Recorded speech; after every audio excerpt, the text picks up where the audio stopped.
Hello fellow survivors, and welcome to a behemoth of a walkthrough where I will teach you all about mastering Interloper. In this video I will show you everything you need to know to get from your spawn all the way to hunting the big game and becoming self-sustainable on Interloper. Now right now the Long Dark is in a pretty stable state where most of the content has been added. It will be tweaked and some minor stuff will change over time of course, but overall the video you're about to watch will hopefully be useful today upon release, but also 5 years into the future. So if you're watching this in the future, most likely everything you're about to see will still be valid for this game. Now throughout this video I will narrate everything I do and explain all aspects of Interloper so that you can be along for the ride and come out a master survivor at the end of it. We will cover things like navigation and hunting and everything in between, and go into a lot of detail as well. Before we start, a few general meta tips that apply to all Interloper runs. The general strategy is to keep moving from your starting point and make your way to a forge like Spencer's Farm or Riken. Keep moving, keep moving, keep moving, and while traveling you pick up all the food and resources you find while keeping an eye peeled for important loot like hammers and hacksaws. The main goal on Interloper is to get to a forge and make tools, then make a bow, and then start hunting. Once you have the bow, you effectively have become self-sustainable, and it's all about just gathering essentials for a base. In this particular run, you will see me randomly spawn in Ash Canyon, an area that a lot of people just quit if they spawn there, but it's a pretty good starting point. I then journey all the way to Fallen Muskeg, visiting places like the Gold Mine and Summit along the way without having a bedroll. After forging, you'll see me hunt animals and set up a base, and along this video I will sometimes make deliberate mistakes or do things suboptimally. This is to show how to handle certain situations or to mimic average conditions on an Interloper run, because sometimes if you get really lucky on a walkthrough, it's not really fair for the average player to mimic what I'm doing. However, nobody is perfect, and I will also make a few genuine mistakes here and there, so watch out for those and try and learn from them. In the end, Interloper is a tough difficulty, but there are margins of error, so there is some forgiveness in here, and also you don't have to play flawlessly to conquer it. You just need to have a plan for self-sustainability on Interloper and be familiar with several core game mechanics. Of course, at the end, what matters the most is that you have fun playing the game, no matter how you play it. Before we start, note that this run is done on a new account with no feats available and without the Tales DLC installed. This is because not everyone has the DLC, and having it installed makes Interloper a little bit easier because you get more food availability, there's ptarmigans and a few other things. So this walkthrough will be vanilla style. If you do have the DLC installed, you can still follow this guide perfectly well and just get a little bit of extra boost in your own run. With all that said, let's get to it and let's play some Interloper.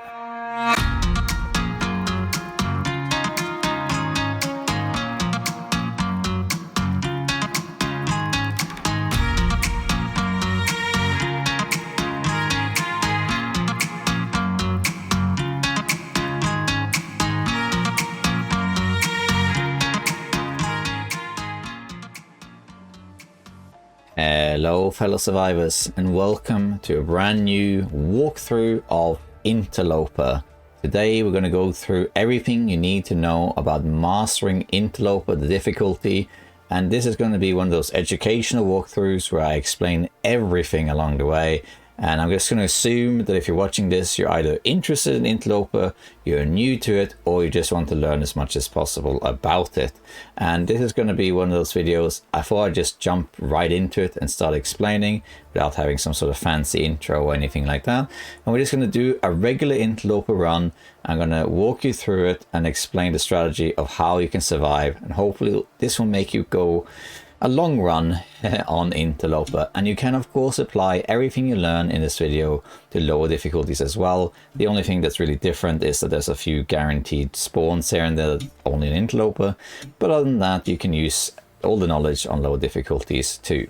Now before we get into it, just to clarify, what we're doing here is we're playing on the normal vanilla version. This version is on my second account. There is no DLC installed here. And if you don't know it already, there is a DLC to the Long Dark survival mode called the Tales from the Far Territory, and the Tales they add a whole bunch of stuff, like new regions, new tool and weapon variants, more clothing, more food, ptarmigans, the cougar, the trader and the sled, a bunch of other stuff.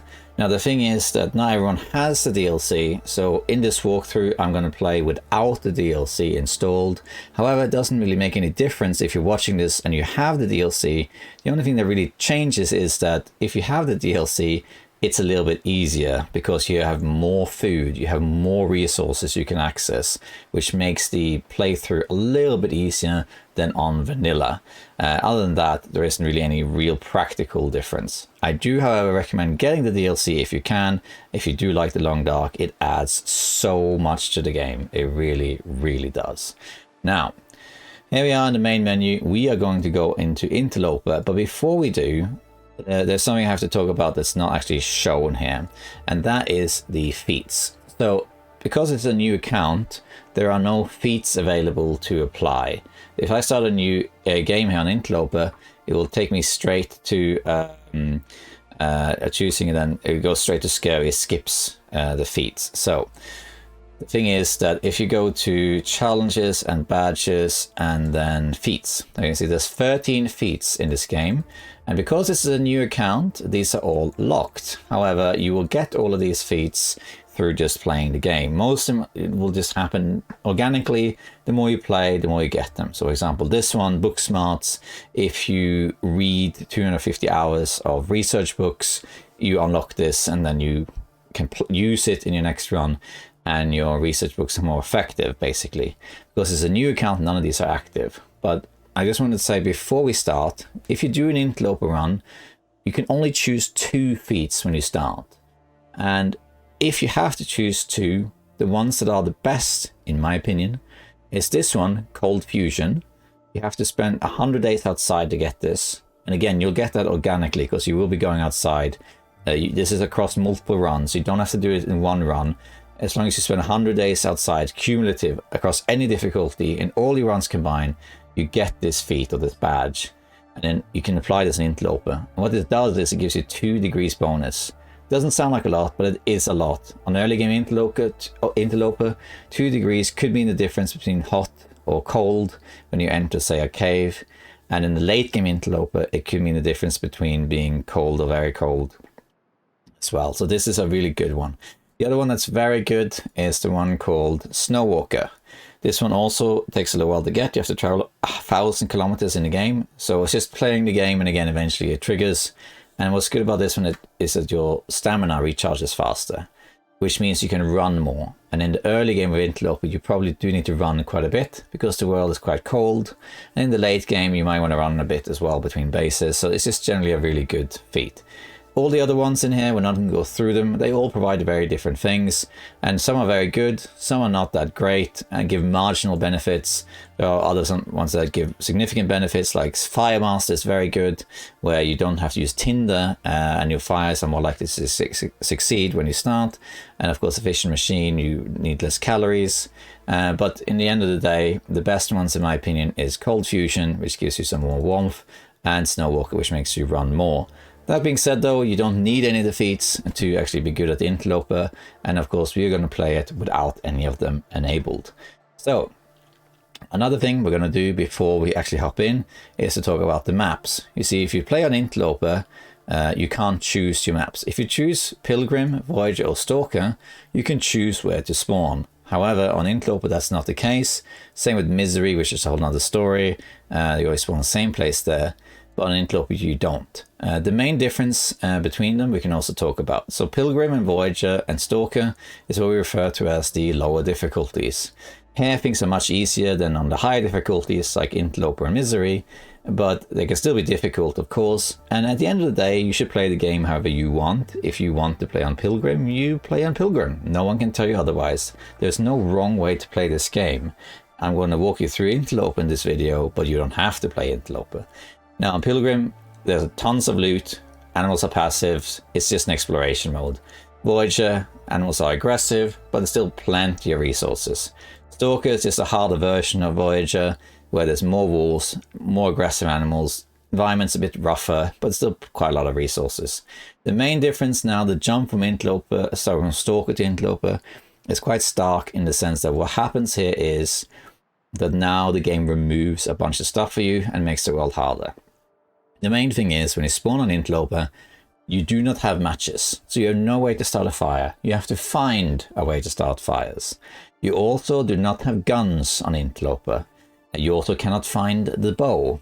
You also cannot find a hatchet or a knife. You have to make those things. This means that if you spawn on Interloper, basically everything you took for granted on Stalker and below is stuff you have to make, or it's not even in the game, which makes it a lot harder, which means that the experience in the early game of Interloper is very different than it is on the lower difficulties, because what you have to do is plan ahead in terms of staying alive and acquiring the resources necessary to create resources that on the other difficulties you just find.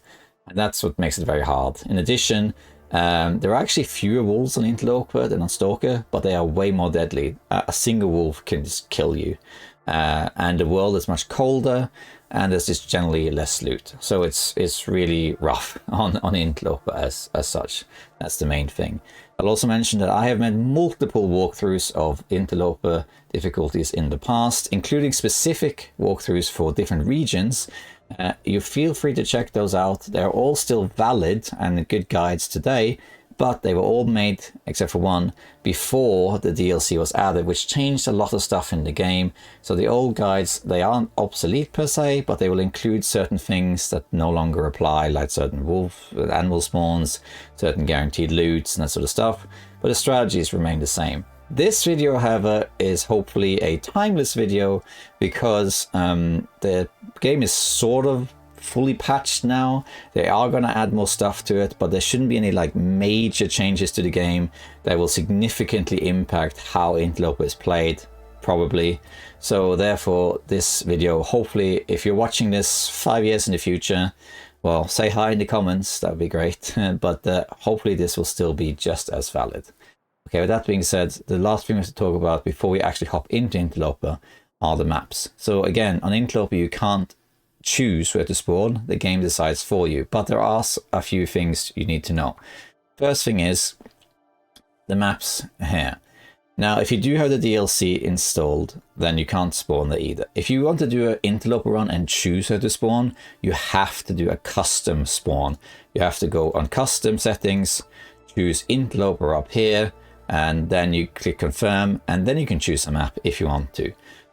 When you do a custom Interloper, the game is a little bit different. You can get stuck bunkers and you can get ammunition and that sort of stuff. There's a few things that happen that shouldn't happen in Interloper. But what some people like to do is they like to do Interloper on custom, but they turn like things like revolvers and stuff on, like rifle on. And this is called Gunloper, for example. That's something people will do. So that's something you can do also if you like. But on custom, you don't get the progression of the feats. So these feats here, they do not progress on custom mode. Your achievements will progress, but not your feats. Okay, now regarding the maps. The thing is that on Interloper, you cannot spawn on all the maps in the world. There are a few places you just cannot spawn. So one of them is Mountain Town. Mountain Town is a pretty good region. There's lots of houses, lots of clothing and that sort of stuff, but you can't spawn there. You also can't spawn in Broken Railroad, where you have the maintenance yard and the hunting lodge. You also can't spawn in Bleak Inlet, which is probably a good thing, so the Timberwolves, right? And you can't spawn in Coastal Highway, which is one of the great regions that a lot of people like. All the other regions are on point. You can spawn in Desolation Point, Pleasant Valley, Timber Mountain, Ash Canyon, Black Rock, Fulham Muskeg and Hushtree Valley. And also I forgot to mention, yeah, you can't spawn in Mystery Lake. That's also off limits, which is like the most played region. Now, which one is the best and worst? Well, this is a whole discussion, and I actually have a video on the tier lists of best spawns in the game. You check that video out and agree or disagree, but it varies. The best one, arguably, is Hushtree Valley. In fact, Hushtree Valley is such a strong spawn on Interloper that when I make walkthroughs, I often actually cancel if I could get Hushtree Valley.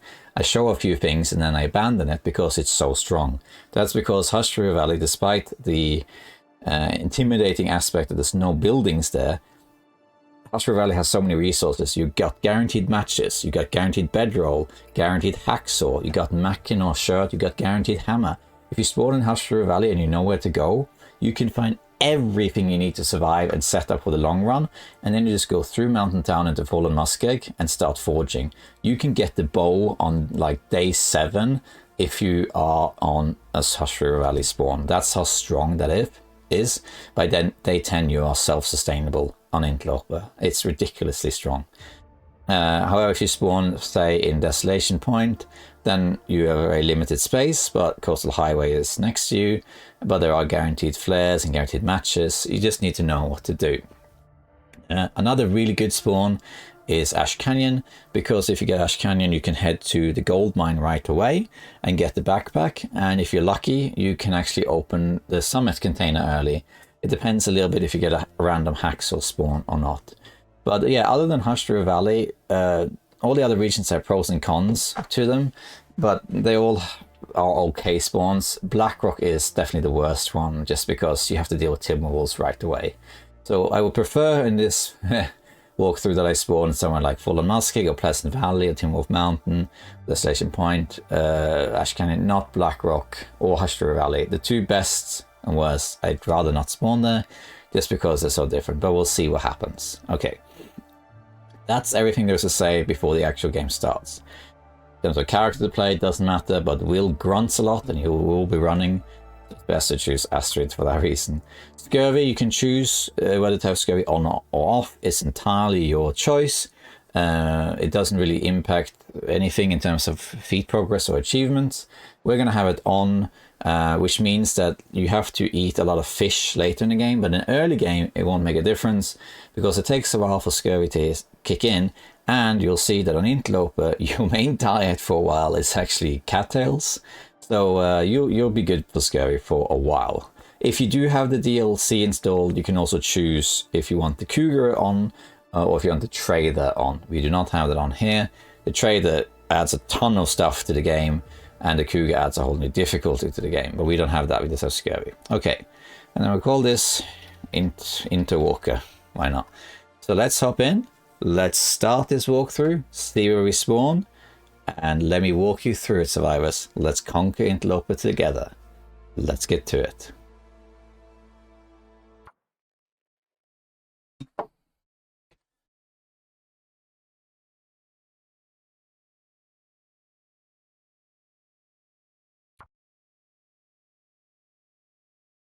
Okay, let's see where we are.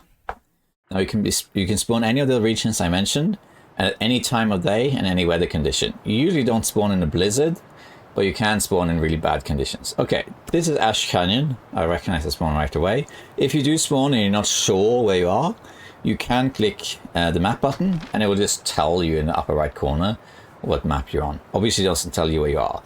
Map knowledge will play a role in Interloper. It is perfectly possible to conquer Interloper without knowing the maps, and I have done blind Interloper playthroughs whenever they have new maps, and you can easily conquer that, but you don't have to do that. There's many different ways you can approach this. Okay, so first thing, we are near this rope that leads up to the high meadows, which probably we will use, I think. Now we are going to pick up every stick you can. I think actually here, isn't there like there's a cave up here, and there's some feathers here, this carcass which we're not going to touch. This cave up here is actually warm, I think, marginally. Not very warm, but see, actually only -4 degrees here. It's not much to it though, but you are actually warmish here, just so you know that. Okay, but we are not gonna hang around here though. We are gonna go and sort something else out. We're going to grab these mushrooms. You're going to grab all the sticks you can, and in Ash Canyon what you really want to do is head to Angler's Den right away, because in Angler's Den there are guaranteed matches and they're actually really easy to find, particularly now with safe house customization. It's pretty easy. It does look like it's nighttime, so it's going to get dark soon, so we should get moving. Now we could go up here, we could do that, I suppose. We can also head to this ledge here and see where we are. Okay, so we are on the eastern side. There's a Homesteader's Respite over there, and then you have down here the Burnt Forest. And there's a bridge over here. This is the bridge to the other side. In the past, there used to be up here above the bridge, there used to be a tin of sardines. I don't think that's there anymore, but let's just check. No, not today. And we don't have, you've got two choices. You can either go down here, and then you can get cattails and things, but you could run into wolves, and you got to deal with them if that happens. Instead, what you can do is you can go up this rope, and then you'll be on the middle level of Ash Canyon, and you can just then go straight down to Anglers Den from here. Now, don't worry about being cold just yet. On Interloper, one thing you have to realize is that your health is a resource. You don't have 4 meters that you need to uphold. You don't just have cold, fatigue, thirst, and hunger. You also have health, and health is one of your resources. Use that resource to travel further. Don't worry about being full health all the time. Just be at the level of health that you feel is appropriate for you to recover from. Now, we are now at the middle level, as it were. There's a wolf. Let's try and distract the wolf with a stone, like this. Let's see, he'll investigate.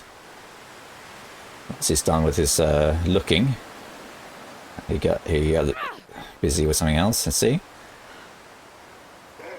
Oh, he saw me. Okay, that's unfortunate. That's okay. You can get around that many different ways. One thing is just walk around the wolf, because the wolf will, generally speaking, not really pursue you actively unless you are weak or bleeding or something like that. So what's going to happen here is the wolf is going to just passively follow you. This is called walking the dog. The wolf is going to just walk after you, but he's not really going to impose a serious threat to you. Think of the wolf as being curious, and he's like, what's this? A human? Humans here? You know? So he's curious, but he's not really going to do anything. You can just keep walking, and as long as he doesn't close the distance, nothing's going to happen. I would have liked to have gone to Climber's Cave, which is up here, but we can ignore that for now. That's not a big deal. Here's some cattails. You can grab these. These are tinder as well. That's food, that's tinder. Just don't let the wolf get too close. And let's see, are there any no stones around? So there's Climber's Cave over there. Let's see if I can scare this wolf off. I only have 2 stones, so where'd he go? There he is. But there's a cave over here. Let's see. If you throw, this is very important. You can scare the wolf off with a stone, but if you aim at the wolf like this with the stone, you will trigger a charge from the wolf. So you don't want that. Instead, you want to throw the stone without aiming, and if you hit the wolf, you'll scare him away, like this. See, he ran away. Now the wolf is gone. You don't have to worry about him right now. Now we can explore this cave. So ahead is Climber's Cave. We're now in the middle plateau. The wolf ran away. There's some wood, some more wood, some rose hips, and let's check quickly on our cold. We got frostbite risk. We don't want frostbite, but it's still a while away, so don't worry about that. Grab all the rose hips. In here, there's a few. God, the textures are all messed up. Fir firewood. There's a note we don't need. Pry bar, which is handy for opening lockers. We got sardines, coffee. That's fantastic. That means we can go to the summit for sure. Crackers and backpack, which had nothing in it. I think it's the combination of the light and everything. The caves look luminous. This is weird, and also the visual enhancements. It doesn't usually look like that. Let's pick up some more stones, and then we can also pick up some cattails. What we're going to do now is we're going to go to the left, and we're going to go to Anglers Den. There's nothing really else up here that we need to do right now. We do have some other options too, though, by the way, but this is probably the best option. So as a rabbit, we could grab this rabbit, or both rabbits really. We could actually do it just for the sake of it. To hunt the rabbit, you gotta get close and aim with your thumb. Crouching gets you closer, and if you're not sure, wait until they stop. The only downside of grabbing rabbits is that now you smell. So the wolves will come after you now. But we're at the upper level, so it doesn't really matter. Let's try and get this guy too. If not, nothing else but educational purposes. Now we have 2 rabbits. Okay, this wolf that was following me is going to come back. See this wolf over there? He's right there. If I drop the rabbits now, he will lose interest. See that? He turned back. It's kind of hard to see, but he turned around. That's because I stopped smelling. Okay. Frostbite is getting there, but it's not quite there yet, so we can grab a few more cattails. There's a little bit more food. There's a little bit more tinder. Let's start running. This is faster. And now we're just going to head straight through here. How many? I got 4 stones. So in 3 stones. I'm going to pick up some more stones. Now, generally speaking, you only really need like 2 stones at all times. 2 or 3.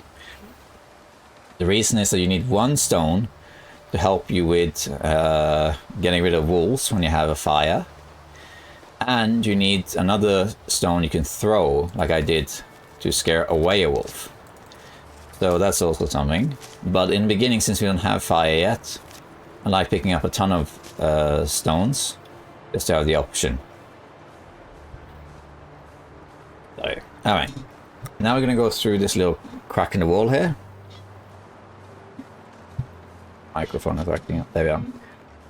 Okay. So here we are. Angler's Den is down here. So, sorry, microphone issues.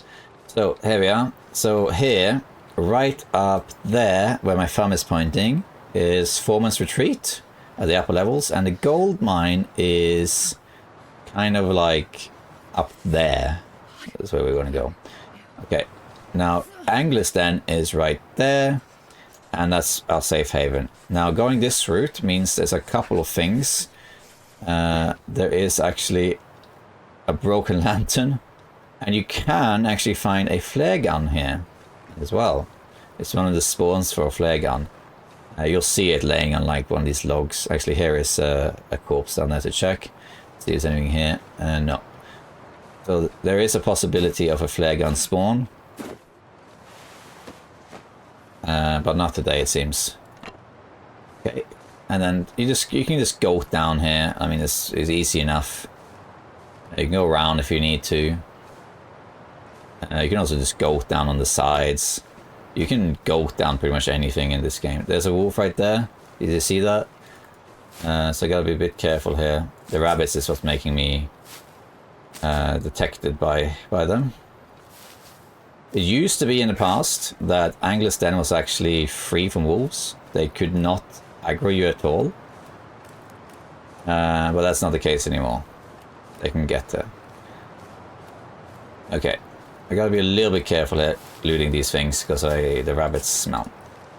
Okay, so here is Angler's Den. If you're gonna loot around here, see there's a wolf right there. See if we can scare this wolf off. This is why you have lots of stones. Okay, let's go inside then. There's some stuff to loot around here. You can just drop the rabbits, but let's not worry about it. Okay, so in here, in the past, you wouldn't be able to see anything because it's all pitch black. But you can still find the matches in the dark. It's a bit tricky, but what we would do in the past is just come into the door, crouch, go forward as far as you can, and until you reach like the bench. Then you go to the right, then you look down on the floor, and then you just look around a little bit here until you find the matches. Bench is to the right of the bench. So you just do, and the matches will be somewhere here in the dark. If you see bench, you're going too far to the right, and they're on the floor here. There, see it? There it was. There it is. See? Wood matches. So that's how you would find them. Right there. Wood matches. Now, I'm going to do it the other way, which is what you're going to do. Okay. Normally, instead what you actually do is you turn on safe house mode. So on the top left, see there's a Y button, that's safe house mode. If you activate that in interior, you get night vision as well. See? Now I can actually see everything. And the matches I'm talking about, when you come in through the door, this is what you see. And the matches are always the same place, because on Interloper you have multiple matches that spawn that are guaranteed. They will always be there, and they'll always be exactly the same place, or like they might be in, you know, 3 different options within the same place or something. In Anglistan you can get 2 matches, but the one that's guaranteed is over here. So you go here, and you can't actually see them, but they're under this bench on the right there. Right there. Right there are the matches. So when you come in here, and you want to get the matches, just get in here, crouch, and then click here. See? But of course you can't pick it up in safe out mode, but you just go out of safe out mode, and you pick it up. There you go. Now you have matches. And notice we're actually still cold, but notice it's only -1. If I had the cold fusion feat active, I would actually not be cold right now, which is why that's so good. Such a good feat. We're going to warm up and loot a little bit. So there is a stove. It doesn't actually show up, but it's right there. Right there. So we're going to start a fire. Now, you want to start a fire with a torch, but we don't have a torch. So we're going to start a fire with a match. So the first fire you start will be using matches. But then the second fire you start should be fine. Now, failing fire could happen here, but failing 12 fires in a row, very unlikely. Come on, little fire. Come on. There we go. So now we got a fire, and now you need to warm up. We got some more wood there we can put on. Another thing to keep in mind if you're playing this, on lower difficulties, if you create a fire, it creates a warmth bonus that will warm you up regardless of the temperature outside. So if you're outside in a blizzard and you it's -50 and you light a fire with a few sticks, the fire will actually warm you up. The fire will always warm you up. It's just a matter of the degree and the fuel you put on. On higher difficulties, including Stalker in this case, that is disabled. So if you are out in the blizzard and it's -50, if you want to warm up by a fire, you have to put enough fuel on it to be 50 degrees or higher. So you have to be, the fire has to be higher than the temperature around it. Okay, let's grab a torch so we can see better. Now, once you have a fire going, you should always take the opportunity to make water. So another thing on Interloper, if you look at our inventory, we don't spawn with anything. No medicine, some basic clothes. Looks like we got, let's douse this torch while we talk. This is what we spawn with. We got a shirt, jeans, we spawned thermal underwear, which is good, and the rest is rubbish. We don't have a hat, we don't have gloves, so that's why we got frostbite risk here. That's going down now because of the fire.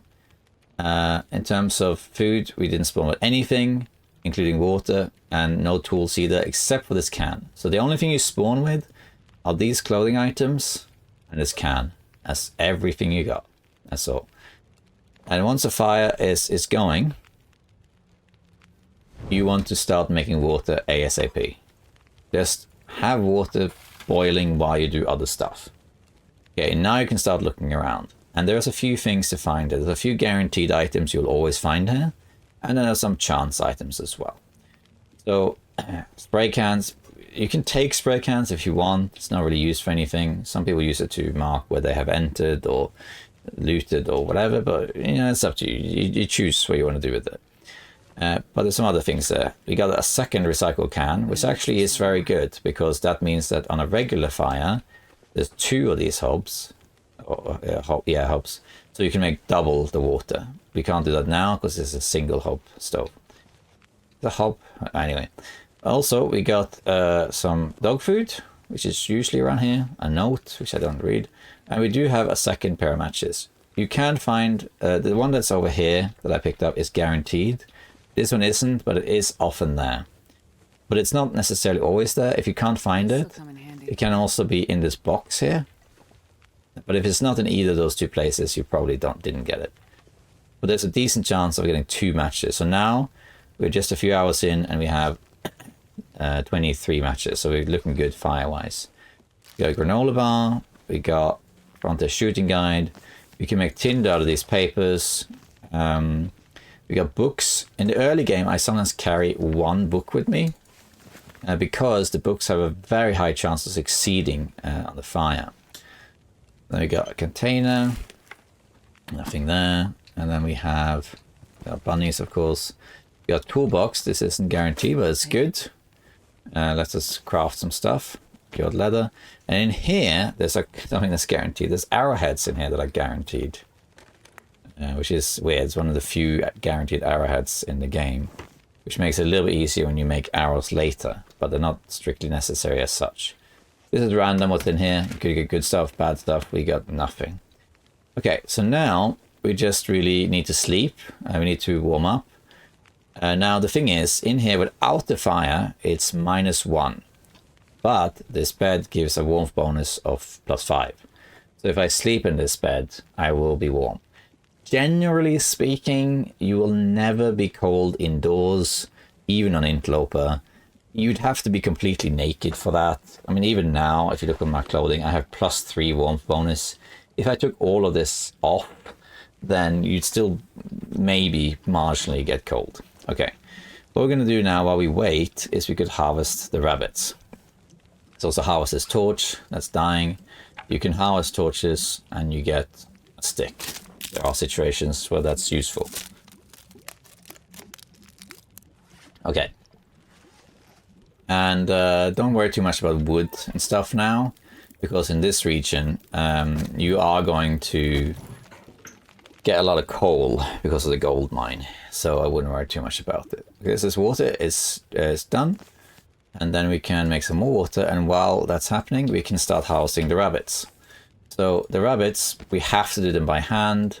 And you actually lose a little bit of meat. So see here, we'll say 0.9 kilos. We're going to harvest that.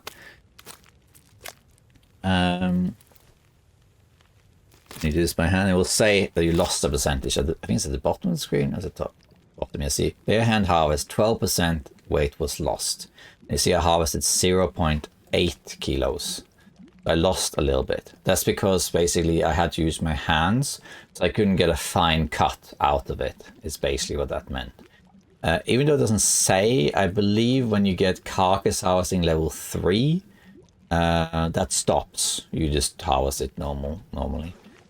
Okay, now we can pass time for that, and we can make some water.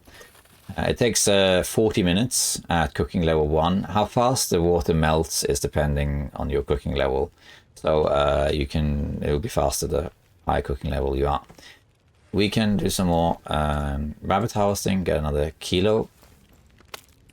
And normally in the early game Interlope, I don't usually go for rabbits because you are always on the move. So you don't really benefit that much from it. Again, 70% lost. You can pass time. Some people wonder what I'm doing when I click that. Let me show you. If I now put the rabbit to cook, that's 31 minutes, right? What I could do is, instead of waiting, a lot of people don't know this, you can pass time until it's ready. If you click on it, at the bottom it says click space to pass time until ready. What the game then does is just fast forwards until this is done. So you click that. Now 30 minutes pass and now this is cooked. And when I pick this up, you'll notice a symbol on the right, which is the cooking symbol. There you go. Which means I level up cooking, making this rabbit. Okay. Put some more wood on here. Okay. Now the rest of the rabbits, we could harvest this. We don't really need to, because we're not going to take them with us. We could take the pelts with us, but I don't want to take the guts with me because the guts smell. If I have time to harvest them, I could do it and leave them here to cure, but I don't need the fire to do that, so I'm going to wait to do that a little bit. This is 27 minutes, 26, so what we can do in the meantime is make some teas. So if we go over here on the crafting menu, there's a few things to do. So first off, we did find a piece of cloth. So I would recommend, once you have a piece of cloth that's spare, make some bandages. Because you always want to have at least 2 bandages on you. Not so much for sprains, although there are cases where sprains are necessary 2 to fix, but more if you get blood loss or something like that. Then we got some mushrooms and some rose hips. Now these do have functions in terms of curing illnesses, but what you really want them for is heat. So let's start preparing them. They all take 15 minutes. Let's do the mushrooms first.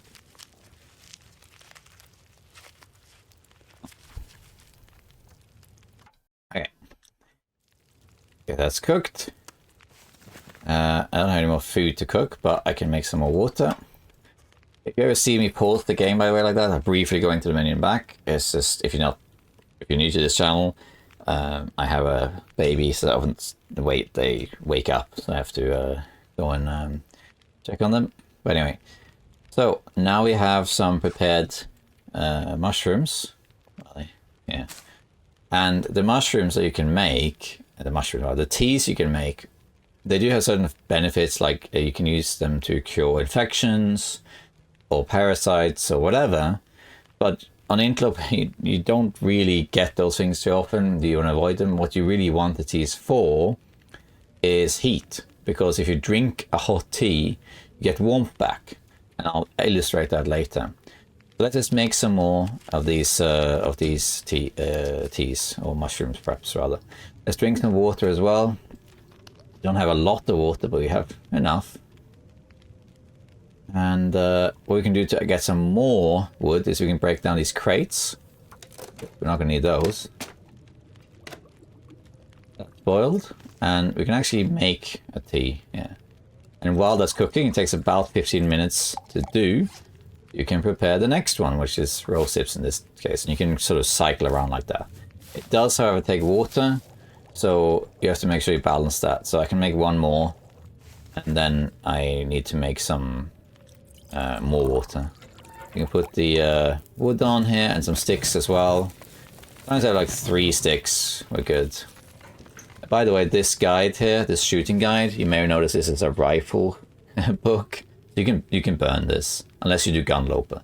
For some reason, these books still spawn on Interloper, even though they don't need to, because you don't use them. You don't have guns on Interloper, but they spawn anyway. Likely it's just part of some general spawn thing. Of course, if you're a Gunloper, then you do have it. Okay, now that's done. And we're gonna make some more water. And we can break down another... Oh, there's coal in there? Let's just check. There's a piece of coal in there, that's right. You can break down these crates, because then we get a little bit more wood. You can also put on these books that are over here. Grab a torch. I'll do it again in a second, don't worry. There's another book, there's another crate there. So hungry in my life. Yeah, let's grab this crate as well. Now you don't want to break this down in safe house customization, because if you do, you don't get the wood. It's boiled. And I want to make a couple coffees as well. One thing you want to do is also grab some torches. So I sometimes do this very fast because I've done it many times. But at the bottom here, see, it says take torch.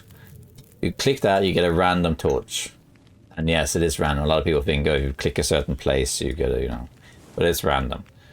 And in the early game, you want at least 3 torches. So normally I always carry at least 3. In the very, very late game, I probably said this 1.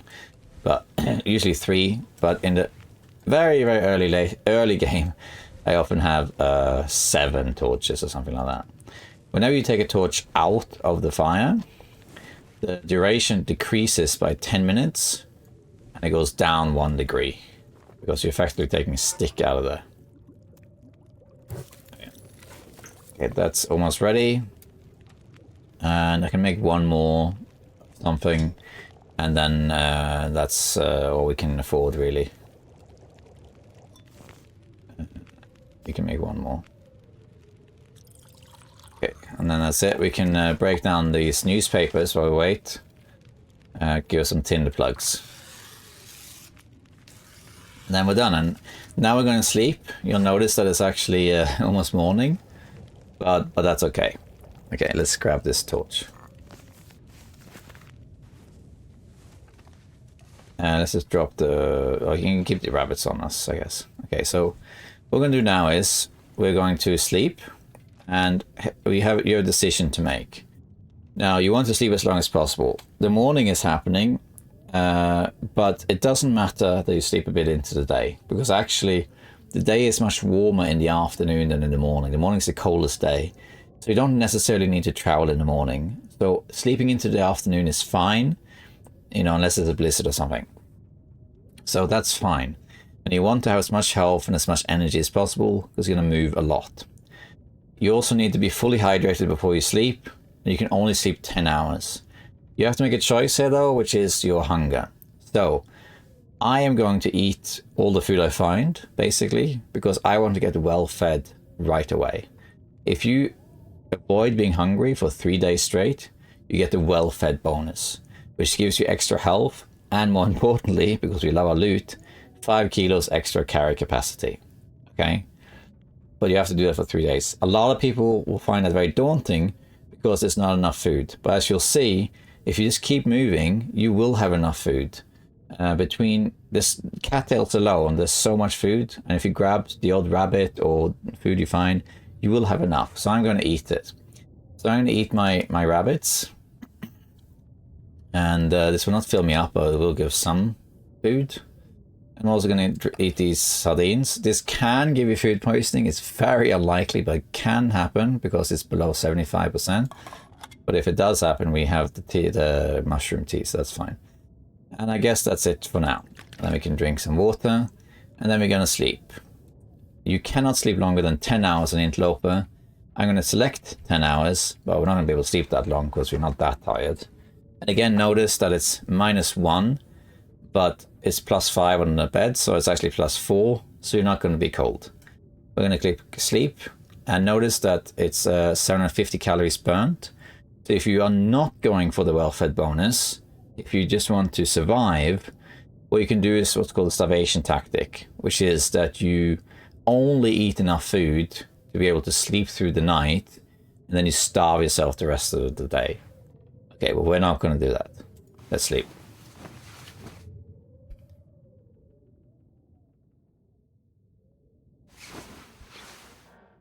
There we are. Just past noon. We got some health back. We got some food in us. We're going to have a drink now.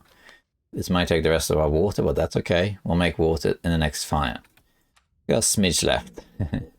Okay, now I didn't harvest the rest of my rabbits, and I don't want to do it either. I could harvest these, and then I get the gut and the pelts, and then I can leave them here to cure. But you don't really need to do that. The reason you don't need to do that is because if you really want to utilize the rabbit that you harvest now, you'd have to either bring it with you for when you craft, or you stay here a bit longer until they're cured.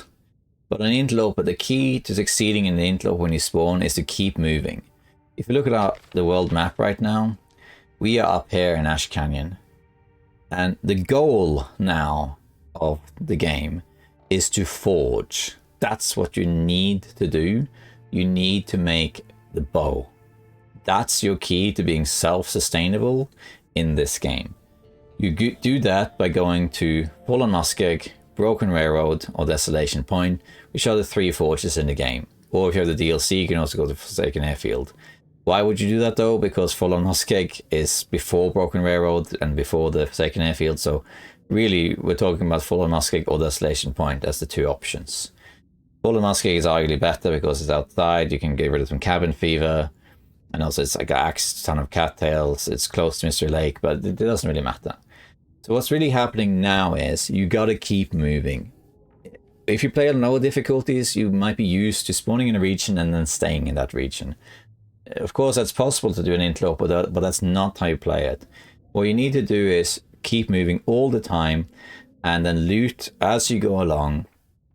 And if you have access to high level loot, that's great, but if not, doesn't matter, just keep moving. And what we're doing now is basically moving through the territories towards Fallen Muskeg. And what we really want is to find a hammer along the way. Hacksaw is good too, because that allows you to cut down saplings and also harvest scrap metal, but it's not essential. But what you really need is the hammer. And the hammer can spawn in a variety of different reason places. And where it spawns precisely is actually indicated by loot tables. So if you really want to make it easier for yourself, you can look up Interloper loot tables in Long Dark, and it will tell you where the hammers spawn. I don't do that, but I know from experience many different spawns. In general, if you just check, the main locations in the game, check them thoroughly, you will eventually find a hammer. In the event that you cannot find a hammer, by the time you get to Mystery Lake, what you can do is you can go to Ashtra Valley, where there's a guaranteed hammer and a guaranteed bedroll. So what we're going to do now is we're going to go from Ash Canyon through Tin Wolf Mountain, Pleasant Valley, Mystery Lake, to Fallen Muskeg and Forge. If you can't find a hammer along the way, we'll go to Ashtra Valley instead, grab the hammer, and then go to Fallen Muskeg. That's basically the plan. Once you have forged, you will have a knife and or a hatchet. You will have arrowheads, and hopefully you got some saplings curing. And once you have the bow, voila, you have mastered Interloper. Then of course you got to hunt to get food, but that's it. At that point you are fully sustainable in Interloper. I mean, you can do without the bow in Interloper, which is much harder. That's the plan. But of course, since we are here in Ash Canyon, we are going to go to the gold mine, because we got the backpack, which allows us to carry more stuff. We do love our stuff in the Long Dark, so we're going to do that. I got a little bit cold just talking, but that's okay. Now, because you got to keep moving, I don't want to take these with me. If I carry the carcasses, the rabbit carcasses, it's going to make me smell.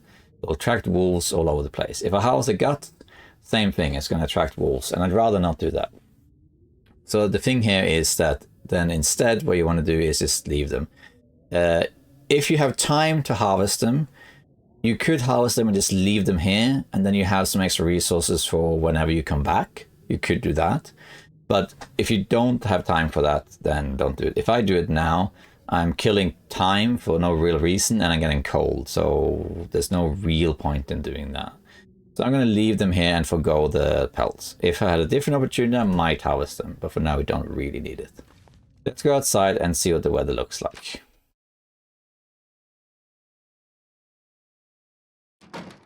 Okay, it's a little windy, but not super windy. If you click your status screen and look at the wind, this is wind chill -10.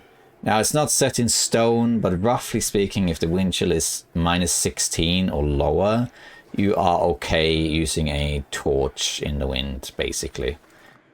Okay, we're gonna pick up some sticks. There can be a flare here. None today, but there can be. Here's a memento box.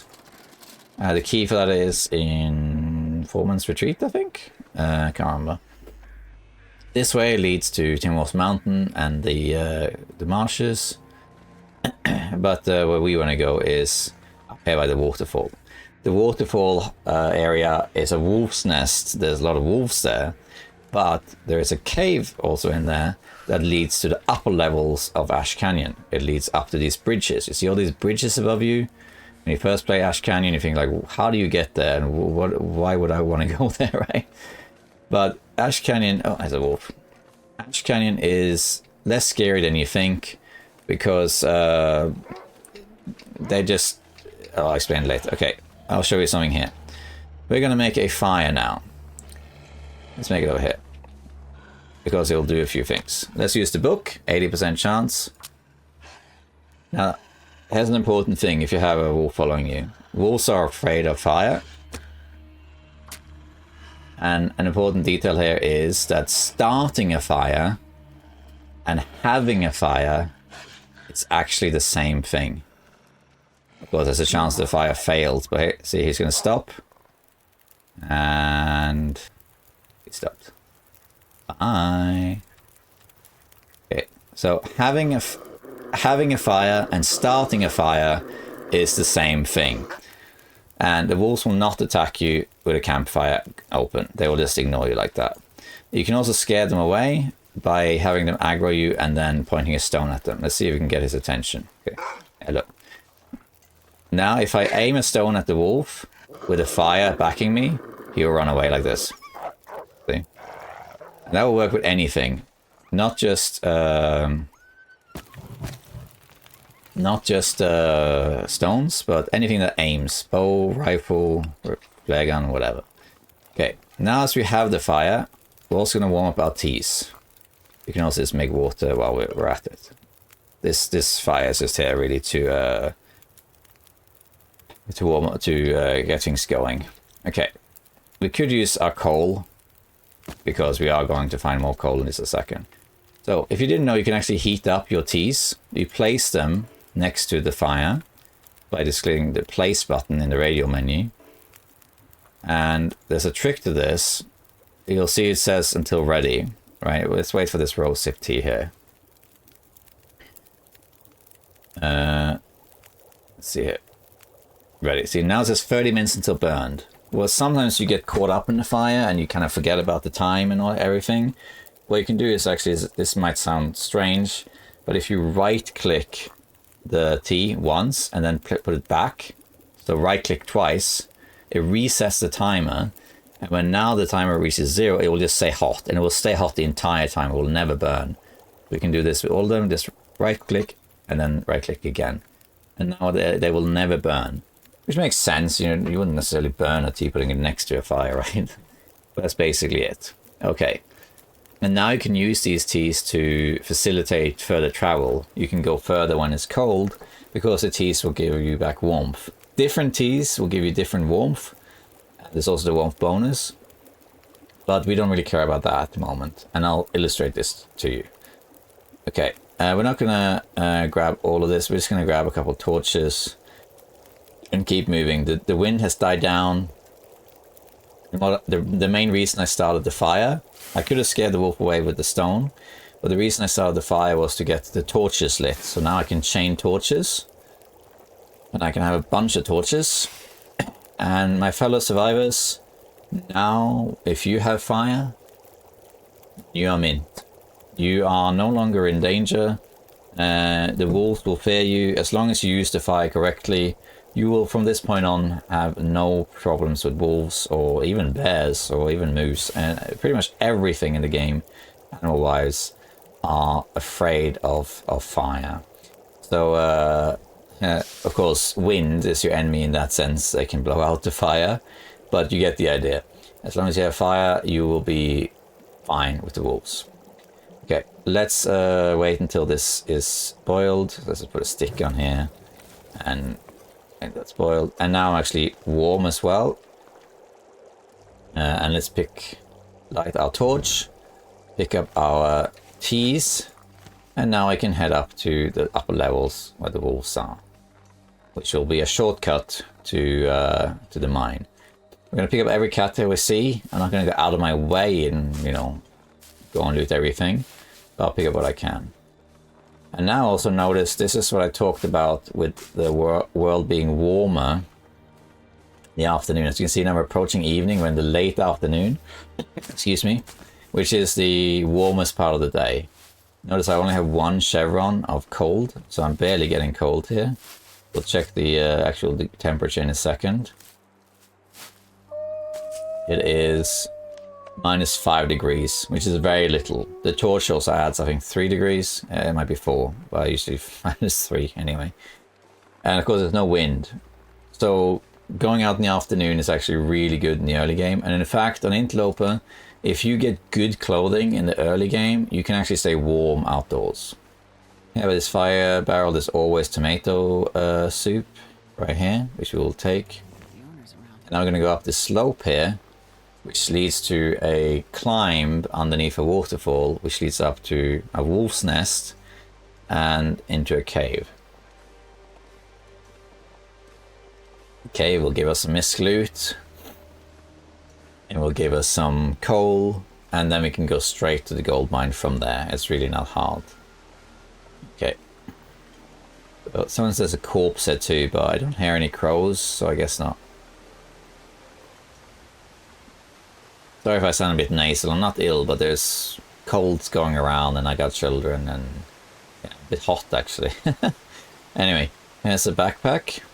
Hold on, let me just make that. Sometimes I will tab out just to make sure I'm recording. So here's a climb up to the upper levels.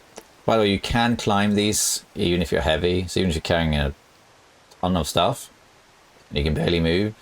You can't climb ropes, but you can climb these. If you want these rosehips, be careful, because if you aim at them to loot them, it says climb, and you'll actually go down, so you gotta go over here. Trust me, that can mean life or death. That's happened to me. If you follow my channel, you know what instance I'm talking about.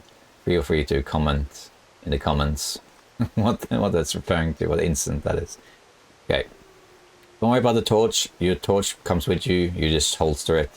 It didn't used to be like that, but now it is. Here we are at the wolf's nest. So you can just follow the river here. There might be a couple cattails here and there. There's also some further up. Be a little bit careful, because there are wolves here, and the wolves are afraid of the torch. As long as you're not weak, like you're not bleeding and that sort of stuff, the wolves will fear you if you have fire. However, if you, say, go around a corner and then the wolf is right there, like it's right there in front of you, then it can still attack you. Think of the torch as having like a protective aura. So now around me, there's a little protective aura around me that gives me wolf protection. But if a wolf detects you while it's already inside that aura, it will effectively ignore it. Okay, now we're going to light our torch, and instead of going for the best torches, we go on an inventory, sort by condition, and get the lowest condition one, light it.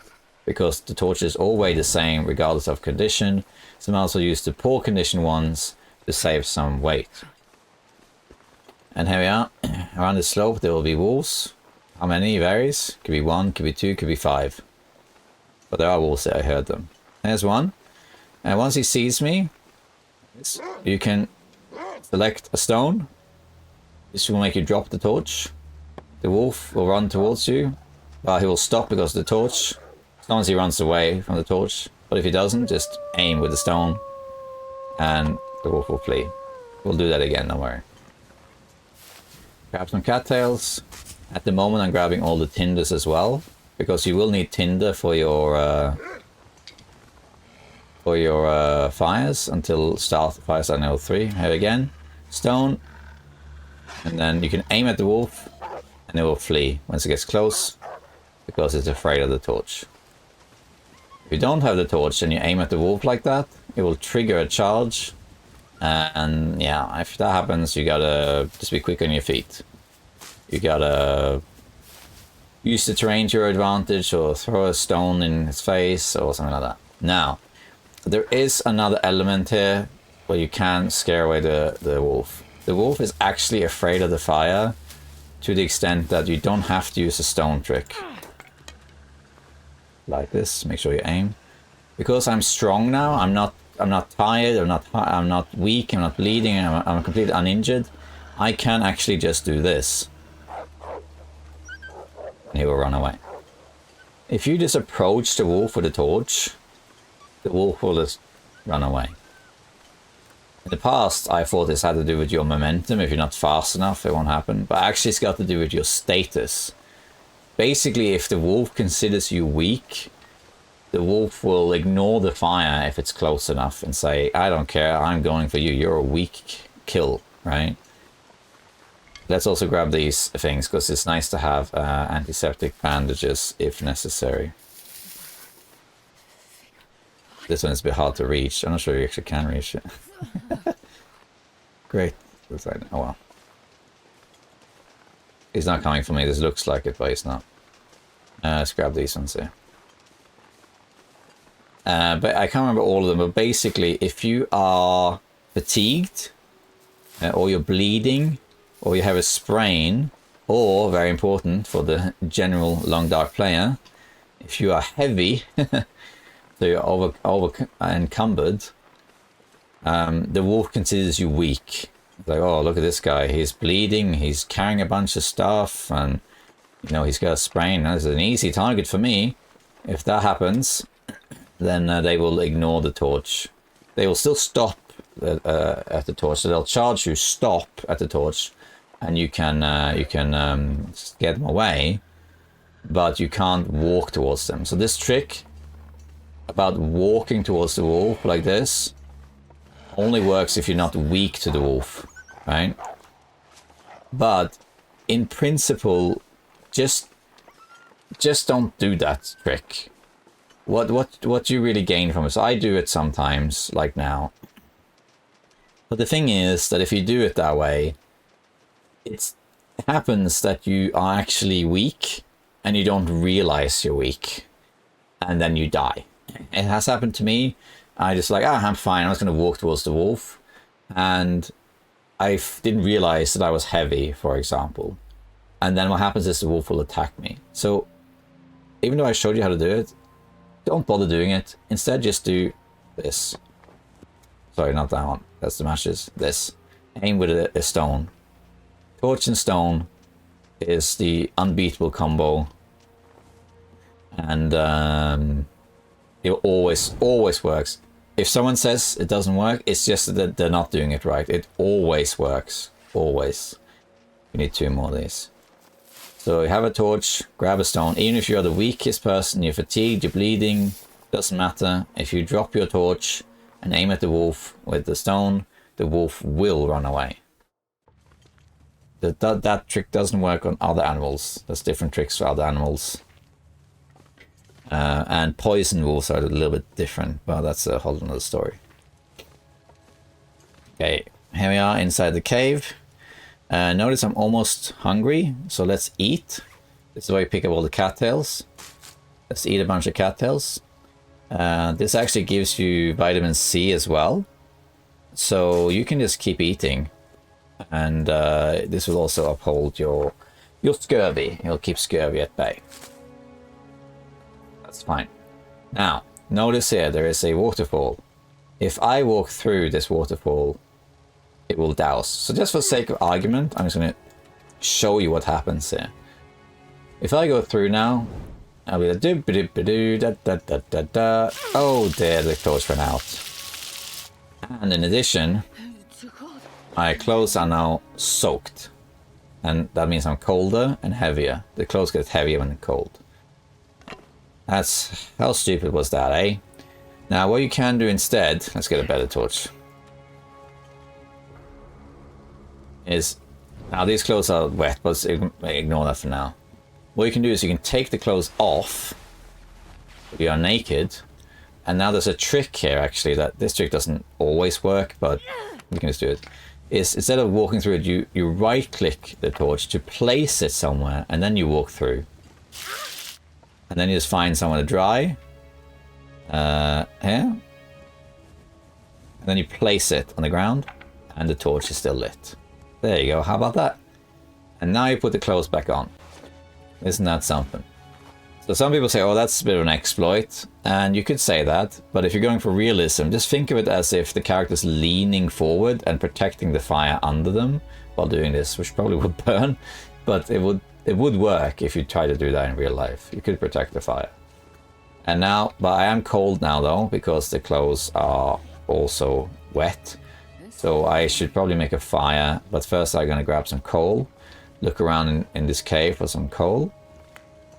I'm going to wait to make the fire because up this cave there's sometimes a deer carcass, so I might as well utilize that. Going through caves always has the benefit of getting coal, and coal is fantastic. Always grab as much coal as you can, because coal is so strong. If you light a fire and throw a piece of coal on there, it adds 20 degrees to that fire. 20. A stick adds 1. So a piece of coal is effectively 20 sticks. That's how strong a piece of coal is. You can't light a fire with coal, but it's really strong. Even in the strongest blizzards, it's unlikely you need more than 3 pieces of coal to stay warm.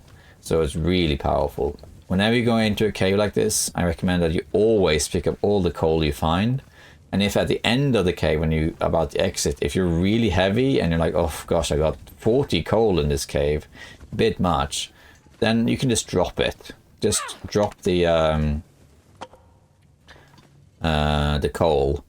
Because what happens is that coal will respawn. It takes about 3 weeks or 20 days or so for coal to fully respawn. It's less, it kind of like adds onto each other, so it can be 7 days as well. So what you want to do is pick everything up. Then if you pick it up, it basically triggers the respawn timer. And then you just, if you have too much, you just drop it somewhere. And then when you come back, you have what you dropped plus the timer, plus the new coal. And there is indeed a deer carcass here. There can also be a carcass up there. We might as well make a fire here to get warm.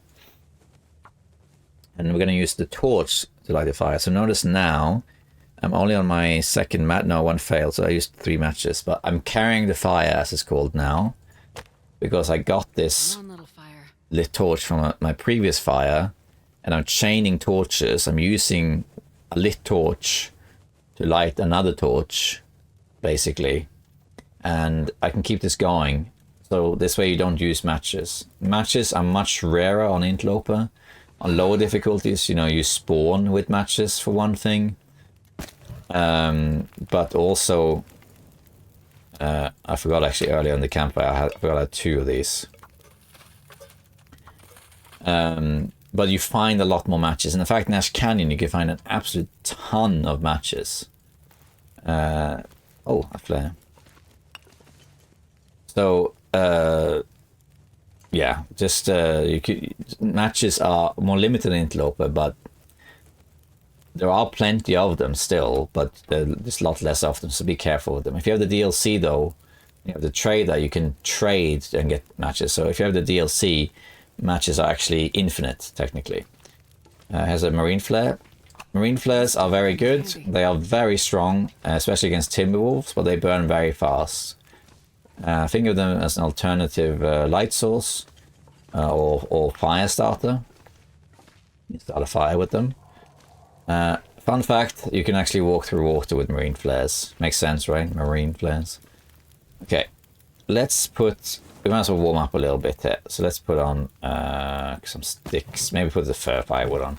And then I think I might as well harvest this carcass. Once it's below 50%, you can harvest it with your bare hands.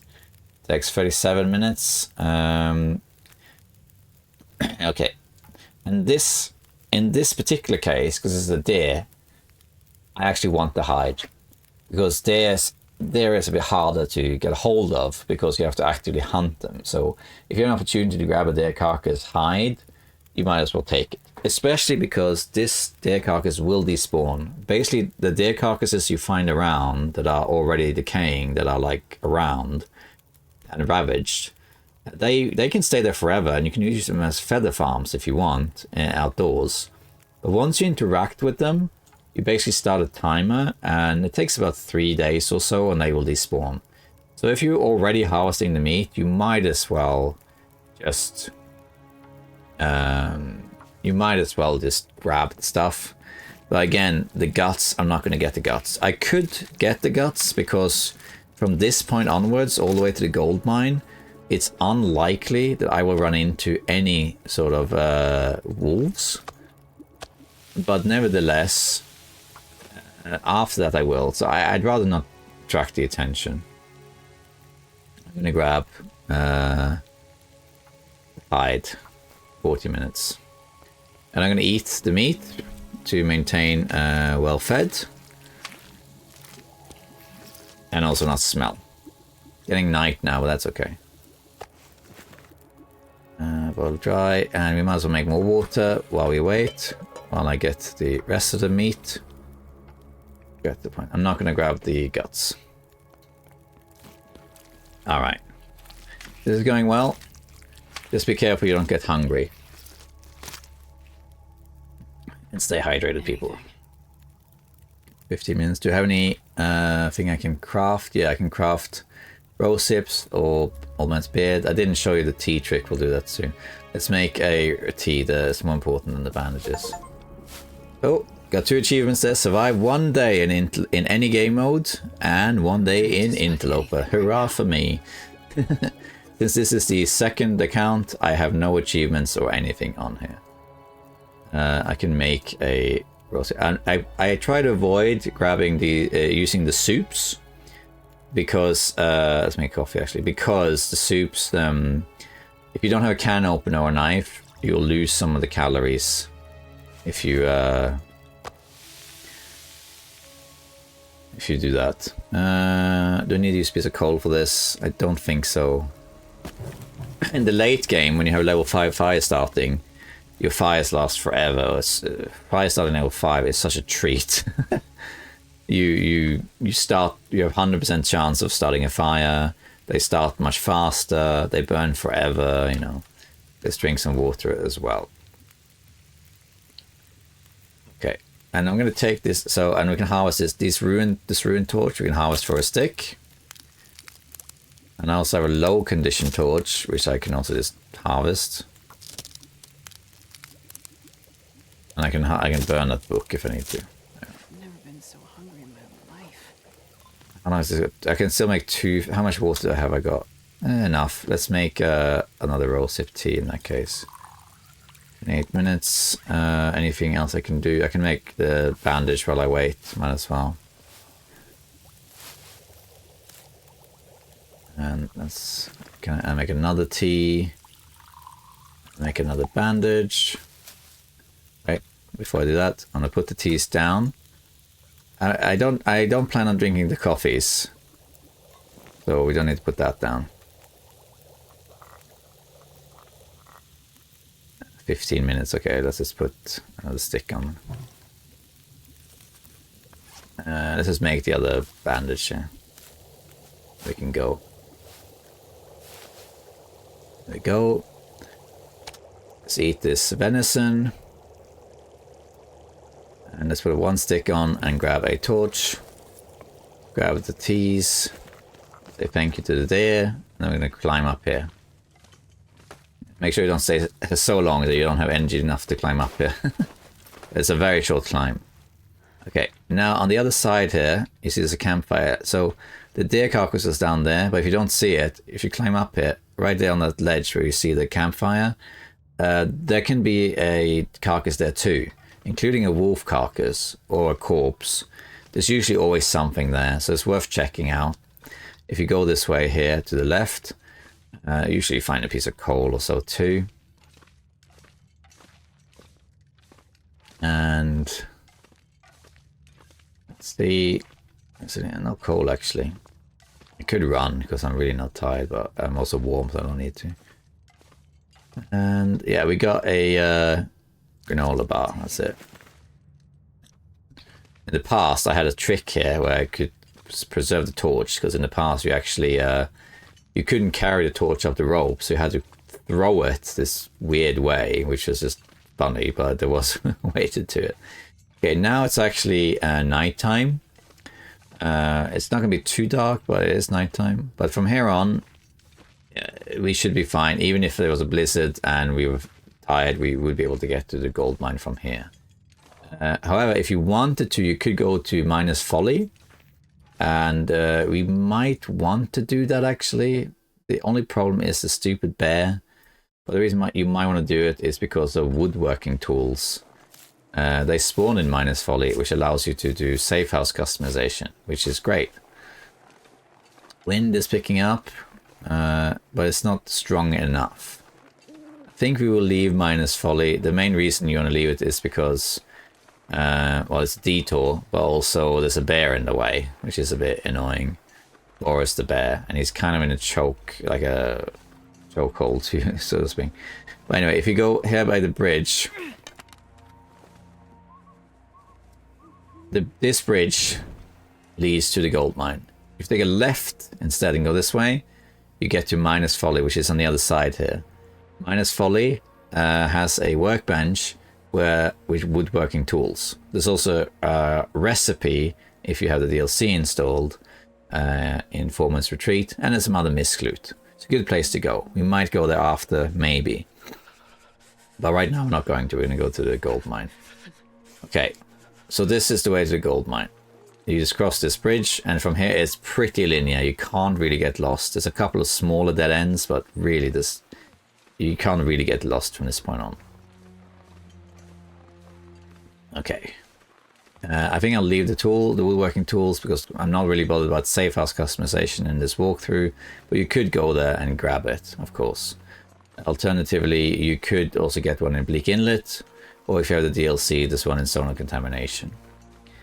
So if you want to make stuff for the safe house, that's where it is. But I'm not going to talk too much about safe house customization this run, so I'm not going to forego. The wind is picking up. Let's quickly make a fire here. Yeah, we got a blizzard now. Okay. Now actually we have a little decision to make. There's one or two things we could do here. Did I say I hate being cold? Because it really Let me just warm up a little bit first. Perfect.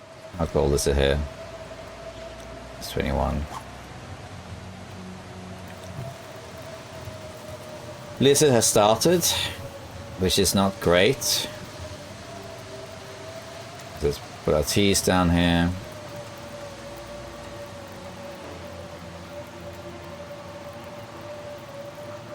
Wait. So I don't have a lot of sticks. I'll just grab a few sticks here. Right over here, there is a campsite. Let's just grab that quickly, right over here. Bring it to it though.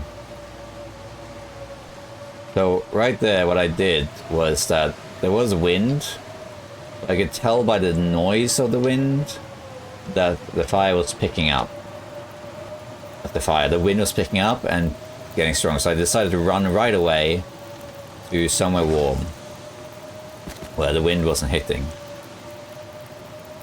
What we're gonna do, we're gonna make some waters to warm up. And it's gonna... Is anything to craft while I wait? No. Let's just pass some time then. Okay, so what we're gonna do now... That it's a blizzard doesn't actually matter. You can easily get to the gold mine from here, and you'll be fine. Because it's quite linear. It's a little bit of a journey, but it's quite linear. But you'd have to stop and make some fires. You might be able to get all the way to the gold mine without dying, because we have some energy, we can run. But there's two reasons why I think I don't want to do that. One is that if this was you probably would have to stop and make fires here and there to stay warm. The second thing is, how educational is a walkthrough if I'm going to walk through the whole journey, including these wonky bridges, in a blizzard at night where you can't see anything? Is that informative? Not really. Can it be done? Yeah, sure. I've done it many times. But I think for the viewer benefit, it's better that we wait it out. So what we can do, we can go back to Minus Folly. Might as well grab that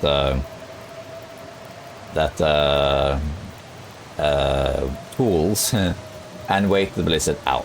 That's what we can do. Alright. If you're wondering why the rabbits are out, by the way, animals don't spawn in blizzards, except for the Timberwolves. But if they're already out and the blizzard starts and near you, they can stay out. The bear probably has despawned, but we'll have to see. Okay, I'm going to grab a torch, but it's going to blow out. Let's grab the water. Okay, so what we're going to do is, I'm going to show you how these teas work as well. This is going to blow out now, but that's okay. We're going to run back. And because I'm in cover, the torch actually is still working, but there we are. It's gone now. I'm going to go to Minus Folly now. I'm going to run... Whoa, almost ran off there. Almost. And notice that I'm cold. What we can do is we can drink a hot tea. So you click on the radio, you'll see it's got orange text, which means it's hot. And I can drink, say, a rosehip tea, and you'll notice that my warmth will go up. Like this. See, now I'm not cold anymore. You also get the warming up benefit, which adds a couple of temperature degrees to your warmth. But in the blizzard, it doesn't really matter. Not really. But it is the teas will warm you up. Keep in mind though that this does not mitigate frostbite, because you are still cold. It's just you feel warmer. So if you have frostbite risk, which you don't have at the moment, you will actually still get frostbite even though you're warming up with the teas. Now we're going to equip our flare. The reason why is the bear. This route here is the bear. You have to go through the bear den, which is right here. And there is a chance that the bear is still in here, even though there's a blizzard, which would be really annoying.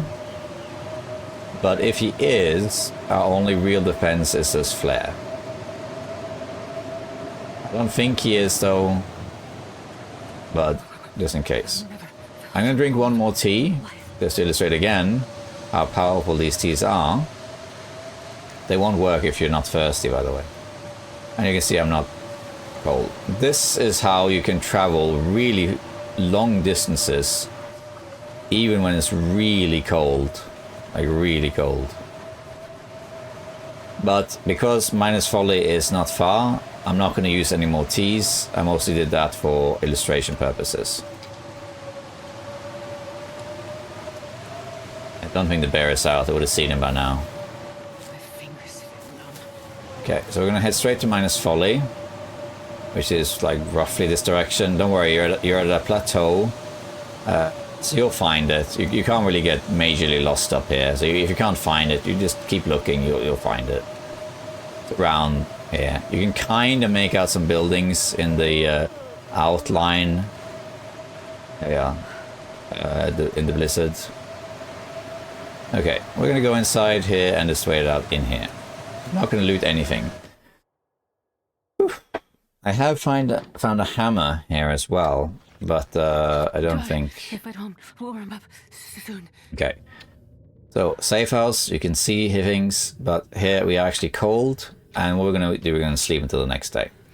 I do have on me a deer hide, which I might as well drop, and that can cure.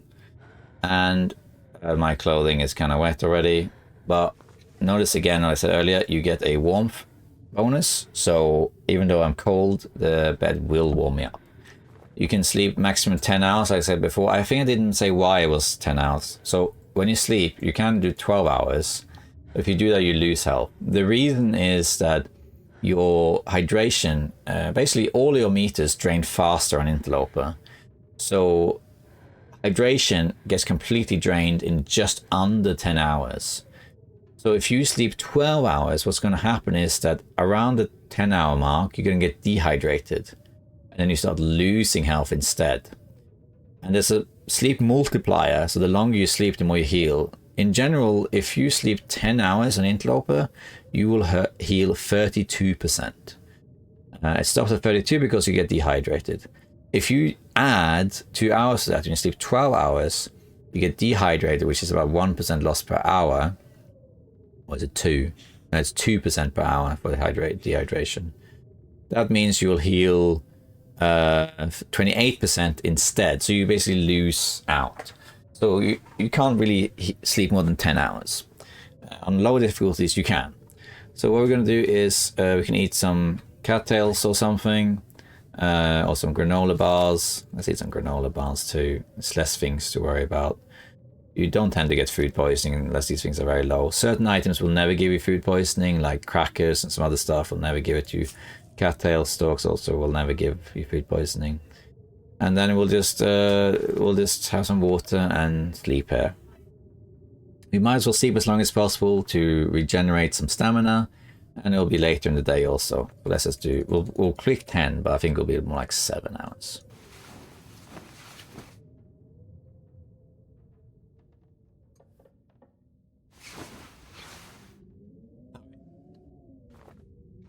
We are fully rested. It's morning, so it's kind of cold, but that's okay, because now that we are here anyway, we might as well do a few things. In here, we're going to pick up our deer hide. Don't forget that when you put that down. We can look around. There's usually a few things here. There's this container under here.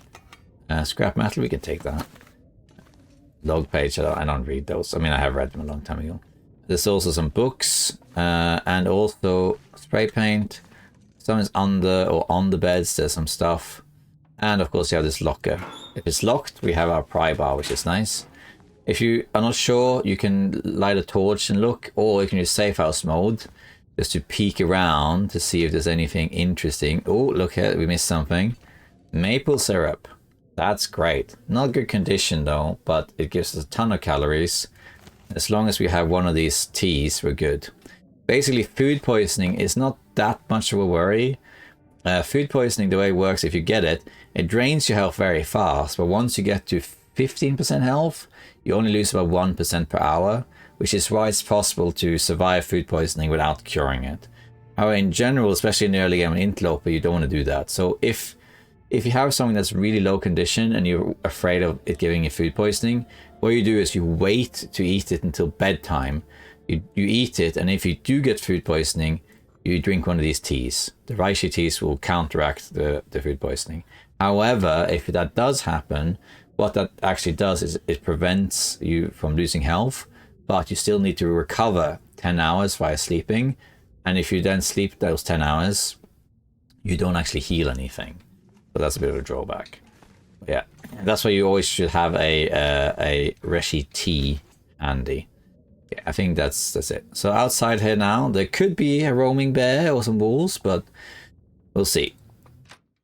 It should be quite cold also outside. Oops, what happened there? There we are. Tabbed out. Okay, it's quite cold. -33, so it's very cold. But that's okay, we got the interior stuff. So here's a few things to keep in mind. Around here, around this building first, there's a few things. Here is the memento key, which is Angler's Den. Now we can open that if we want. Inside, I think there's fish. And around here, there's usually some wood. And I think I have found a hammer here as well, laying in the snow. Not today though, they may have changed it also, but you still want to look around though. Okay. And then over here in this barn, here we have our woodworking tools. This is one of the benefits of spawning Ash Canyon as well. There's only 2 of these if you spawn in vanilla. The other one is in Bleak Inlet, which is quite brutal. And the third one is in Zone of Contamination, which you can't get to if you don't have the DLC. There's a 4th one there also.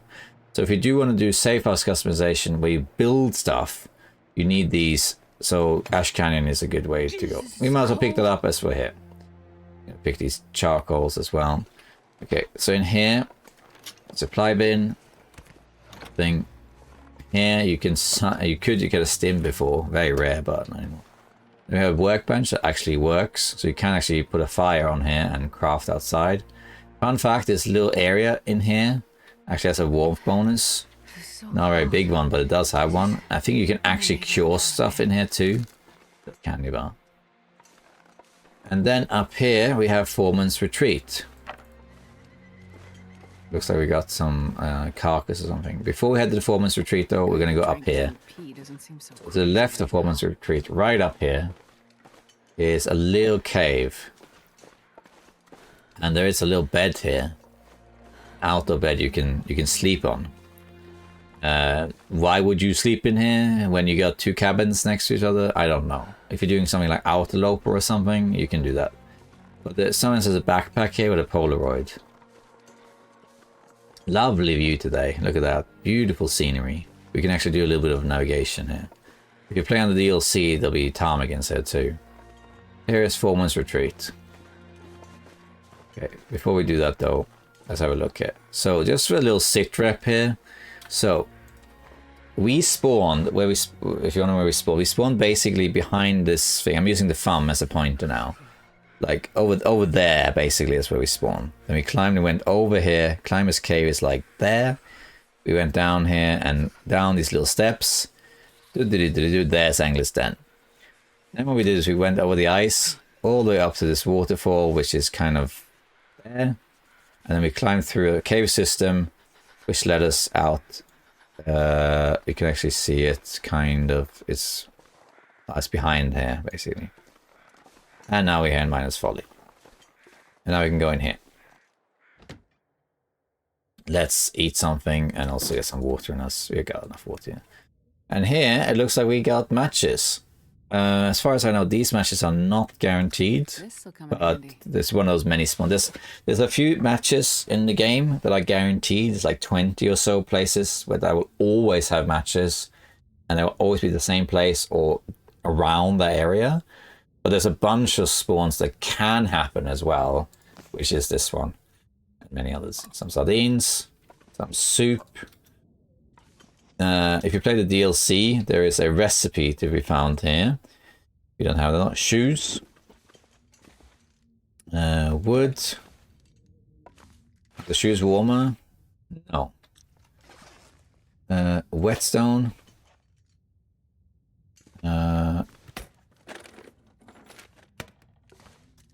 Suitcase.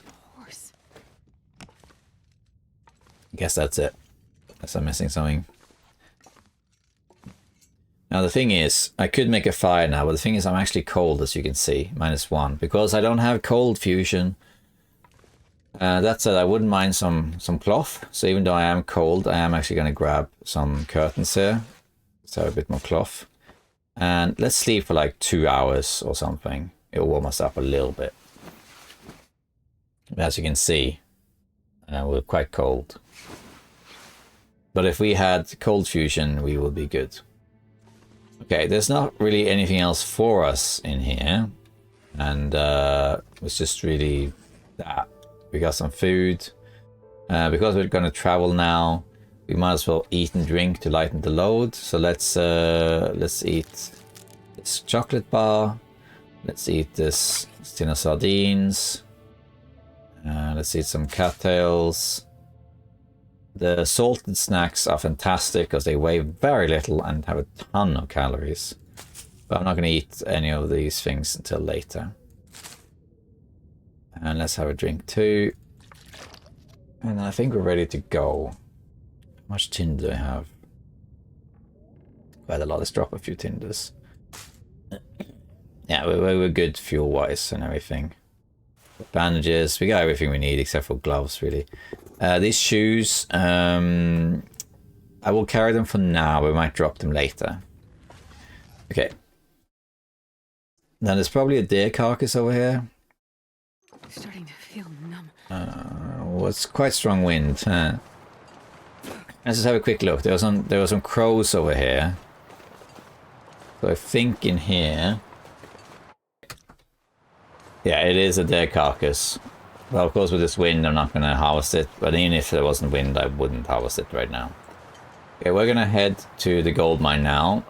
The weather is atrocious, and I'm cold. But because I don't have cold fusion... oh, the bear is out. I am cold indoors anyway as I sleep. Here's the bear. And the moose is up too. So we have both of them up at the same time. Great. Well, because he's here, we can just safely circumvent him. Okay, so what we're going to do now, we're going to head to the gold mine. There are some more stuff back there we can loot, but mostly we're done now. Now, we are cold, but I'm going to push through the cold. Like I said, health is a resource. You don't want to get frostbite, though.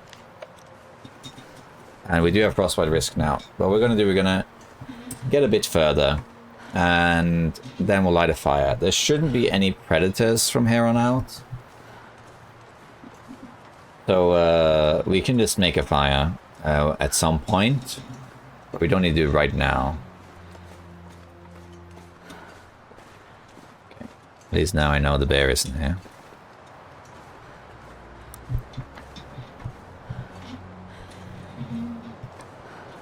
Looks like we got some extra wood.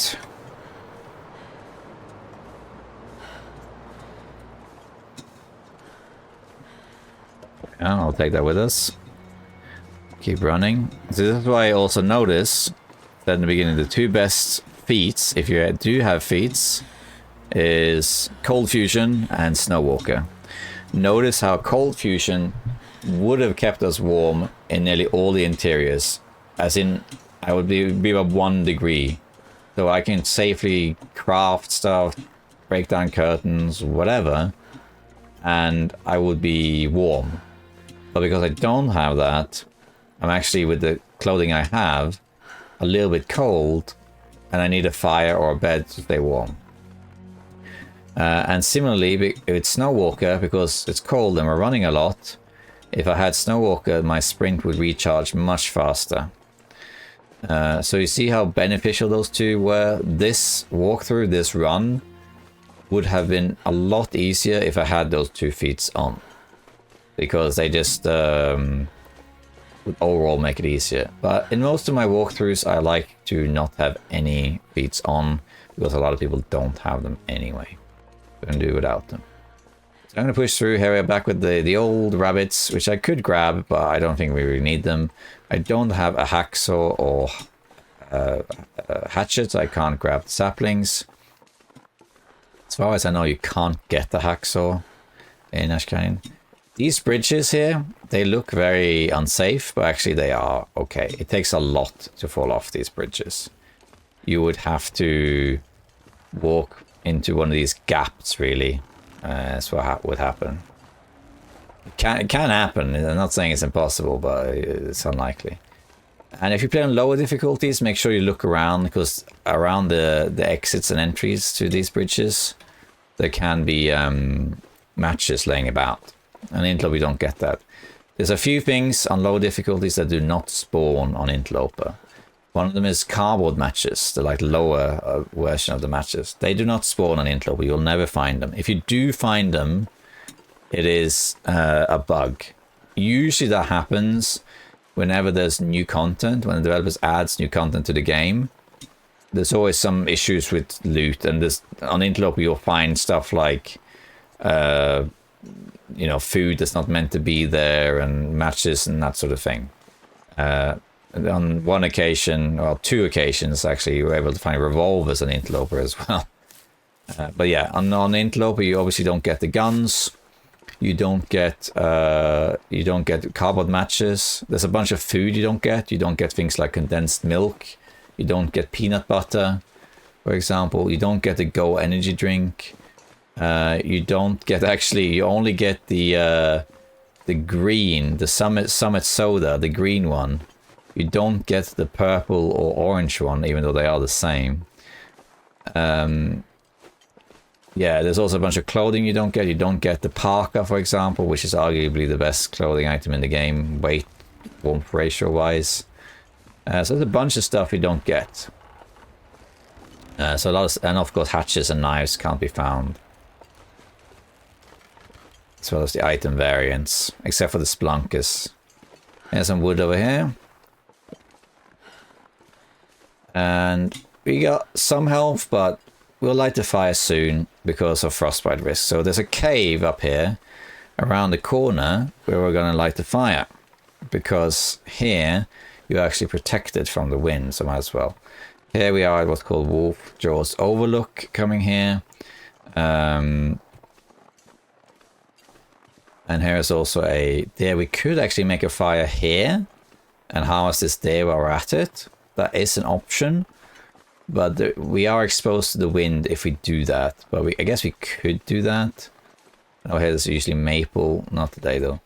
Wolf Jaw's Overlook is where you have a Polaroid location. Tell you what, well, let's do the fire here. It's here, there's winds, right? If the wind picks up, we can make the fire right here. So we're going to light a torch and use the torch to light the fire, rather than the other way around. So let's see. If the wind gets from that direction, I have the fire here. I think it'll be okay. Might as well try and get this deer, get the meat and hide.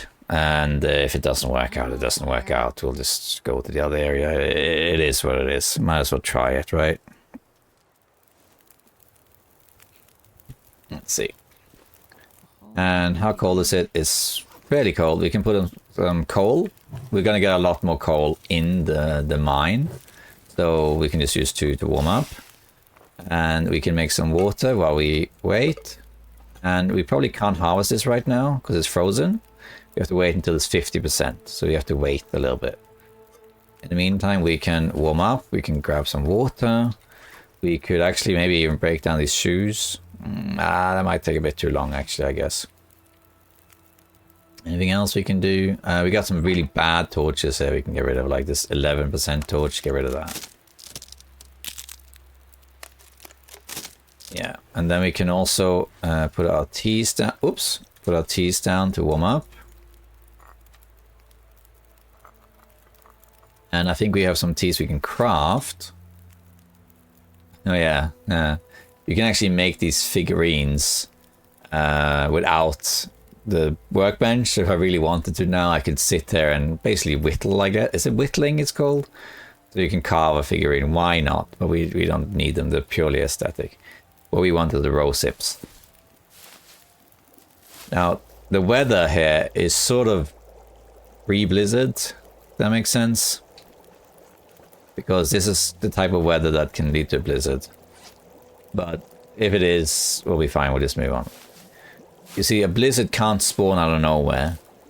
If you have a clear day, it can't transition to a blizzard like just randomly like that. It has to go through steps. It has to go through heavy snow or something first.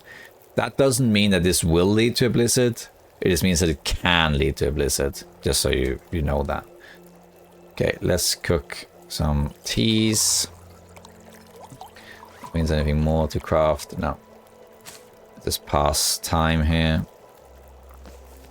How's this? Getting 42, so now I can harvest this by hand. If I had a hacksaw, I could harvest it right away, but I can't, so. Let's make water. And let's harvest the meat first. 1.2 kilos, that's fine. And while the meat's cooking, we can harvest the hide. Oh, I've never been so hungry, man. There we go, and water is done. And we're going to cook the big one. And let that cook, and then we can grab the hide. Again, we're not taking the guts, just because I don't want to attract wolves. Guts are pretty easy to come by later. There are reasons for why you want to have the guts, because the guts will eventually be cured and you can use it for crafting. And also you can use it to make fishing tackles to create gloves and hats, so you don't get frostbite. So there are reasons why you want the guts, but because you have to keep moving, you'll only really cure them while you sleep. So it's going to take a long time for them to practically cure. So yeah, you could do it, but you don't really need to do it. Guts are easy to come by. You can kill rabbits, or once you have the bow, you're going to kill a bear or two, because then you can use that to make the bear coat. And the bear and moose give 10 guts each. And trust me, like in the early game, sure, you might be in a situation where like, oh, I wish I had a few more guts to craft something. But once you get past that phase, you're going to be swimming in guts. You're going to have hundreds around. Right, did this vaporize and I just didn't pay attention? Or yeah, I think I'm going to make a coffee for the climb later. I'm going to eat this. And I have 2 hides also, which is nice. Put this to cook. If you have a cooking pot or a pan, you can cook it faster. There is a cooking pot that used to be guaranteed, but I think is now only sometimes spawns, which is near where we spawned, which was down... it's basically over there as a cooking spot. So down here is Angler's Den. The Angler's Den is right there. My farm is, there's Angler's Den. And we spawned up there basically, and around there is a path to another side, and there's a potential spawn there for a cooking pot. Okay, that's good. I think we're fine now. Let's just put a stick on here, grab a torch, pick up our cans, pick up our teas. I don't think we'll need the teas because now the wind has sort of died down. It's late in the day, and yeah, I think from here on we'll be okay. Yeah, as you can see, -6 now. So now we're good. Now we are good. I think that was worth it. There you go. That's what I talked about earlier. See, you want to harvest the rose hips, but you click climb instead. Silly. Oh, we're just going to leave that. I'm not going to go back down just for that. Up we go. And now we're quite close to the gold mine now. And there's something to know about the gold mine and the rope, but we'll get to that. I could run because I get there faster, but in conditions like these where... oh, I forgot to pick up the feathers actually, oh well. Where it's very calm and quiet, we don't really need to run. You know, we're not going to get cold. Now here in the past, you could actually get a bear coat here. See this little cave here? To the right of it, if you look at this cave, which leads through to the gold mine, go to the right instead. There's a little hair thing here, and here's a rope. In the past, you could actually get a bear coat here. Strange, I know, but you could. We'll pick up this rope. We don't need it really, but I'm going to take it just to illustrate what it's for. It's for the gold mine. If the rope isn't there, it's likely to be on the bridge we crossed earlier. And this cave here, even though it looks quite exposed, this is a protected cave. You see it's protected from the wind. So if I make a fire here and the wind blows straight through the cave, it will not blow out the fire. It is protected. There's a few areas like that around the game where it looks like it's not protected, but it is. That happens also. There's another spot. We might use it, but probably not. There's another spot near the exit to Timwolf Mountain. Check it. If you're playing on low difficulties, there can be a rifle here, one of the variants. There's a spot that looks completely exposed in Ash Canyon. It's a wide open area, but there is a bed there, and it is protected. So even if a blizzard hits and it blows right in your face, you are protected there. Okay, here there used to be a guaranteed stim right there in the snow, but they patched that out. And down here you have a cave. This cave will have some rose hips and a little bit of fuel, like a piece of coal. It might even be warm in this cave because of how nice the day is. Okay, let's use our low torches. Yeah, we got some more. Yeah, we actually are warm, 6 degrees. So here it would actually be nice and safe. I don't really need all this wood, but I'm going to pick it up anyway. We can just dump it somewhere else. Yeah, I'm going to get well fed soon anyway. Okay, so now we're approaching the actual gold mine, which has some good loot in it, mainly the backpack, which is what you want. I'm not trying to do things fast, by the way. Like, I'm not trying to rush. Like, it is possible to have the bow as early as like day 6 or 7 and start hunting and having bear pelts and all sorts of things cured, not cured, but securing by day 10. And I've done that, but this isn't a speed run. This is a walkthrough. So we're just going to take it at a slow pace and play it safe. Safer than I probably play normally. The way I play is a little bit more loose, I guess. So here we are. This is the gold mine right there, down there, those little ruins. That's the gold mine. And there's a few little things down there.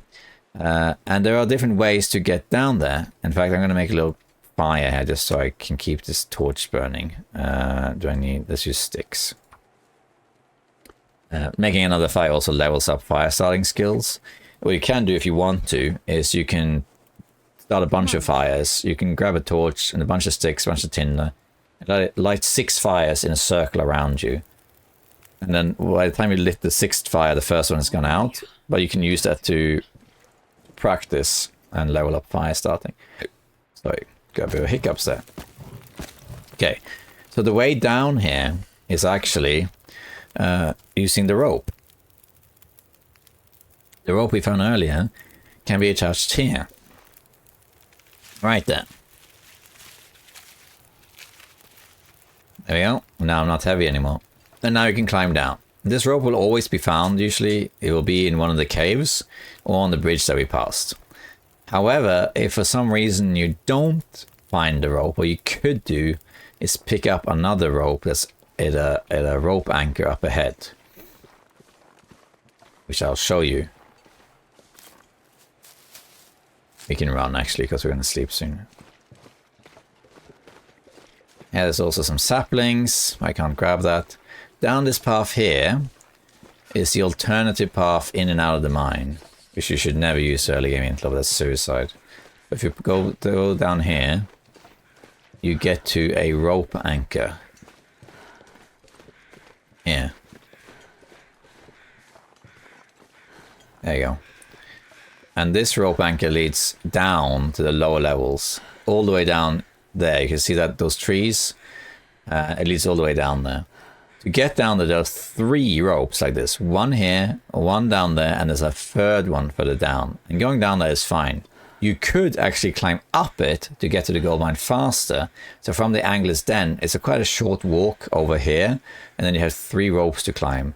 However, if you don't have a sleeping bag or lots of coffee and whatnot, that's really hard to do because climbing 3 ropes is a lot. You are going to get exhausted and you could get stuck and a blizzard could hit and you can't get a fire and you're stuck there and you could die. I highly recommend not climbing up this way. at least on Interloper. In the later game, sure.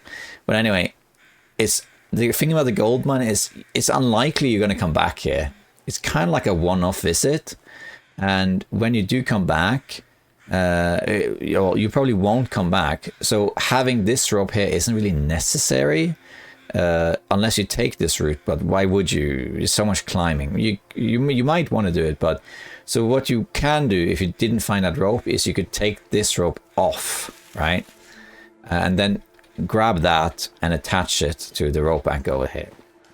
It's unlikely you'll use this one. And even if you are, you can always change it later. So that's one way to do that in case that does happen. However, there is a third option, which is the one that I always use. You don't actually need a rope at all because you can just go down there. You can just climb down there openly. And the way that's done is once you get around this corner here, so there's the rope anchor that we attached. Here, there's these two trees. You just go through these two trees. I was going to grab a new one so I don't have to light it downhill. Go through these two trees and you can just go down this slope here. It's a little steep. You're very likely to get a sprain, but it's perfectly safe. Just go down here. Go down. And you're good. This is why Ash Canyon is also a good spawn, because you get quite a lot of resources right away. But it's not abundant resources though, like quite a lot of cattails in the marshes. But as you can see, like we're not, you know, we're not swimming in resources either. But we do have access to the gold mine, which is nice. And now there's the rope to get up there, which we don't need because there's a passage through the mines. And there's usually rabbits around here too. Not right now, but there usually is. And a couple of misc things to loot. So down here, you can see there's a crow circling. At the end of this river here, there is a corpse. And you can find miscellaneous stuff on this corpse. On lower difficulties, I recommend checking this corpse. Because it can have a revolver. But on Interloper, it's just really random. That's referring to something else. That's something below us. I need to find food. Okay. There's also these plants here, which we could harvest, but we don't really need to. Which are these burdock plants here. And these ones. I'm not sure how even long it takes to grab one. But we have a pry bar, so we could grab these. They are good, so I guess I could grab them. I'll just grab one, I think, though, because it takes too long to dig them out. They are basically the same as the mushrooms. They provide the same benefit. They are antibiotic, but you can also eat them once they're prepared. You can eat them by themselves, so it's like a little snack. But tea-wise, they're the same thing. Right, then there's that container there, and there's also a cabinet over here, which is to the left of this cart. It's here. Nothing there. Usually I don't find anything in there. It has happened maybe once or twice on Interloper I found something in there. Very rare. And here we are at the gold mine. And in we go.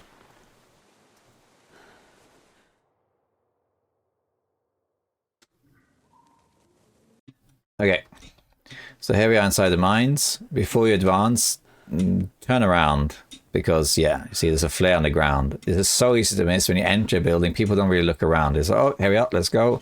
But there can be things behind you here as well. So that's good to know. Now, there's one thing. There's a few things to know about the gold mine. The gold mine actually has guaranteed matches. Let's drink some water first. And one of them can spawn here. So here at the entrance, there's a few things. There's this fire barrel where there's coal. And I believe this scarf is guaranteed. I think you always find it. This one's terrible condition, but it's nevertheless a scarf. And I can put that on. This counts as a headgear. So this actually removes frostbite risk for my head, which is great. We have a jerry can, which is not guaranteed, but often there. We can use that to make fires faster, or we can craft torches, which I never do, but you can. And here's our matches. If the matches aren't here, they are likely by the workbench further in the mine. Beans. This book is also guaranteed as always there. And then we have some more coal. And now when we walk on this ice, we'll probably get cold. Because see, we got shoes. If I start walking on it, it gets wet, see? That's because the water is cold. So you get wet. But it gets better. If you want, you can take off your footwear and put it back on after. And again, there's quite a lot of coal here. This is a gold mine. There's 2 gold mines in the Long Dark, but you don't find any gold here. But you do find coal, which is better because you can light fires with that. This is why I picked up so many torches. So you can see I had 13 at some point. Now I have 5.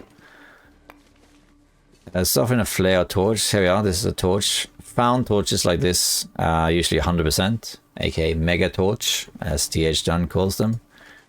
The only downside is that the game will automatically select the biggest torch. So if I try and light this torch, or if I light a new torch now, he will select the biggest torch. And I might want to save this for later. So it's better to manually pick another one. This one is fine still. I'm gonna take my shoes off. And then let's run through this. We're low health, but it's fine. That's nothing to worry about.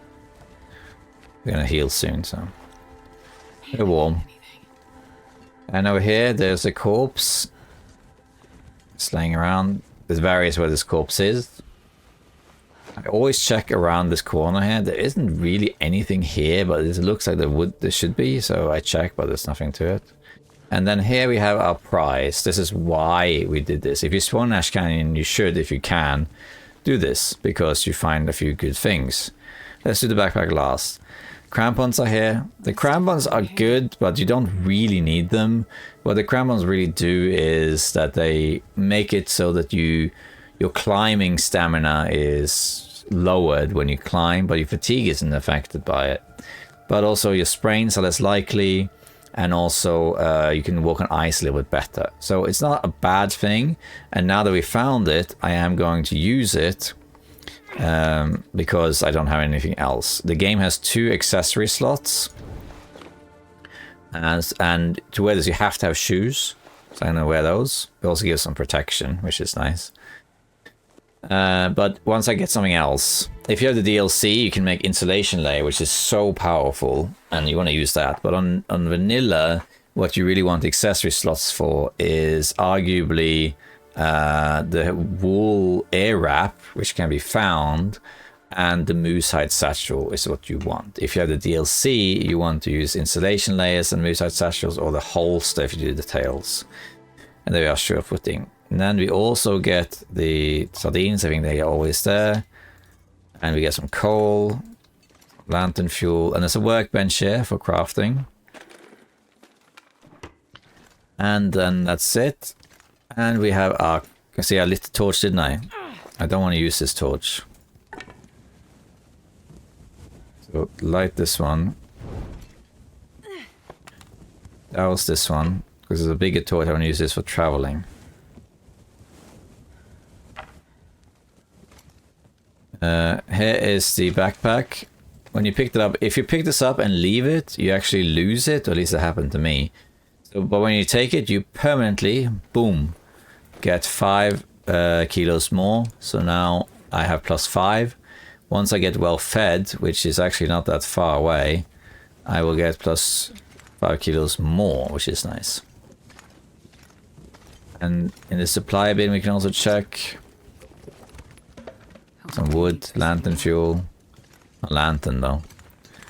And we're gonna sleep here. I could make a fire, might as well maybe while I'm at it, just to make some more water and that sort of thing. Maybe I'll eat my cans, just because they weigh so much. I'm a bit greedy with cans, because if you eat the canned food now, before you reach level 3 cooking, the problem is that you will smash them and you don't get the actual can if you smash them. And you also get less calories. However, does it really matter? Not really. We could just use them just to have some more food. They can be warmed up and drunk for heat bonuses too. But you, and if you cook them like this, you get cooking too. So if 23% was lost, that's fine. And when this is cooked, you actually get, it counts as cooking. So you level up cooking too. And we can do the same thing. You can right click it. Takes longer, but it won't burn. Might as well make water as we're here. I don't think there's anything I want to like cook here. I don't think so. There we go. Get more water. Water's always good. And then while we wait, we can make some rose hips. There's quite a lot of rose hips around. All I can think about is food. There we go. Soup, level up cooking, water's boiling, and we can make some rose hips, rose hip teas, and prepare some more rose hips. I need to find a place to rest. And then let's make a wort in that one and a rose hip in that one, and then we can do the burdock. We might not cook that though. I guess that's it. Yeah. That guy who drank his own pee doesn't seem so crazy right now. Okay, so if you look now here, the prepared burdock, I can make this into a tea, but if I want to, I can just eat it, and it gives me vitamin C and quite a bit of calories. So there's that. Okay, I think we're more or less done here. Is there anything really to make? I can make a coffee, I guess. Let's make a coffee. Might be useful for the climb later.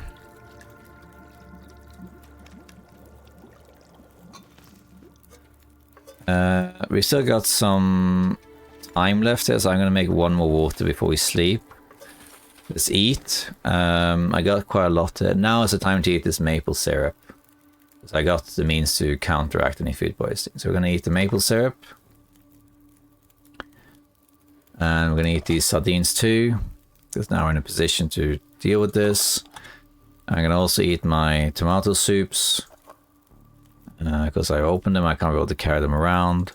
This way also we have less stuff in our inventory. As you can see, my food has gone up significantly. I can also eat these cattails. And I still got more food, and we're going to get more cattails. And there's a lot of birch bark here, which we will get on the way to Tim Wolf Mountain. So yeah, not a ton of resources, but enough. Now you can see we're full meters now. There we go. I do wish that the condition of our clothing was a little bit better, or I had a sewing kit to repair it, but I don't. We can also drop our hides here, and they are curing. And then the fire is about to go out in a little while, so let's just boil some stuff here. I think I'm going to utilize this fire and make as much water as I can. You can never have too much water because it goes fast. Give me one more. And you should be warm enough inside this mine. We shouldn't freeze here. But if you're not sure and want to wait, just make sure you do actually survive. You can just wait this fire out. And just make sure. By the way, a lot of people don't know this, but if you're in a past time, like you can just do this, right? Past time. But you can also do it in the bed. If you do it in the bed, you click this button, past time. You get the warmth bonus because what you're doing is you're going in the bed and doing it. So you're warmer that way, like this. Okay, fire's gone out. We can... No, it's embers, sorry, it's embers. Take the charcoal, why not? Okay, now the temperature's gone down. As you can see, now it's -2. So it's not great, but this gives +5. And I don't think it really changes. It's pretty much static. So what we can do now then is just have some water. And then we will sleep for 10 hours and we should heal. 10 hours, here we go.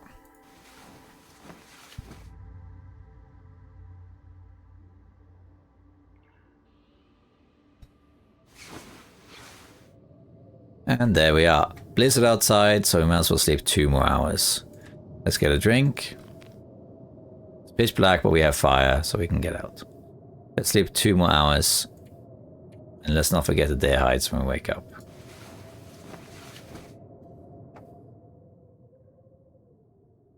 Blizzard ended, I think.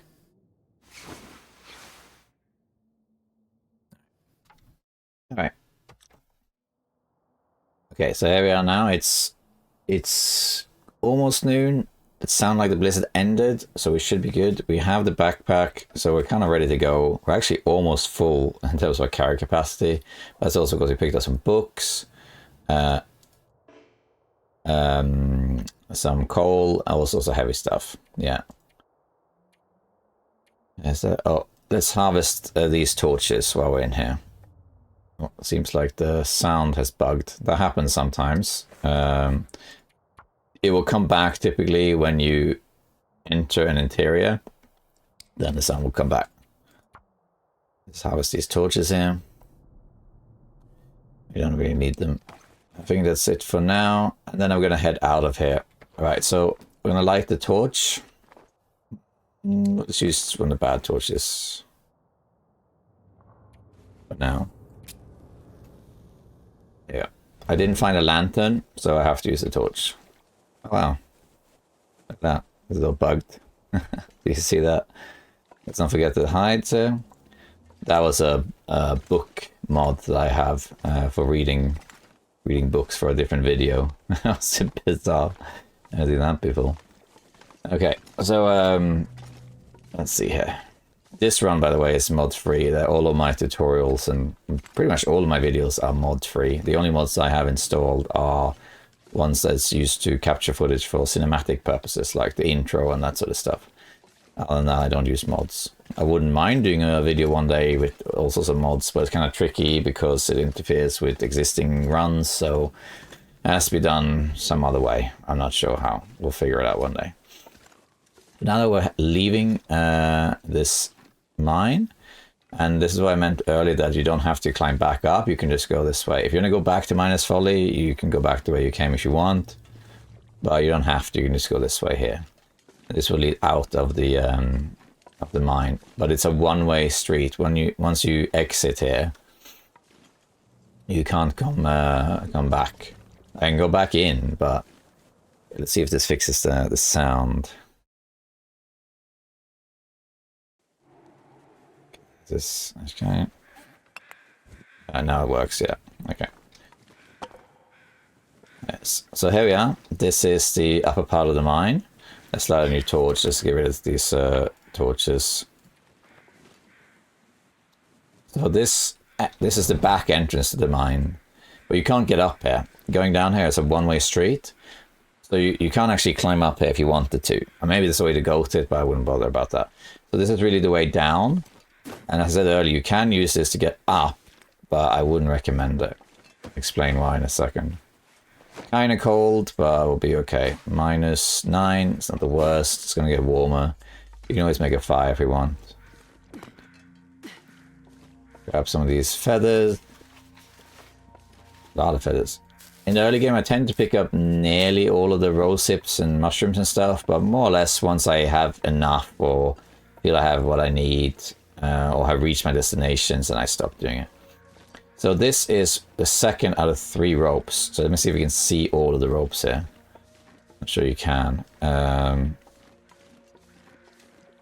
you can. Okay, so this rope here is the one I talked about earlier, that you can grab this if you want to attach to the rope anchor, because it's unlikely you're going to climb up this rope. But if you wanted to go the back entrance to the mines, you can do so. There's a rope all the way down there. You can see with the thumb. That's where we're going now. So you can climb up that rope. Then you go along the ledges. Then you climb up all the way up this rope, which is very long. And then this rope. So it's 3 ropes in a row. And that's really long and really tiring. It's not that it can't be done, but it's really risky. Particularly on high difficulties like Interloper. It's really risky. I wouldn't really recommend it, to be honest. Because if anything happens, if you run out of stamina or you get heavy or you need to rest and the blizzard hits. If anything happens, you're kind of stuck here. It is possible to go down. I have done it many times, but it's a little tricky, you know. As you know what you're doing, I wouldn't recommend goating here. But you can goat down these cliffs here. It is perfectly possible to do it. Just be very careful if you do. We have coal, so picking up wood at this point doesn't really matter. This one is a bit weird, like it looks like you can't really reach the rope, so you have to go quite close. I'm not sure what's up with that, but yeah, there we go. Down we go. It's cold, but not so cold, so it takes a little while.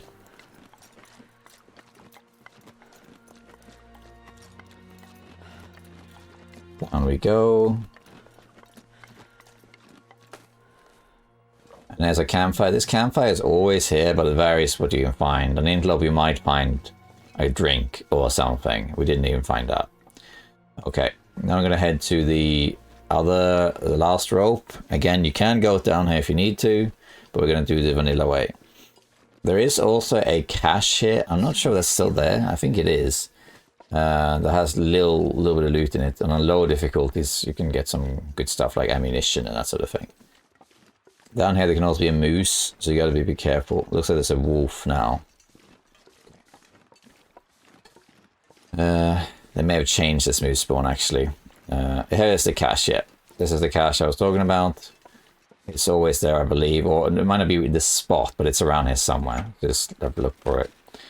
And we got the Polaroid. Oh yeah, very nice. This is the other Polaroid. This is the High Meadows. Could go there, but I don't think it's really necessary. I'll probably light the fire soon just to keep the torches going. And then we have a wolf roaming down there. This used to be a moose spawn. I think they might have changed that because they did a wildlife refresh in December 2024, but they changed all the animals. And I have to admit that while I know most of them, there are a few changes that I just don't remember. You figure it out by experience though. Knowing where all the animals are is not a key component to surviving Interloper. Sometimes there's a corpse down there, but not today. It helps if you know where wolves are, because then it's easy to avoid them, you know, because then you're prepared that, okay, up ahead there's a wolf, and you have the torch ready and that sort of thing. So it does help, but it's not essential. You can get by without knowing where they are, because you can just be prepared. Like this, see? Pretend I didn't know this wolf was here, I just do the stone trick. If they go. So it doesn't really matter whether you know them or not, just know what to do if you encounter them. Later when you get like the flare gun, then you might want to walk with the flare gun in hand at all times, because the flare gun will be an active deterrent. You can just have it ready and just shoot right away if something happens. Birch. Pick up all the birch bark. If you see birch bark, always pick it up. Birch bark is a really, really powerful plant. Is there more?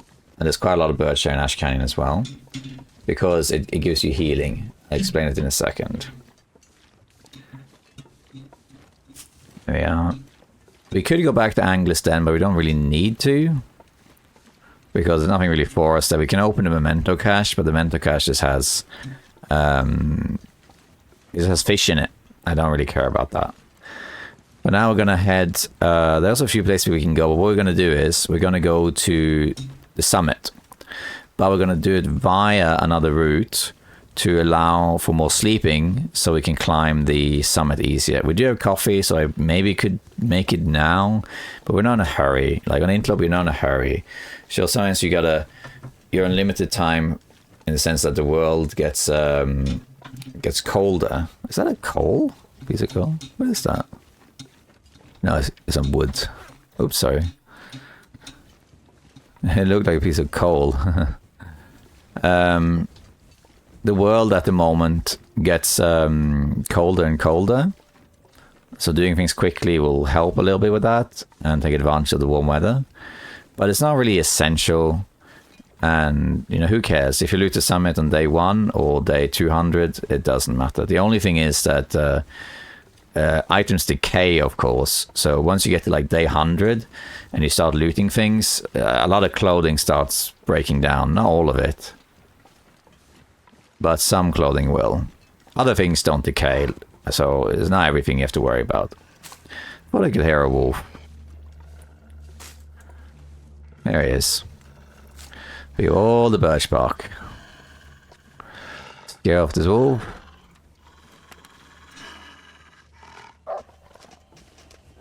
There we go. Standing a bit too far away there.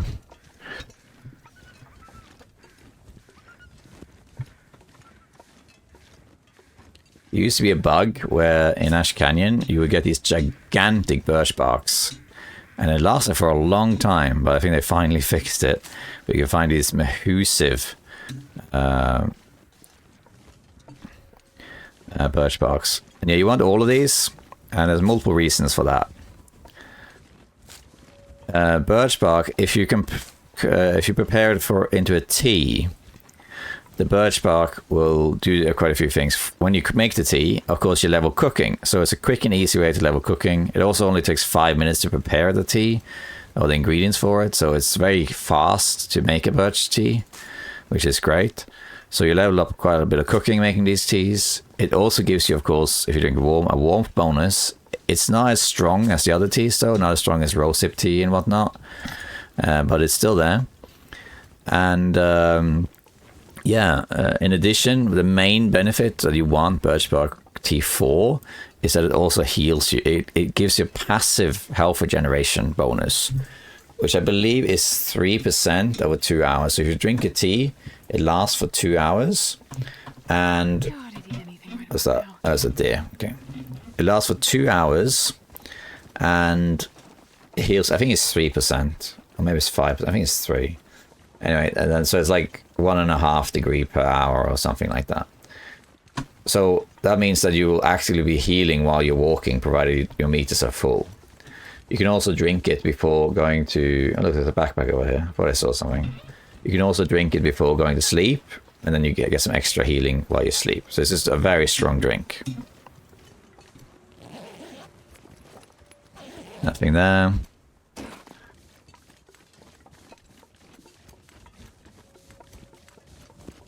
So yeah, pick up all the birch bark you can. It will help a lot.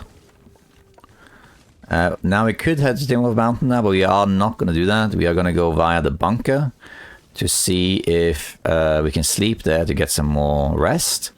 And also, we can check the bunker because there's 9 bunkers in the Long Dark in 9 different regions. And they all have a chance of spawning a recipe, which we can't get because it's we don't have the DLC.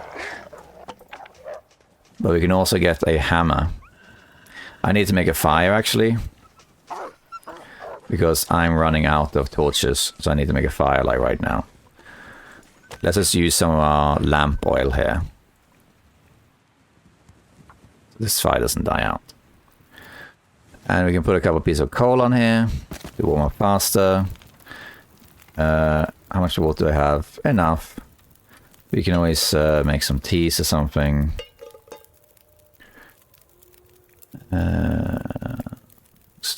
We can put the cedar on here. I didn't realize I was carrying so much. Okay, then we'll make some water. There we go, and then we can prepare some birch bark tea while we wait. There's a sound back. Okay, now we can prepare some birch tea. Here we are. We can make 4, I think.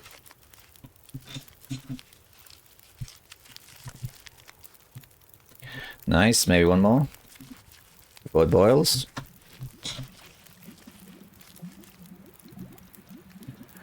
Okay, we can make one more. It only takes 5 minutes. Then we can make a couple teas and then we can go.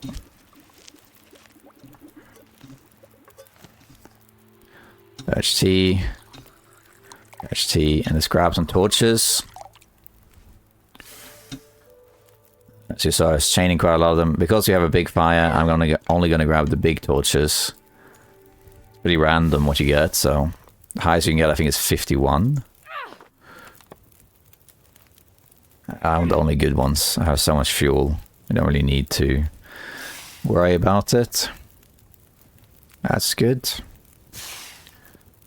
The birch tea buff, by the way, it stacks. So if you drink 2 birch teas, it will last 4 hours and so on. It's really strong like that. I'm going to keep moving, so I'm only going to have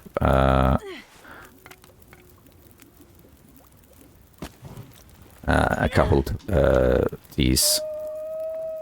There we are. Okay, I think we're going to go after this. Need to eat something, actually.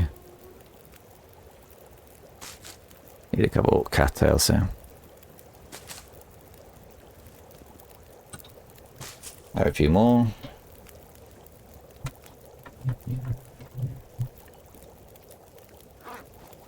Okay, let's grab another torch.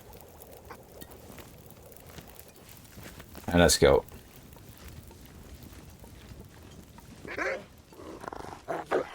All these wolves. And now it's warmer. It's -5. So now it's a bit better.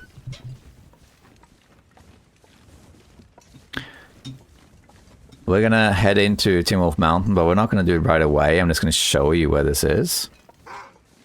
These wolves are just pestering me. Do I have anything that smells? No, I don't. The rabbit, they might go for the rabbit. What we want to do, we're going to go up on this ledge that's over there, because up there is a bunker. As you can see, we're half fatigue already. So if I go now, I might make it with the coffees I have, but I'm not going to bother risking it. Instead, I'm going to go up there, sleep in the bunker, and then head to the summit. And then if we're lucky, there'll be a hacksaw at the summit, which means we can open all the containers. But there's no guarantee that's going to happen. It's like a 1 in 4 chance or something like that. Yeah, something like that. But this is the actual cave that leads that we're going to go in here after. I'm just going in here now for a moment to just save the game. Let's see here. But this is the route. Leaving Ash Canyon. Right. Okay. Right, just take a moment in here. It's a cold in here. We're going to go in here in a second. So the reason I went in here is this is actually a detour, but I just went in here to have a little break to warm up. But sometimes you'll see in videos, well, I'll take a little detour to go into like something like a cave here. We're not actually going to go ahead just yet, but going into a cave like this allows me to, for one, save the game so that in case something happens, I can just exit and then come back to it. You know, if you're playing on a run where you have to go very long distances outdoors, if something happens and you have to go for whatever reason, then you can't save it. So you're just gonna have to quit what you're doing. So it's nice to take a little save point now and then.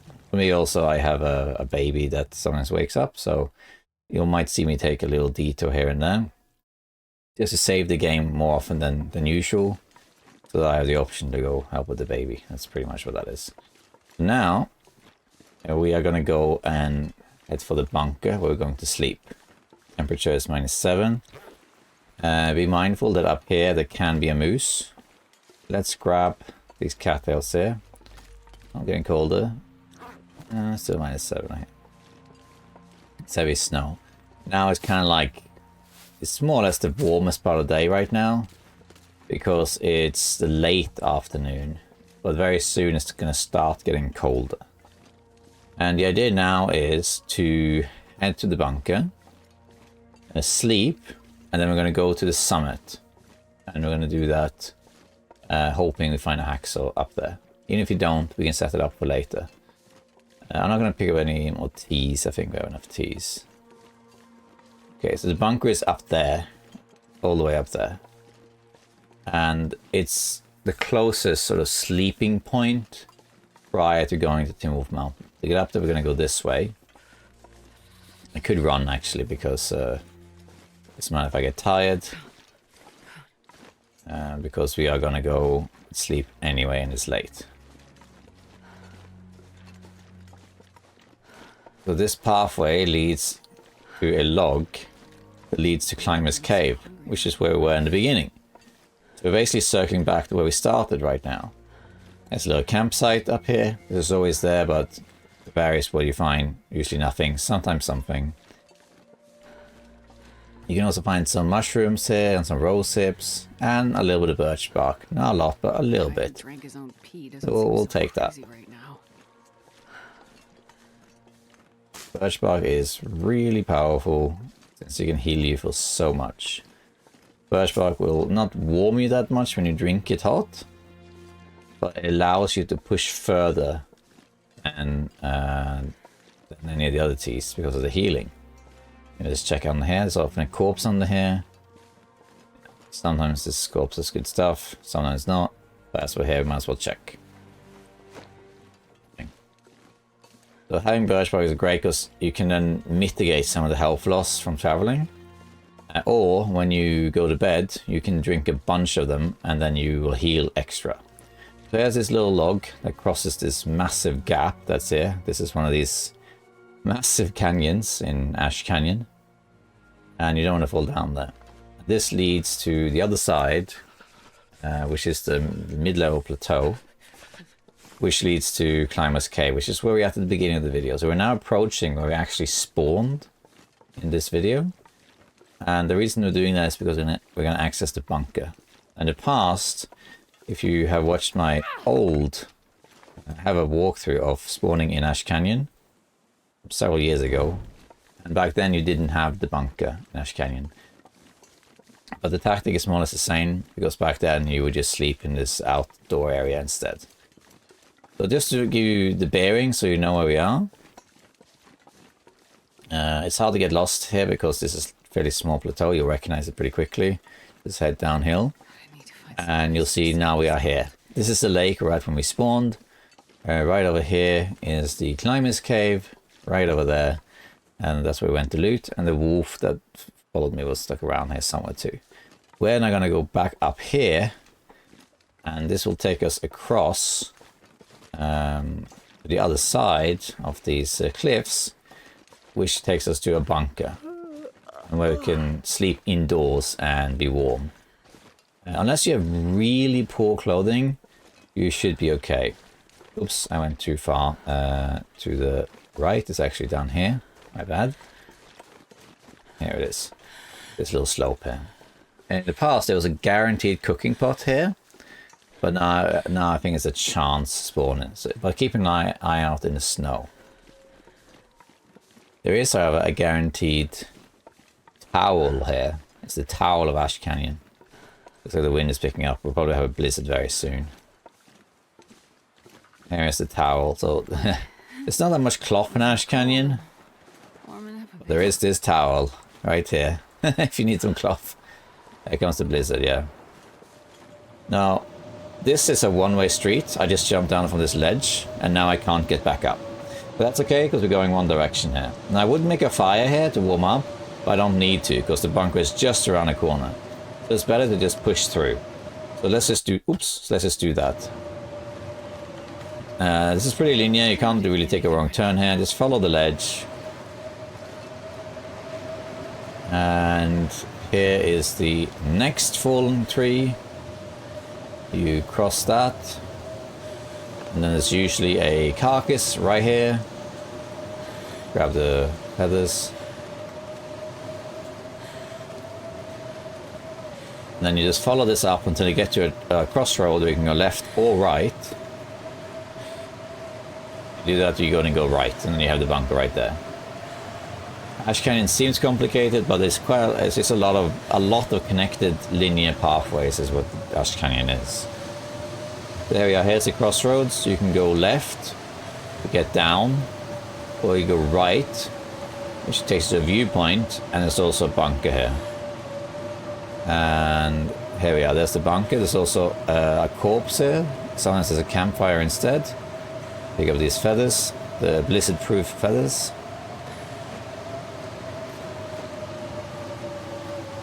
And here's the bunker. Now these bunkers are relatively recent additions to the game, because they were added in part 2 of the tale, so that's like March or something, 2023. So they've only been there for about 2.5 years. Now we are actually cold here, which is not great, and that's partially because these are making us colder. So that's not so good, but there's a backup plan in case we are too cold. We are actually too cold, so we can't actually sleep in here, I don't think. We can have a quick look around, if there's anything. But yeah, no, we are actually too cold to sleep here, it seems. If I had cold fusion, if I had the trait cold fusion, I could sleep here, no problem. It wouldn't be an issue at all. Because then I would have -1 degree here, and I could just go on this bed, and I would be warm. But I can't, so my clothing just isn't good enough. So what do you do then? Well, that's fine. There is a backup solution, which is the old way you would do this if the bunker wasn't here, which is this sort of hidden area that's protected from the wind. So what we're going to do, we're going to go up here. And now we're going to go back to the crossroad where we just were.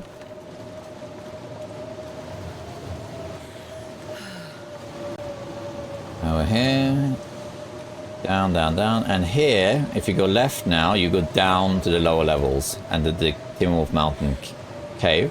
But instead we're going to go up here, past these rock formations, and to the right, and you get to a little secret area right here where there's a bed, a leaf bed. And this place, even though it looks really in the open, this place is actually windproof, unless they changed it. Well, silly me if they changed it. So what you do is you can put a fire here. Even if the wind changes and hits you right in the face, this shouldn't blow out the fire. However, if you want to be sure, just in case you're not sure, maybe they changed it, you can always sleep in increments of 1 or 2 hours, for example. Let's start a fire here. Come on. We can manage that. And we'll warm up here. And if it does, if it doesn't work, so in the past at least, this was always a windproof area. A bit like the cave to gold mine, which doesn't look like it's windproof, but it is. This one is also windproof.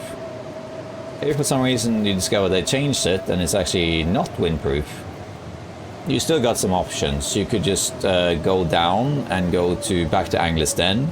You could go to Timberwolf Mountain Cave. There's all sorts of things you could do. Okay, let's see. We got some water, so why don't we make some teas? Huh? Make some birch tea while you warm up. And while that's cooking, we can make some more birch.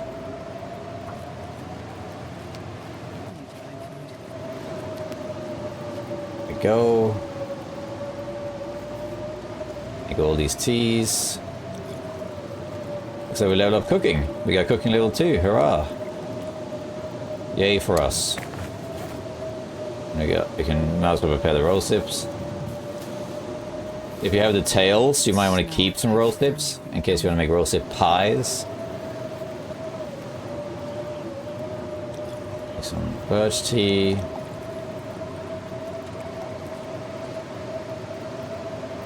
So far we're all good. Anything else to do while we wait? I don't think so. We're good.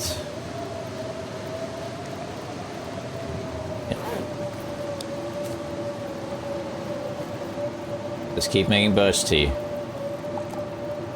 Rose tips too. And let's eat a little bit. Let's eat. Let's just smash the dog food. I'm not gonna wait until I find a can opener.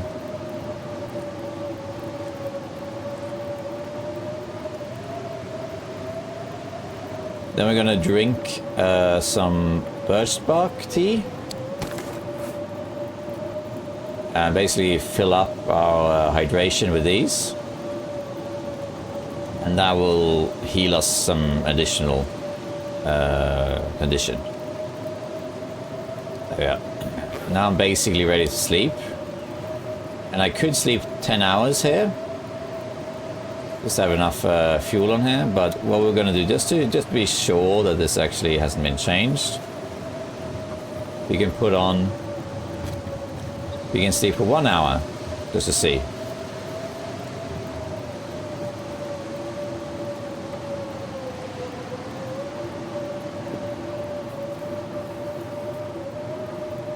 We're fine. And as you can see, we are still in shelter.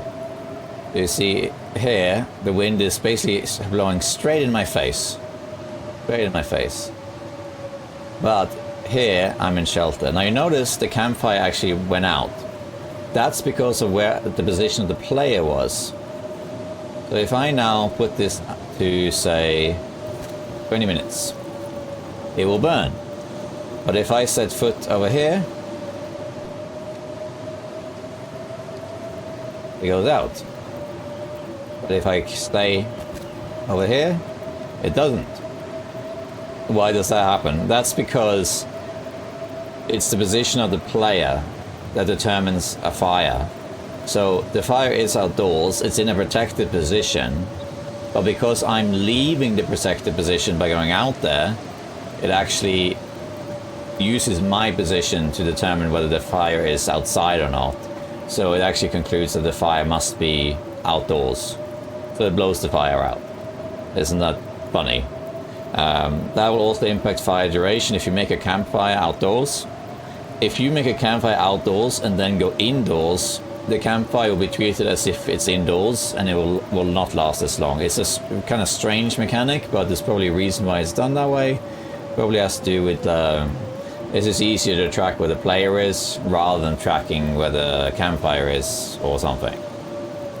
So because, as you can see, we got a raging blizzard, it's blowing straight into the cave, but we are perfectly safe. There's really no issue at all, as long as I stay where I am. So if once I move, it will blow out. So what we're going to do now, we're going to put some fuel on here to make this burn for 10 hours. And then we're going to sleep for 10 hours. And then that's it. Wish me luck.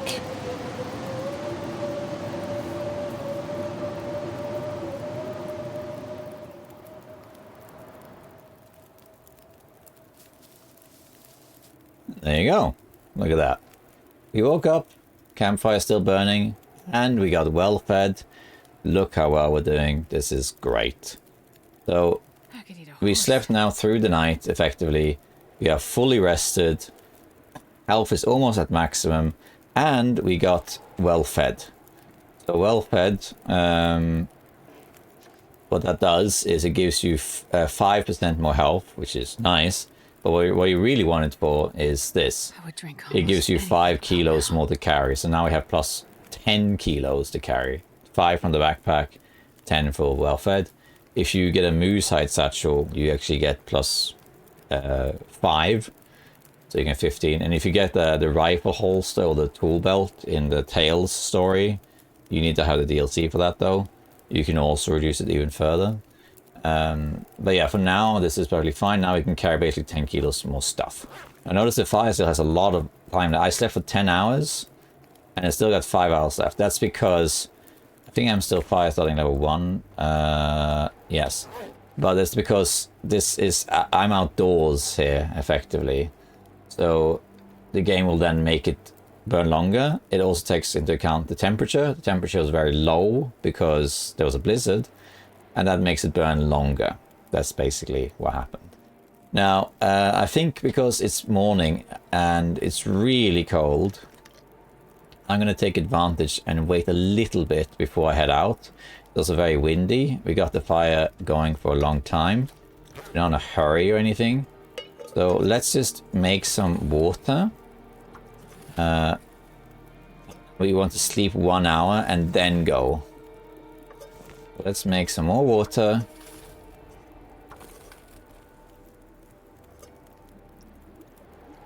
It's still quite windy.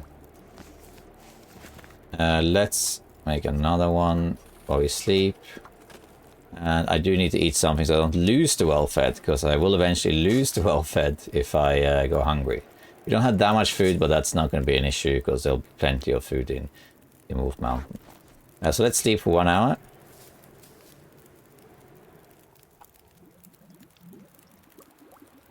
think the wind died out now.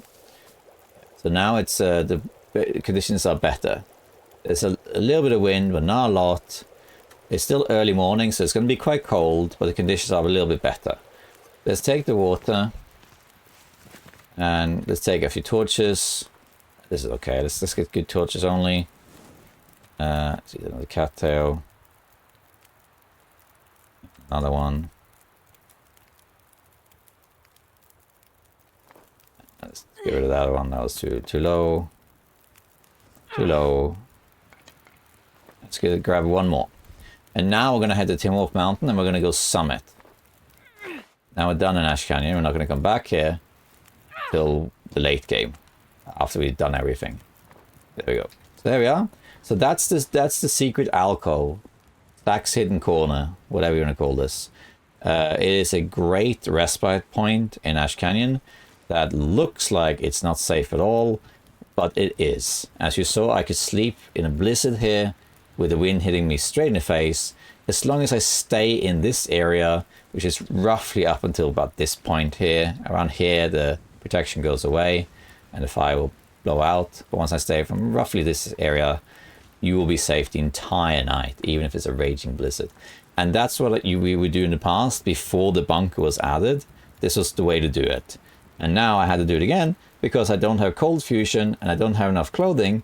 So it actually was too cold to stay in the bunker. There were ways around that, like using flares and stuff like that. There were ways to stay warm in the bunker, but it's not worth it. Instead we did this and it worked perfectly. So now we're going to head to the summit and we'll go from there. Let's get a good torch again. Okay, so now that's a good one. Now we're going to go down to the summit cave, the cave that leads to Tim Wolf Mountain itself. So here we are at the crossroads again. You can goat down the mountainside, of course, where the bunker is, but we're not going to do that. In walkthroughs like this that I make, I rarely do sort of cheesy tactics that requires something very tricky to do. So goating is something you'll see me do sometimes if it's something that's pretty easy, or I do it just for illustrative purposes.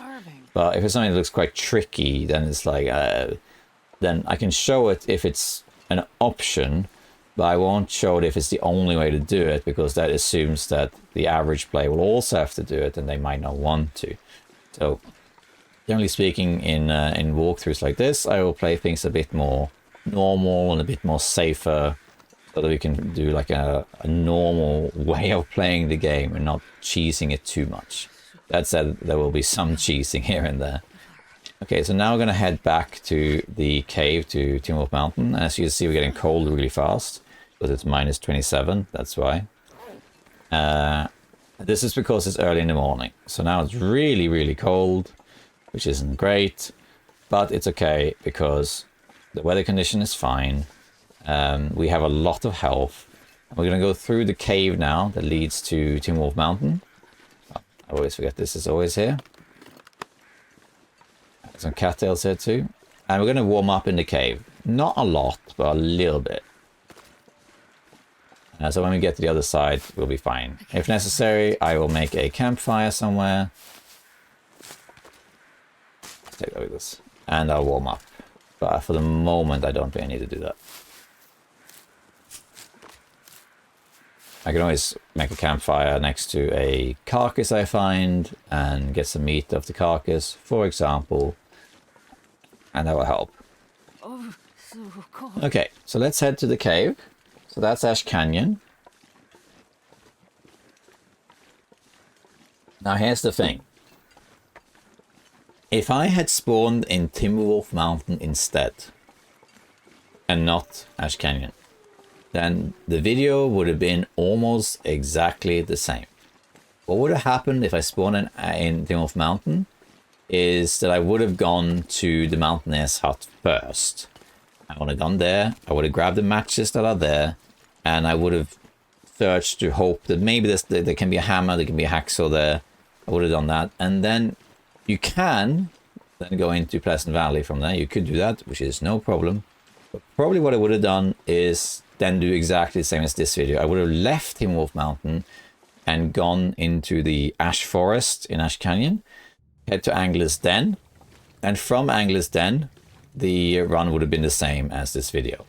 So a Timberwolf Mountain spawn is almost identical to an Ash Canyon spawn, except for the first 20 minutes. So that's good. If you spawn in Pleasant Valley, you also can do that. You can head into Timberwolf Mountain and then Ash Canyon and do the same thing. But you don't have to do that, of course. This is an option. There's no set rules or recipe. The only rule is you have to keep moving. We got a lot of coal we can pick up here. An Interloper, it's very important that you keep moving. You don't stay put. It's not that you can't. If you know what you're doing, you can survive in one region in Interloper, provided you find matches or something, or at least a flare. And I have done region challenges, if you haven't seen them on my channel, where I survive in one region only, and that sort of thing. Okay, we're gonna go this way, because this leads to a secret area. Not secret, but like, you know, loot area. So you can survive in just one area, but to master Interloper, you need to keep moving. You don't stay put. Okay, so here there's a little like area with firewood. That's always there. There's antibiotics. Toru. And if you take a left over here, this looks complicated, but it's not that complicated. This leads to a dead end. And in that dead end, there can be a wolf carcass, and there can be Spelunker's lantern. If you play on lower difficulties, there can be revolver here. Here is the wolf carcass. This isn't always there, but it is sometimes there if you want the wolf hide. So if you want to, you could harvest this. And you could take the meat, but if you take the meat and eat it, you get parasite risk. It's still worth it though if you really want it, because it'll only give you 1% parasite risk. So you could take it. And you can take the wolf hide. If you get 4 of them, you can make the wolf coat. So you could do that, but you don't need to. Coal, and here we have the unfortunate woman. So it's a woman here. At least I think it's a woman. Fortunately, you can't take her boots. And then if you look through these ones, this is the path out of it. So here we could take a break and grab this meat and the hide. Could do that, and then you have an extra wolf hide. But you'll see that generally speaking, I don't tend to make wolf stuff on Interloper. The wolf coat is perfectly fine. It's a good outerwear that you can craft. And you just need 4 wolves, and once you have the bow, you can kill wolves very easily. But you don't really need it, because what you really want is the bear coat. The bear coat gives so much warmth. It's heavy though, it's way heavier than a wolf coat. But it gives so much warmth. It has the same area. You can see it here. That's where we just were. So what I usually do, I usually leave the wolf carcasses alone. I usually don't harvest the wolves unless I really need the food or whatever. And I instead, once I have the bow, my priority targets is moose and bears. That's what I want, because they give lots of food, lots of guts, and they give hides that are really valuable. I'm gonna check the way out is to the right here, over there. I'm just gonna quickly check over here for some coal, and then we'll keep going. Only 1 piece of coal, but that's fine. So, but you can do that if you like. If you want, you can take the wolf carcass, and you get a wolf hide, and then once you have 4 of them, you can make a wolf coat, and then you can have a wolf coat and then a bear coat later. There's nothing wrong with that. This will give you some warmth and some protection, and that's good. And eating wolf and bear meat until you're cooking level 5 will give you parasite risk, but it will only be, if you eat only 1 piece of meat, it gives you 1% chance of parasites. If you eat 2, I think it's 4%, and then it's 9, and then so on. So if you took that piece of meat and ate it, you have a 1% chance of getting parasites, so the chance is really, really, really low. But do you want to take that risk? Probably you'll be fine, but you might just be that 1 in 100. So here we are in Timberwolf Mountain. We're safe now. There will be wolves and bears here, so we still got a little struggle ahead up to the summit, but we are good at the moment. We're out of Ash Canyon. But I'm going to go back in just to save it in case the baby wakes up. Then we head to Ash Canyon. Sorry, Timberwolf Mountain. Sorry. All right. Okay. Saved. Marginally woman here, but that doesn't matter. Okay, so here we are. Timber Mountain on our way to the summit. We can go briefly into this cave over here. And to warm up a little bit. We need to have some food. Unless we get a wolf to kill a deer, we're not gonna get these deer. Little early mornings. Now, unless you absolutely have to, If I don't, we're not gonna run like at all. Because that'll just drain our fatigue. Might grab the roll sips just to have some more warmth. And make tea. Don't really need them, I guess. But this little cave's got a few bits and bobs, usually some wood.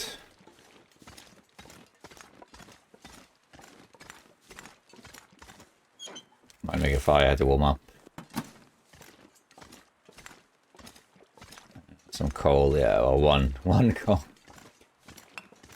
Okay, let's make a fire, but it's -8. We can warm up a bit. There we go. If this fails, then my torch fails too, I guess. But let's see.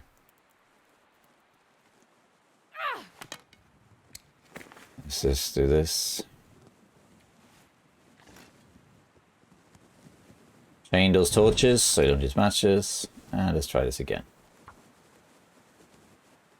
So we're going to warm up. So we're going to try and not take too long though, because even though I'm just standing still, you still burn fatigue. It's just that it's slow. But you know, you'd still be able to travel a certain amount of distance with that energy. A lot of coal, so 2 pieces of coal, for example. And what we can do is we can douse this. We can...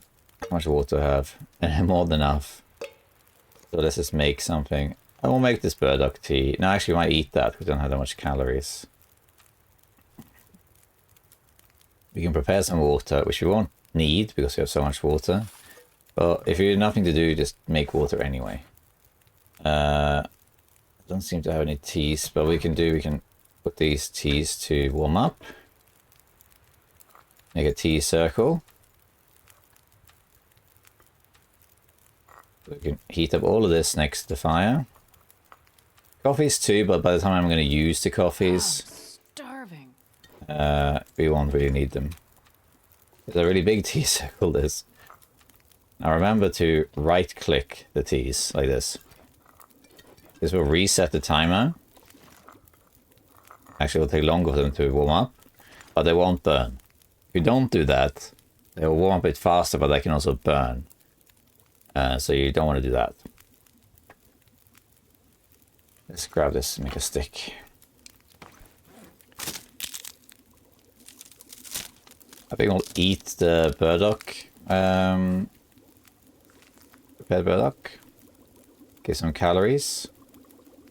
We still have this we can eat, this. In fact, I'm going to eat the dog food now because it's kind of heavy. Now, if you do this strategy that I've been doing now, you should be able to get all the way to the summit without coffee. Because you're using so little fatigue. You just walk the whole way, and you slept right by the entrance to Timber Mountain. Especially if you don't stop and warm up, you can just keep going and just take the damage. Then you can climb the first rope, and you'll have about half, maybe more than half of the fatigue left. And then the last part will be used for the big rope climb. The drawback of doing that is that you know, there's very little margin for error. The fact that we have crampons makes it easier. The crampons don't actually improve climbing, but it improves the sort of the sprint meter, climb meter. So it does help a little bit, not a lot, a little bit. So you should be able to make it. But if you took too long, if you sprint a little bit, if you took too long to warm up, whatever, then maybe it'll just barely not be enough. So if you have coffee, it is a bit easier. In the past, you were always guaranteed to make it, because in the past there was a guaranteed stim in Ash Canyon. So you would always have that option regardless. And now there is the coffee instead. I don't think the coffee is actually guaranteed, but it's usually there. I think maybe once or twice it's not there. It could actually be guaranteed and I just misremember, but it's very often there. Okay, we're going to take all of these teas with us. We're actually going to drop some water here for future use. We'll need to take all of this water with us. And we'll travel a bit lighter as well. And we can go. But with this fatigue plus the coffee, we will be fine. Now, you have to make a decision whether you actually want to do this, of course. Because we could go to the summit and get practically nothing. The summit's all the way up there, you know. Because to open the containers at the summit, you need to have a hacksaw. In the past, the chance was about 50% that you had a hacksaw at the summit. And in fact, if you spawn in Timberwolf Mountain, if you went to Mountaineer's Hut, you could, through experience or by looking at the loot tables, you would know whether there was a hacksaw at the summit or not. Because in the past, you would either find a hacksaw at Mountaineer's Hut, or if it wasn't there, you could tell by the items that were at the hut whether or not there was a hacksaw at the summit of the bear. Because they changed it, so he's all the way over here now. Let's just go around, it's okay. Yeah. The bears are not an issue as long as you don't get too close. Because bears, they're so slow. So he's not going to be a problem. So yeah, but now they changed it, so you can still get the hacksaw at the summit, but now it's less likely. I think there's 2 out of 4 loot tables where it spawns there, but it's that it can spawn there. It doesn't necessarily do it. So I think now it's something like 1 in 6 chance or something like that. So the likelihood is that we get to the summit now and there isn't the hacksaw there.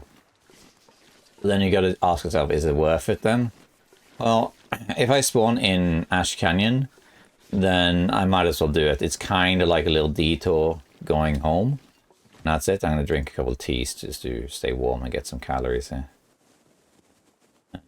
Do one more of this. I'll wait a little bit. Are these all sticks over here? Like, just bundled together? Yeah, it is. Follow the bear tracks. So the alternative is instead that you go straight to Mountaineer's Hut, and there's nothing wrong with that. You don't have to go to Summit if you spawn in Ash Canyon. I like to do it, and for a couple of reasons. One is that, of course, there could be a hacksaw up there, in which case you get a bunch of loot. By the way, there's a shortcut where we're going to go, up this way. So we're going to take the vanilla route, which is this way. But if there isn't a hacksaw, there's the new bear cave. It changed this. Well, this was actually always there, but it wasn't in use. This looks a little different. If there isn't a hacksaw up at the summit, there's still a few things to do there. There's a rope you can find, which you don't really need, but you can find a flare gun sometimes. You can find a fire striker. That alone is really, really good. The fire striker is guaranteed, I believe. And there's you can find matches in the crates if you. So there's a few good things on the summit that you don't need the hacksaw for. So it's arguably worth the trip just to check it out regardless. And then you can choose to, if you want, to go back down and attach a rope so that later you can come back to the summit much faster. And you know, it is a detour, but it's one of those detours that's worth it, in my opinion. The reward outweighs the risk. Here we are at the crossroads. If you go that way, you get to Eric's Falls and you take a rope up to the upper levels. And we could go there because there's also a chance we get matches in the cave there. But I usually always take this road here. Cold now. Because this leads into a cave system, which means we'll be a little bit warmer traveling. And also you get some more coal. It used to be a chance, I think, that you get Spelunkers here, I think they changed that. I could be wrong, but I think that when The cold is making my head feel thick. Spelunker's Lantern was added, it had different spawn points than it does now. In fact, Spelunker's Lantern was not in Interloper when it was added, I believe. I remember appealing to the developers, saying that I think you should add it to Interloper, because it gives an incentive to go certain places.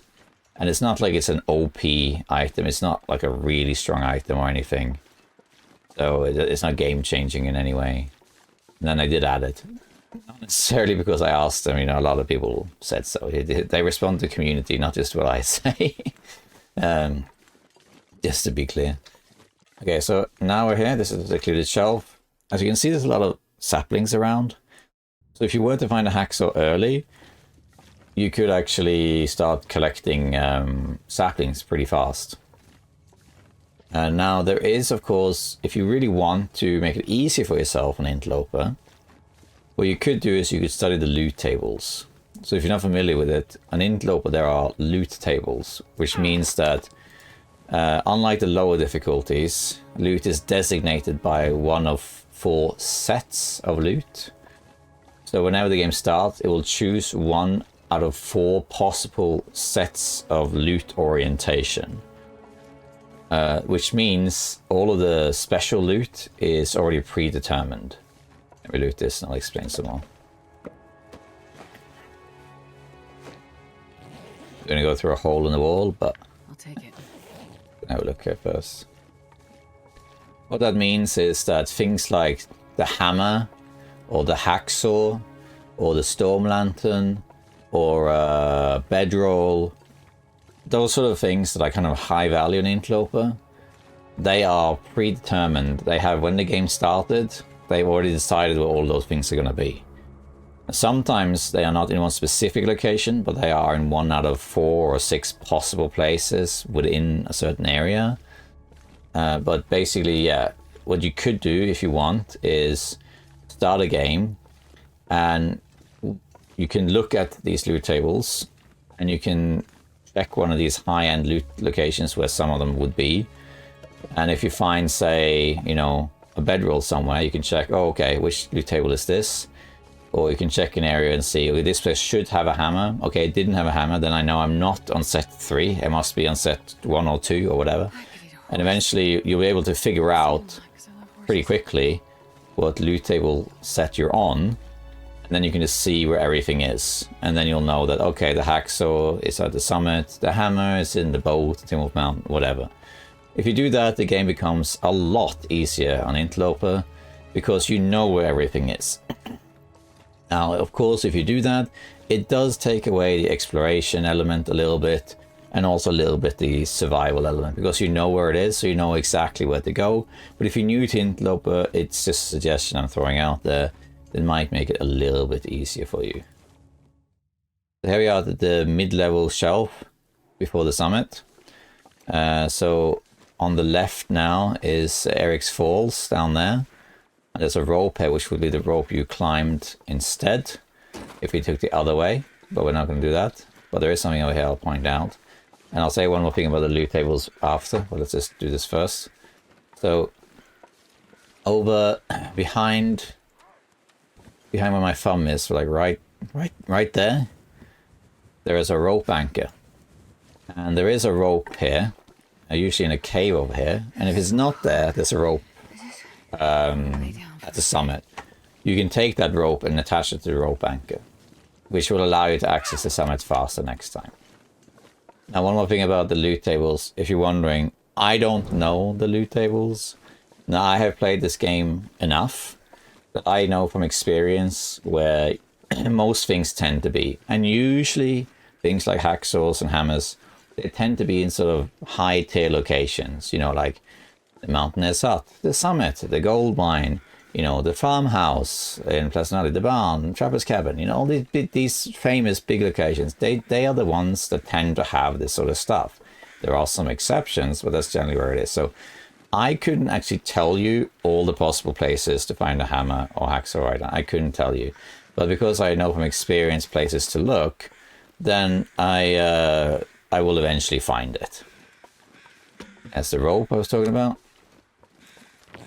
The only thing I know that is sort of locked in is Hushdura Valley. So in Hushdura Valley, everything is pretty set and guaranteed. In Hushdura Valley, you're guaranteed to find a hammer at the single fire, and that never changes. That will never change regardless of loot table. You're also guaranteed to find a hacksaw and a bedroll, and they're almost exclusively found in the ice caves. So if you spawn in Hushdura Valley, you already have those things. If you don't spawn in Hushdura Valley and you can't find anything, I just go to Hushdura Valley and find it there. So I haven't learned the loot tables because I like the exploration feeling. You know, I have a general idea where the things are, where to look, but I don't know for certain. And that gives me, that doesn't break immersion for me. That allows me to still be an explorer and try and find certain things. And then I have a backup plan, which is Hushdura Valley. That's basically me. Okay, here's the last climb up to the summit. Wish me luck. So we should be able to get up there with crampons and half of our fatigue left. Plus we're not carrying that much. So we should be able to get up there. We could take a break at this ledge just to make sure we aren't too heavy. So here, for example, catch our breath a little bit. And as you can see, we're still not heavy, but we will be soon. I might actually drop this fir firewood because it's so heavy. I guess the rest we can stay. And then we're going to go up the rest once this meter has filled. Let's also eat a couple cattails. And then we'll be reaching the summit. Now, just be warned, there can be wolves up there now. That wasn't the case before. Okay, up we go. Oh, one more thing. Let's drink some water. Slightly less stuff to carry, you know? And up we go. We should make it, I believe.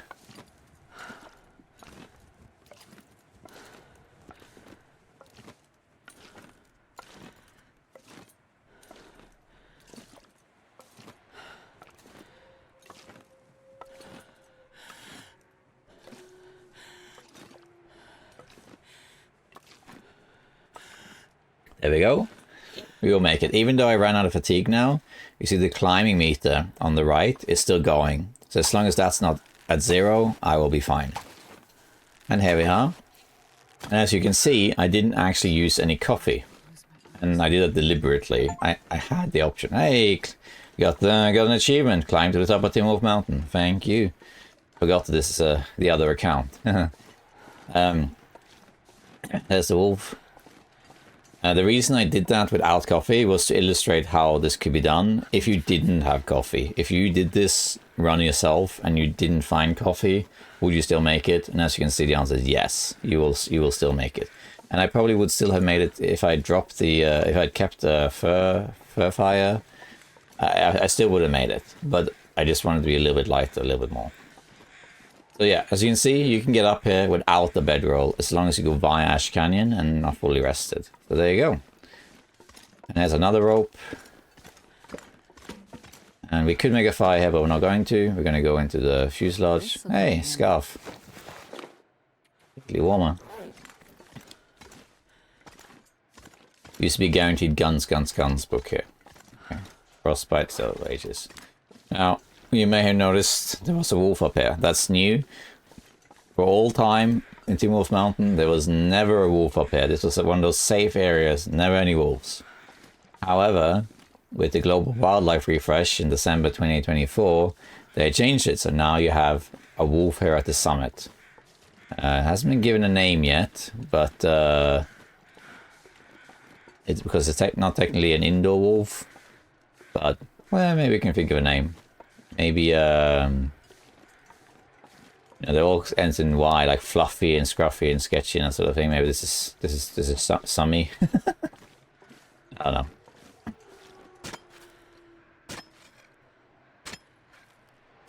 Good old Summy.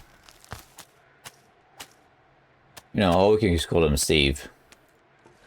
Alright, so if you if you have the DLC installed, the Tails, this is prime real estate for ptarmigans as well. You can find loads of ptarmigans up here.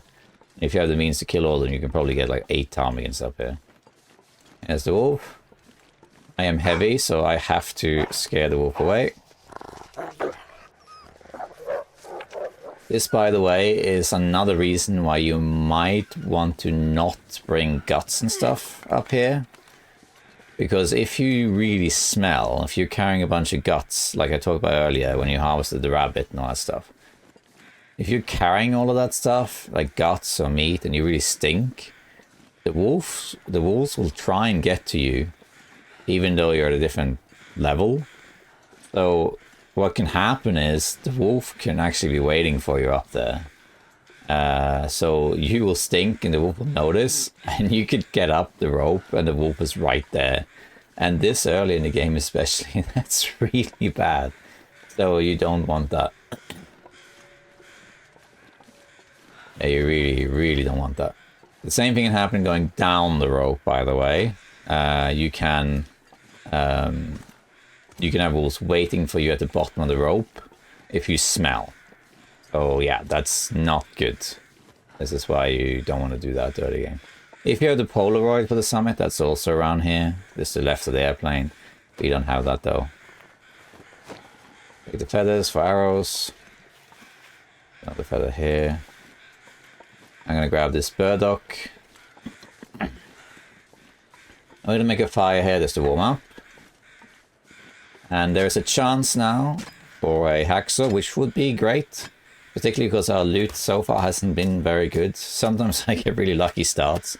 I have to be honest though, when I make walkthroughs and videos, I usually prefer to have bad luck, because then I prefer showing how you can overcome things when things are hard. So I actually kind of prefer the hacksaw not being here. But it seems like in this particular instance, luck favors me, and we do indeed have the hacksaw. So we're going to make a fire about here. I haven't studied the loot tables, but I think there's like a 1 in 6 chance or something of that happening. I think on 2 or 4 loot tables it can spawn here, but it won't always spawn here, it'll spawn somewhere else. I could be wrong about that, feel free to correct me. It doesn't really matter, like I said, because I don't know them. For me, it's just that there is a chance that it was here, but it wasn't necessarily here. Let me illustrate my point a little bit here. So, let's say I came up here and the hacksaw wasn't here. There's still a few things that makes this trip worthwhile. First off, you have this, the stim. This is always there. It's one of the guaranteed stims in the game. So you get a stim out of it, which can be useful in the early game, particularly before you have the bedroll. So that's good. Then you can't have safe house customization here, but usually in one of these 2 crates, you can find matches. So that's also something. We also have the thermos, which is nice. So we can carry our teas warmer for longer. That can come in handy because we're going to be moving a lot. Like I said, until you make the bow, you have to keep moving. When you have the bow, you can start making a base. So because you got to keep moving all the time, having teas in the thermos is also good. Even though I think I only have 1. I thought I had 2 for some reason. Then there's another thing that's worth it, which is over here, right there. This is the guaranteed fire striker. This is always there. So now you're not worried about matches for a while. 60%, great. And there can also be a flare gun here, or crampons. We didn't get that, but there could be. Now there's the crampons. Okay, now we have 2 crampons. And we got maple syrup. Should be 2 of them. No, 1, okay. And here, look, matches as well. So these, I think these are not guaranteed, but if you don't find them here, you will always find matches in those boxes, I think. So this is great. Just to show you also, if this isn't here, you can go down here instead, boom, and then there's a corpse down here, plus this backpack. And there's the guns book, which we don't need. To get back up, you just go down here, and then under. And I should warm up a little bit here, because the fire goes through the plane. So once I get close enough, you just warm up. Like, here's the fire, I think. Not close enough. Okay, but we're going to take a little moment here, and now that we do have the hacksaw, now we are really set. What you can do, of course, is if you don't find a hacksaw, but you find it later, you can just come back. However, I would say that if you did this, what I just did... Oh damn, I forgot to eat, so I lost well fed. Whoops. Well, consider it the balance of this. I had good luck finding the hacksaw, bad luck with well fed, in the sense I didn't pay attention. That's what cost me this. But yeah, like, if you come up here and the hacksaw isn't here, I don't think I would come back here if I were you until you have the bedroll. Because if you then now find a hacksaw in Mount Nesat or Pleasant Valley, you could come back here, but you'd either have to use your coffee, which of course you could do, or you have to do the same thing I just did again. You have to go back into Ash Canyon, go to the bunker or that alcove, sleep there, and then come up here again. So it's a bit of an effort to do so. When you don't really need to do it, it's more important to get to the forge. But of course you could do it. But in our case, because we do have the hacksaw, I mean, yeah, we can utilize that. I'm just going to make some water and we'll go from there. Okay, so now that we do have the hacksaw, it's 100% condition 2, we can open all these containers. Now this is the Interloper, so in the Interloper the containers are nowhere near as good as they are on lower difficulties.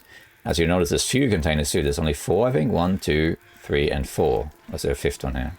4, yeah.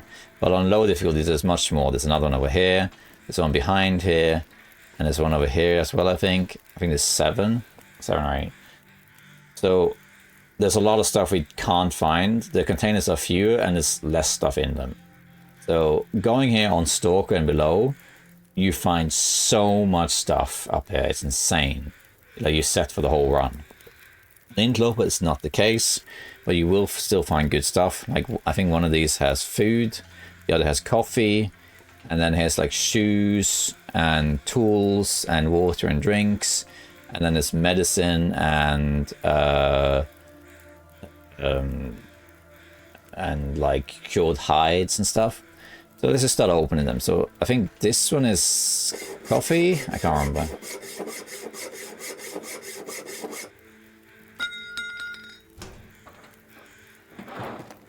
And nice. This is dried food.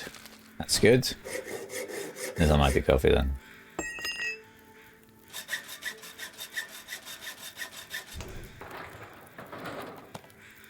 It's tea, coffee, and tea. Very good. And then here we have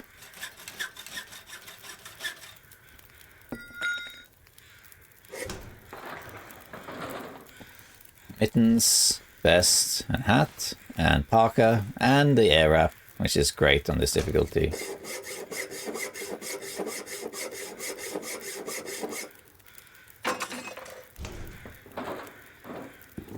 And boots, and shoes, and socks, and more boots, and more boots. As you see, there's so much stuff here, right?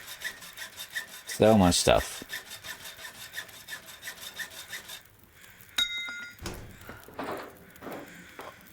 Peaches, peaches, peaches, peaches. So much stuff here, as you can see. Now, don't open these if your hacksaw is really low condition, because your hacksaw can break, and it will ruin the whole thing. Let's drop everything that we found here. So we found in the containers, I mean. We found the shoes, the air wrap, socks, the hat, the parka, the vest, the other shoes, the mittens, the good shoes, these shoes. We also found this. I had, I think this one was the one I found. I can't remember. All of this I found. This one was mine.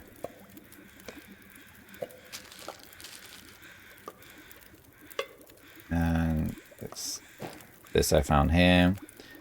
And then we found nothing here, I don't think. Yeah.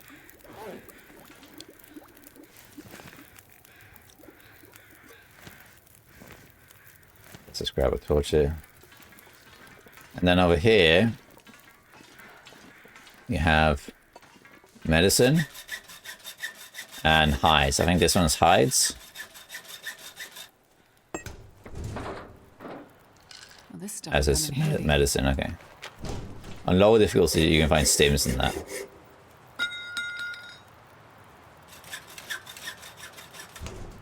This is hides. Cured leather, rabbit, deer, wolf, leather. Back here. This pack is getting kind of heavy. And drop this too, just to illustrate. So it was hide and was 2 hides, I think it was. 2 of these and rabbit and wolf. Was it 2 hides? I can't remember if it was. No, this is not cured. This is mine. Wait, there was a deer hide in there, wasn't there?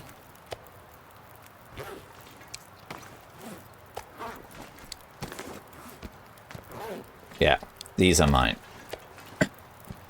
So, if you lay it all out, you can see there's quite a lot of stuff here that we found. All of these shoes, all of this stuff. As you can see, the summit on Interloper is nowhere near as good as the lower difficulties, but still good, because there's just so much stuff here that it's worth the trip, as you can see. So that's us. Let's put up some teas here to warm up.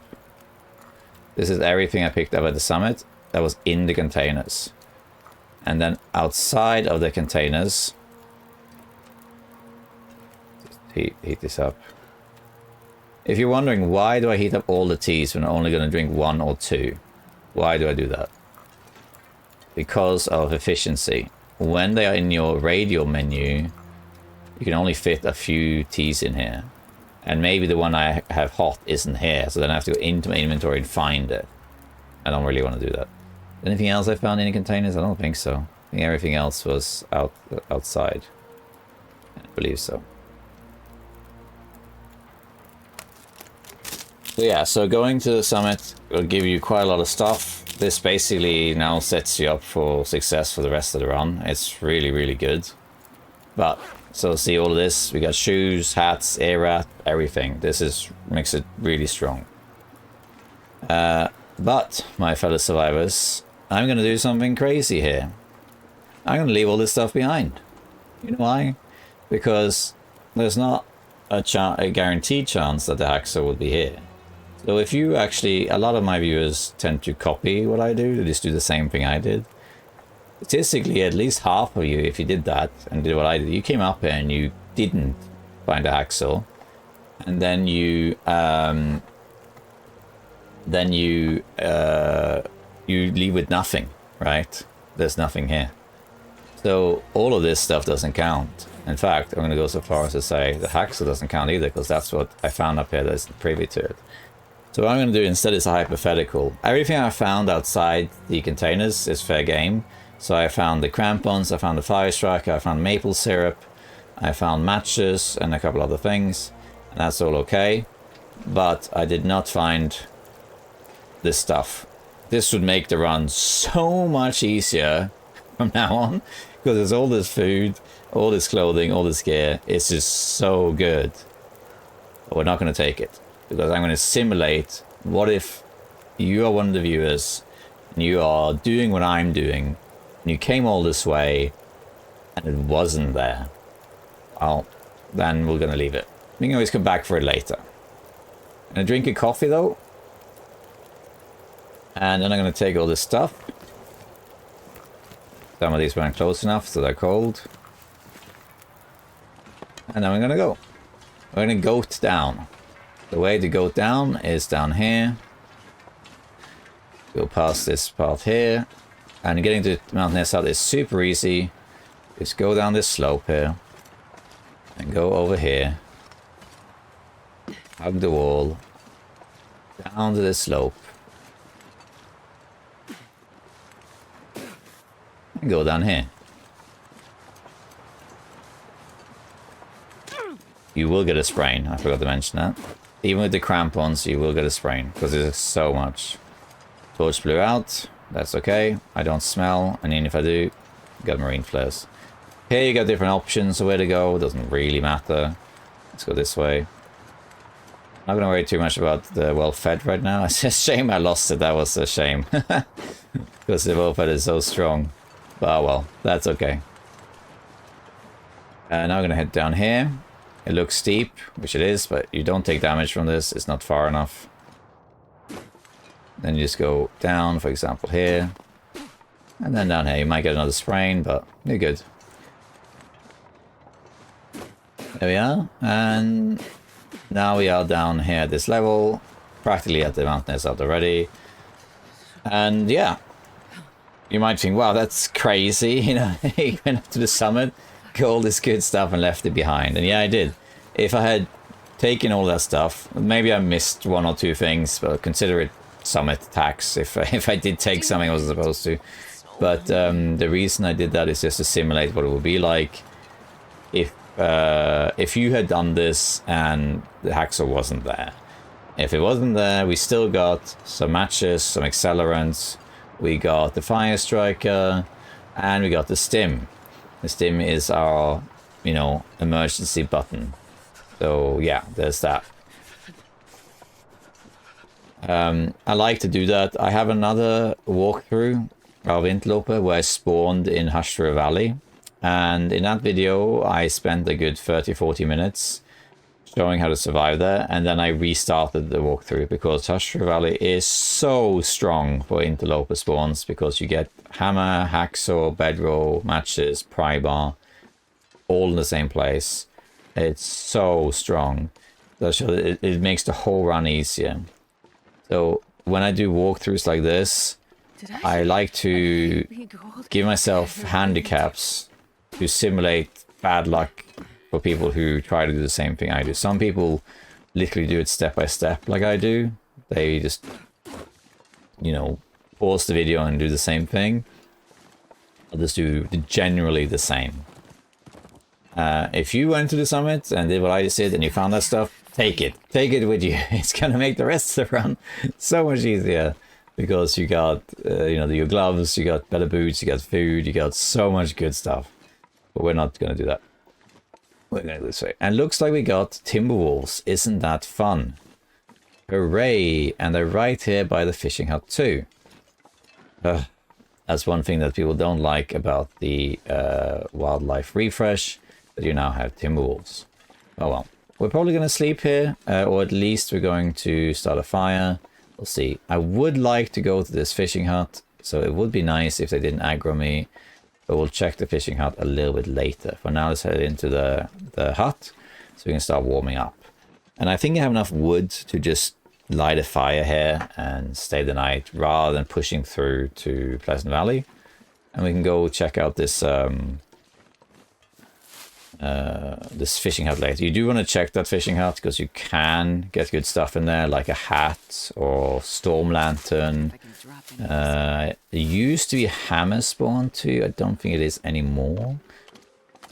I think we can run a little bit because we're going to sleep anyway. Over here by this pier, make sure you check this boat, okay? Because the hammer, there can be a hammer in this boat. Make sure you check that. And on an Interloper run, like I said before, what matters is you gotta keep moving. You gotta head towards the forge and try and find a hammer along the way. That's your goal. The hacksaw is good, it helps, but it's not actually that essential. You can find it later. No hammer. Well, you got this though. No hammer. Okay. If you're on lower difficulties, check the pier as well. Because there could be hatchets and knives stuck in the wood. Right, come on, get up there. Very low health, but again, within acceptable margins. It doesn't take long to go down here at all. Okay, here we are on Mountainous Hut. We got a rope we don't need. And we are warm in here. Very nice. And here we can see the summit right there. Isn't that something? So good, all the way up there. We left our precious loot. I'm actually not warm anymore. Well, let's make a fire then. Gonna use a match. And we're gonna stay here. Gonna sleep once I've done everything in here. Now I used the fire striker, I think. I forgot to select the torch, so now I use 2 matches effectively. Come on, little fire. Oh well. These things happen, as you can see. I'm not a flawless player. People make mistakes. Yeah, Come on. that didn't work. This is what happened. I was supposed to do this. You can use the cedar wood, that's fine. I'm warming up now because the torch gives me fire warmth. The temperature was 0, but now it's 3, I think. 2 because it's rounded down. So now it's I'm warming up. So as you can see, doing the summit route is totally worth it, because if you go there and have the Axel,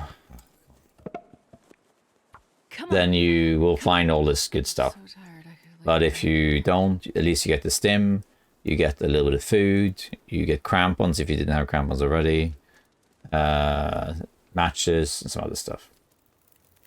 So it's still worth doing it. Okay, let's put on this wood, all of this wood, so we can stay here for the whole night. sure I can carry much more. Doesn't matter. Put on all of that stuff. And then let's look around a little bit here. Regarding the hacksaw, by the way, there is a guaranteed hacksaw in Fallen Muskeg. Now the thing is, there's also a guaranteed hammer in Mystery Lake. It just varies where it is. The hammer, we're very likely to find it. So the way to do it now is you now have to go.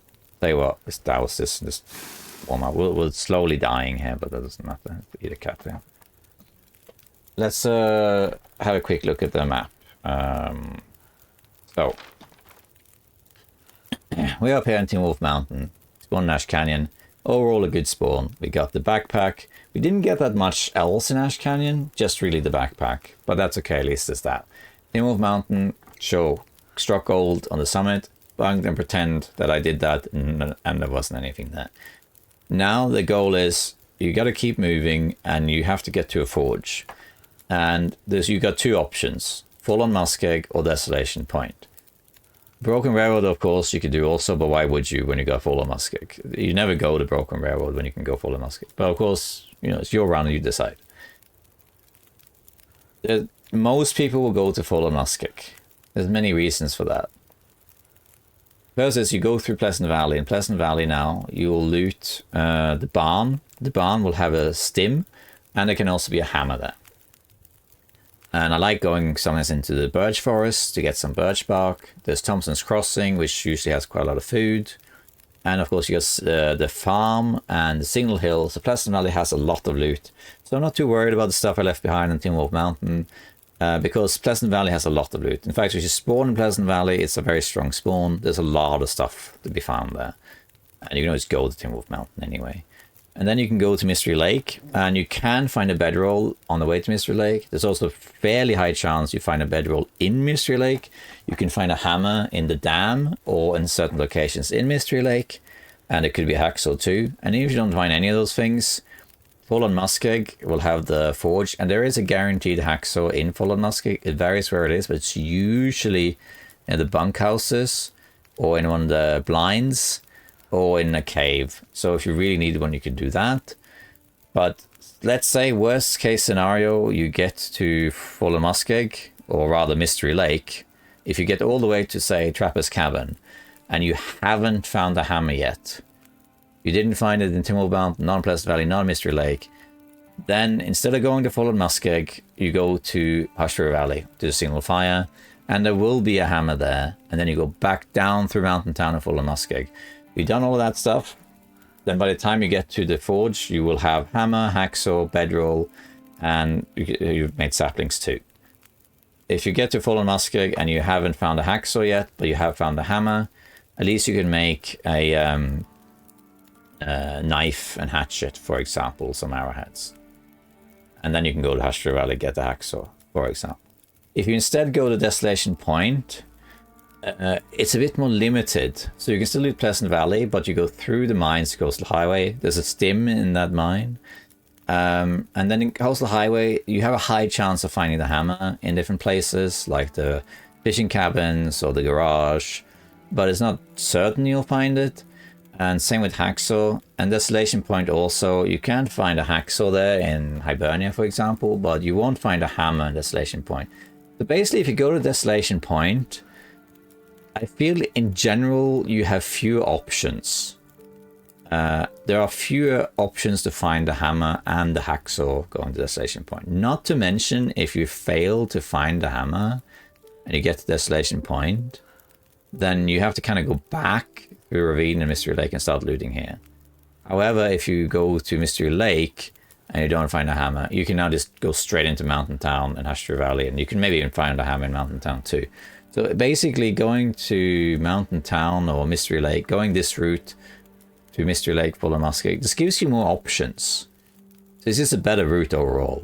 Not to mention that when you forge, you are forging outdoors. So you won't get cabin fever either. So this is a lot of upsides to doing it that way. So that's basically the rule. Wherever you spawn, when you have Interloper, your goal is really to just get to Fallen Muskeg. That's your goal. Keep moving no matter where you are to Fallen Muskeg, but stop at the high-end locations to check for good loot and the tools you need. You spawn in Blackrock, fine. Go to either go to Timber Mountain or Pleasant Valley after you looted Blackrock. Spawn in Ash Canyon, go to Timber Mountain, Pleasant Valley down here. So you can spawn any of these areas. If you spawn in Pleasant Valley, you can kind of choose. You can either go into Timber Mountain and Ash Canyon and summit, or you can ignore that and go straight to Mystery Lake and Fallen Muskeg. And if you spawn in Fallen Muskeg itself, then I would probably go into Mystery Lake and then into Ashtree Valley. If you spawn in Ashtree Valley itself, that is the gold S-tier spawn in Interloper. You will find everything you need there, and when you're done, you can just head straight to Fallen Muskeg. And it's not unusual with a Ashtree Valley spawn to have the bow crafted and ready with arrows on like day 6 or 7. It's not unusual. If you spawn in Desolation Point, then I would also go to Fallen Muskeg, because you just go through Coastal Highway and up here, and it's the same thing. So yeah, the goal is basically Spencer's farm in Fallen Muskeg. That's where you want to go. And that's basically Interloper for you. Get to Fallen Muskeg. Once you gotten there and you crafted the arrowheads and the knife and the hatchet, then you gotta make the bow, which you can do wherever you want. Most people do it in Mystery Lake, and then you start hunting, and then you can be self-sustainable, and then you can choose where to go. It doesn't really matter where you go. Well, most people go hit Mystery Lake. So yeah, that's Interloper for you. There you go. All right, let's look around a little bit, see what else there is. So we got sports vest. That'll be a bit warmer. There's usually a drink or something here. It looks like there is sardines. There can be hacksaw here as well, but of course it's not, because we found it at the summit. Then we have first aid kit. We have a drink. Stuff in here. Scarf, drink. Sometimes there's stuff under here too. Doesn't look like there is today. Alright, I'm redlining because I'm talking so much. Okay, so let's... this is likely to burn for a long time. We don't really need to use the coal, but I'm going to anyway. And we're going to now reinitiate well fed. So we're going to eat our sardines. We're going to eat maple syrup. And we're going to drink this stuff. And we're going to drink some birch tea. Let's drink one more. And then we're going to sleep for 10 hours. And wake up all good and new.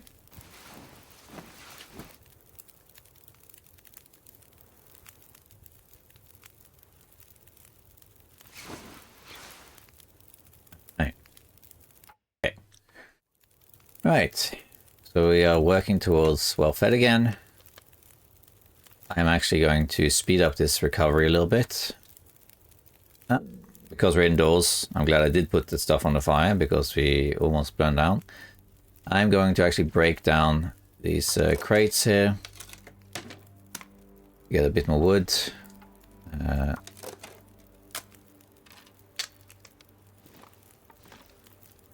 Let's put all this on here. And we could make a bit more water just for the sake of it. While that's doing that, we can prepare a few things like this burdock or rosehip. Let's do the burdock because it gives us... we can make teas, but also gives us calories. And I do want to check out that fishing hut as well. 6 minutes. Let's do that. I want to sleep 3 hours more. There we go.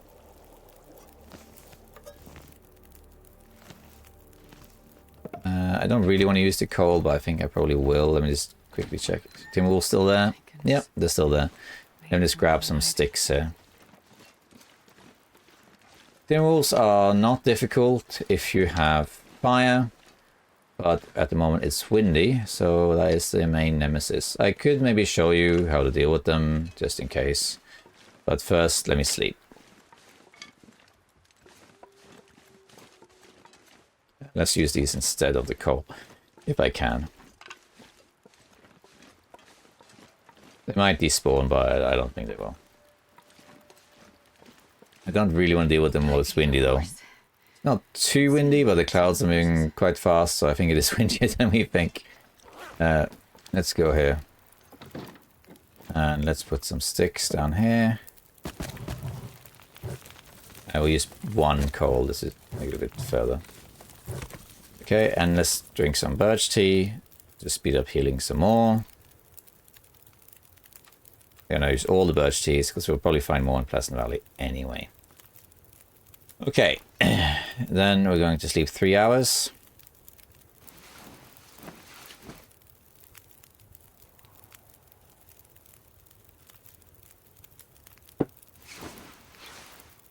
Okay.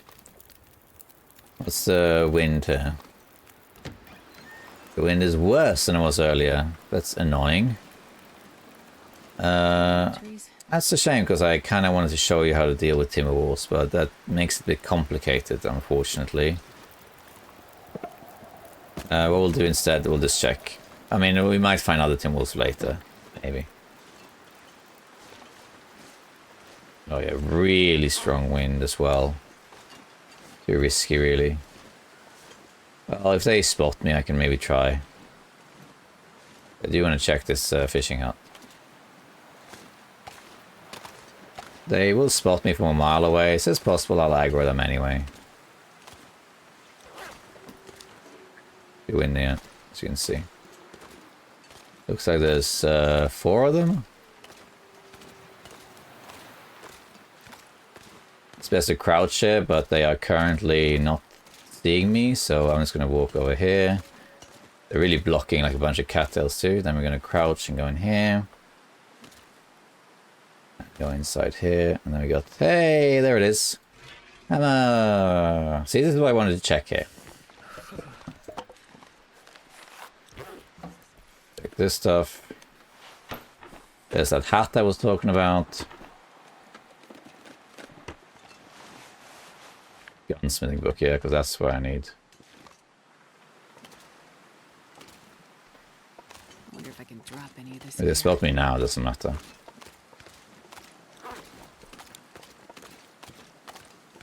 Okay, nice. We got the hammer. There you go.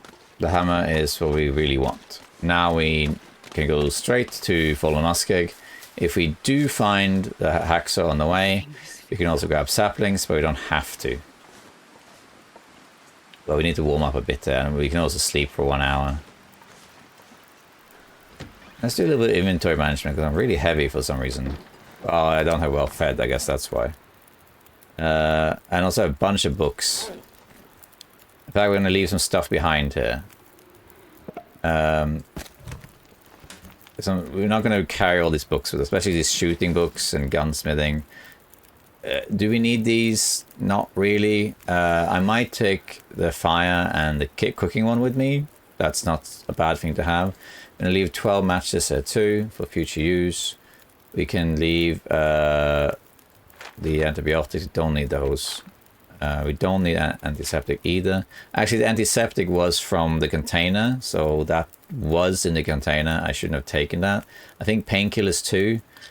So that doesn't matter, of course. Let's leave it. And a bandage was also from there. This is all fine, I think. We got a lot of water. We can leave a couple of waters there. Why not? This, we got an extra can we don't need. Jerry can we don't really need to carry with us, but I'm going to anyway, I guess. I could leave it if we want to. And of course, I totally forgot to drop these for curing, which I should have done, but I just forgot. Okay, so let's sort out this. This is warmer. This is worse. And these are worse. So we could maybe repair a bit, actually, if we really want to. I do have a cloth. Yeah, I might repair a little bit and sleep a bit longer. But you shouldn't repair too much in early game because... oh wow, really? Because it will just delay and you probably will change this anyway, but the reason I want to repair it is because the condition is so low, like it's really low. So I would like to repair it a little bit. I'm probably going to go in this blizzard actually. So what we're going to do, we're going to put these teas down. The reason I want to go on the blizzard is because otherwise who knows how long we're stuck here and I'm running out of firewood. So let's warm these up. And let's also see if there's anything else I can do. No. It's not hard to navigate the blizzard. We're going to do that. Because it's pretty linear from here. If you just hug the wall, you pretty much make it out of here. Now, normally in walkthroughs, I rarely navigate in blizzards or fog or dark nights. For the simple reason that you can't see very well. But I'm going to make an exception here, just to show you that it can be done. It's not hard to do. Before we go, we want to not drink water. If we drink water, it will make us hydrated, and then when I try to drink the teas, it will say, oh, you're not thirsty. So you want to actually be a bit thirsty when you leave. We'll take a torch, which is going to blow out. And then once these are warm, which is any minute now, we're going to take all of them and we're going to go. Oh, almost forgot. Matches. These are guaranteed, by the way. They might not be right there, they might be here or something, but there are always matches in here, by the way. I forgot to mention that. A lot to keep track of. Okay, so let's pick these up. And we're going to run. And we should be able to run pretty far. So just walk this way. Have this big stone on the right. And then just from here, just go straight pretty much. Just more or less straight. More or less. You should find some fuselage. There we are, has a fuselage. Or like a wing or whatever. That should be on your right too. Keep going kind of straight past that. There's also some birch bark here, but don't worry too much about that. Keep going. If in doubt, turn a bit to the left. If you're in doubt. If you see this big rock here, it's better to go to the left of it rather than the right. But if you didn't see it, don't worry, you'll eventually hit a wall. And you can just take a left at that point. And pick up these sticks.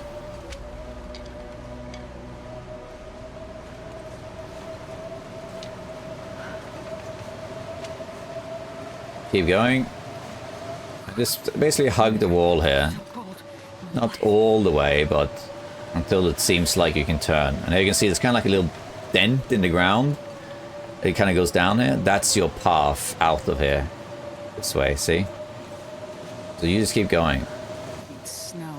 And then you just go up this hill. You can tell this is a path because it's like a little valley. I don't know why I'm pointing with my hand, you can't see it. And this will lead out of Timor Mountain.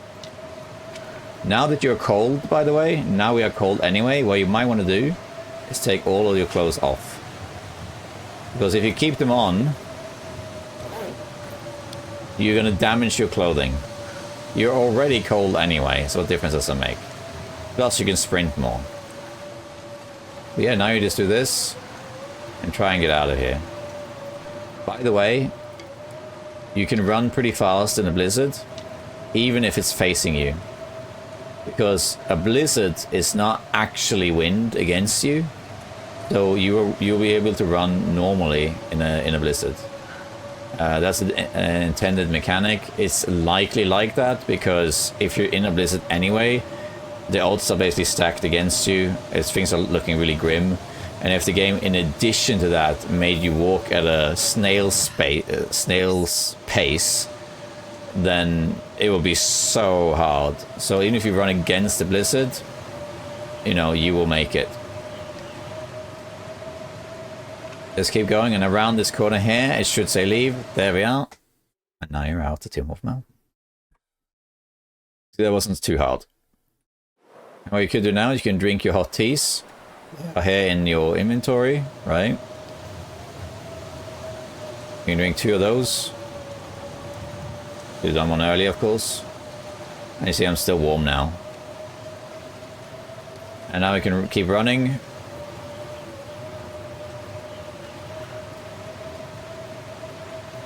And then we get to the rope.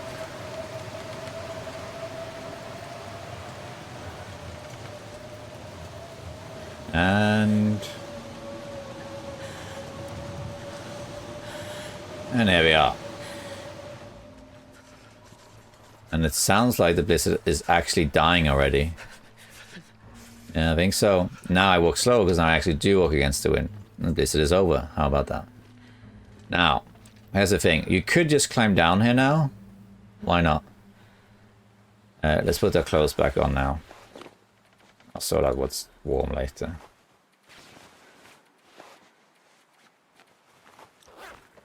You could just climb down here, no problem. But there is a shortcut to get down here. They did change supposedly the terrain a little bit, so it might not be as easy. But if you do need to go down here and you're too heavy, because you're carrying a bunch of stuff, there are 2 ways you could do that. One is you can go all the way to the edge here, like right on the edge. And you can drop something like this. And it will go, I missed it a little bit. Let's go a little bit further, I guess. Like that. And then you drop it. And you see it fell to the floor. See? It's all the way down there. My book, drop the book. The book's on the floor now, all the way down there. You could do that and drop all your gear and then climb down normally. Oh, there's the book. That didn't quite work then, I guess. Sometimes it works, I guess. Not this time. Ah, there it is. There's the book on the floor now. See? Oh, this one. Yeah, there it is. This time it worked. All right. And then, oh, sorry. This is tough. And then to get it back up, you just climb back up here, you know. So you could do that if that's just, and then climb down. If that's a bit too scary, there's a shortcut over here. You just go to the right, and then basically go into this little crack here. Crouch and go down. Get into this crack here. Boom. And down here, and then you go to the right through this little crack. And you very gently go down. I have changed the terrain a little bit, but not so much as it mattered. And now you're down. So that's one way of doing that, if you want to. And if you did drop your stuff, you know, now it's done here. So that's how you do that. The only reason I show that goat is because you might come from Timor Mountain and you have a ton of stuff, you know, and you're too heavy. Let's grab this here. And here there's usually some wood or whatever too. Then we're going to go inside this bunker, and we can rest and warm up there too if we want to. Oh, I'm starving. Yeah.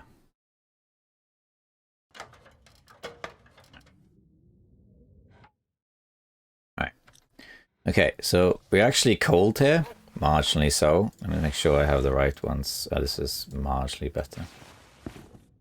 But if we go and sleep, I think we are warmer. Let's just check. Yeah, I am, yeah. You can check because if you pass time, see I'm warming up. Okay, what we can do is we could light a torch, and that's what will warm us up, because we want to keep moving anyway. Oh, cold. There we are, now we should be warm.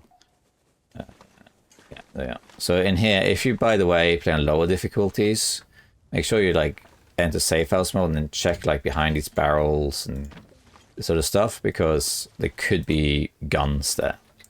Interloper not so much. Check these lockers. We have a pry bar so we can open them.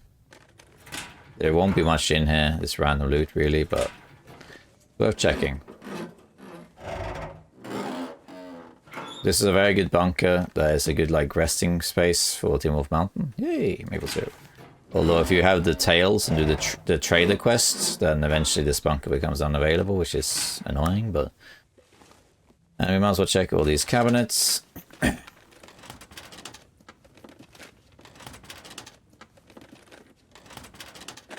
And in this bunker you can sometimes find a storm lantern, and I think you can find a hacksaw in here too, actually. Oops, my bad. Do less one the crampon, so I don't know why I took the crampon with me. It's cloth, but cloth is not an issue. Now I could sleep, but I'm only really warm by like 1 degree. So warming up by sleeping will take forever. So I'm not going to do that. But again, you notice how powerful the cold fusion badge is. Because the cold fusion badge gives you 2 degrees warmth. And as you notice, 2 degrees in Interloper is a big difference. In a lot of places, it determines you being warm indoors. Okay, so now we looted stuff here, which is basically nothing. This is over. We're a bit cold. But what we can do is we can make a fire. But I'm not going to make a fire here. I'm going to keep getting cold.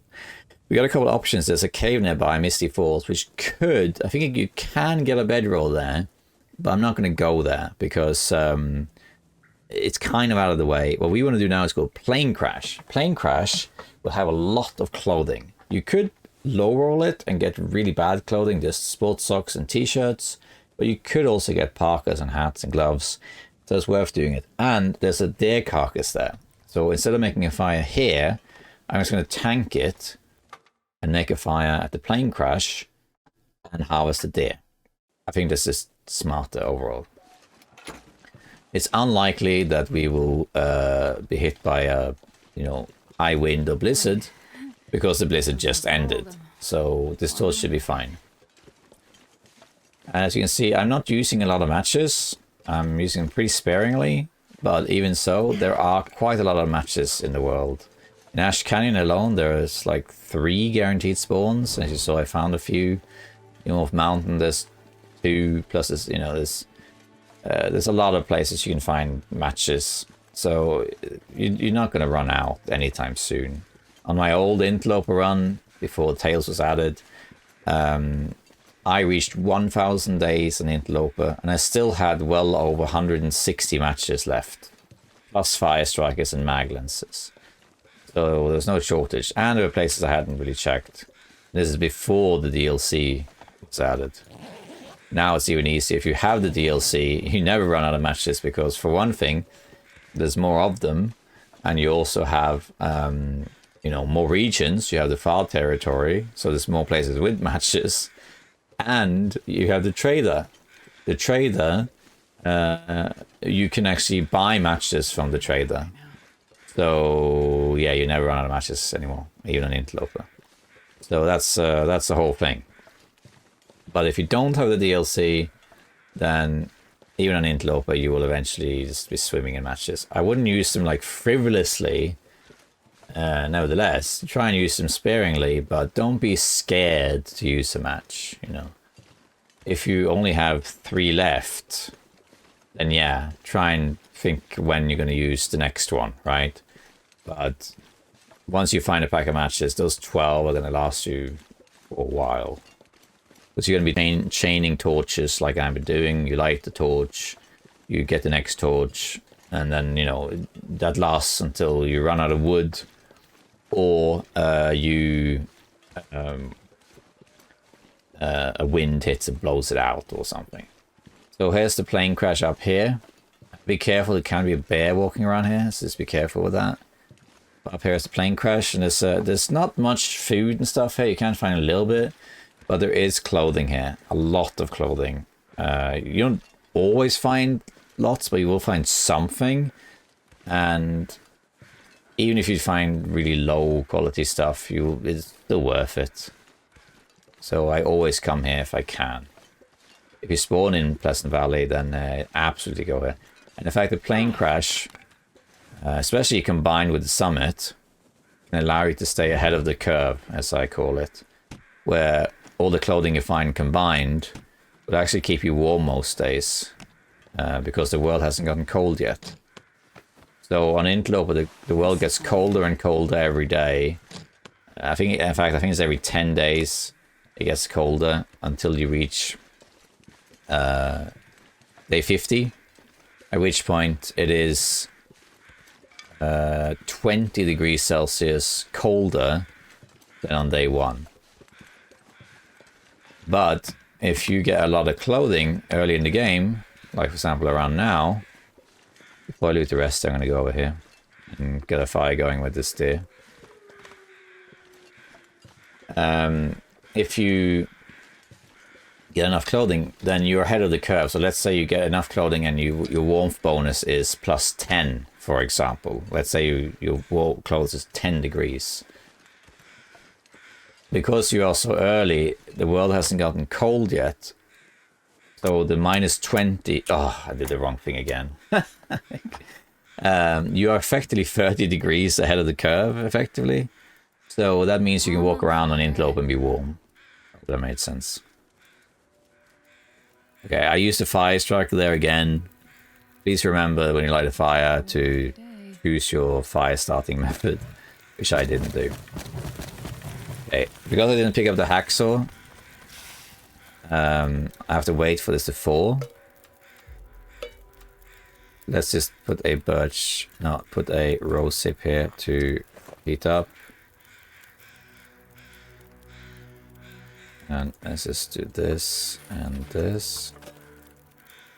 Heat this up. Ah, oh, stupid. I lost food again. Yeah, that's okay. A lot of you who are going to do this are not going to have well fed because you are going to play more conservatively and use starvation tactics. So it's not a biggie that I got hungry and lost well fed. But in principle, it's not hard at all to get well fed from day 3, as you can see. I am losing it, but I'm losing it due to negligence. It's just a consequence of being a dad with a toddler and a baby, and my brain isn't 100% at the moment. So I make little mistakes like that. But that's okay. It's not like it was something crucial or anything. Come on. But let's go for well fed next though.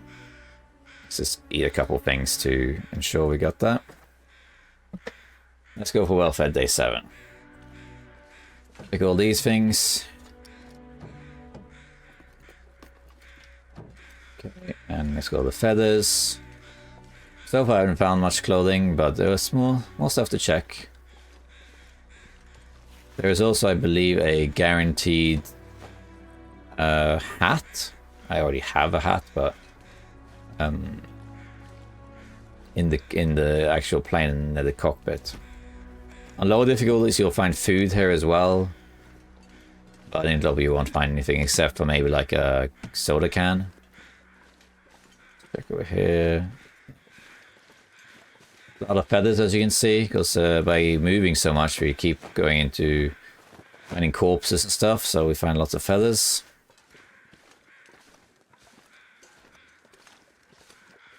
Let's grab this. Hey, that's a good one. Thermal underwear. This can, I think, is always there. So that's the drink I was talking about. Then up here, you can check all these lockers. Just in case. But usually you don't find anything in here. But I check anyway. Why not? I usually do that first. And then I check the rest after. There's also Skeeter's Ridge over there, but we don't really need to go there.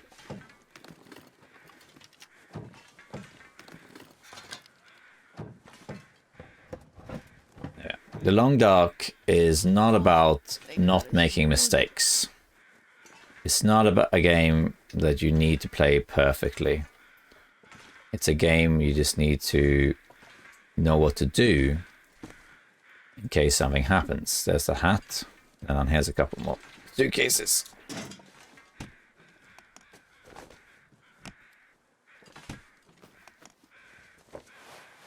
Okay, so we didn't find much clothing, but we found some. But the thing is, in the Long Dark, you will make mistakes. You'll forget something, or you'll shoot at a wolf and miss, or you'll get lost in a blizzard, or whatever. In the Long Dark, it's not about mastering the game in the sense that you play it flawlessly and never make a mistake. It's about knowing what to do when the mistakes happen. So, okay, forgot to eat, you lost 12 fed. That's a shame. Oh well, it's not like that was the defining moment that was so essential in the run. It's okay, you could just get well fed again, for example. You're fighting a wolf. Then you got to think, what happens if I don't kill this wolf? Will I die? Or will I survive? You know, what's my backup here in case the wolf doesn't die? See what I mean? You got to have an out, always. If you get lost in a blizzard, do you have fuel that can help you recover from that? Oh, really? I really needed this here. We could start another fire, I suppose. I really wanted this meat. I interacted with it too now. It's gonna take too long. We could do it, but I don't think it's worth it, honestly. Do it. Really? Yeah, I guess we avoid. Nah, it was a gust of wind.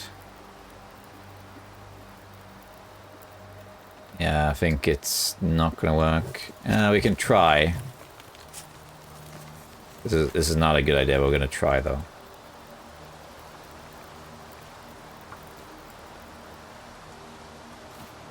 Okay, it's gonna work.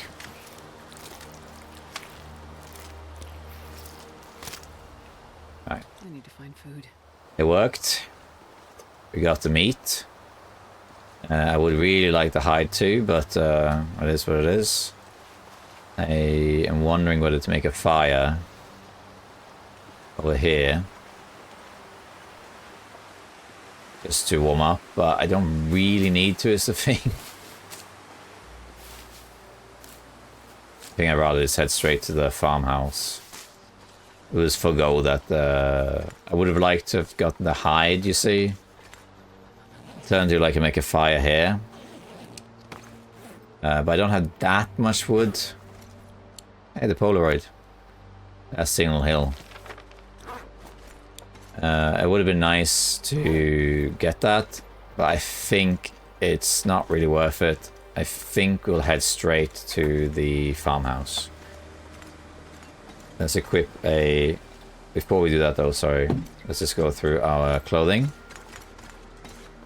Because we found a hat. Probably is better. This needs repairing, but... T-shirt, thermals... A little bit better. Let's keep the flare out. Let's also eat. Let's eat syrup. Okay. Now let's keep going. I'm going to take some cold damage, but it's not a big deal. We can stop at Draft Dodger's cabin if you want. Sleep for like an hour. Let's just run here. Now I do smell now because I brought the meat with me, but it's a whole slab of meat, so it's worth it. I have the wind against me, which is a bit annoying, but okay. Once we get to the farm, we can recover, and we also in the farm will find some essentials. We'll find a can opener, we'll find some food, we'll find a pot, which allows us to make more water, even though we don't really need to do that. But because I'm so cold, I'm going to head straight to Draft Dodge's cabin and have a little 1 hour rest or something there, so I can warm up a little bit. Then we'll head to the farm, and then we do have the hammer already, so we probably will just head straight to Signal Hill and the Mystery Lake. If I didn't have the hammer, I would go to the barn. Take a little shortcut down here, so we don't have to go the long way. I don't have a set path from memory, I'm just looking at surfaces to land on. Goating is very easy, you can goat almost everywhere. The long dark, if the question is can you goat it, the answer is yes. Or rare, I guess. There's rabbits, we're not going to do that either for the same reasons. I already smell, I'd rather not smell more. I could take them and bring them to the farm, of course, but I'm not going to do that. I'm going to grab a few more mushrooms and things. Just for more teas. I would have liked to go into the birch forest to get some more birch bark, but we don't have to do that.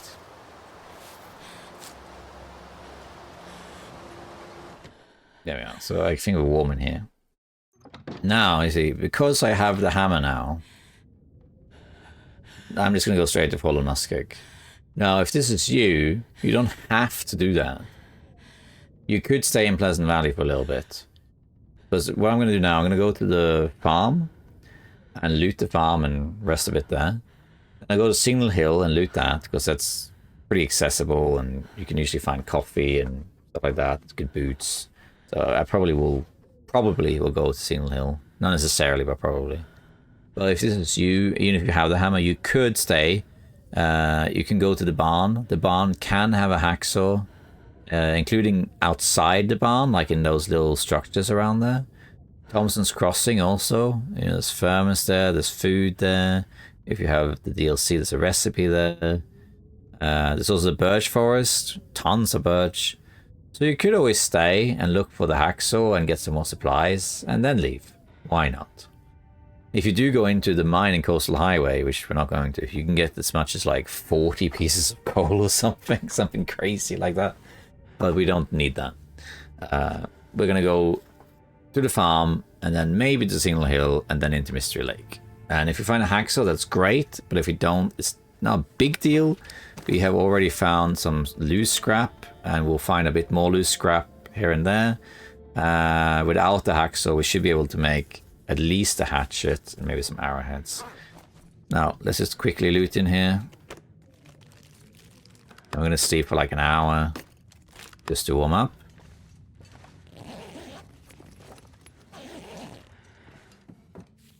And then we'll go from there. I'm going to move this chair. There's stuff behind the chair, you see. Not today, though. Alright, let's sleep for like an hour and go from there. Yeah, 1 hour I think we'll do it.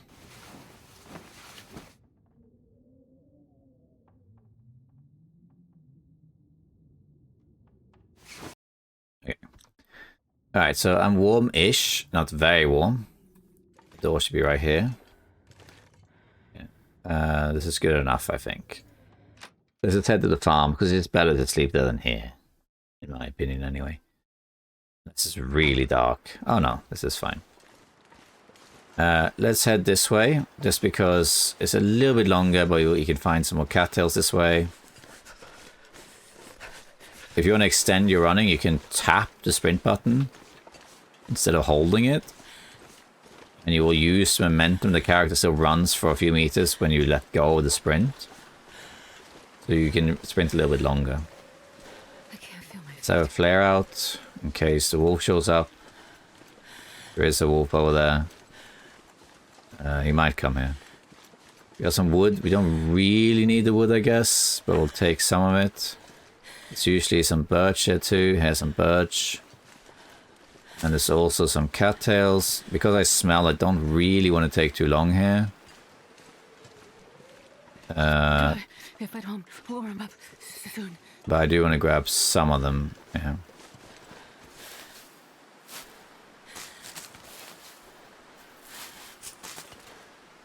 It is food, and it will help. We do want to get well fed back, which, you know, normally I do have. Usually I don't lose well fed. You paid enough attention for that, but it does happen. On my main run, I have occasionally like not paid attention, and I lost well fed, and I had to get it back. You know, that's okay. But as I said before, hey, moose markings. You can also deliberately not go for well fed. So I always do, because as you can see, it's perfectly possible. Especially when you get to places like this that have tons of cattails. But what you could do is do the starvation tactic, which is pretty common. So what that is, if you're not familiar with it, is basically you don't eat anything at all. Except for when you sleep. So when you sleep, you eat enough to have enough calories to sleep through the night. Which is like 5 or 6 cattails, or the equivalent. So you stay hungry the whole day. You drink water, but you stay hungry. And then you just, before bed, you eat some food. And then you will heal. If you do that, then if you assume that all your meters are full during the day, except for the hunger, then you will lose, depending on how long you're awake. But let's say you play for 14 hours in the day, you will lose 14% health. But when you sleep, you will heal 32%. So it's an 18% heal per day. See what I mean? This assumes that you have all the other meters up, of course. The drawback of doing that is, of course, that if you do have well fed, you also have the other meters full, you will passively heal 1% per hour. So if you did that, you would also heal during the day. But it's better to keep your meters full if you can, because you'll heal during the daytime. And you'll get well fed to carry more stuff and have more health. So it's worth going for well fed early. But if you feel there isn't enough resources to do so, then yeah, starvation tactic is fine. Here we gotta be a little bit careful. If you have headphones, this is when you want to pay close attention, because a wolf could come over the hill there, and then yeah, that would be bad. Here we are at the farmhouse. Now we still don't have a lantern. And a lot of people, by the way, don't carry lanterns. I think it's a bit much. They're too heavy, but I always carry a lantern because they don't have to use matches to see. But here we're going to use a match, because it's going to be dark down there. You do have night vision with safe house mode, but we don't really need that. Before, I have low health, but we are here now. Before I go in, I'm just going to check very quickly in this barn over here. There's usually a deer carcass here, but you can also find a couple of misc things. Sometimes there's tools in here. And I just want to do a quick check before I go inside. Here is stones and nothing. Okay, then also sometimes there's matches out here. There's a little like picnic area here with like some benches, and oh damn, a frostbite. This is a great walkthrough, isn't it? What a great walkthrough this is. But yeah, someone said there can be matches, but not today. Oh wow. Okay, great. So we got frostbite on our hands, quite literally on our hands. Okay, so this is good and this is bad. So the bad thing about this is that this shouldn't have happened. Particularly someone like me who makes a lot of tutorials for a living, I should avoid this stuff, but we'll put it down to dad brain. But the thing is, like I said before, I don't really mind in a walkthrough that bad things happen to me, because this is likely to happen to some of you as well, and it's also how to deal with it. So now we have frostbite. That sucks. It particularly sucks because frostbite is permanent. You'll always have it. And if you watch streamers play this game, you'll very often notice they have a little red line, so it's not uncommon to get frostbite, but in principle you should be able to avoid it. When you make a mistake like this, it's important to look back at what happened for that mistake to occur, and then you learn from it. In this particular case, what happened was quite simple. I warmed up a little bit in the cabin, but I didn't look at my condition. I didn't actually stop to look at what the degree of frostbite was. I was going to go on here and actually craft the improvised wraps. But I was going to do it now here in the farm. And funnily, if I hadn't checked that little barn, I would have actually gotten inside and not gotten frostbite. But oh well, here we are. Now, because this is just one frostbite, it's not that big a deal. The well-fed, when we get that back, will basically counteract the frostbite. The only thing is now you will be permanently walking around with a little red bar and you can't do anything about it, and it can feel a bit annoying. Now, if this is really early in the game, what a lot of people do is they just quit. Do it again, restart. I'm not going to do that because we're quite far into this point and this is a walkthrough, and like I said, I don't really care if bad things happen because this will be what can happen. You also need to be aware of frostbite sometimes in the late game, because if you're carrying things like, say you're wearing a hat that's really low condition, or gloves more likely, if you're in a blizzard, those gloves could break and you could not realize they broke, and then you get frostbite. That has happened. It's so that's something to be wary of. So yeah, frostbite is one of those things that really sucks, and you got to make a decision yourself to what degree you care about that sort of stuff. You know, if you are really early in the game and you got it right away, you could restart if you wanted to, or you could see it as a challenge and just keep going. You got to make that decision yourself. I'm going to keep going. But take a lesson from failure in this game. So including who you watch, so me. So there, what I should have done before I left Drafters' cabin was to check my frostbite risk, because I knew I didn't have gloves. Of course, I found gloves at the summit, but we're ignoring that. I should have checked to see what it was, and if it was too low, I should have stayed longer, for example. So this was completely avoidable, and now you know for next time. Or in my case, I should know better anyway, but there we are. Okay, now we're down here. There used to be guaranteed matches. We're going to check the basement. Used to be guaranteed matches right here, but not anymore. Here there can be a hacksaw. It can be right there. So look close. Also check inside these drawers. Sometimes there's stuff inside. Let's also open these. See some cattails. We don't lose food progression. And here we should find some good stuff here and there. If you have the tails, there's also like extra food here, which is nice. Look around. You got a whetstone. You want to check little nooks and crannies and corners, because the game loves to hide little things. So it's it doesn't take much to miss something.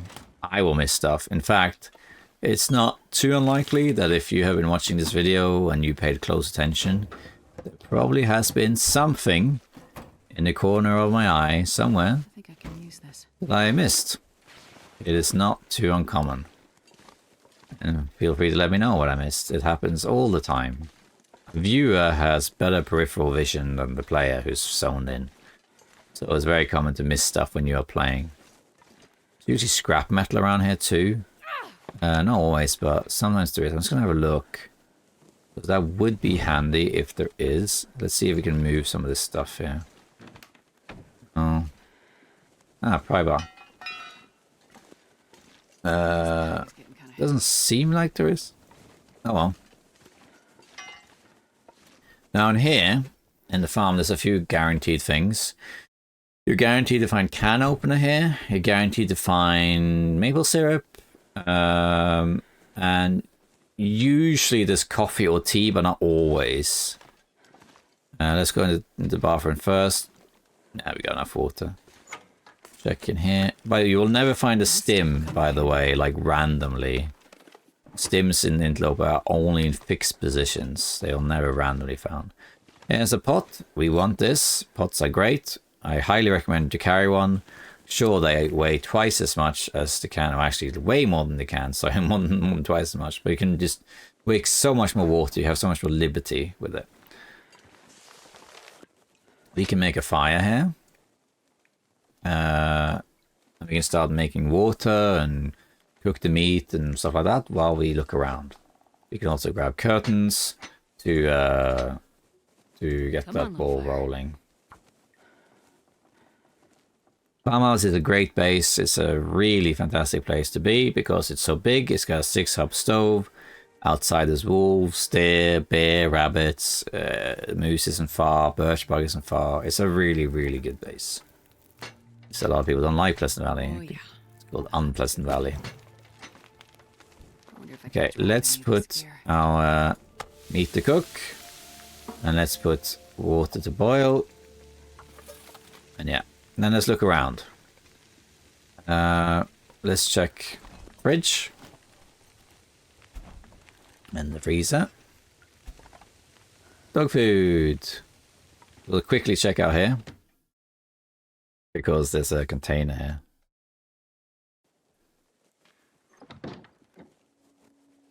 Sounds like we got an Aurora coming. Yes.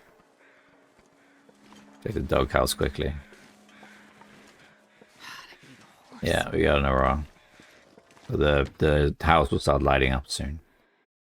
Okay, so there's that. And then there should be some more stuff around here. Let's look around for the can opener. Varies where it is. And there's usually always maple syrup here. Maybe it's not guaranteed, but check under here also. This can be fixed though. I can fix that with hammer and reclaim wood. Yeah. Isn't that cool? Could do that. There's the Aurora. Go do this. Break down. We don't want to break down. We want to repair it. See, you can repair it. Isn't that cool? You don't need to do that though. There's the can opener. It's guaranteed. Except if you play Misery, then I think it's not guaranteed. Okay, so now we have that. I'm not sure I can carry much more. We can look around some more. Check under the couches, especially if you are playing lower difficulties. Lots of hats. We got more wood. There's the maple syrup, see? Hope nobody needs this I anymore. don't think I've ever been here and not gotten maple syrup, so I'm pretty confident when I say it's guaranteed. Then on the radio. Summit, soda. You only get the green sodas on Interloper. I don't know why exactly. They all do the same thing, all three. But I think it's just to give an impression of scarcity, that's all.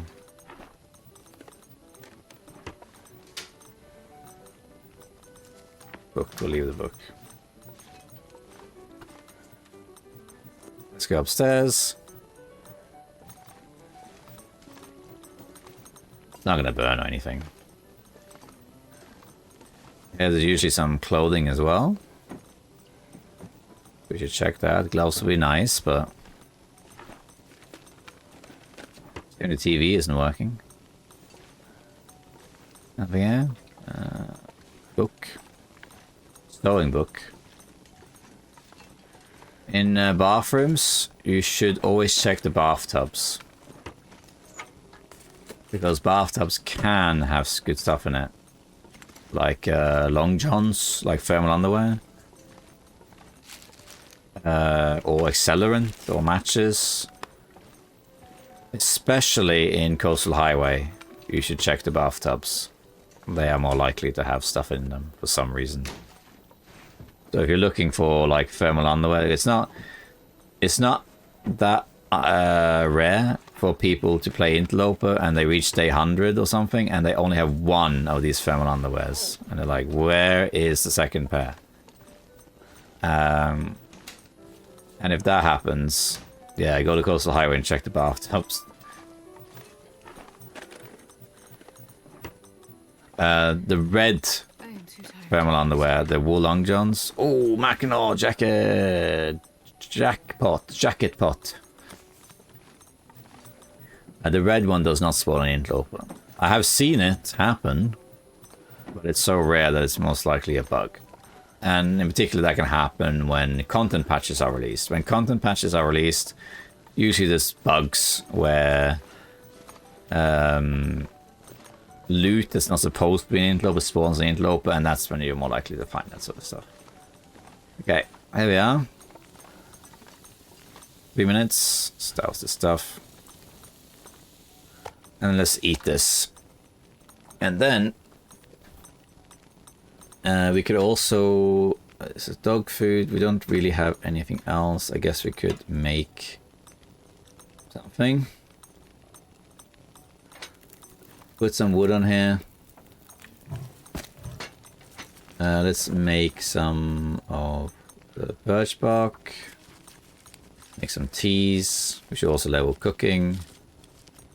I could sleep for an hour and then come back to do this just to mitigate some health loss. But not that fussed about it, you know.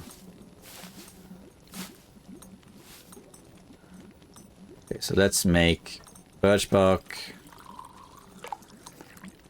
and reishi, and let's grab the curtains.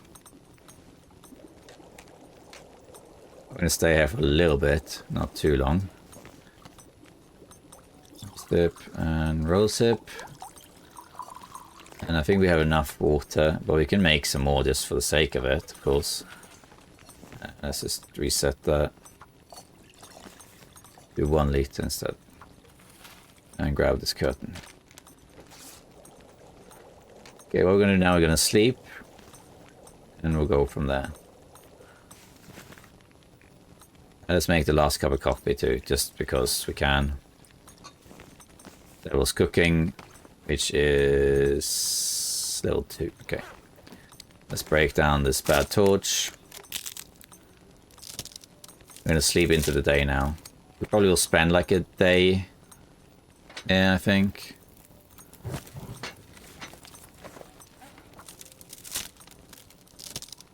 Just to recover a little bit. I'm going to carry these really low torches around. Just harvest those. This one also. Let's grab some new torches.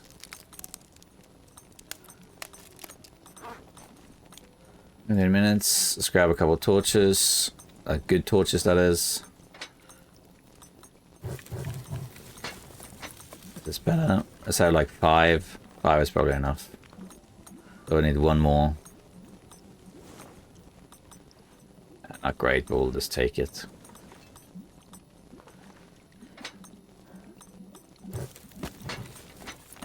Break down the ruined one.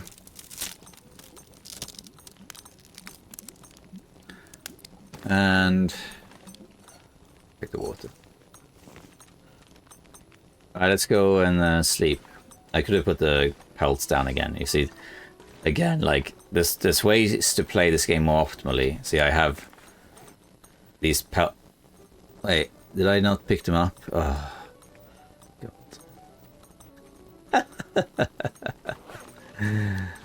Oh, dear. Oh, dear.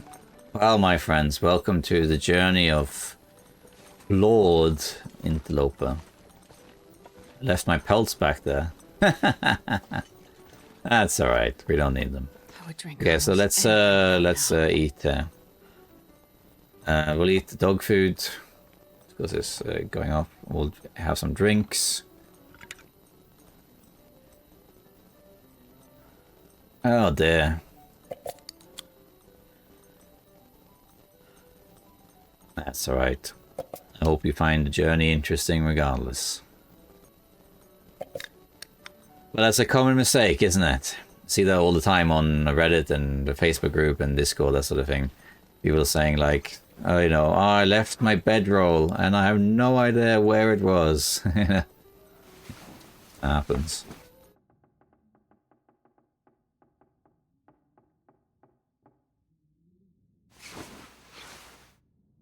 Alright, there we are, day 5.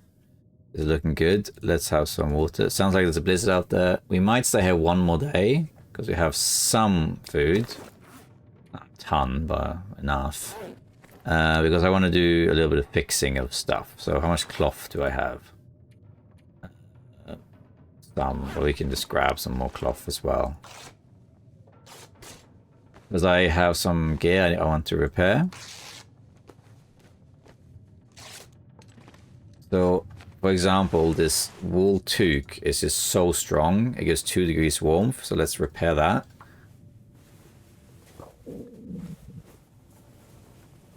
And then I think the wool scarf is the next best thing.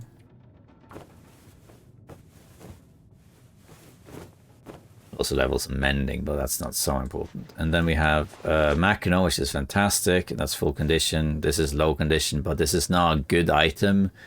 So I'm not going to bother repairing it because the benefit it gives is so little. I mean, these two, I did repair it a little bit just to avoid it breaking, but these are also not good items.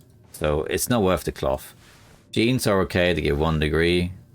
Thermals are good, they give 1 degree. Let's repair this one, it's half. It gets almost full if we succeed. And then socks, these are terrible socks. Shoes, these shoes are better if you repair them, but it takes a while. We don't have any gloves, and I already got frostbite, but we might as well make gloves anyway, just because it's warmth. So now we have that here, and I'm going to bother carrying this stuff around, so I'm going to just drop them. I could repair them, but I'm not going to. Find better shoes. And then we want to put this on, and we want to put on our wool toque. I think that is the best, or is this marginally better? Seems, at least because the condition, yeah. Okay. Then what we're going to do, we're going to go to the cabinet. And let's put some stuff in here. We don't need to carry all this stuff with us. We have way too much tinder, but that's okay. Let's leave all this. Let's leave the painkillers here. All the clothing we don't need. We don't need 2 crampons for one thing. We're not gonna leave any food there because we don't have that much of it. We can leave some water, I guess. I have way too much stuff. I don't need 2 pry bars. I don't need 10 stones. I'm carrying way too many stones. I don't need all of this fuel. That's for the trader maybe, but we can leave that here. We'll take the jerrycan with us though. We can leave 1 whetstone. I guess we can leave some cloth. There'll be more cloth where we're going. But now we're not so heavy. See? That's pretty good. But as you can hear, there is a blizzard outside. So I could go outside and navigate the blizzard like I did before. It's really not that hard. But let's try and avoid doing that. So what I think we'll do is we could repair some more, but is that worth it? I don't think it really is worth it. We'll get well fed soonish, not yet. I think what I might do is sleep like 1 hour, and then if it's slowed down, I will go. And if not, we might wait and harvest this or something. Let's see. By the way, one more thing I should do is the journal here, so we can put notes. I recommend you do this with Mountaineer's Hut. And here there's like we had some books in there. There was 12 matches, and it's miscellaneous. And then PV Farm, we have 12 matches. Got books there too. And there was some medicine. Misk. Misk. Every base has Misk. And then, yeah. Alright, let's do for 1 hour and just go from there, I think.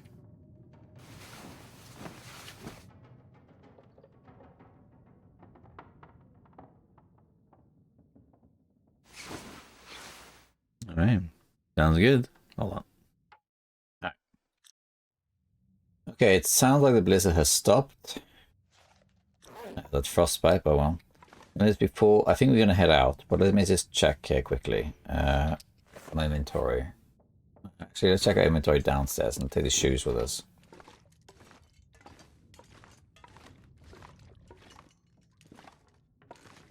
We've done everything here now. We picked up everything that matters. And we're just gonna keep going, I think. Oops, what happened there? What was that? Oh. Tapped out for some reason. Let me just have a quick look here. We'll take these books with us. We got some matches, a lot of teas. Yeah, I need to double check everything before I go. 3 bandages, that's fine. This is all good. Arrowheads. We got 2 arrowheads. That's another benefit of Ash Canyon. You get 2 extra arrowheads. There's 2 less that you need to craft, which is good. Reworking tools, we will leave that at the base when we get there. Actually, I might take cloth, what to think of it. Because of crafting a knife and a hatchet requires cloth. So let's just take it. I think that's it, actually. What we're going to do, it is a little bit late in the day, but it's also the warmest part of the day. We have plus 10 degrees warmth, which is not terrible. Let's leave these shoes, so we don't need the shoes. Yeah, actually, I want to bring this one here. So we got okay warmth here, not terrible, not great. So we're just going to keep going. And we can sleep at Signal Hill or in Mystery Lake. Alright, so you can see it's the blizzard has ended. And look, the temperature is -1. So this is a golden opportunity to just travel. So from this point on, because it's late in the evening, it is going to get colder. So eventually this isn't feasible. But now we're in a really good position because while our health is only about half and I stupidly got frostbite, because I found all that clothing, you know, and it would have been even better if I'd been taking the summer stuff, I have enough clothing to now stay ahead of the curve. So what I described earlier was, you know, the world gets cold on Interloper, but it takes 50 days for it to get colder, and it gets 20 degrees colder over that time. But we're still in the early days, and the world hasn't really begun to get colder yet. So if you can get enough clothing, you will stay quite ahead of this cold curve, and you can stay really warm. Like now, we're actually warming up. In shelter, we're warming up, and outside of shelter, we're just getting up. Here is out for a walk. We're going to check in here, because in this little mini barn, there isn't much to it really, but you can find some misc things. But what we really want to do is check the upstairs, because the upstairs can have a rabbit hat. It's kind of a rare spawn. I found it maybe twice, but it is a chance, so we're going to go check it out. In the past, this was inaccessible, or rather, it was accessible, but there wasn't anything there. Now there is something here. We're going to go follow these planks.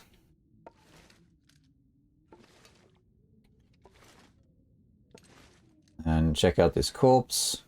And on the right, there can be a rabbit hat. Nothing. Ah, look, we're in luck. Oh, wow. That's just too funny. Well, definitely gotta go up there again. That never happened to me before. Oh. Oh. What you can do is laugh at it, right? Because there's been a few mistakes in this walkthrough as well. Of all the walkthroughs I've done, I think this is the one I've done the most mistakes in. Well, that's fine. How did I even fall through that? What? Oh, it's not even... Oh, wow. So that's like a bug then. Oh, wow. Okay. So... No wonder this is the first time it's happened to me. It's literally like... glitch. You just fall through the woods. So all right, well, let's do it again then, I guess. Let's just oh man, that's silly, isn't it? But this time, let's do it properly. Okay. Okay, so the end of this plank is obviously not actually solid, so we got to go around it, I guess. Oh my god, you... No way. Oh, wow. This is so dumb, and now it's getting stupid. Well, we gotta go up there because you can see the rabbit hat. We want that rabbit hat. That's gold. Come on, let's just... Come on, let's do this quickly now. Come on. Inland fix this, please. This is stupid. If this happens again, I'm bringing something with me. Let's go all the way around this time.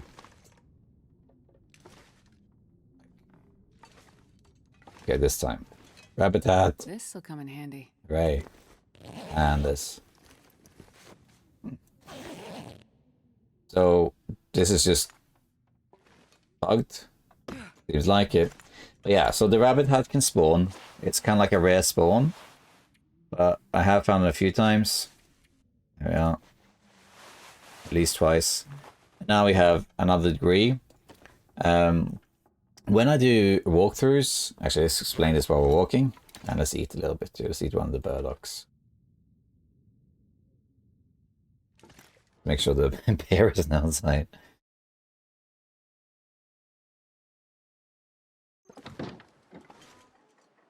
He's not here.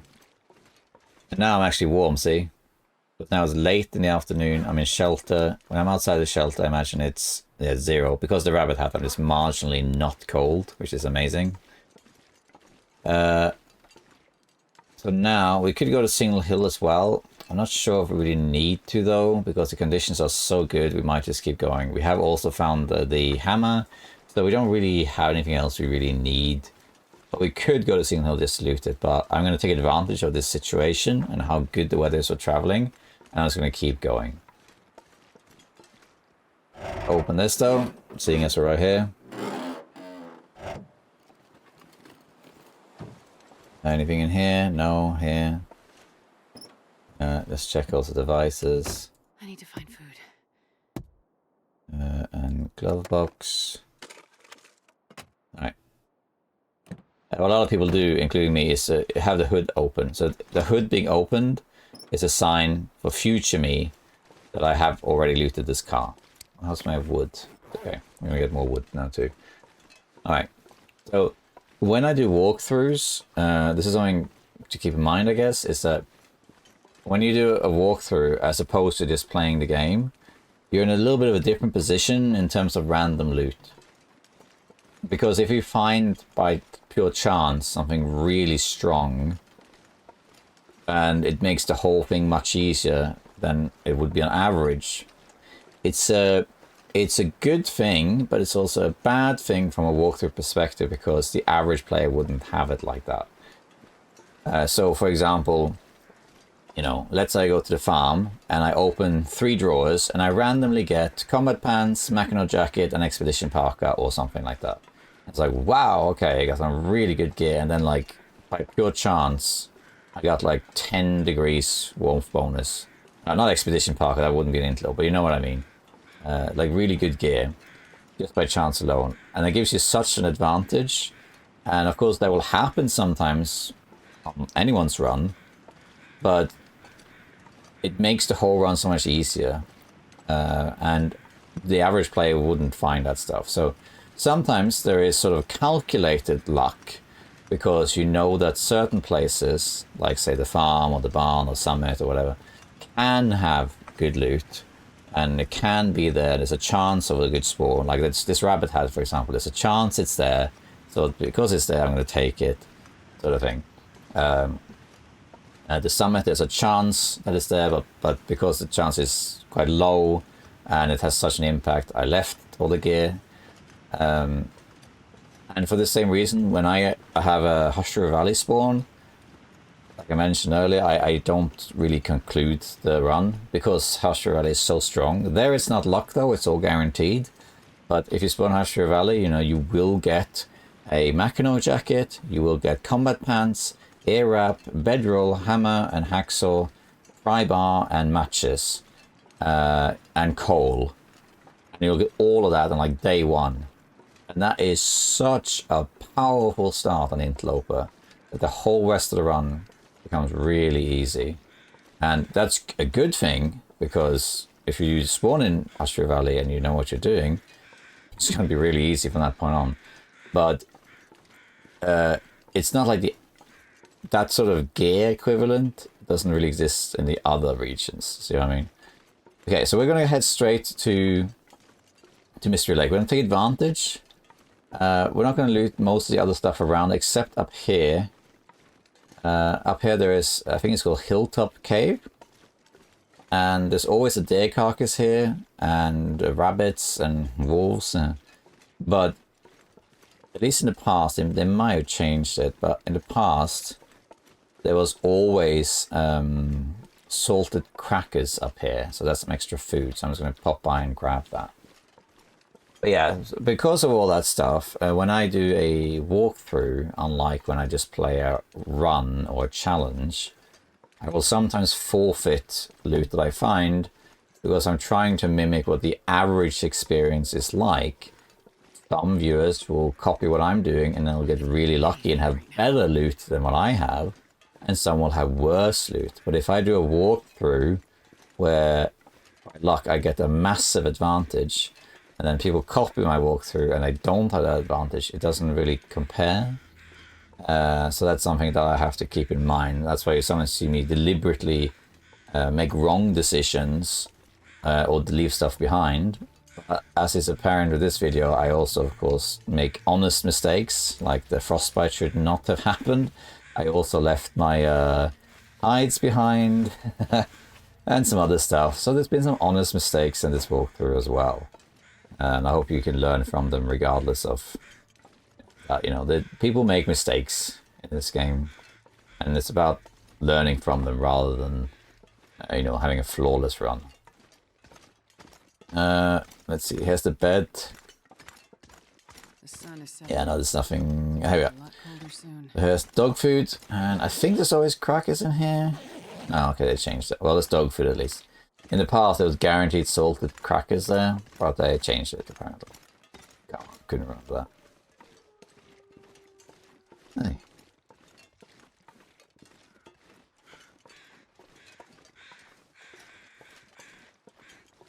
We might as well check this place here. We got, how many teas have we got?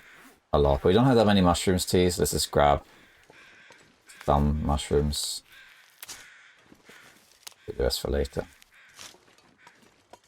Now we can open it now, so I'm not going to lose any calories smashing open a can. And now we're going to head to Mystery Lake, and we're hoping to find a hacksaw on the way, maybe even a bedroll. That will be great, but we don't have to find those things. It will make it a bit easier. The main thing you need to find on Interloper is you need to keep moving to find a hammer. That's your only real goal. Move towards Fallen Muskeg with the aim of finding the hammer. Then everything else you find along the way is a bonus. You know, clothing, gear, food, all that stuff is bonus stuff. It's not the main thing you're looking for. You're looking for the hammer. The second thing you want is the hacksaw. You don't need the hacksaw. You can forge without it and everything. But if you do have the hacksaw, it just makes it a bit easier. Because the hacksaw will provide you with two things. Well, three things, three advantages. The first thing is that it will allow you to break down metal, including at the forge itself. So that means that, let's eat the maple syrup. That means that at the forge itself, you can break down this metal shelf. So if nothing else, you'll get at least 5 more scrap metal, and you can get more, you know, in the dam, for example. So finding the hacksaw will just give you more scrap metal, which means that when you forge, you can make, you know, 20 arrowheads or something, or whatever, which will give you quite a lot of ammunition.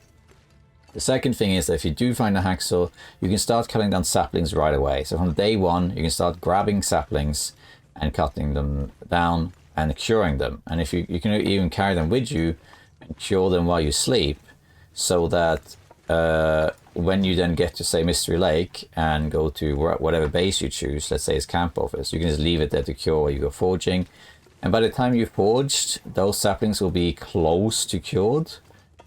And that means that you could potentially get the... I could maybe grab this food, but I'm not going to. So it takes too long is the thing. I want to take advantage of the weather and keep going, because the weather is so good for traveling. So I'm not going to stop. If it was bad weather out there, I would stop here and grab this this deer. But because it's really good, I'm just going to keep moving. But yeah, so the hacksaw will do that. They will allow you to basically grab saplings and cure them earlier, which in turn will allow you to craft a bow very quickly, like before day 10, maybe day 8, or sometimes even day 6. Like if you grab a maple sapling on day 1 with the hacksaw, put it to cure, you could craft it as early as day 6. I have done a few runs where I have found a hacksaw, and then I have crafted the bow on day 6 or 7. So yeah, that happens.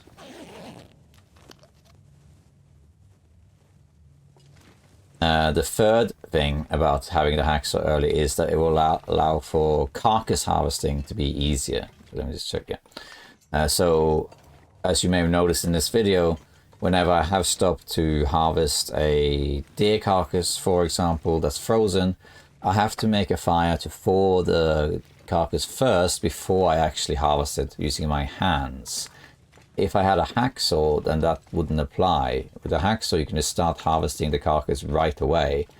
You don't need to thaw it. You can just do it. When the carcass is thawed, using your hands to grab the hide is faster than using the hacksaw. So once the carcass is thawed, the hands is actually preferable if you want the hide.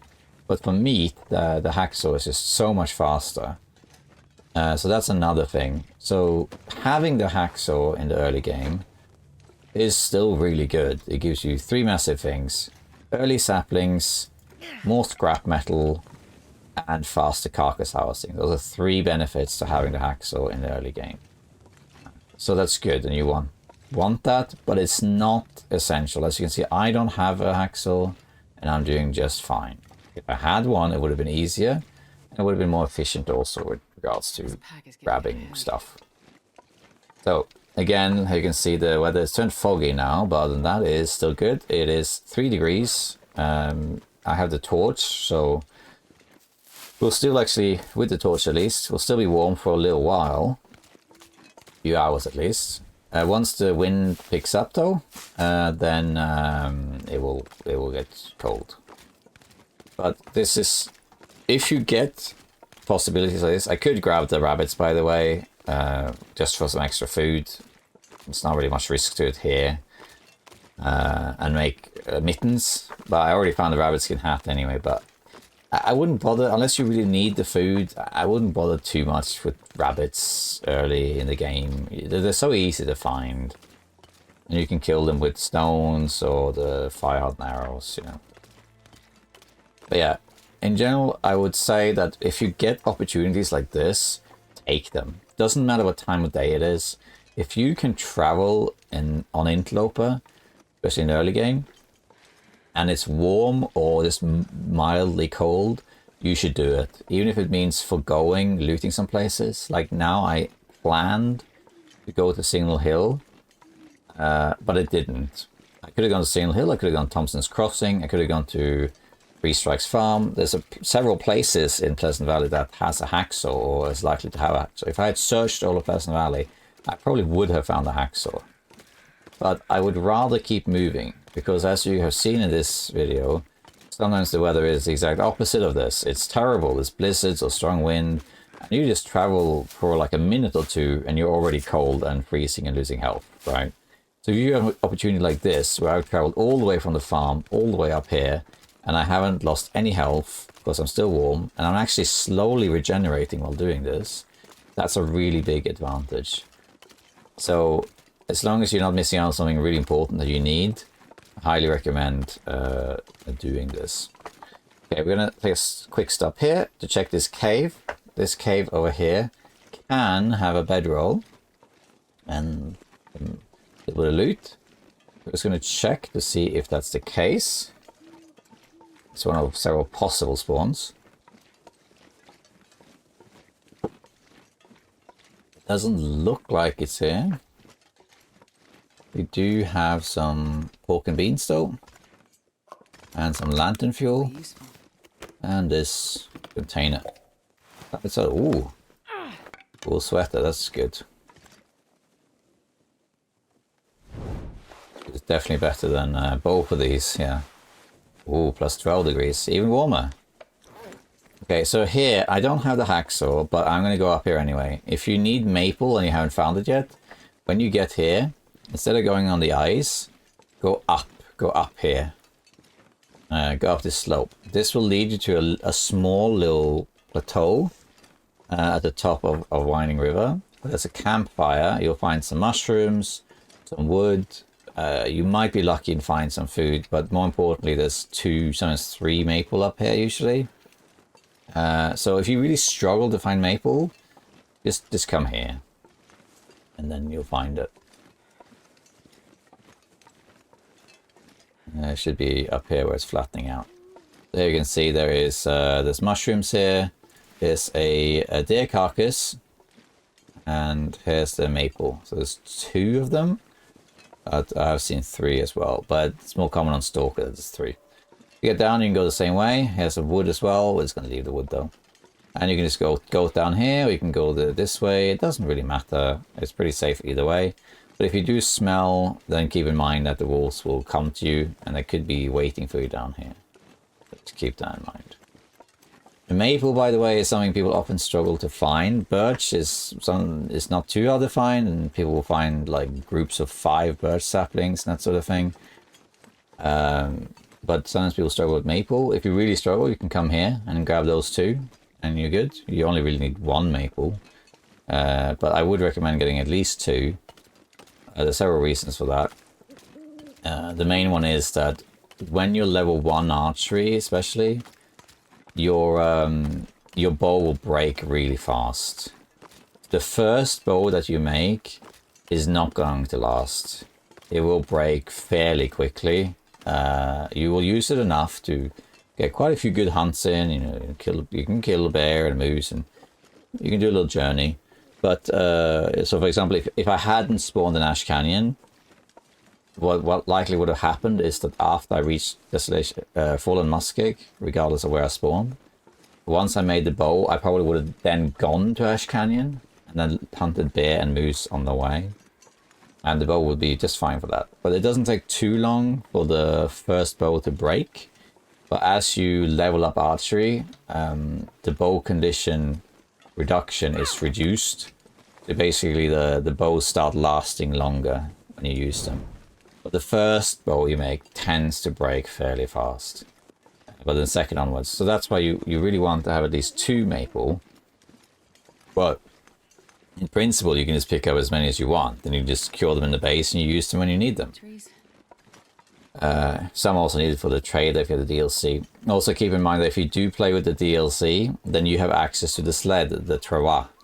And to make that you need 4 maple saplings. So if you do play with the DLC, which I know many of you do, then you do need the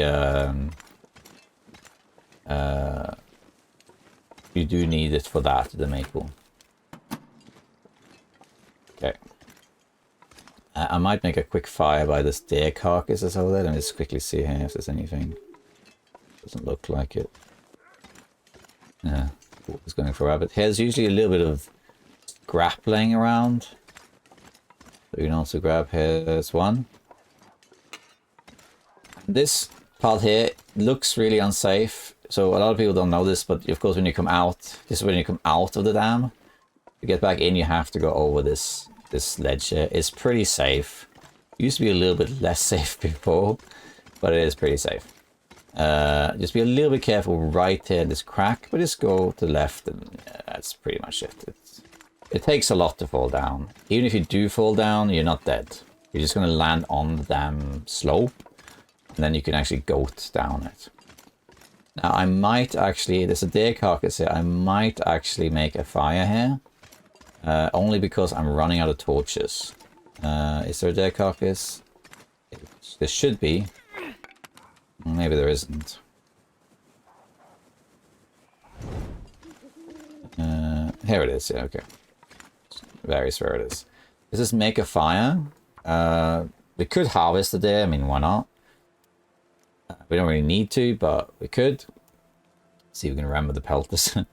Because now we're really good. It doesn't matter if a blizzard hits now, because what we're going to do, we're going to go through the dam. We're not going to loot the entire dam, but we're going to loot the like central area, I guess we can call it. Put one piece of coal on. And because of that, it doesn't really matter if we go and the wind blows out this or whatever. Because also we can sleep. We can't sleep in the dam itself because the dam itself doesn't have a bed. But the trail is outside the dam does. Now, one thing though, if an aurora hits, that's really bad. It is possible to traverse the dam while an aurora is active, but it's awkward. Check these pipes. Doesn't seem to be anything this time, but on low difficulties you can find some really good loot in here. Not so much this time though. Let's see, how's this doing? How's my water? It's okay. Let's just make some water. Here we can do. Let's make 1 liter rather than 2 liters. Here we can like tea. Nah. We'll make some mushrooms or whatever with it. Let's go up here quickly. Because here there is some loot. Might as well grab it now.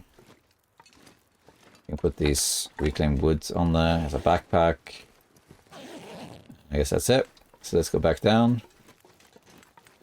You can make a stick out of this. And I guess that's it. So let's just harvest this torch. And let's just put this reclaimed wood on here. That's still frozen. Let's just grab, let's make the mushrooms. There's only really 1 to make, but that's okay. Then we can make a tea of that. You can also cook the pork and beans. You don't necessarily need to eat it, but if I heat this up, you level cooking. That's something to keep in mind with pork and beans and tomato soup and pinnacle peaches. If you heat them up before you eat them, you actually level cooking. But if you eat them without doing that, you don't. And same, I'm not sure I mentioned this already, but the same happens if you find a coffee cup or a teacup and you heat that up, you will actually level cooking. But if you make a tea and heat it up, you don't level it. I mean, you will level up cooking, making the tea, but you won't level up heating it. But if you find a already made tea, then you level that up, if that made sense. Let's just warm this up. Pick it up, see it cooking. It's almost boiled. This should be unfrozen, as it were. Let's just eat cattails. And let's grab this. It takes 45 minutes. Oh, that's a long time. In which case, let's just do like this. Boil this water here. And boil the half. Do this here. 15 minutes. Oh, okay, well, it doesn't matter. But let's just put on a couple of sticks. And let's just grab this meat. It's so much food. Let's do 1 kilo first, because then I can cook that while I get the other half kilo. That's quite a lot for a deer carcass. Deer carcass is usually have a kilo or less. So this is quite a lot. Okay, boil dry, boil dry. Let's pick this up. Let's cook the food in there, because that's faster. And let's just grab the other kilo. This is a lot of food, so... Seeing as we needed to stop here anyway for torches, and we are safe from this point onwards, we might as well just stop and take advantage of this. 30 minutes, perfect. Put one coal on here just because I'm now going to grab the hide. Takes 40 minutes. I think I'll lose the hunger doing this.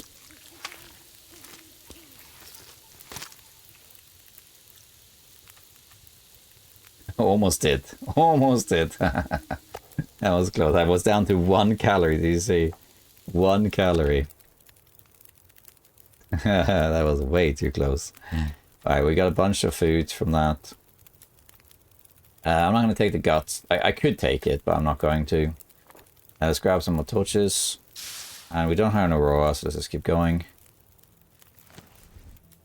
Let's just extinguish this fire and go. I'm heavy, but it's acceptably heavy. It's not that bad. And go. Alright, so we got... Out of that, we got a bunch of food. As you can see, we got a hide and a bunch of torches. So that was worth it. If a blizzard had hit, doesn't matter. The entrance is right here. So now we're in the dam. So in here, there's quite a lot of good loot too. And some of it we are going to grab, and some is luck. But we're not going to loot the entire dam. It takes too long, and we don't really need to. But here, we can check out these drawers, because they're here. Hey, chips. These are complete random, though. There is one thing, file cabinets. Oh, matches. They will give you random loot like this, like matches and whatnot. But you can also get coffee. Like coffee tend to be random spawns in those file cabinets. Kind of equivalent to like office workers having coffee handy. So if you want extra coffee, check those. They can spawn other places too, but it's just one of those things. Is there random coffee in here? Oh, it's quite rare. Vending machine is usually empty on Interloper. Yeah. Here there tends to be tools. Let's just check here first. Sometimes I skip this because for me the early game is so important to keep moving. I don't always loot this stuff. I just kind of go. But I do check if I can, especially these lockers. Okay, so here you can see down here, under here, there's air quality tools. This stuff will come in. It's very nice. Because I already have that, but it is usually always there, and if it's not, then usually you get simple tools instead. So if you need tools, you will find it here. By the way, I forgot to mention this, but if you struggle to find maple, you can go to Winding River like I showed you, and you'll always find maple there, of course. But generally speaking, maple is found at the edge of maps. To show to find this, just go to the edge of the maps, like on Mystery Lake. Go up the slopes along the mountains. Just go off the track and like along the edges. Somewhere that looks like you probably wouldn't go there normally, and that's where you find maple. A hacksaw here?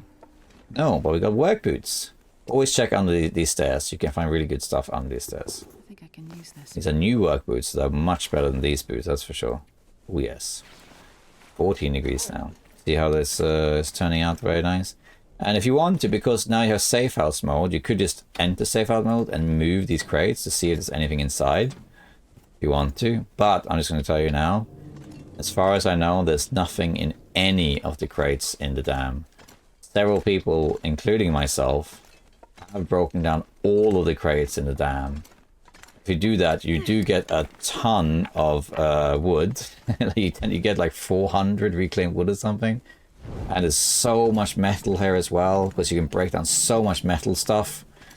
But there isn't anything inside the crates.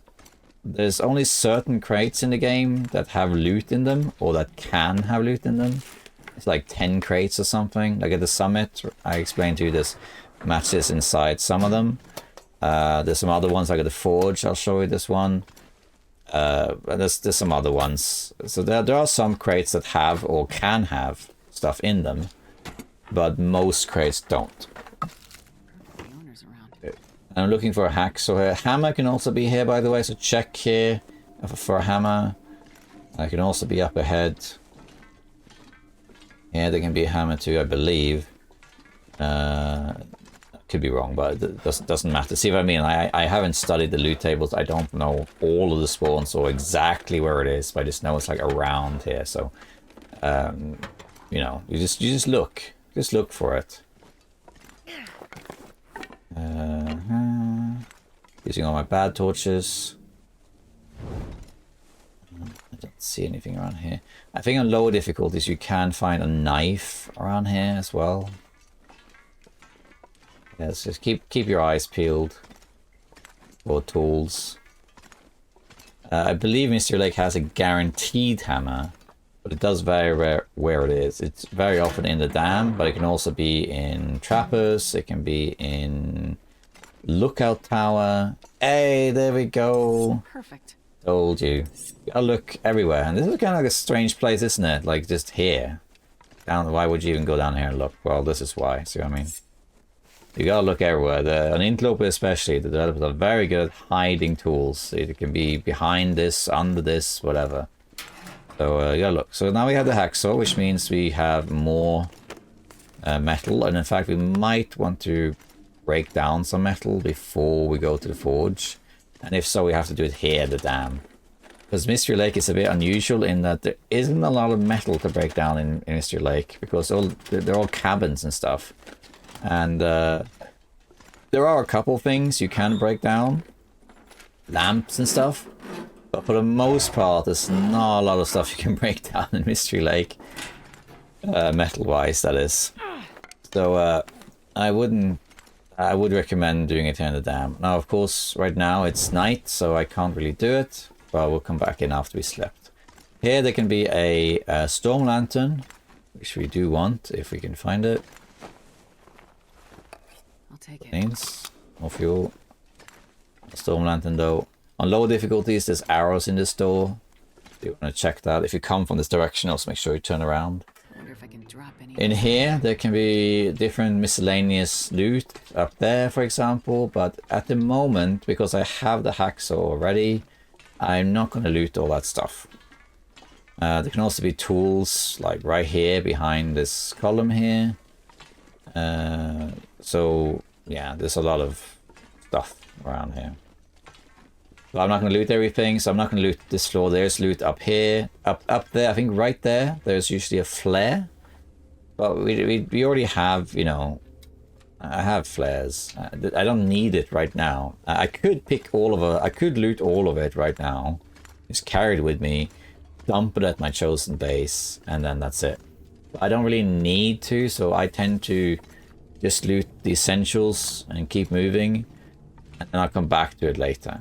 So in the dam, usually what happens is I will leave, sometimes I loot the top part there, but usually I leave that, and I always leave the second floor.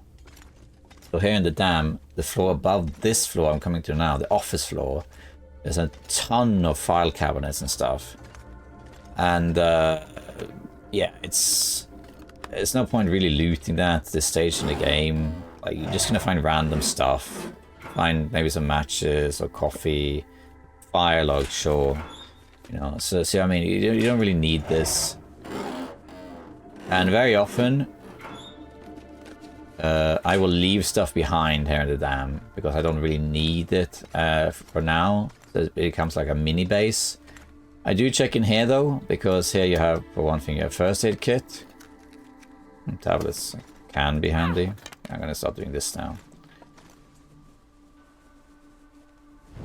Here, there's as I'm going in here anyway, there's a workbench here. There's two workbenches here in the dam.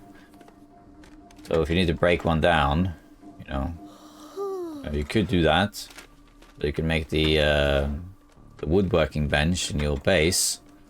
This is a good place to grab the workbench. But in here you have the safe. So I do usually check the safe. Loot is fairly random on Interloper. The safe, you could just get a book or tinder. Or you could also get an air wrap, for example. So it's worth checking for that. So let's check the safe. Looks like that was about 38. the other day on the stream, I had the code, what was it? 657 or something like that. Something crazy. I think it was 37? 39. Okay, 39. What's the next one? Okay, that far, huh? I might as well do it properly then. 39 and 42. 39, 42. Okay. What's next? What's next? Come on. Come on.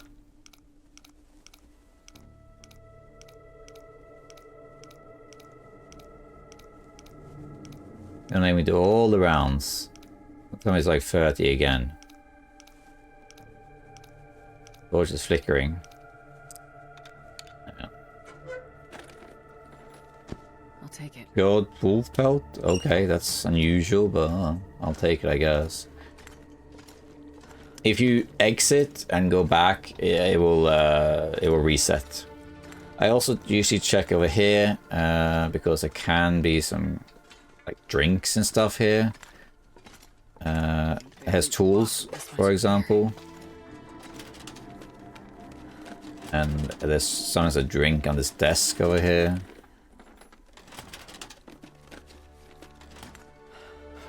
So check no drink this time, but we might as well check the drawers. Seeing as we're here anyway, we might as well basically clear this floor, more or less.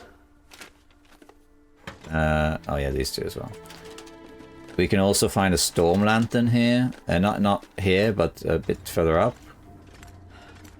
Where this second workbench is. So, over here. Here's the other workbench, and over here in this area you can find a storm lantern. Doesn't look like it today.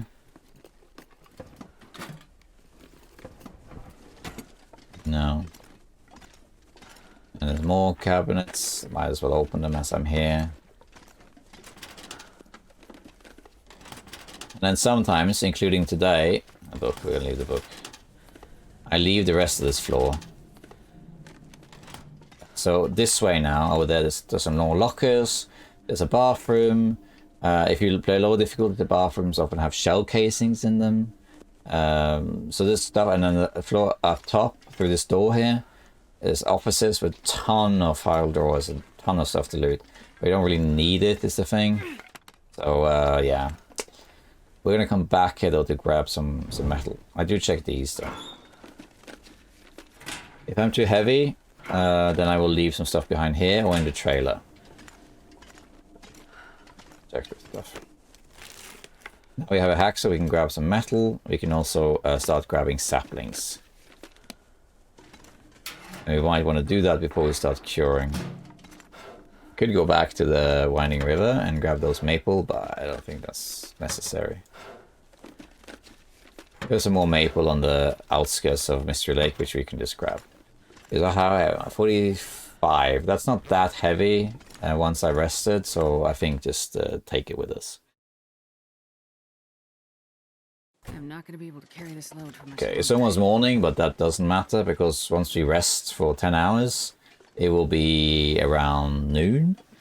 And that means that today will be warmer, so we're going to keep going. So we're going to go to the trailer on the left, because the left has good beds. The one on the right just has like this floor bed, which isn't even always there, but usually it is. But you want the left one. There is actually a difference between healing and beds. It's not a big deal, but sleeping on a floor bed or like a leaf bed, that sort of thing, will heal you less than a actual mattress bed. So beds in trailers or in cabins, that sort of stuff, will heal more than the ones you find in, say, caves. 5% more to be precise. There's an exception to this rule, which is Trapper's Cabin. That one heals you 10% more, so that's like a magic bed.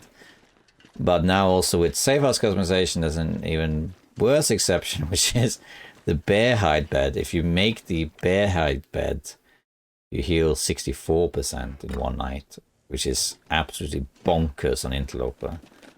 So yeah, there is that as well. We're going to sleep here. Oh, another sweater. All the good stuff. Let's just loot it first. So this is a bit what I talked about earlier. I'm finding some good loot that's random. But these are not like game-breaking things. Like, wow, I found 2 wool sweaters. Good. But I've also been going quite a few days now with just like dress shirt on, you know, and terrible shoes, you know. And these are sort of predictable to a certain degree. Just check enough lockers, you will find stuff. Okay, I don't think I have anything to cure, do I? I don't think so. No, this is already cured. Actually, this is to cure. See if I can remember it this time. Okay, so let's eat something. Let's eat whatever's heaviest. Which would be peaches, except I haven't cooked the peaches, so maybe wait. But dog food, let's eat the dog food. Let's have the drinks. Whatever's heavy, really. And just have as much as possible, because we might as well just get rid of it. Go, and let's have this sardine as well. Oh, I got food poisoning from that. Great. Well, then we're going to drink this. You don't have to take care of that, but you will start losing health if you don't. That's unfortunate. The drawback of that is that now I won't heal. I need to. You'll see now the food poisoning says you have to recover 10 hours. So if I sleep 10 hours now, the food poisoning will be cured, but I will not recover health, which sucks. You get very weak very fast, so the fatigue just drains in 2 seconds. But if you don't cure it, if you don't take the tea and whatnot, just let it pass naturally, what happens is you lose health really fast. I think it's 15% per hour or something like that, or 20%. It's quite fast. You lose health pretty fast. Or maybe it's 10, it doesn't matter, it's quite fast. But once you reach 15%, you only lose, I think, 1% per hour. So you lose health very slowly. Here you can see my fatigue is draining very fast. And if you're interested in seeing, I have a run called As That Sleep, where it's sleepless. It's a run where I don't sleep, and I get food poisoning from sardines at 73% condition. And I decided to just push through, and I survive it.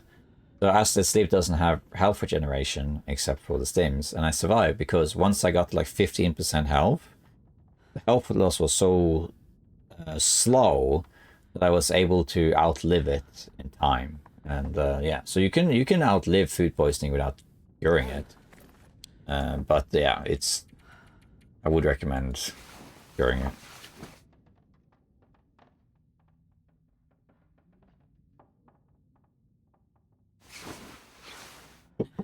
Right, so now food poisoning is cured. But we didn't heal, but it's not a big deal as such. But the thing is, I want to get some metal, so I'm going to drop some heavy stuff here. We can drop the coal, we can drop the hammer. Fire, we don't need a fire log, to be honest. Just drop some heavy stuff here. That's only because what I'm going to do now, I'm going to go back inside and grab some metal, so we can forge a little bit more. There might actually, I could be wrong, but I think actually there might be some metal in here. In which case we can just grab that. Let's see. I have 2 baby monitors in front of me, so you know, if you hear anything. Here's that bed I was talking about. And this doesn't heal you as much as the other beds. This we can break down, gives us 6. That's fine. This also. Yeah, so there's a load of metal in this trailer. We don't have to go back into the dam. Let's check while we're here if there's anything else. Doesn't seem like it. This gives us 4. This gives us 6. So how much metal do we have? So we have got 2. And you will usually find a couple pieces, I think, in Poacher's camp. And also in the camp itself. There's some around. If you just pick up what you find, by the time if you don't have the hacksaw, by the time you get to forging, you should have at least 6 or so. So you should have enough to make some arrowheads, like you know, 6 arrows, 6 to 10 arrows. But of course, if you want the hatchet, you're going to use all of it for that, the knife. So it's limited what you can do. I think if that was the case and I was forging, I would prioritize getting the arrowheads first, and then when you find a hacksaw, you can get the other ones. Because if you can get by without the hacksaw, the hatchet, or the knife, you know, it's nice to have it. You should have it, but if you have to choose, it's better to get the bow going. But if you have the chance now to get more, get more. So what I like to do is I like to always make the hatchet and the knife. If I have to choose one, then the hatchet is better because it's better for defense and it's better to, you have the option to break stuff down. So you need 5 for that. And then I like to have ideally at least 8 arrowheads. That's 4 scrap, so I need 9.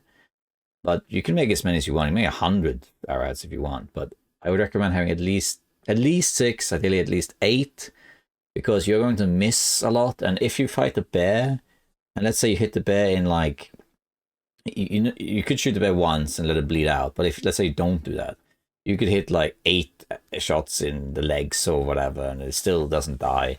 So it's good to have some arrows. Personally, I like to travel around with like 12 arrows or so, but as long as you have at least 6, you should be fine. You need a minimum of 3, because even at archery level 1, if you hit a bear or a moose in the head 3 times, it will always die. Doesn't matter what archery level you are. So if you have 3 and you hit the head with all 3, it will die. So that's why. So if you can get more like this, you should. So we're going to do this. Now we get 6 more. I'm also going to grab this door. I guess I can't do that. Can't do that? Guess not. So now we have 8, which is enough to make the knife and the hatchet. 5 and 3. We're also going to get some on the way there, and also break down this shelf. They have one of these shelves there. So we will get some more. I could maybe break one down anyway, just to kill some time. Sounds like the weather outside is terrible. Let's just check.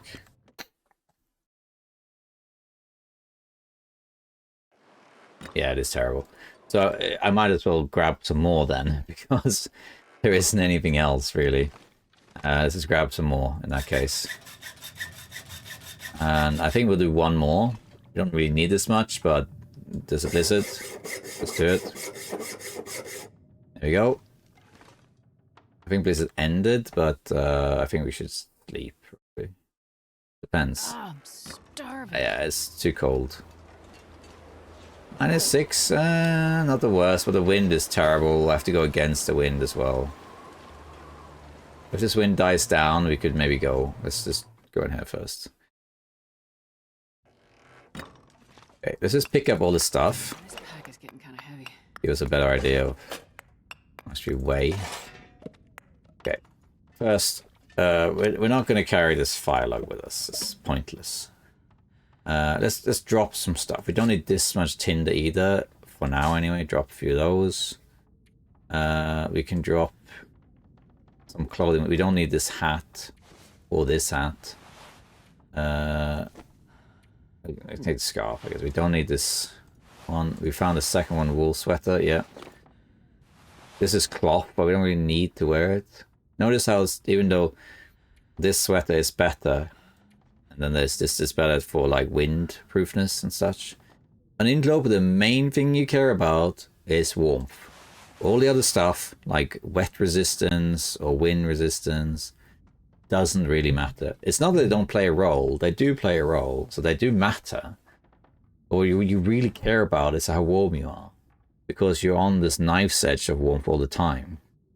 There are places you enter and you want to have enough warmth so that when you enter an indoor location, you'll always be warm in that location. But you also want to strive for enough warmth that when you get to the late game, if the weather is clear enough, you can, even in late game Interloper, go outside in the afternoon and be warm or barely cold. And that can only be achieved by focusing on warmth. I always prioritize warmth. Okay, now we dropped a few things. 44 is better. We don't really need 2 quality tools. We don't even need simple tools, to be honest. That was this terrible torch here. Need to eat something. Drink. Guess we can do the simple tools behind. Guess. Don't really use crampons, but I guess. Do we need the? We don't need the purification tablets. Leave those. They do work. I mean, they are useful, but I don't really need them. Okay, let's make a little note. Dam, trailer, bunch of misc, tools, quality tools, and clothing. This was clothing here too. Clothing. And I think let's check outside one more time. What's the weather outside? I'm not sure I can carry much. Yeah, the wind has died down. Even though we're tired, it's only -3. Really, really low. So we're gonna go now. Actually, we're gonna take advantage and go. We don't smell anything. We're gonna take this hide, which is here. But let's eat something. We'll grab cattails on the way too. Let's eat the pork and beans. Let's also eat these. These shouldn't give you food poisoning, I don't think. Even like the low condition chips. There's a few items in the game that can't give you food poisoning. And this is one of them. Let's also drop the extra can I got. I don't need that. Now you can see I'm barely heavy, just 5 kilos, which isn't much. If I had maintained well fed, you know, that would have been alright here. Okay. We're going to take advantage of this and head to the camp office, which will likely be our base.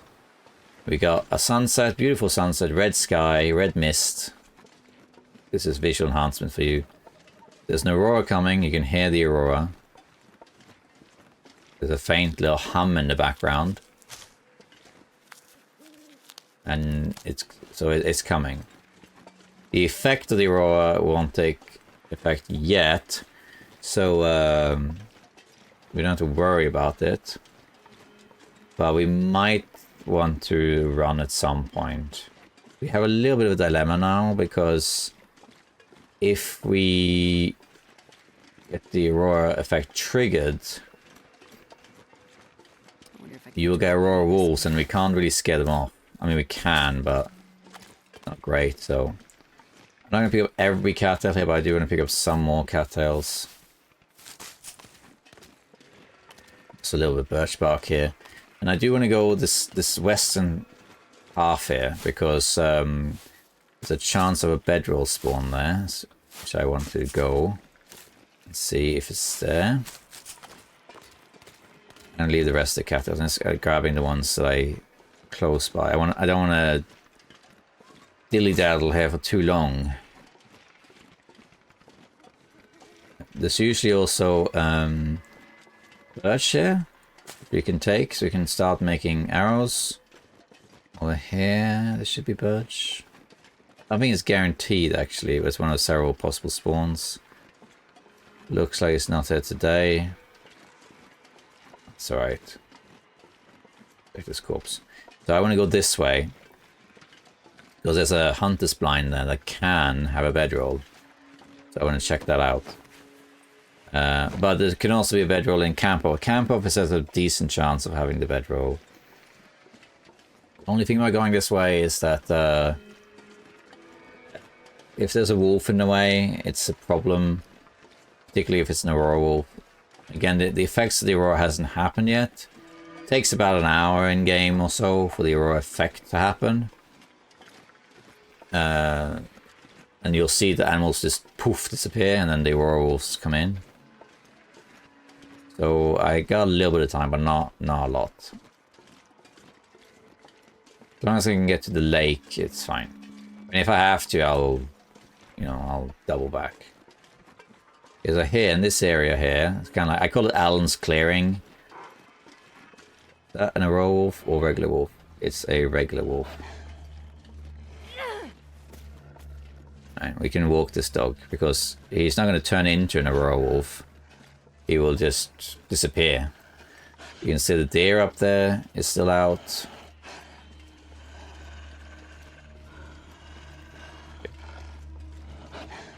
He will also ignore me once I get into this blind. And he might go for these rabbits as well. Let's just grab the stones. Here we go. No bedroll. But we got pork and beans, flare. That's the Aurora howl.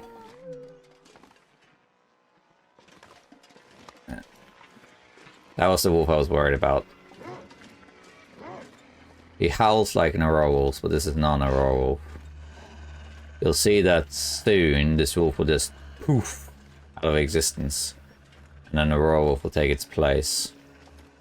There's a cave in there, or Alan's cave, but there's usually nothing in there. An Interloper, that is. I think he can't decide where to go. I think he might be going for a bunny. A little bit here, get some space. You break line of sight, then sometimes it gives up. Oh, what the heck? Tabbed out. I don't know what happened there, but it's tabbing out again. What is going on? Sorry about that. The worst possible timing as well. The Aurora effects are coming soon, so this wolf will disappear very soon.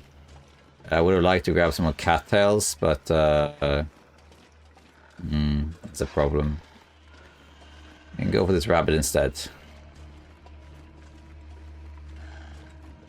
I think he is actually going for the rabbit. Yeah, he is. I can't decide. But this wolf will vanish soon.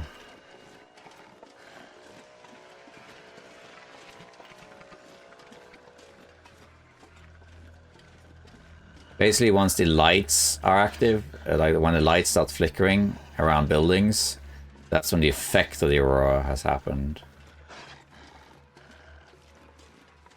This bunny might save me. If the bunny vanishes also, then yeah, the Aurora wolves are here. I would have liked to pick up some more cattails, but oh well. Okay. Still got some time. It's still warm, by the way, so we're good.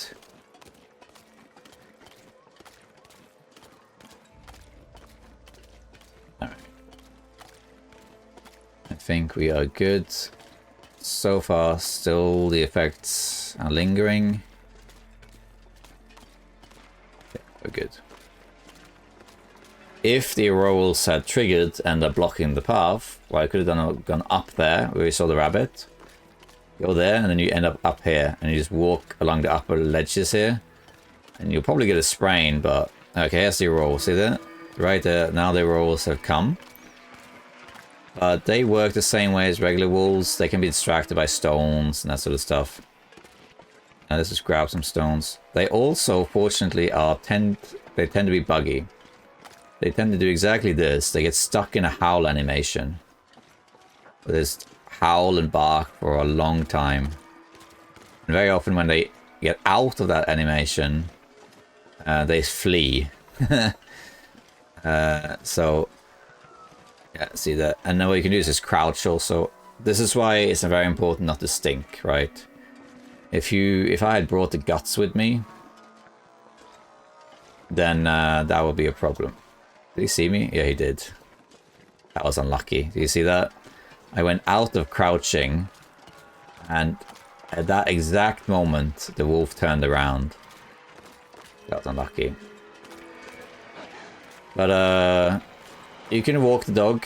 The Aurora wolves they're much more dangerous than the regular wolves. So what they do is they have a much higher detection range, so they can see you from further away. They also tend to stalk you for longer, and they're a bit more aggressive in closing the gap as well. Well, at least that's my experience. That might not be true, but that's my experience. But they can scare with stones. They also they are not afraid of fire, except for campfires. I think campfires still work. But even like the flare gun does not work against an Aurora wolf. They also have additional hit points. They don't do more damage, which is a common myth about them. They don't do more damage, but they can take more damage. So overall, you just want to avoid them. In general, you want to just not go outside when it's an Aurora. But if you have to, then you have to. They are afraid of this light as well. See? They're afraid of the light. There you go. So you're safe. If you have these lights around you, you're safe. See that? But you notice how he charged me from quite a distance. Pretty far away. That he normally a wolf does not charge you that close. That was pretty close. Alright. I can't see much in here. So I think I'm going to loot this area when it's daytime. Because I can't really see much. If you have the tails installed, you usually find a skillet around here too. We want to go upstairs and we can start putting stuff away that we don't need. We'll organize things later, but for now let's just search this bottom drawer here and the top one, and we can put in here the top one stuff we don't need. So we don't need these books. I mean, we do need them, but we don't need to read them now. If you want, sometimes I carry one book with me, because it does happen that you might want to wait for the carcass to fall, or you're cooking something and you got an hour to kill, so you might want to read a book while you do that. So you could, sometimes I take one book with me. I always carry one accelerant, but not all of it. We can take all the coal, well, not all of it actually, leave some here. To the forge. All of this we can take with us. This we can leave here. Food, we can take all the food with us. We don't need the jerry can. I usually only carry one flare with me as an emergency. And I carry double cooking pot. A lot of people don't do that. They carry one or a skillet if it tilts, or one and one. I carry 2 cooking pots, which is heavier, but you can just make more water. Quality tools, I don't tend to carry tools. There's very little reason for you to carry tools with you.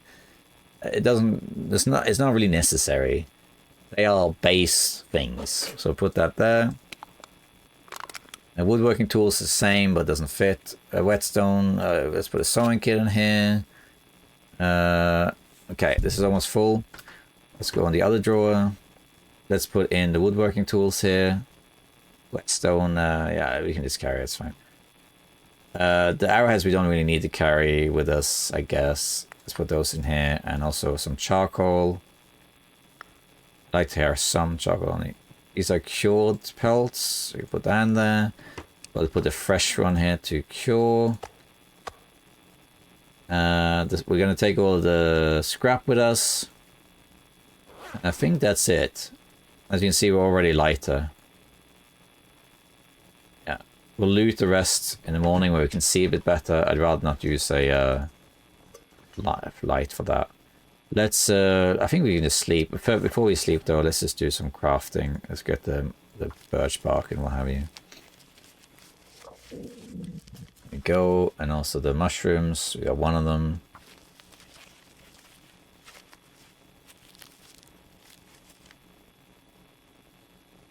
I think that's about it. I could repair something if I want, but I'm not sure it's necessary really. Good enough condition, except for this one, but that's not a good building item to begin with.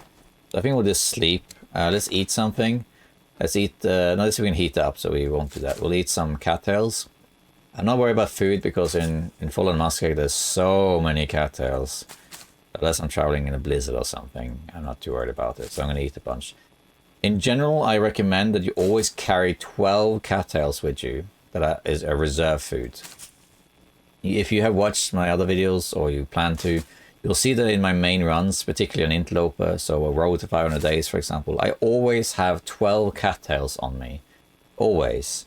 And that's emergency food. Because in the worst case scenario, I have to switch to starvation tactic. I can then eat 6 of these before I go to bed, and then sleep and recover health. And the next day I can do the same. So having 12 of these, plus water, effectively buys me 2 days of survival. That's what that is for, and it weighs like nothing. It's like half a kilo just for the contingency. But that's why I do that. Okay, we're gonna put 10 hours, but probably be more like 8.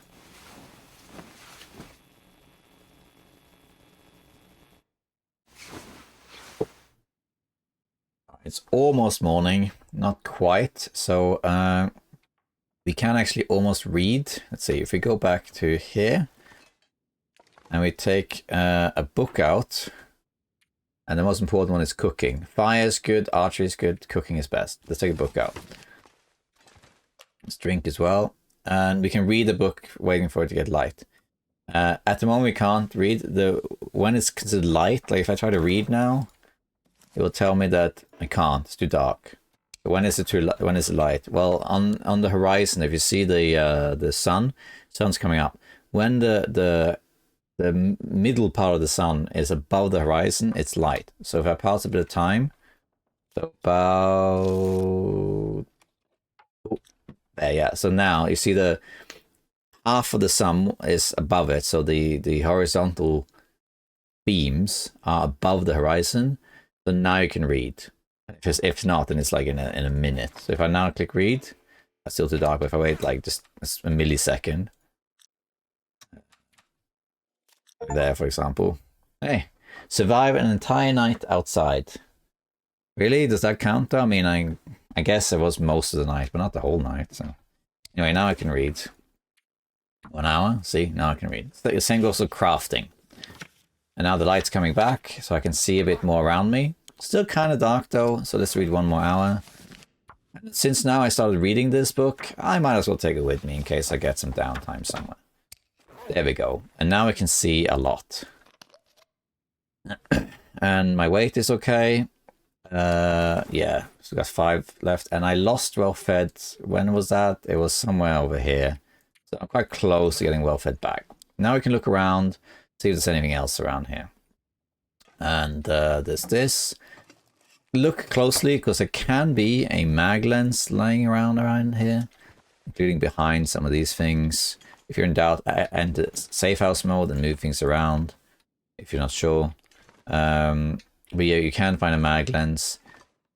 We of course want the bedroll. Here's another book, which I think we'll just put right in here. Another fire book. You do want to get fire starting to level 3. Not as fast as possible or anything, but you want to get fire starting level 3, because that's when you have tinder. You don't need tinder anymore. Actually, I can explain to you which skills actually matter here. Right, we got some more stuff. We got a second can opener. This stuff will come in handy. Got tin of coffee. That's good. Might as well check these file drawers.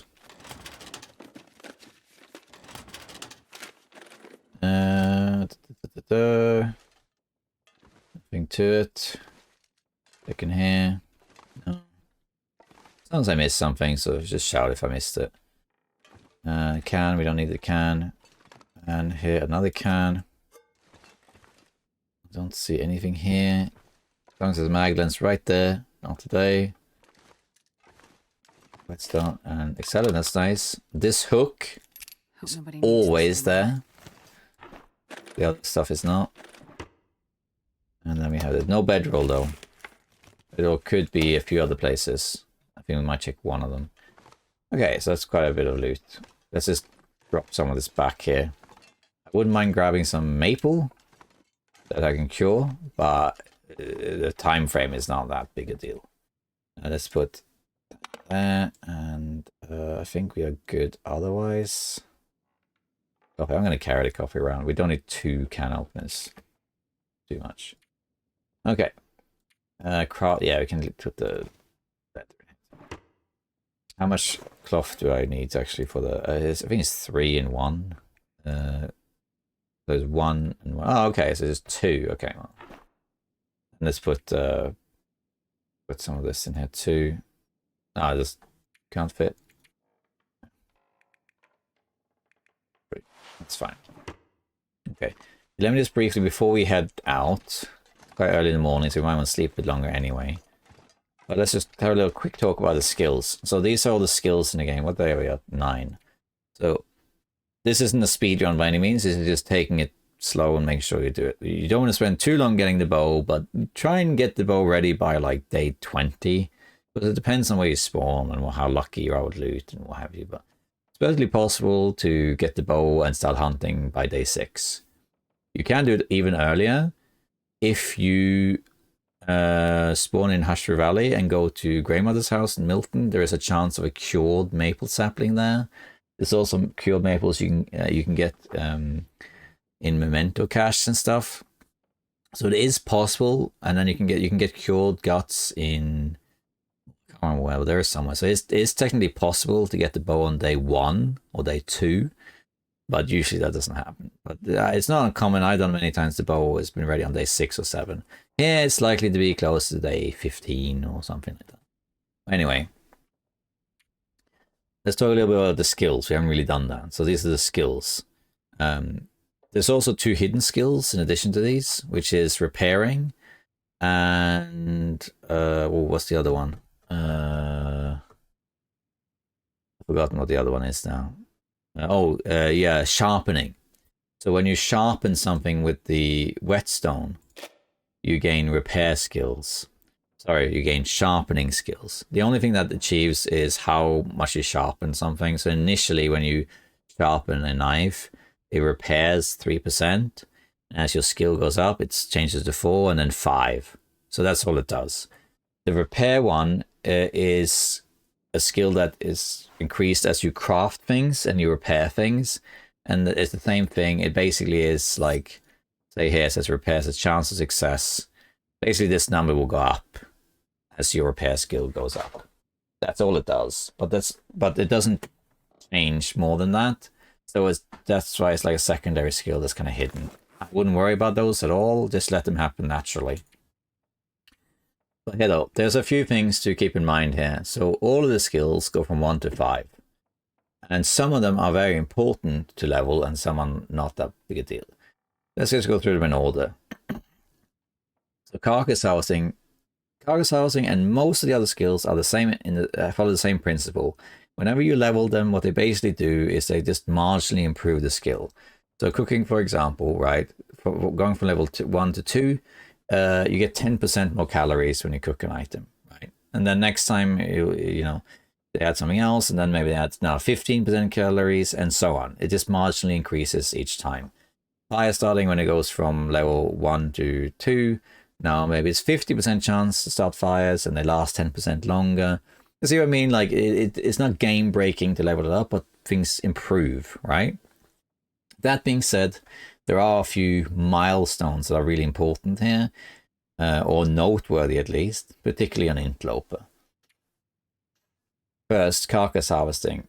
Carcass harvesting, pretty much what that does is that as you level up, you can harvest more things by hand. So at the moment, you notice that I can only harvest things by hand if the carcass is 50% frozen or less. And as this goes up, you can actually harvest things when they are completely frozen by hand, but who cares about that? It basically just improves harvesting time. You do it more efficiently. That's all it does. The only one I'll note is I believe it's carcass housing level 3.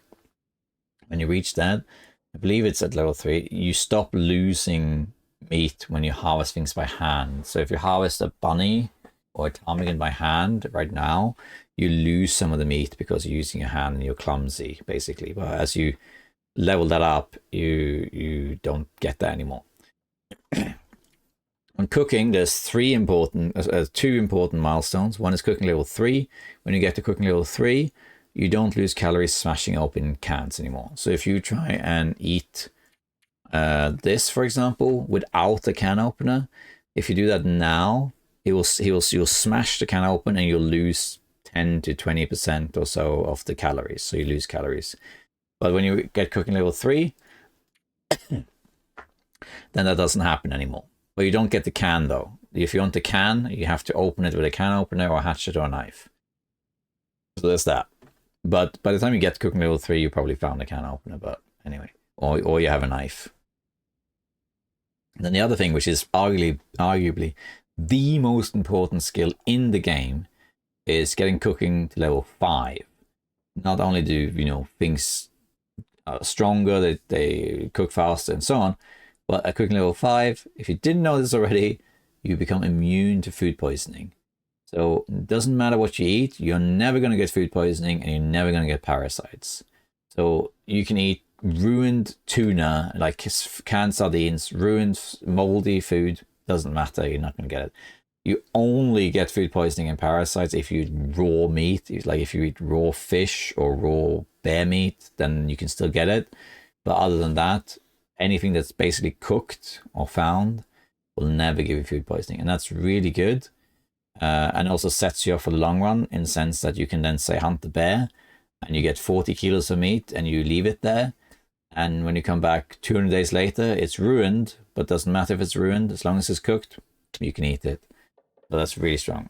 The only exception is if you do it on misery, then that doesn't work. On misery, the afflictions override this. But other than that, yeah, cooking level 5 is the most important one.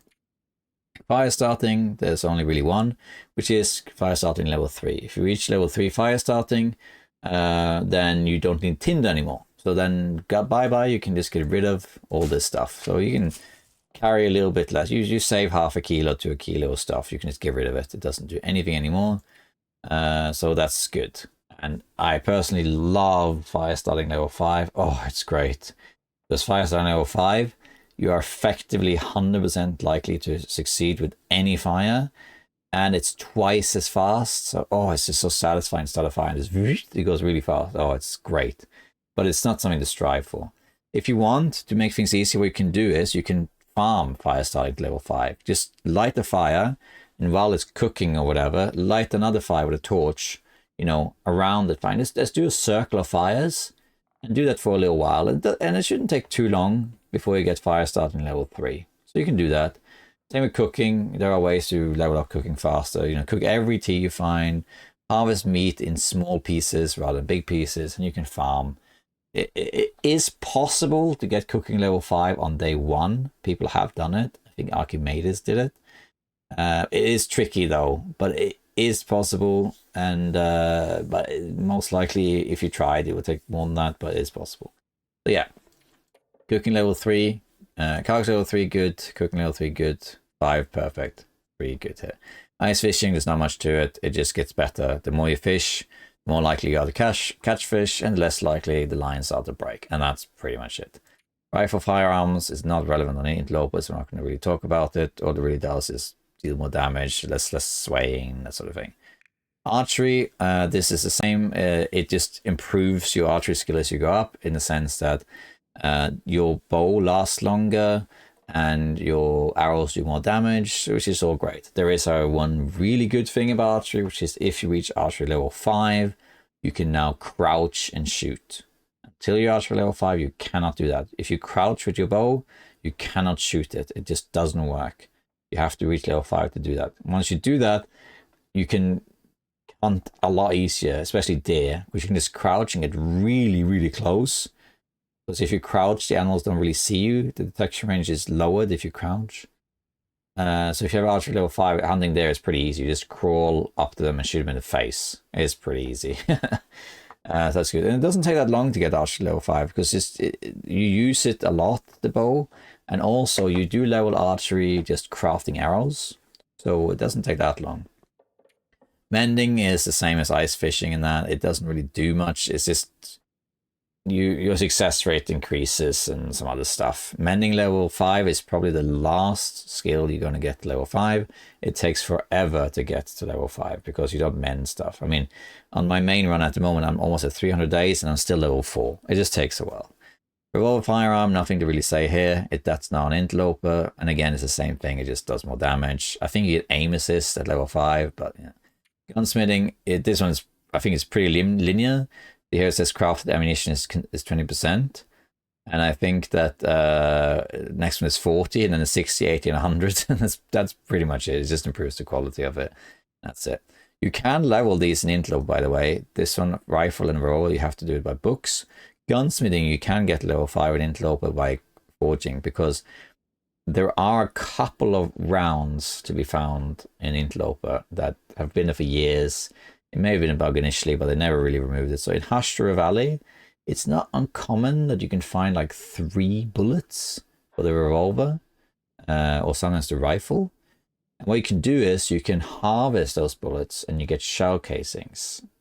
And then you can make bullets with lead and then gunpowder, and you can just make bullets, harvest them, make new bullets. And you can actually get gunsmithing level 5. I have done it on Interloper. I have gotten it. But yeah. Okay, so that's all the skills. Again, the short of this is carcass harvesting level 3 is good. Cooking level 3 is good. Cooking level 5 is fantastic. Cooking level, fire starting level 3 is great. Archery level 5 is amazing. And that's the rest doesn't really matter. Yeah. So, but yeah, cooking level 5 and archery level 5 are the two that matter the most in Interloper. The rest is eh. Yeah, that was a little lesson in that. So, we're going to sleep a bit more, I think. Why was I going to sleep? I think it was just to rest a little bit. Yeah, let's just rest a little bit. Sleep for 3 hours.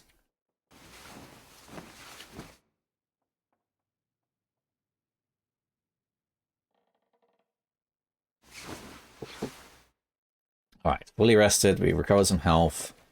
I will see if we eat anything. Alright, we're going to go now to the forge. I'm going to take a little detour. To see if I can grab a couple saplings.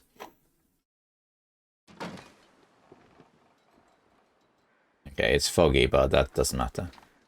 We are warm, 4 degrees, because our gear is pretty good now. We have this and that, especially.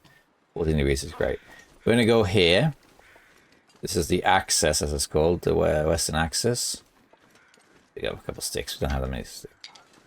A wolf killed the bunny. The reason I want to go this way is there is a plateau that can have the bedroll. We don't really need the bedroll, not really. But if it's there, it's great. But also there's a sapling there that I can grab. And it's just, it's something I can show you also, just so you know how to do it. Even in fog, it's not that hard. Ball and muskeg in fog is a little bit tricky. Ideally, I'd like to not do this walkthrough in thick fog, because you can't really see anything. That's the thing, when you make walkthroughs, if I wanted to, I could navigate all of this in blizzards or fog. It doesn't really matter. I do occasionally get lost, it does happen, but in general I can do it. But how educational is that for you, the viewer, to see someone walk around with just no visibility and still finding their way? How is that useful for you as a guide, other than being a demonstration? So I'd rather it wasn't foggy, and if it remains foggy, I probably will go to trappers and wait it out or something. Oh, here, if you just follow this path behind the camp office, doesn't matter if it's foggy, it's pretty linear. There's a cave back there I skipped now, but just follow this, and it will take you to the other side of Mystery Lake itself. And here there is a rope you can use. But I'm just going to show you how to skip that rope to get to the upper levels. Where the bunker is, there's a bunker where we can sleep if we want to. Maybe that's best to this pastime. And there's a sapling, and there's also a chance of a bedroll, just so you know. Here is the end of this access, and you can see this tree. This is the end of Mystery Lake on this side. The eastern side, I guess. The western access Mystery Lake. I don't think there's cattails here, but it's deer. We can always tell there's deer. And what you basically want to do is don't go to the water. I just did this to demonstrate. When you come out over here. Just stick to the right here. And this will take you to a climbing area. Just keep going. There's another cave to my left, like a actual cave, but just keep going. And you'll eventually come over here. And you'll see that here... there is a rope that leads up to the upper levels, and you can take this rope. There's nothing wrong with it. It's not even that long of a rope, but if you are heavy or you don't want to do it, there is a shortcut. Well, I guess there's a long cut to get up there without the rope. To do that, you just go back here and just hug the wall here. This is probably intended because it's not particularly like out of bounds anything. It's just somewhere you can go. And there are other shortcuts, by the way. There's at least three ways to get up there. This is one of 3. Just go here. Try and step on even ground where you can to avoid sprain risk, because the longer you stand on even ground, the higher the risk. So take a breather and step on here. And then you just go up here. Looks like the fog is lifting, which is good. This will take you up to the same plateau. I'm pretty sure this is not like a hidden, exploit. I'm pretty sure this is an intended alternative route, because there's not really any major obstacles to do so. And when you come to the top, this is where the plateau is. And there's a bunker and stuff here too. I'll show you everything. Just keep going until you get to the top, which is the easiest. And this is foggy, it wouldn't make a difference because it's quite limited up here. There's no wolves up here, there's safe, there's rabbits and there's deer. But that's it. There we are. It's the top of it. Once you get to the top here, you can see that basically right down here behind this rock, that's where the rope anchor is. That's where you would come up if you took it. And look here, maple, which is what we want. We want the maple. The rope is here. Right there, you can see the rope anchor over there. In the past, the bunker was here, where my thumb is. It was one of the possible spawns of the bunker. Not anymore though. But yeah, here's the maple that I wanted.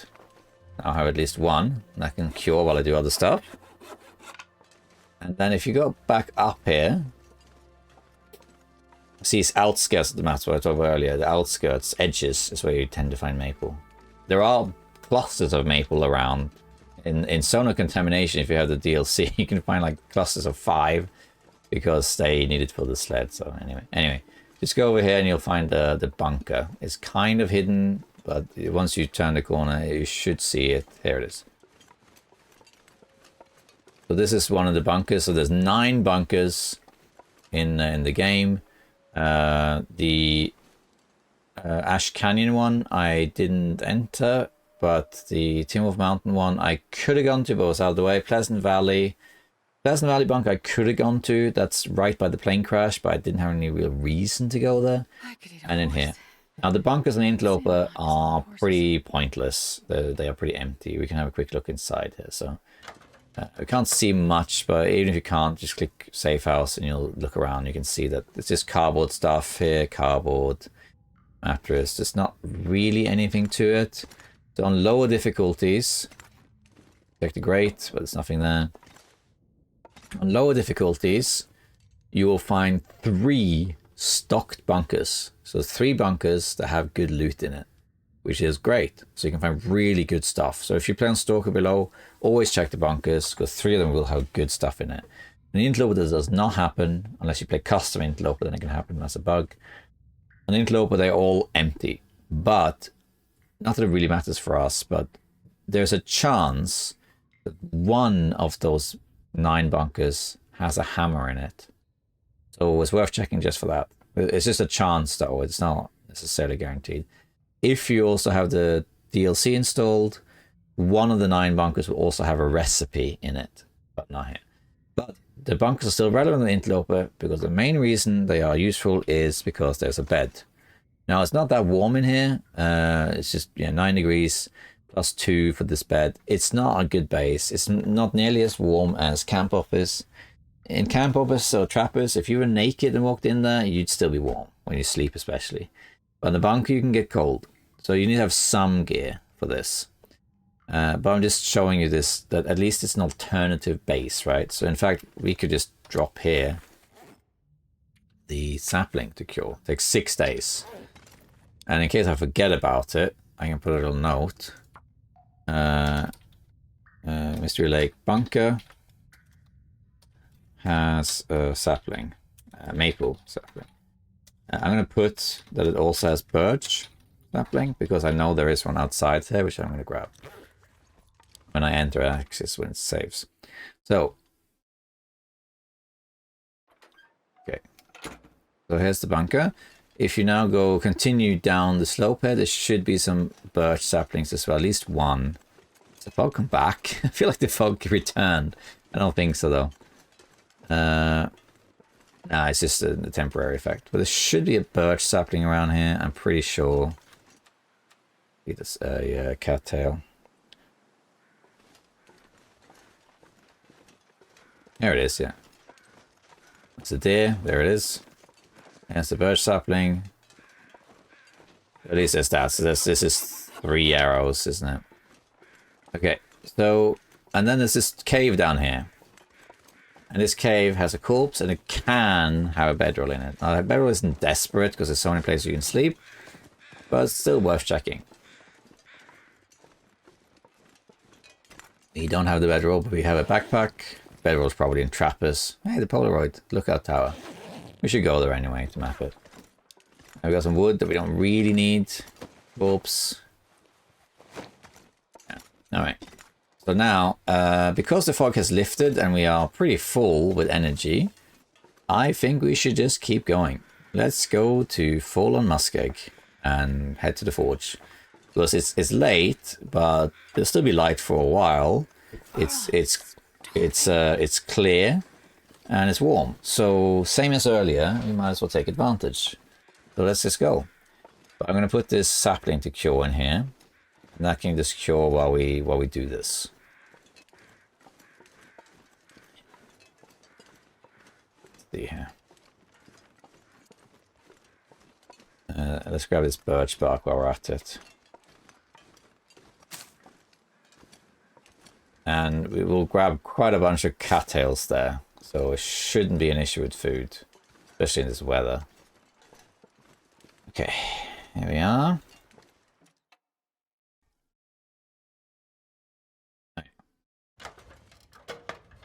Alright, so let's drop this here. So now I have these two curing.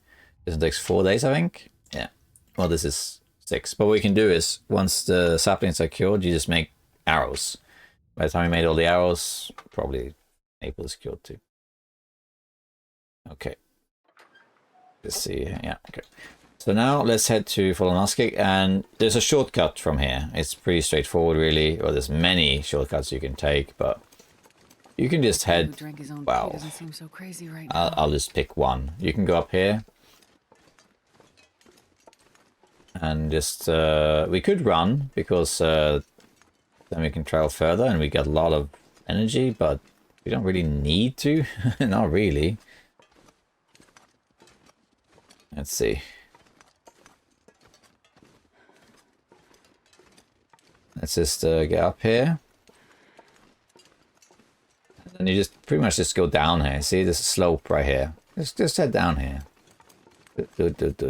You might get a sprain. Not necessarily. This is one of many routes you can take. Trappers is that way if you want to do that. And here there's a little bit of rose hips usually. There's sometimes a container. You don't really need most of it though. At this point in the game I often stop picking up berries. It depends what I need it for. I might pick up 1 or 2, it just depends. Let's just stop here for a moment. And eat a few cattails. We're going to get more cattails soon.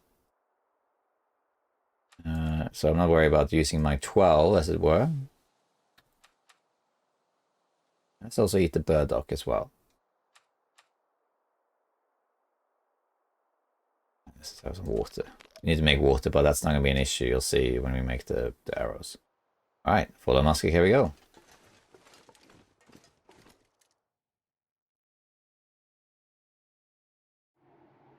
Alright. Okay, here we are in Fallen Muskeg. Our goal, our destination. We made it all the way here. By the way, at this point, if you see me pause the game in random intervals, it's just because we're nearing the critical area time when the baby wakes up all the time. And there's not a lot of places to save here in Fallen Muskeg.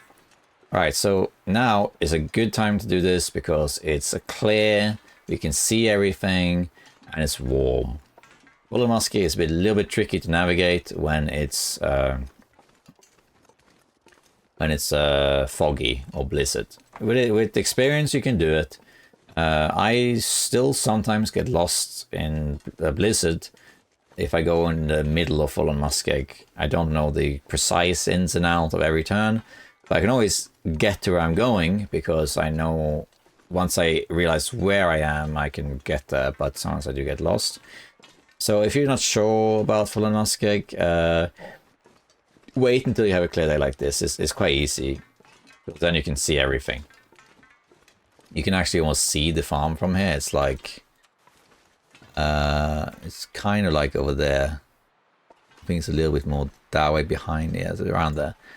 And what we want to do also, we want to pick up cattails now. There's a lot of cattails around here. About 400 cattails. And we want them.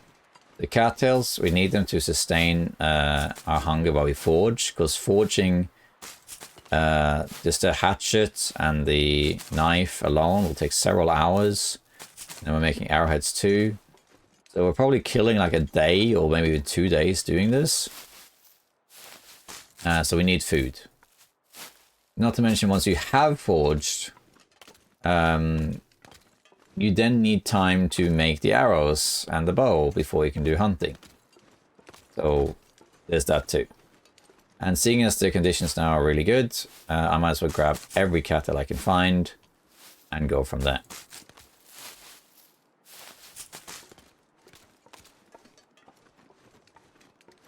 If the weather turns badly, that would suck. As I said earlier, like in general, I try to avoid doing a walkthrough when it's like really poor visibility. I'd rather wait so you can see. But if I'm stuck in one, if I'm caught in it on the way, I mean, then I will do it. Just so you can see how it's done. I'm not going to double back or anything. We're going to grab every cattle we can see within reason. We have to be a little bit careful here because there is a bear around. But there's quite a lot of cattails. We'll grab these ones over here too, I think. Here you can also see the power of staying ahead of the curve, as I call it. Staying ahead of the cold curve.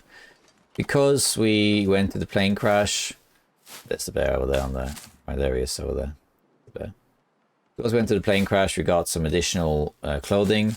And also just generally where we've been looting, we've gotten enough clothing to warm us up. So we got really good stuff. If I had taken the stuff from the summit, I would have been even warmer and I would have been great. So because of the fact that I got good clothing early on, as you can see, it allows me to travel much further, provided there is no wind or very little wind. Now the wind is picking up a little bit, so now it's going down. But even so, it's not going to be so cold that it matters. I'm not picking up the tinder anymore because I have so much of it. So that's a really big advantage. That's temporary, it's not going to last, but it's handy. Now here, by these crashed train carts, there's a few things to look for. There's usually a bit of scrap, a little bit of coal, bandage in the snow. You can find some soup sometimes. There's coal inside. Here's some more coal. Here's a scrap metal. Some random container. Food. And I've seen it fly like that. Is, yeah. The crows don't mean anything, by the way.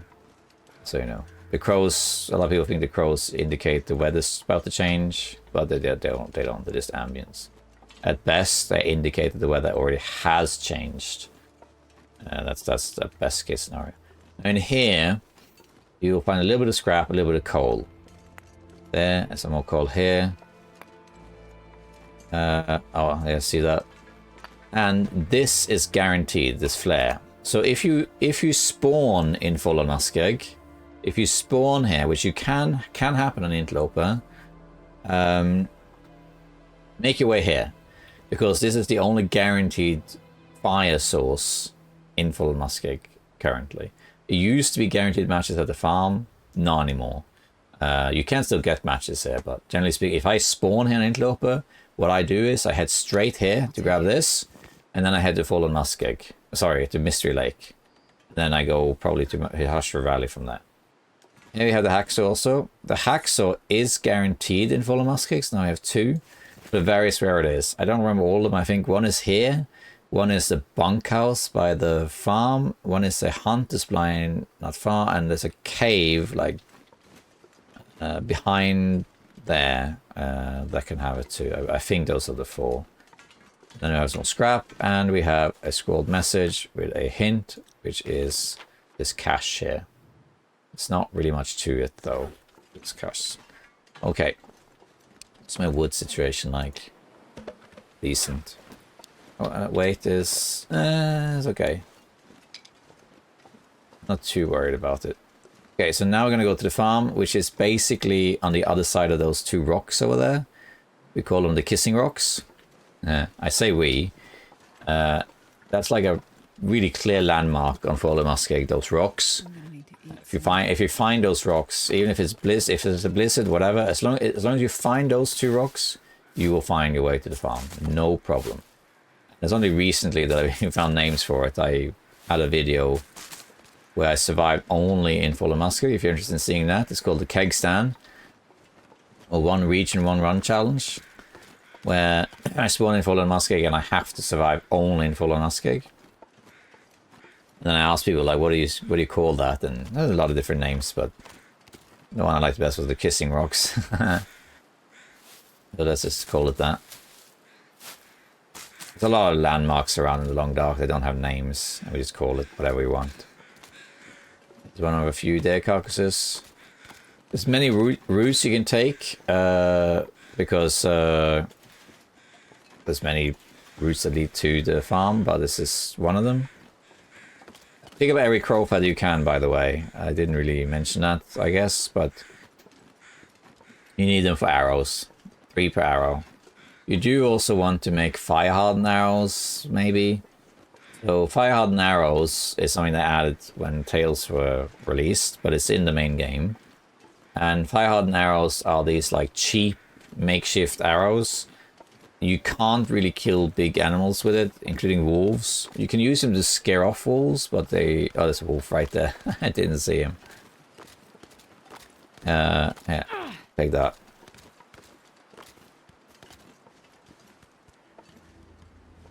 I'd rather not have him following me.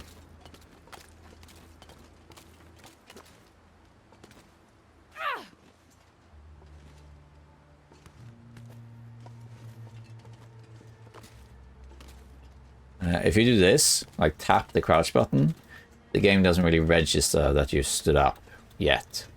The wolf doesn't really see you. Let's go back turn, kind of. Oh, it's busy.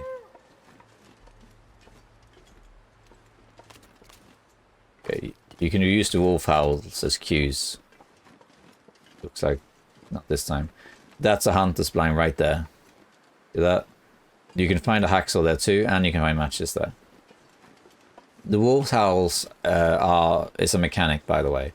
If a wolf howls like that, pay attention, because other wolves will respond to that. So if there are other wolves nearby, they will respond, and you'll hear a howl, and that tells you, okay, there are wolves over there or whatever. So pay attention to the wolf howls. They matter. There is, however, this strange thing where wolves can actually reply from another region. It's been a while since that was tested. I'm not sure it's intentional or not. If a wolf is near the edge of a map and they howl, you can actually hear a response behind the mountains. Which can give you the impression there's a wolf nearby when it's not. I think that's just to indicate that they, the wolves don't see this as a region. They just talk to each other. Okay, so these are the rocks I was talking about. Look at this great view, by the way. It never ceases to amaze me how incredibly beautiful this game is. Even when it was in its early stages, they always aced the weather effects. I mean, look at this. And with the visual enhancements, it's even better. The game looks great now. Always looked great, though. These are the rocks I was talking about. If you find this, so if you're not sure where to go, if you can see these, just go to them. It's an easy way to get to the farm. Sometimes under them, there's a campfire and a backpack. And we call these the Kissing Rocks. 2 Kissing Rocks. From here, it's very easy to get to the farm. So the farm right now is over there. You can see where my thumb is pointing. That's the farm. We call it the farm. It's actually called Spencer's Family Homestead, I think it's called. Or it's called Spencer's Farm. Anyway, from here it's pretty easy, even if you're in thick fog or raw. Once you go through these stones, just hug them over here. Then you get... Just follow the snow, really. And then you get here, you follow the snow again. Let's say you are in a blizzard. You can just follow the snow again. Until you get over here. And you just cross. Or just make it easier. Once you get there, just go straight. And you will cross here. Even in a blizzard, it's not that hard. And then from here, you just go around this island and down there. It's pretty easy. Well, even in really bad conditions, you should be able to, from here, find the farm. You'll get to this place now. Here is a unfortunate soul. But you want to check this area because there's scrap metal here. And there can also be a Polaroid, I think. Okay, there's scrap metal, wood, which you might as well take. And this backpack. Nothing there. And from here, you just follow this. See, there's this wooden planks. They lead you to the farm, effectively. Grab those cattails over there.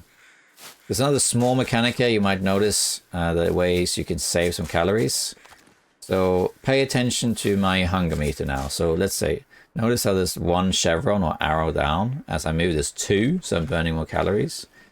Notice what happens if I now go and immediately click on this cattail. See how it's still hunger? Still two chevrons down, see? That's because when you interact with an object, it keeps the current state of your health meters. So you're actually losing calories twice as much. So the game is, if you go over and click while moving, the game treats it as if you're still walking while you house the cattail, so you burn more calories. The way to do it is to walk over, stop for a second, and now it's one, and then you harvest. Now, in the larger scheme of things, this is a really small effect. It doesn't really matter. You're saving fractions here and there. But if you have low food and you want to survive, it can matter. It can make a difference. So it is the mechanic that's there, just so you know. You also want to check this derelict little house, because there can be a storm lantern here. There's also more coal. There's sometimes more wood and scrap as well. So here, for example, you can see there's some wood. And there's some scrap. Let's just eat. Cattail. And here's some more coal. More coal. And more. And over here, nothing this time. But there can be a storm lantern. On lower difficulties, there's also, I think, a memento key here. And yeah, you can just, you know, from here it's pretty easy to find the farm, as you can see. There's usually a carcass or two around here too. And then up here there's one or two birch. But yeah, this is good. This is good. There can be wolves there though, so just be careful. You should be able to hear them though. Old Spence Family Homestead, aka Spence's Farm. Couple of birch, and you can, if you want, check this little mini barn, whatever this is called. And there's a backpack here and sometimes some wood. Okay, not backpack, but this thing.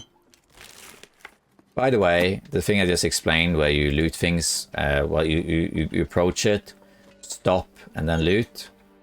I don't necessarily always do that. I do it sometimes, and it's not. I'm inconsistent. It's not. I don't consider it such a big deal that I have to constantly do it.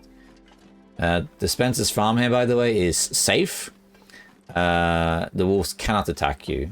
They can detect you, but when you are here, they can't enter, so you are safe in here. And here is the forge. So first, there's some stuff here. Ski jacket. There's usually something here. Ski jacket or something else. That's good. Take that. Even warmer. We'll place this shitty water vest. There used to be guaranteed matches here, not anymore. And work boots, great. I already got work boots though. Then there's this locker, which is locked. This is the storage of this, I guess. Alright. Excuse me.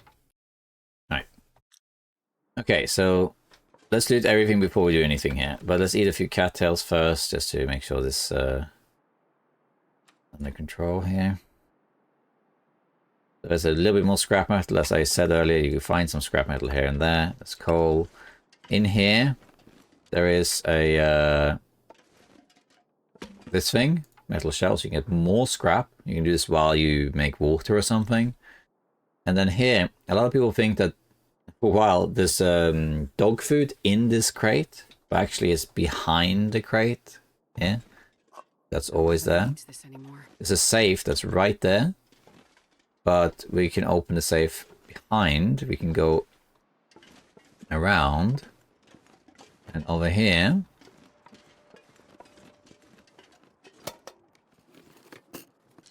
Okay. And you can open the safe from here. You can also just break down the crates and do it.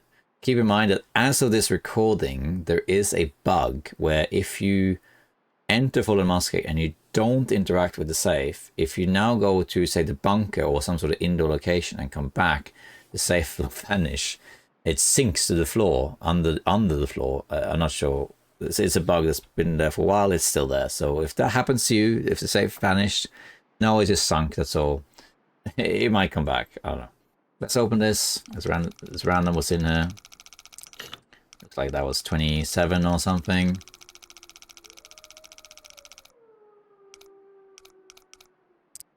Seven. Oops. Oh, is that 14?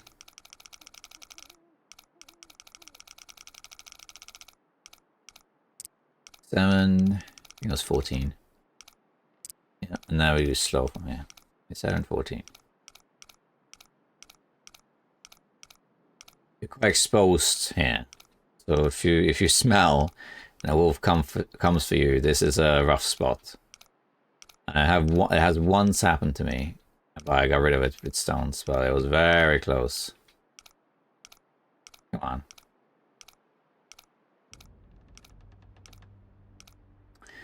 Getting like blindness looking at this.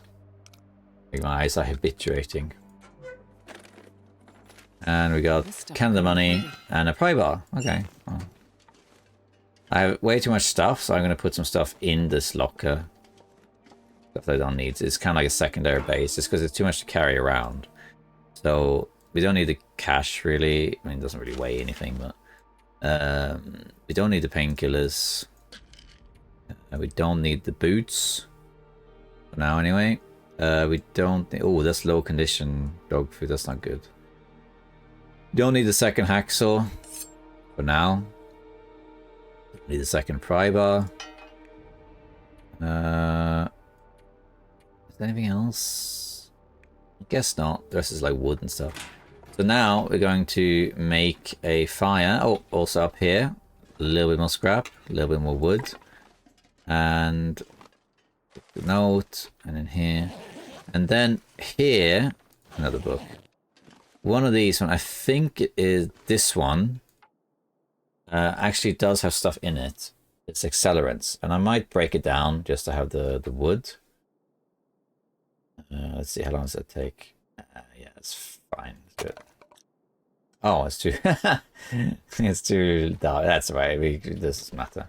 But I think it's this one, or the varies, or one of them does have accelerants in it, which you don't really need, but you might need it for the firewood anyway. Okay, so we're going to forge. Now the thing is, after you're done forging, if you have the wood for it, you might want to sleep here. You don't have to. There's a bunker up there, up the hills. It's colder there, like like I said, the bunkers are cold, but with the gear I have, it'd be fine. And you can sleep there and it's perfectly fine. But there's a reason you might want to sleep here if you can, because you're outdoors. So you will combat cabin fever being outdoors, sleeping here. And because after you forge, you're now going to go back to base, and it's quite likely you'll spend some time indoors crafting arrows and the bow. So you might want to sleep here just to give yourself an extra day where you don't get cabin fever. So there is that. Okay, so technically speaking, it's possible to forge with just like 4 pieces of coal. Come on, little fire. But we don't really need it, because coal adds 20 degrees to a fire. It's not possible to get a fire higher than 80 degrees without coal. So if I put a stick on, see, it's 3 degrees. If I put a stick on, it goes to 4 degrees. Or it will go, yeah, say 4. Another one goes to 5, and so on. If I have 80 sticks, I can get up to 80 degrees, but then it says it can't go further. To forge, you need 150 degrees, okay? And coal adds 20. So it's possible to put 80 sticks on there, get it to 80 degrees, then you put 4 pieces of coal, you get to 160, and then you can forge. So it is possible to do this. If you struggle to find coal, as long as you have 4 pieces, you can, in theory, do it. But in principle, though, I mean, we got 26. We don't really need it. Let's put the fir firewood on and that stuff just to keep that going. I mean, I could use it for safe house, but let's just put some more of these on. It's gonna take a while, so yeah. And now we just have to wait for the... Let's just harvest this torch. We don't really need it. Now we just need to wait for the forge to go up in temperature. Then we can forge. See, it's still climbing. You can just eat some cattails while we wait. We can just do it in here. This dog food, that's 3%. I'm either not going to eat until I'm cooking level 5, or I'm only going to eat it if I have like close to full health and I'm going to bed. Then I could eat it and it doesn't really matter. But other than that, yeah, it's off limits. I'm going to eat a bunch of these, and let's also warm up the peaches and the beans. Do that here, because you might as well eat those. If you have the DLC installed, you maybe want to keep the peaches, because the peaches are handy for making peach pies, which will recover fatigue. And you can also use it for a couple other things, so you maybe want to do that. But you don't have to, obviously, you know. For our purposes, they're pretty much just food. And I would, especially if you have a can opener, just eat the canned peaches as soon as they're ready, because they weigh a lot. Like, they weigh half a kilo, and they don't even get that much calories. Half a kilo is for 450 calories. While the beans give 600 for 0.25. So this is more than twice as good. Only gives minor vitamins though, while this is moderate. So there is that. Okay, and then we're going to put our thingy here. And I always make water while I forge, but if making water while you make the hatchet is not going to work, it will vaporize. Okay, I'm going to eat these peaches once they are cooked. You can use them as a tea to warm up, but we don't really need to do that. And let's drink some water. When we make the arrowheads, we'll also make water. Okay, let's take that. And now it begins. We're going to make the hatchet first. It takes 4 hours, but we get a hatchet. Go!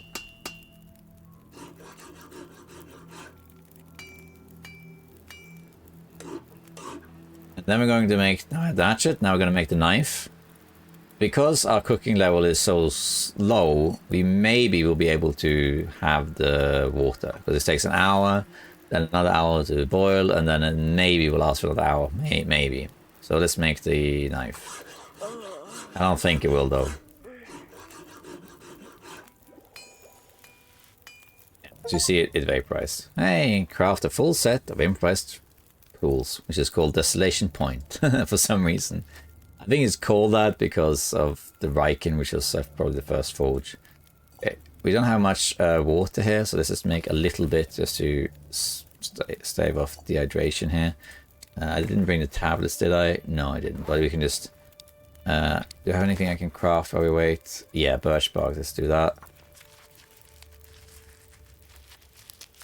We don't need to drink birch bark though, we have quite a lot here. Let's just pass time for this. And drink this water. And now we have our knife and we have our hatchet. The most important one of these is the hatchet. The hatchet weighs a bit, but the hatchet is very good in struggles. It basically does more damage to the wolf. And you're more likely to win it effectively. You can also use it to break down certain furniture, or you also need it in Hashtra Valley for certain things, like there's a lot of branches and stuff blocking your path. You need a hatchet for that. The knife is less important, but it's handy. It's handy for carcass harvesting because it allows you to make quicker cuts, so you can harvest faster.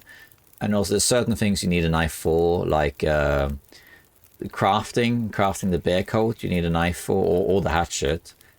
But also things like harvesting pillows. So it's handy to have a knife. I would have one. You need a hatchet. I would say always have a hatchet.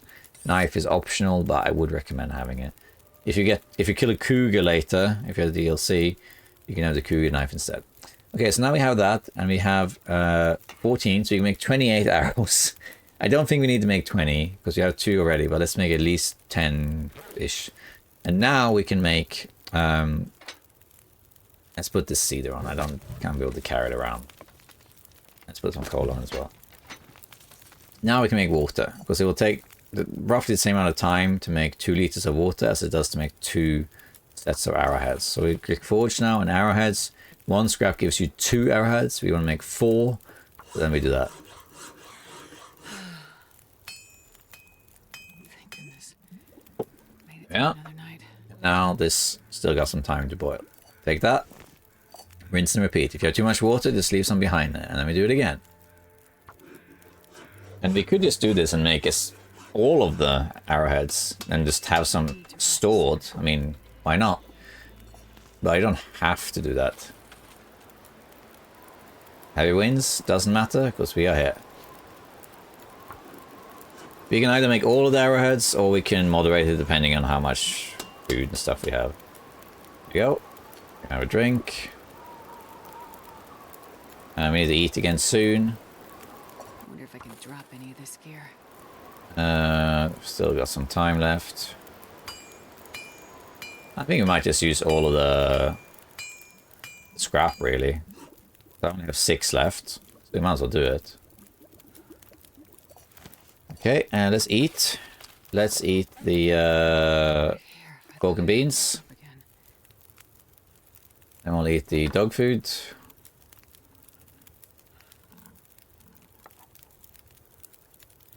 There we go, and let's eat some cattails too. We could take a different route back, just to get some more cattails on the way, for example. Because the more we have, the better for maintaining well-fed while we wait for the saplings to cure, you know. One more. Very good. Okay. Now, let's make... We got 6, you might as well make it. If you want to, if you really wanted to, you can make 2 of these.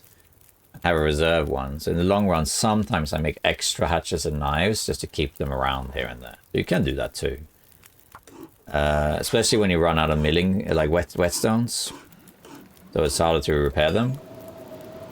But you can repair the hatchets in the milling station in Blick Inlet. Or Blackrock.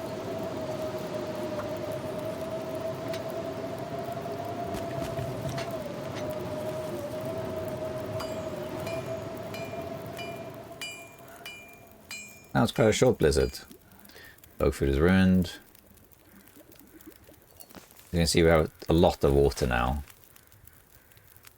And that. Might as well use all of it.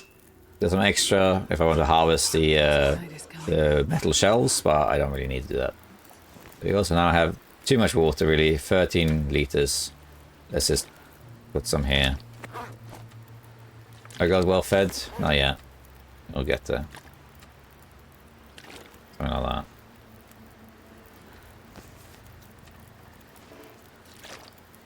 There we are. Okay. Now, let's see. I think I would like to sleep here if I can. Let's just break down a few things. Just to combat cabin fever. I don't have to do this. I would like to. So I'm going to break down some of this stuff. Just to get more. 45. Yeah, okay. Break this down. You can use coal, of course. It's not a biggie, but just don't break these 2 down. Okay, let's put this here. And let's also break down now these things.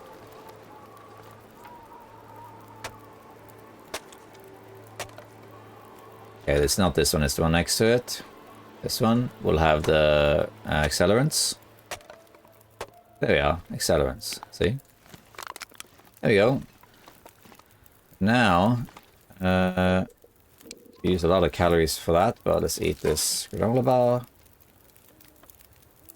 And a few more cattails.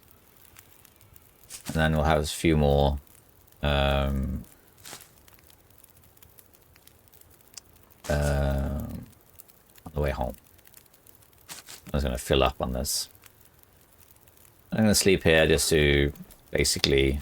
Hey, well-fed came back. Hurrah! So now we have a little bit more health. And we can carry more stuff. Isn't that neat? Okay, so let's put on some wood here. All of this. So we can sleep 10 hours. We are outdoors, so it doesn't have to actually be 10 hours. But nevertheless, we're going to just do that. So let's put this and sleep 10 hours here. And we have more cabin fever resistance.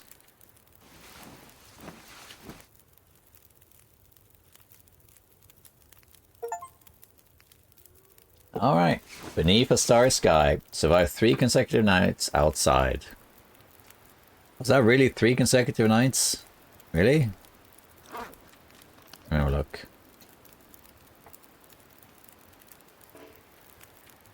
I mean, I suppose the first night was the night I left for it. So yeah, I passed midnight twice, I suppose. So I guess it does count. Alright, we've still got a little bit of time left here. And it's quite windy, so I think what I would do here is make a little bit more water. Put a couple of coal on here. Drop a couple of coal here.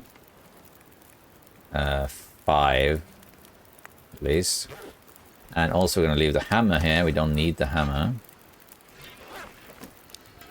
And we're going to put a note saying that the hammer is here. Spencer's.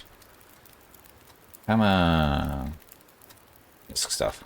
Very, very useful information. Misc stuff. Or Mizik stuff. And then we can go sleep for 2 more hours.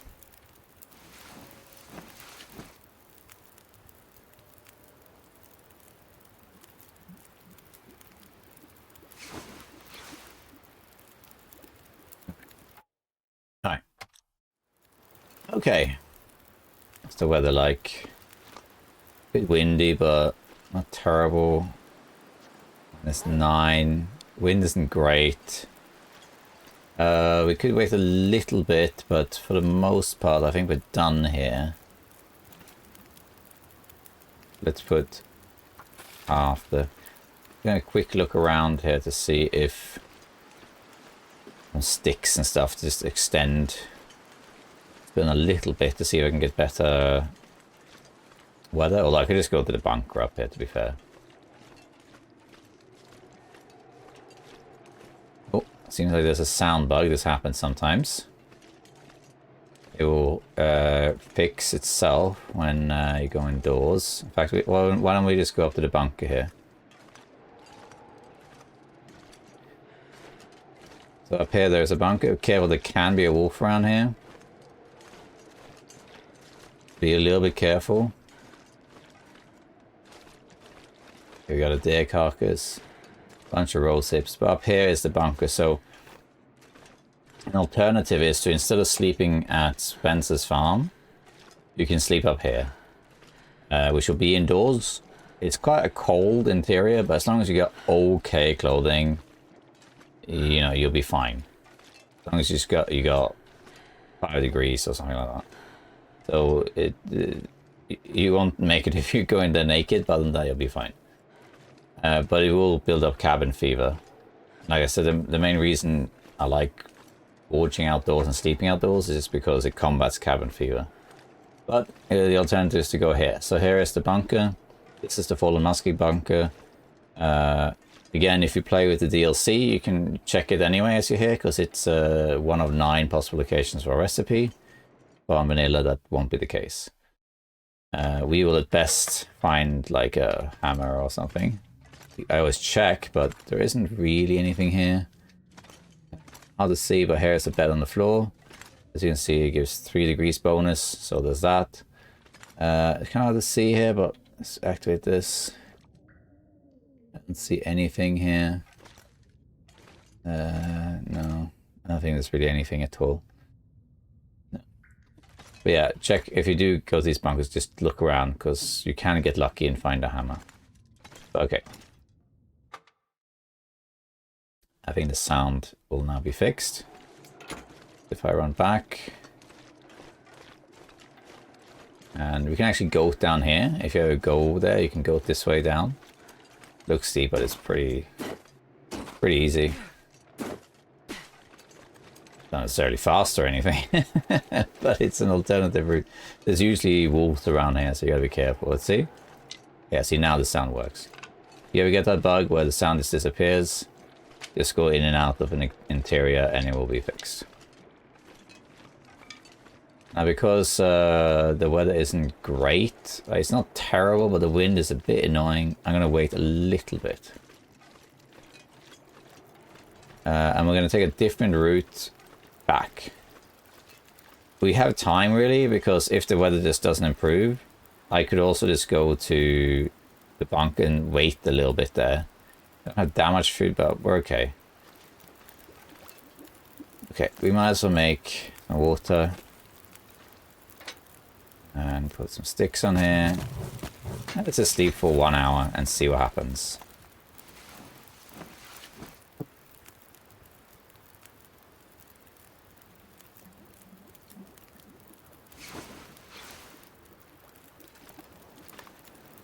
About the same as before.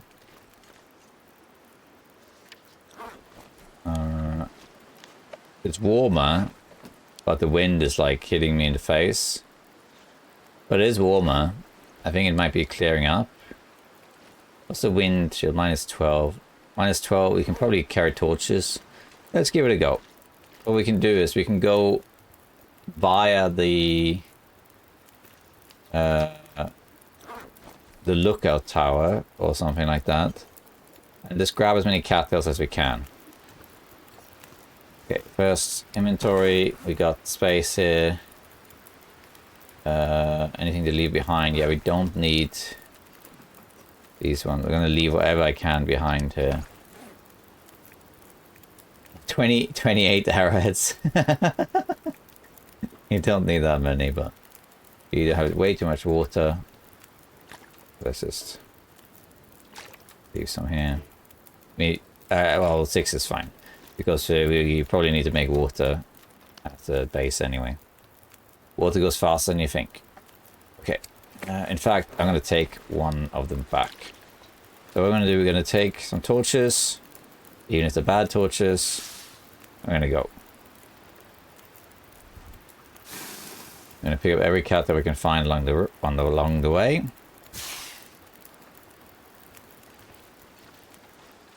We're not going to stop and harvest carcasses, unless I'm doing something like that anyway. -2 degrees only now, so quite warm. The wind is fairly strong, but it looks stronger than it is. But as you can see, it's not strong enough to blow out the torch. There isn't a set rule for it, but as you can see, that the wind chill is -12. There isn't a specific rule for it, but in my experience, generally speaking, when it's -16, 17, that's when the torch will blow out when you walk around. And that doesn't seem to be set in stone, though, because I think there's different factors at play. There's also something called gusts of wind, which I only learned through about the typical bash rope. The wind sometimes can blow suddenly, much stronger, and that will blow out your torch, even if it doesn't do it in general. And I think it got to do with other factors too, like the angle of the wind and this and that. There's all sorts of things. But generally speaking, if it's like -16, -17, probably your torch will blow out. But if it's less than that, you'll be fine. But try it. If you're not sure, grab a torch and just walk around and try it. See what happens. So here it's worth always checking around. You don't really need the wood. I'm going to leave that. Because there's often some tools here. I already seen what there was, but in case... So let's grab this. Let's take this up. I can see there's a lantern here. These bunkhouses usually have one or two things around. So you want to always look around here. So, and oh, now it's -12. Yeah, see, now it blew out and it's -12. So there might have been a gust of wind, for example, that did that. Storm lantern. Great. If you don't find a storm lantern, then you can find the hacksaw here. You can also find like a suitcase with random loot. There's all sorts of things that spawn there. Shame that blew out, but oh well. Lantern is great. I like having a lantern. I recommend always carrying a lantern. A lot of people don't like carrying lanterns. They feel that it's too heavy, but I think it's gold because the lantern allows you to... How many tinders do I have? Lots of tinders. The lantern allows you to enter any dark interior, sorry, and then seeing. And that's really great. It's not that heavy, and it basically saves you a match. Because if you don't have that and you go inside and you can't see, you have to light a torch, and that's using a match. It's better to just use the lantern. Of course, in the end, you decide. We're going to take a little bit of a detour because we got time. I need food because the crafting is going to take a little while. But of course, the saplings I got need to cure as well. So I got time for them to cure. And I'm going to go via the edge that way over there. But I'm going to take kind of like a little detour, grabbing all the cattails I can find along the way. So that we have enough food to maintain well fed.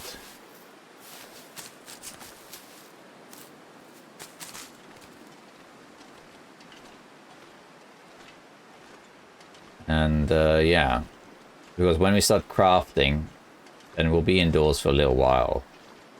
It's best to have food ready for that. This wind is so annoying.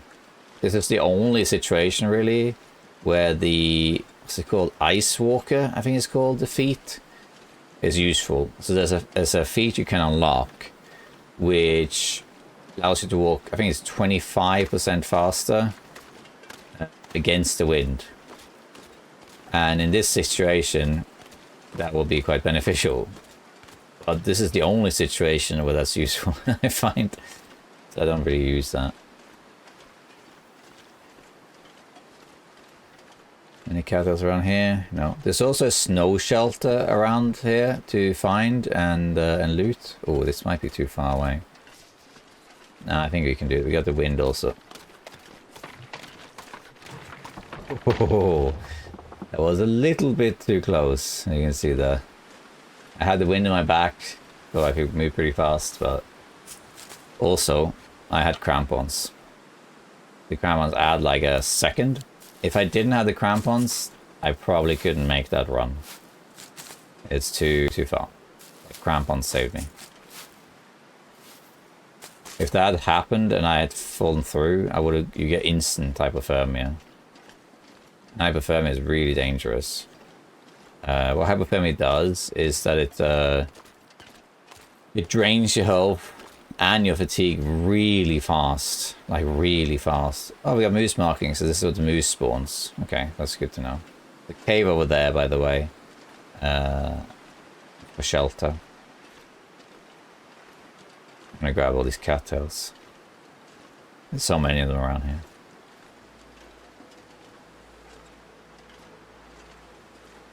What was I talking about?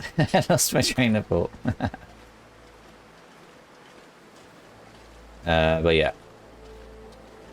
Polomaski is an interesting place. It's very open, but it's very dangerous because there's a lot of places you can't set foot. It's just a kind of tricky place to be. Perfectly possible to survive here though. It's just that a lot of it's in the open. It should be fine, because I have kind of the wind in my back. Yeah, it's fine. I'm just taking advantage that the temperature is so high. So I can walk around and grab everything I can see. So up there, behind that rock there, like right there, where my thumb is, there's a cave. That cave leads to Bleak Inlet. Inside that cave there's a rabbit called Larry, and I never heard Larry.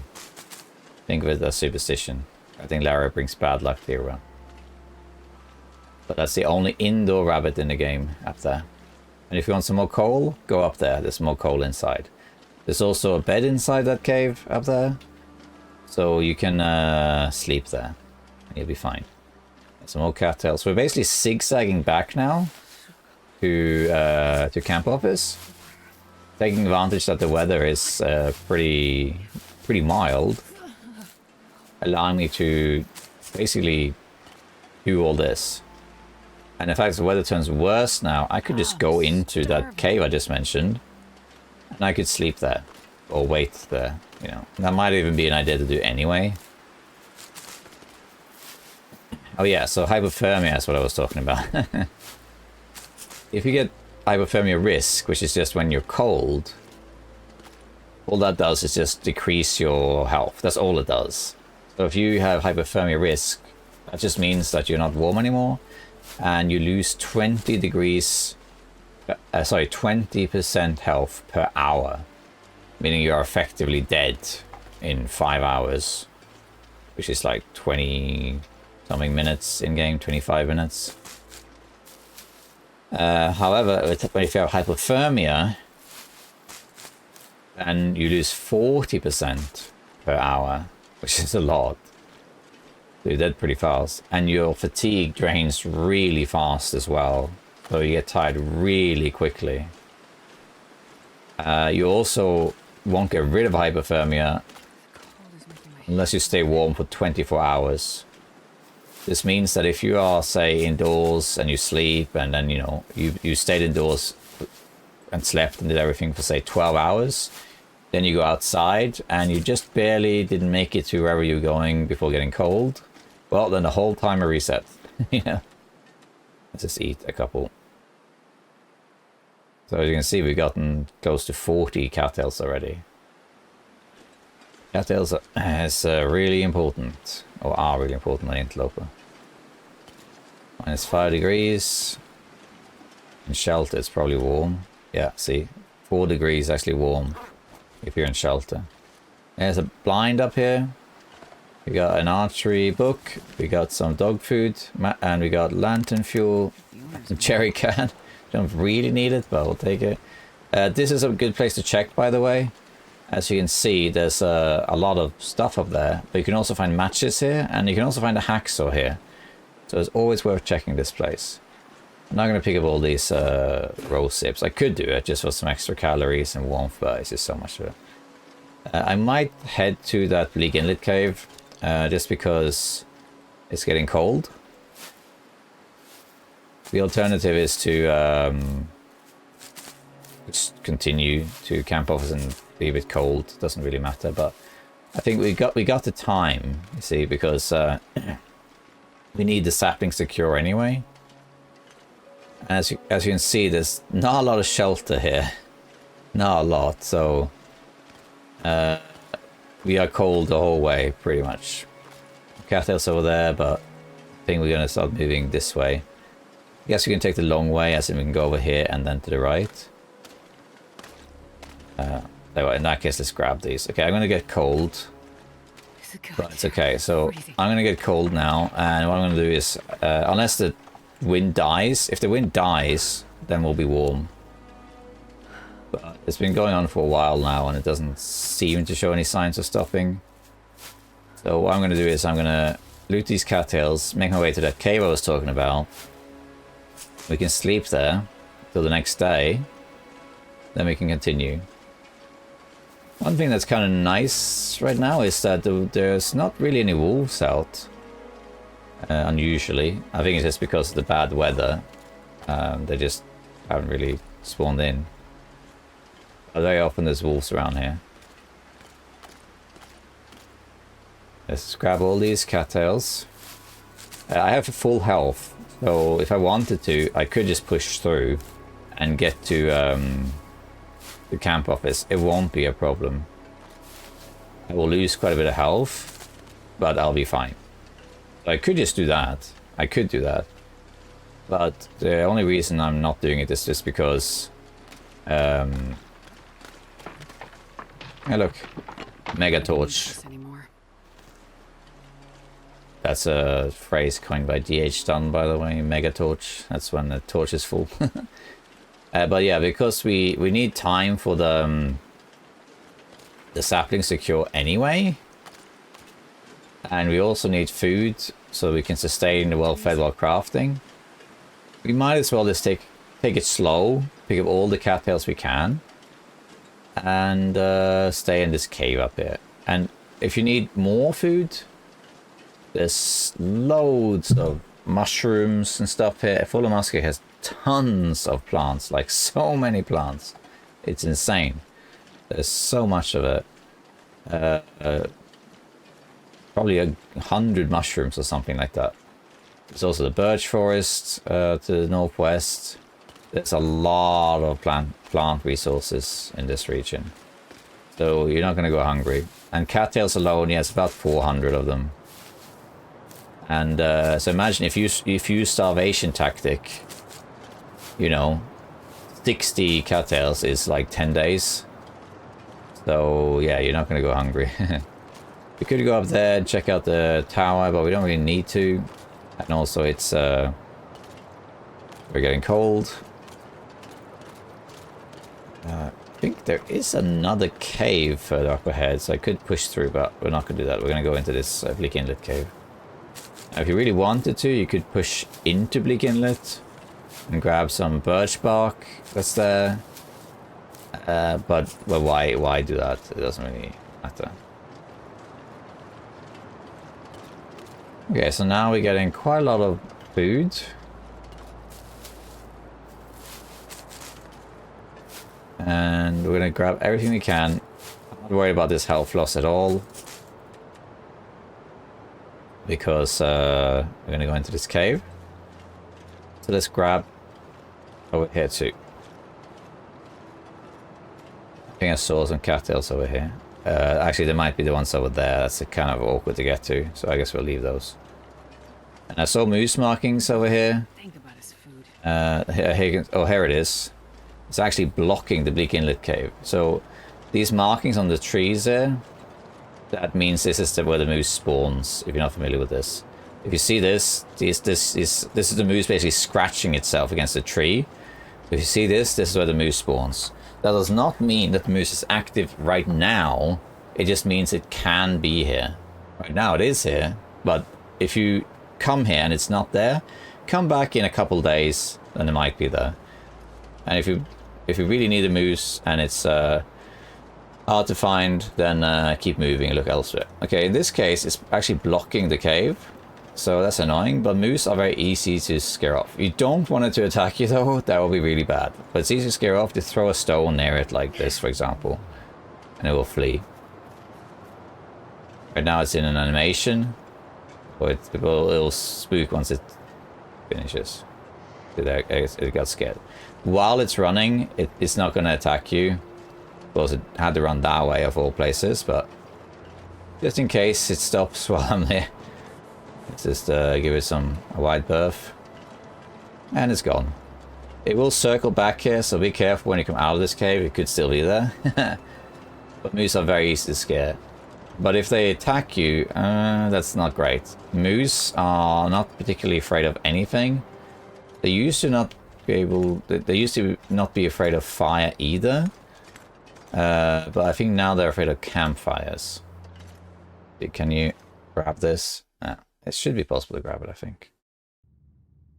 Okay. Now we're warm again. See that? Let's just take a moment here. So we got, as you can see, we now have 76 cattails. We went from what, 15 to 76, so we got like 60 of them. And we can just start eating them to fill up, because you might as well. Just do that. That's what we're going to live off.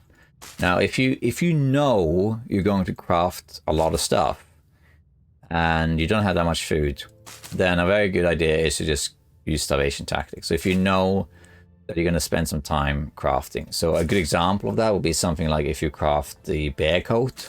That takes forever to craft. You need multiple days because also you need the light. So it usually takes 3 or 4 days to craft the bear coat.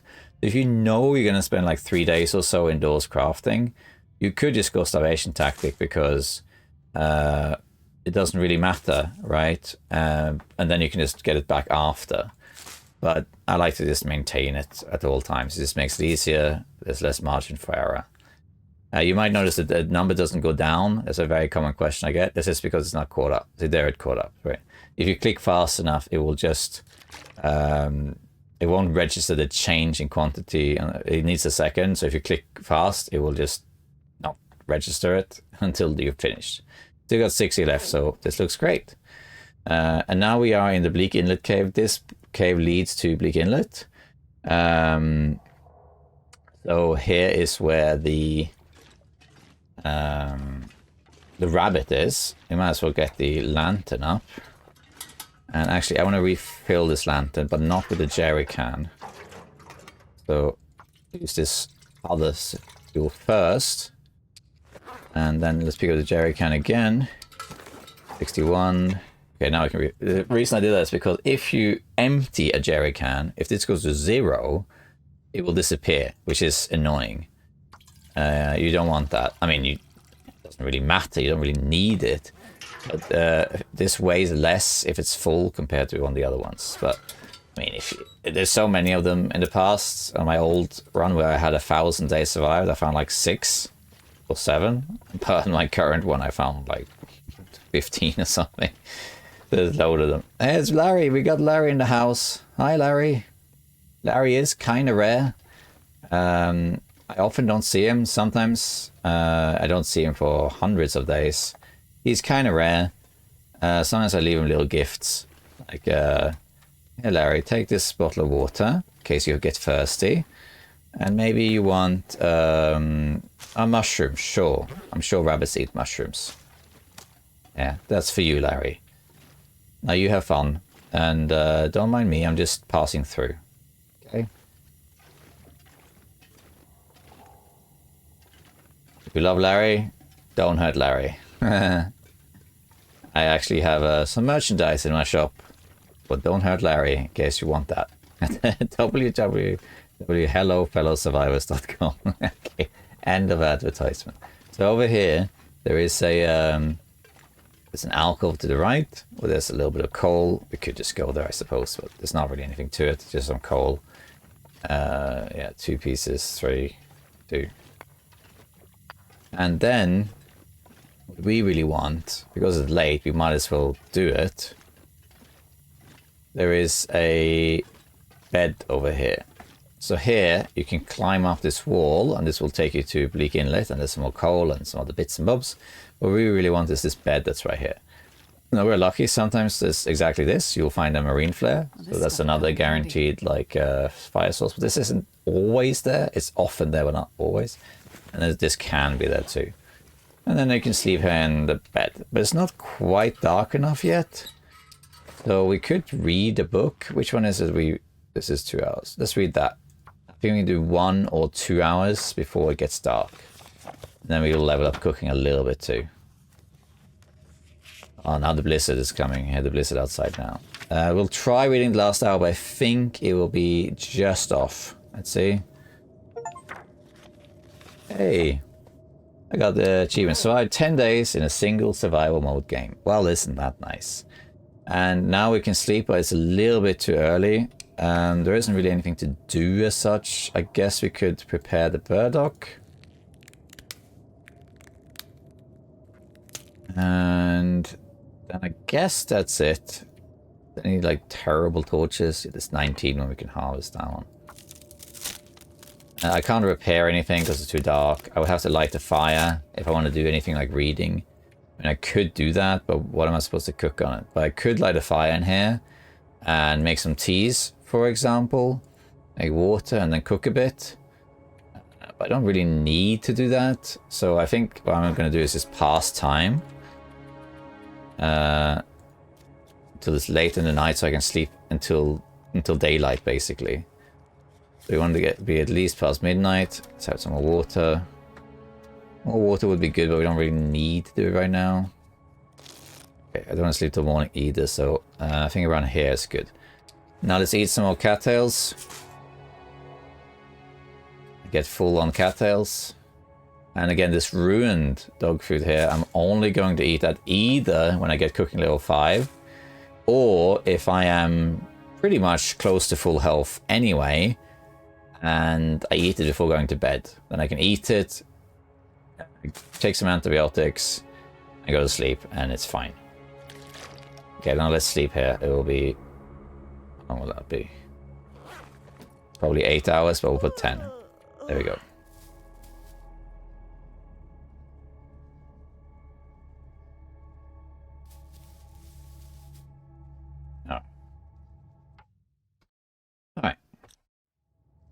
There we are. It's still early morning, so what we could do is read the rest of the book, but I think we're gonna head back, see what the weather's like. Now we're back to full health, effectively. We got a ton of cattails. We passed another night, so that things are curing a bit more back at base. And now we can see what the weather's like outside. If the weather's terrible, we can just go back here, wait a little bit longer, read the book. This is why, as Larry again, this is why it's good to carry a book sometimes, like I mentioned. Like, you don't have to do that. Look, his massive teeth. You don't have to carry a book around because, as I said, they weigh a lot. You often don't need them, but sometimes you're in situations where you got some downtime. You're waiting for the night. You're waiting while someone cooks, whatever. So in the beginning, you might carry one book around. Now, before you exit this cave now, because the moose is potentially outside, before you exit, crouch. Because if it's out there and you're not crouching, it could see you right away and just charge you in the face. Let's see what happens. I hate this bug where that whenever you enter new areas, it's sure-footing. Like, it's really annoying. I wish they would get rid of that. Like, that should only come up when you equip the crampons. Okay, so it's pretty cold, but not terribly, and we're full health. Moose is nowhere to be seen. It's either despawned or it's somewhere else. Now, I would go up here, up the slope, and up there you can see there's a crashed helicopter here. Up there, it's kind of hard to see. There it is, up there, right there. There's a crashed helicopter. But there's nothing really to it. It's just a crashed helicopter. So up there is a the radio tower, or signal tower. And if you have the DLC, you can repair the tower as part of the tails to get the signal working for the handheld radio. But if you had that, I wouldn't repair that now because it doesn't serve any real purpose. I would repair it when you're doing the tail itself. But if you don't have the tails DLC installed, then that won't be the case. If you go up there though, there's usually a deer carcass up there. There's some rabbits. You have the DLC, there's ptarmigans. And there's quite a bit of rose hips. You can find a maple sapling up there. There's a birch sapling too, so yeah, there's some stuff up there. Now, though, because we don't really need to go there and the weather's not fantastic, I'm just going to head back to camp office and grab whatever extra cattails I can. I see there's some wolves around now. There's one over there. We're going to hug this wall here. This actually is breakable ice. Just run a bit. Yeah, there you go. Okay, those 2 seconds. Alright. 2 also there. Should be okay. The wind is against me though. There is actually a smell mechanic where if the wind is with you towards the walls, it carries the smell longer. As in further, like it would in real life. Like if you're, what's it called? Never felt so cold in my life. Downwind, no, upwind from the animal. Like the wind carries your smell. But if you need the wolves to turn around, you can just switch out of vision. So see now they're going left. If I turn, so they're not in sight and turn back. See now they shift where they're going. Turn, back, shift again. Again. That's one way to make them go somewhere else. Works with all animals. And once they're out of sight, the game like puts them on hold or whatever they do. I'm not sure what happens exactly. And then it just resets, yeah. By the way, if you see me frequently pause the game like that, it's just because I have both of my children are currently sick. So they wake up frequently sometimes. So I might be like, pause the game, come back, and 2 minutes later I pause it again because we settled them in bed, and then I woke up again, and so on, you know. Speaking of which... Okay. It's funny that exactly as I said that, that's what happened. For those who are new to the channel, I have 2 children, and they're both very young. And as of this recording, They're both very sick, so they don't sleep very well. It happens that I go and put them to bed, and then yeah, they seem alright.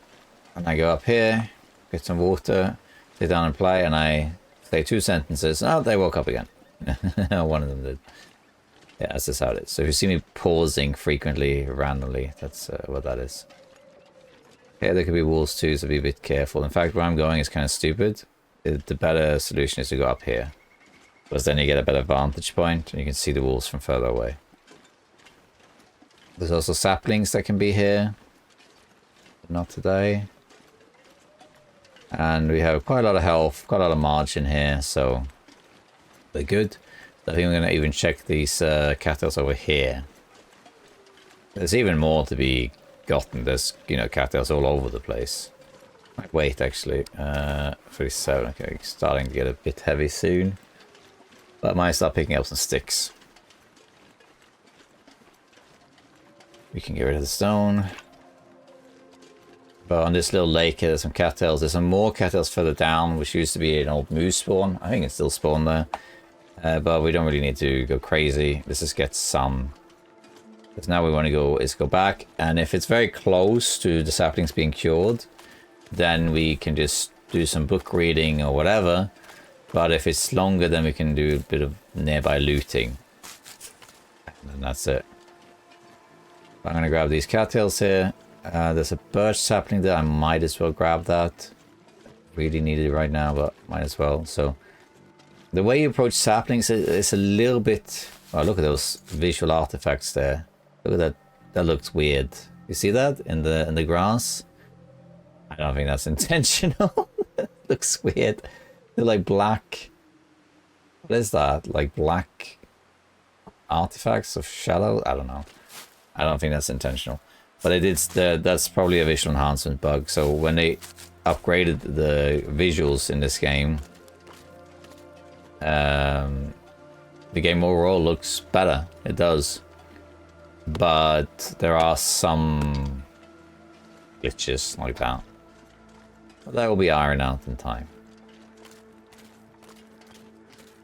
You can't...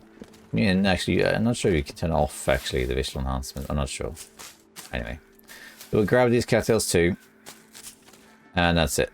That's enough. Now let's head back to camp office. We'll see how long the saplings have got. So it's said that I spent 3 consecutive nights outdoors. And then I spent another night in the cave. But it's not really true. I think they counted from the time I arrived, they counted as 1 night. And then I forged... and that was another night. I'm not sure what exactly they referred to there. Or it could be they meant that I was also out at night the night before in the camp, during the camp office. I arrived during the night. I was out during the Aurora, so I was outdoors effectively 3 nights in a row. I'm not exactly sure how they count that achievement. By the way, if you ever need stuff, if anything ever disappears in Fallen Muskeg because they change something, then, and you can't find your loot, then there will be a box right here, a red box. It's called the Lost and Found box. Whenever the developers change something at a map, then they might remove the items you got because they interfere with whatever map changes they did. And when that happens, they take all the loot that is affected and they put it in a box that's right here. Red Lost and Found box. They're all over in every region if this happens. And then you can open, you can't use it, it'll say storage 0, but you can take stuff out of it. You'll often find that a bunch of cattle heads will be in there, that sort of thing. Okay, so here we are. Back at Mystery Lake. And what we're going to do now is... straight back to campus, I think. Down there, there's a sapling or 2. I can see the sapling right there, and a little bit of birch, but we don't really need it though. So I think we're just gonna go. We don't need to run or anything either, I don't think. We're not gonna take enough damage. Because now we're gonna be indoors for a little while. Alternatively, if it's not quite ready, we can warm up and then we can go loot, say, the lookout tower, see if there's a bedroll there, or trappers, that sort of thing. Lake over the cave. We can read some books if we want. to level up archery, to level up cooking, or whatever. Depends. The birch saplings only need 4 days to cure, so they will be ready soon. And as I mentioned before, a benefit here of finding the hacksaw early is you'll also get saplings early. So if you know, I did find this hacksaw at the summit, but like I said, I'm just going to pretend that that didn't happen. So if you do find a hacksaw early, which if you're going to Hushbury Valley, you will always find on day 1 or 2. But if you do find that early hacksaw, you can then start grabbing saplings. And you can carry them with you and you can cure them as you get along. So that means that you can, if you get saplings on day 1, you leave them to cure right away, and you just leave them there, wherever there is, and then come back for them. You know, they'll cure in 4 days and 6 days respectively. So that's great, and you can get the bow on day 6. You can do that. But more commonly what happens is, if you find the hacksaw early, is... Oh, the moose is out.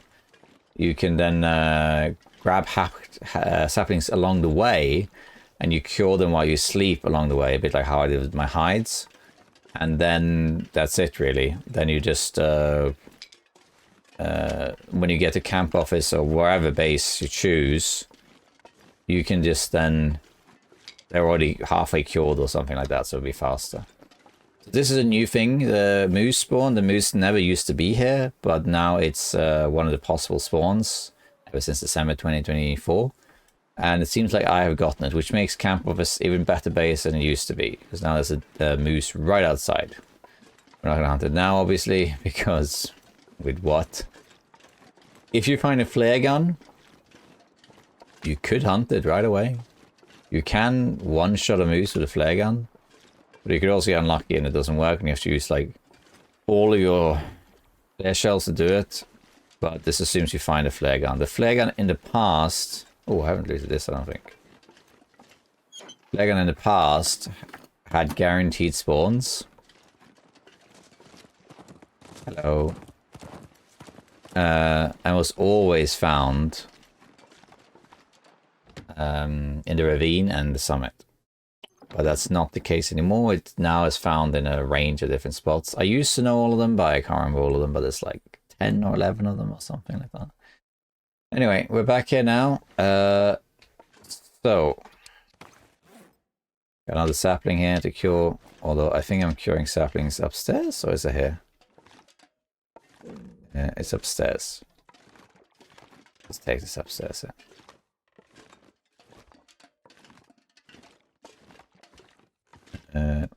Wait, what? Where's my saplings? Curing. I forget already. It's like bunker. Oh, it's in the bunker, of course. I forgot I put it up there. Yeah, that's right. But that's okay. We can go and grab that now. But first, let's just do some sit rep here. So first, while we warm up, we might as well read this book that's almost finished. We'll level up some cooking doing it. So we can do that. There we go. And now this is wood. Just drop it.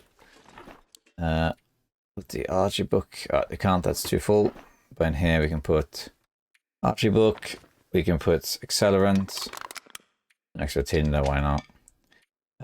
We don't need all these teas, but we could carry some. But at this point, because we now established ourselves, I'm going to put most of these in here. We got 4 bandages is what I like to carry. All of this food will keep. And here we go. I like carrying 2 pots, so I can get rid of 1 pot here. Jerry can, for now I'm just going to put it in here. I prefer having jerry cans out, so I can visually see it. But now I'm going to put the arrowheads in here, because we're not going to craft it just yet. Same with the hook. Whetstones. I like to carry 1 of them on me, so I can sharpen the hatches and whatnot. Feathers we can put in here too. And I guess that's it. So now we're nice and light. And we're practically warm too. Let's fill up on some cattails. And let's go grab our saplings. What we could do is we could just walk there via Mystery Lake. And there's a few more cattails to grab. Then come back. and that's it. This is why it's important to take notes, because you forget. So this is one continuous video, but the video isn't recorded back to back. Like I have taken breaks in. Sometimes there's like 2 or 3 hours, which is in one go. And then I might even continue the day after. But other times it's, you know, it's might be a week because it depends on family and that sort of thing. So, but in general, you should use this, because there's this thing where when you do something in the moment, you think, I'm going to remember that. I'm not going to forget where I put my hammer. I'm not going to forget that. And then you go, and then you come back a week later, and you're like, what was I doing again? What was I doing? So I highly recommend that you use your journal, and you use it to also say what your goals are. So I haven't done that now, but you write there, like, we can do it later. You write, what is your immediate goal? Like, what is it you're doing right now, or what are you about to do? Because you might be like, okay, I'm going to go to camp office, and then I'm going to go and grab my saplings, right? You think to yourself. But then you log out. And when you come back, you're like, what was I doing again? I can't remember. Let's go check the lookout tower. You know, and then you do something completely different. Which isn't bad, obviously. But I mean, you can do whatever. But you had a plan in mind that you're now not executing because you can't remember what you were doing. See what I mean? So it's good to put it down as a reminder. I highly recommend it. So what I usually do is I will put a note of what I'm planning to do in the immediate future in the run, which can be anywhere from 1 to 4 things usually. And then very often I'll have long-term goals too. So I might write something like, you know, I already been to Ash Canyon, but let's say I didn't spawn up there. Let's say I spawned somewhere else and I came here. Then I might write a long-term goal, something like, when bow is made, you know, kill 2 bears and a moose and head to Ash Canyon, for example, right? Those are long-term goals. They're not even that long-term goals. They're just relatively immediate. Give you some cattails here too. We can also check the fishing hut while we're here. Yeah. Because one thing that I often do, I don't do this if I spawn in Ash Canyon or Tin Wolf Mountain.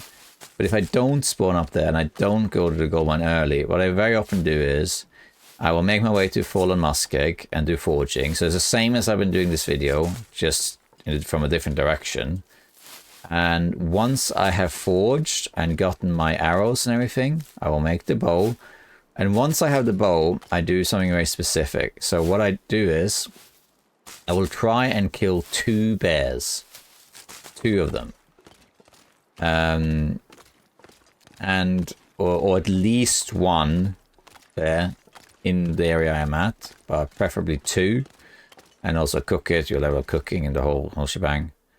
And a moose. But the moose, of course, is quite elusive, so it might not be possible. So, but I want to kill at least 1 bear, ideally 2 bears. Then what I do is I get the pelt and harvest the bear and cook the bear and all that stuff. Let's say I have 2 bears. I will then leave the hides. The hides take 12 days to cure. That's a long time, 12 days.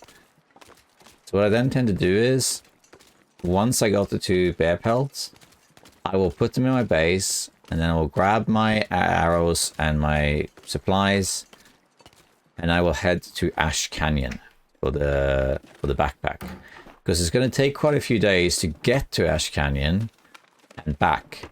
So very often, not always, but very often, you'll find that the bear hides will be cured when you come back. It doesn't always happen, but a lot of time will have passed. Because you're not in a hurry anyway. So what I do is then very often I don't find the moose right away, but the bears are pretty easy because they are only in certain areas. So for example, there could be a bear out on this ice, and of course there are other places. They're only in certain places, so you'll find the bears. They don't have like possible spawns. They are always around. It will vary where they spawn in some regions, but they are around. So I will kill the bear, ideally 2 bears, but at least 1. If I only kill 1, I'll kill another one on the run. But let's just say I killed 2 bears, and the moose eluded me. I couldn't find the moose. I will then look for the moose as I head to the gold mine. So I'll head towards the gold mine. I'll go back to Pleasant Valley, Tim Wolf Mountain, and Ash Canyon. And if I haven't been to any of those places already, I will loot the high-end locations, you know, the farm, the plain. Basically what I just did in this video, but in reverse. And I will look for the moose while I'm at it. I'll check like the Birch Forest. I'll check the moose spawns by the Mountaineer's Hut and the Plane Crash and Ash Canyon. And look for the moose. And if I find the moose, then I will kill it. And I will leave it to hide to cure somewhere where I will pick it up on the way back. Let's climb this time for the fun of it. Why not? We don't really need to prove anything. Let's just climb this. So then I will do that, and then I will get to... So usually if I do that, I will find a moose along the way. I'll kill it in Pleasant Valley, Tim Wolf Mountain usually. And I'll leave that to cure. That takes 10 days, I think, to cure. Then I'll continue, and I'll go to Ash Canyon. I'll go to the gold mine, and I grab the backpack, and now I have 5 kilos more carry capacity, which is great. If I have a hacksaw, which is likely at this point, I will then go to the summit, loot the summit, and then go back, pick up the moose side along the way, and come back. And very often what will happen is by the time I've done this, I will then return to my base in Mystery Lake. And by the time I return, I will likely have 2 cured bear hides. I will have a moose hide that's maybe partially cured, like maybe halfway or so. And I will have a bunch of stuff from the summit, like I'll have good gear and supplies that I also brought with me. And I also have food from killing the bear or whatever else. Cattails, you know. And then what I do is I will craft the bear coat because it gives so much warmth. I'll craft the bear coat. And it takes a while to craft the bear coat. It takes like 36 hours or something. 39 hours if you use the knife. So you need to stay indoors for 3 or 4 days. By the time you crafted this, then probably the moose hide is cured. At which point you can make the moose hide satchel. And now you can carry another 5 kilos. See what I mean? So that's a good long-term plan. If you spawn in Ash Canyon like I did, of course you get the gold mine right away and the backpack, and then you make your way down here like I did. But let's say you didn't do that. Let's say you spawned in Hush River Valley or Fallen Muskeg or Desolation Point or maybe even Pleasant Valley. And you made your way to Fallen Muskeg and crafted them. Once you have the bow, a very good idea is to kill 2 bears and then head to Ash Canyon. And while that's curing, you can loot Pleasant Valley, you can loot Tim Wolf Mountain, including the summit, you can loot Ash Canyon, including the gold mine. And if you find a moose anywhere along this route, kill it and cure as much as you can. Come back, craft the bear coat, or if you want to, the bear bedroll, although I wouldn't bother doing that, I don't think. And then you got a bear coat basically already. You're just pretty set at that point. And then it's looking great. It's all coming up Millhouse at that point. All right, so here's my saplings. This is 74, so this needs 1 more day. So the evening tomorrow, this will be cured. And then we have this is halfway. This needs another 3 days. Okay. So we don't have that many birch saplings, but we have enough for 3 arrows. It's fine. We can maybe make another 3 as we get along. Now, I would like to have more arrows, but it is what it is. But we can pick up some saplings as we find them. I'm going to go down here. Here's a little shortcut. This leads down to Dave's Quiet Corner, I think it's called. This is actually quite clearing. Okay, yeah. So there's a campfire here, but no loot of any sort for us today. Okay, so now we can just head back to camp office. We could either spend the day reading some books, or we could go and loot a few things. Maybe we should go to Lookout Tower, for example, because there could be a bedroll there. And then trappers. The rest, not too bothered. Maybe unnamed pond, you know. Because we likely will find a bedroll along that route. So I think that's what we'll do. And by the time we come back, the sapling will be cured. We can make some arrows. Only 3 arrows though, so I wish I had more saplings. Again, if you find a hacksaw early, you can just grab saplings on the go. And you will find a bunch of them. Because ideally I'd like to have at least 6 arrows, but 8 to 12 is better. But, you know, we'll make do what we got. But because I found the hacksaw late, the curing is also late. But you just let it take its toll. While this is curing, we can now go around, loot some other stuff. We can let the saplings cure some more. Of course, I also had my deer hides, which I could have used to craft something, but I forgot them. Classic long dark mistake. Forget your hides. Actually, the weather is so good. I think we can just go and check the lookout tower now. But I need to drop this stuff here first. And then we can make tomorrow evening, or depending on what we're doing, we might be sleeping or looting, but tomorrow evening or so, we can make the first arrows. And then a couple days after that, we can make the bow, and then we can hunt. And once I've hunted, then the tutorial is more or less over, because from there you are self-sustained. Let's just go in here. If you watch my other walkthroughs, I have multiple Interloper walkthroughs. I have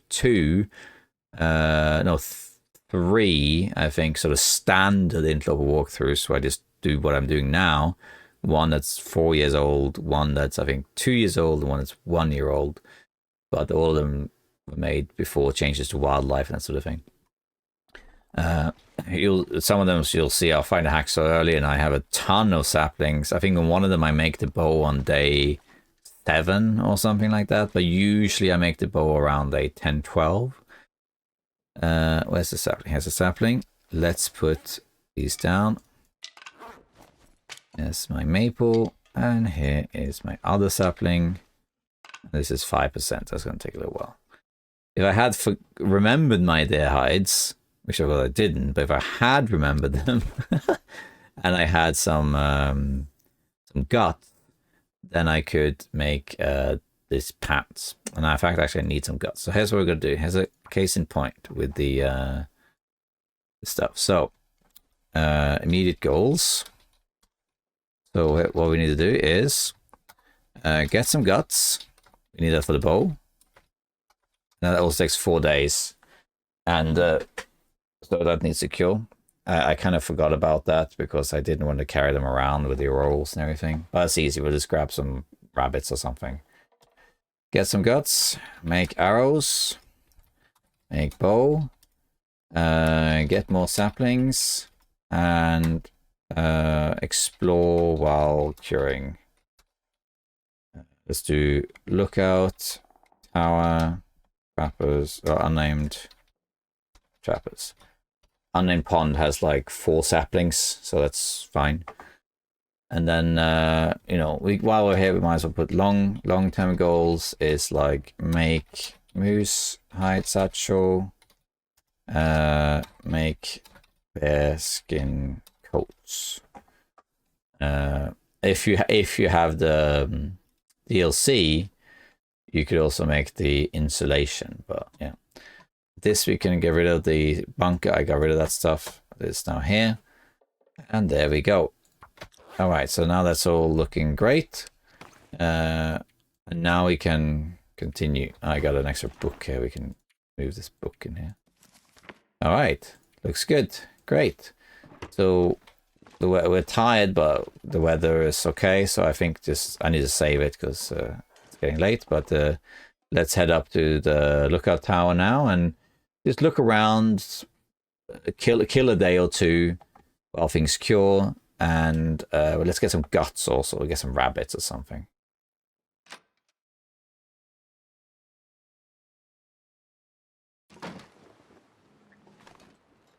Let me just save it.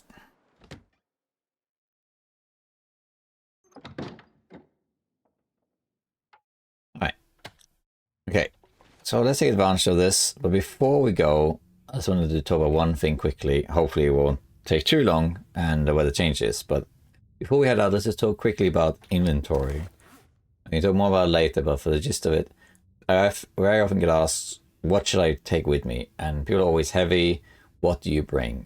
Well, when you're in the early game, as you've seen in this video, generally speaking, you bring almost everything because you are traveling, you're a nomad, and you're going from place to place, constantly moving. So you're bringing everything with you, and you're very often heavy. If you find non-essentials that you don't really need now, you can come back to it later, things like books and that sort of thing. Very often you put them by the wayside, you put them in a base, you know, and then you make a note of where they are, like some books in Mountaineer's hut, the farm, and so on. So you know where to find them later. And you only really bring what you want to have in whatever base you choose. That base is usually camp office or trapper's cabin, especially camp office lately, but it can be anywhere. And then after that it changes, because then it depends on what your goal is. So now we're going to go out exploring and looting a few places. So there's certain things you don't necessarily need to bring. One thing you can do, especially now that you have safe house customization, is to have a sort of like buffer storage like this one that you put by the entrance, where you, and in here you put things that you normally have on you, but you took it out for whatever you're doing. So now, for example, we are a little bit tired, but it's not terrible. But we're getting close to being heavy. So what we not need. So what we're going to do now, we're going to go to the lookout tower, then probably unnamed pond, and then trappers. Maybe just lookout tower for now because we're getting tired. And we're not going to hunt or anything. We're unlikely to get lost. We'll take the book with us in case we're stuck reading. The wood is fine. We don't really need the reclaimed wood, for example, though. This we can all take with us. Is anything heavy? Like, we don't necessarily need all the cattails. Here we have, like, Priva we do actually need. We don't need all these flares. And in fact, we can put these back. I see the sound is bugged. We don't need all these torches because you can just make, if we make a fire, we can sort it out. Stones, we can take hacksaw. We don't actually need the hacksaw right now. We can leave that here to be even lighter, because saplings can be cut with a hatchet, and harvesting can also be done with a hatchet or knife. But I do like traveling the hacksaw because it does make harvesting a bit easier. But let's leave it for now to save some space. Cloth is fine. You see, now I've already gotten rid of like quite a few kilos, 3 kilos of stuff. And depending on what I was doing, get rid of even more stuff. If I knew I was gonna just go out and grab a few things and then come back, and I was never gonna go far enough to be too far away from the base, then I could also drop things like my lantern, the cooking pot, and so on, just to be lighter. But in this case, I think it's better to take that with us. So let's go out.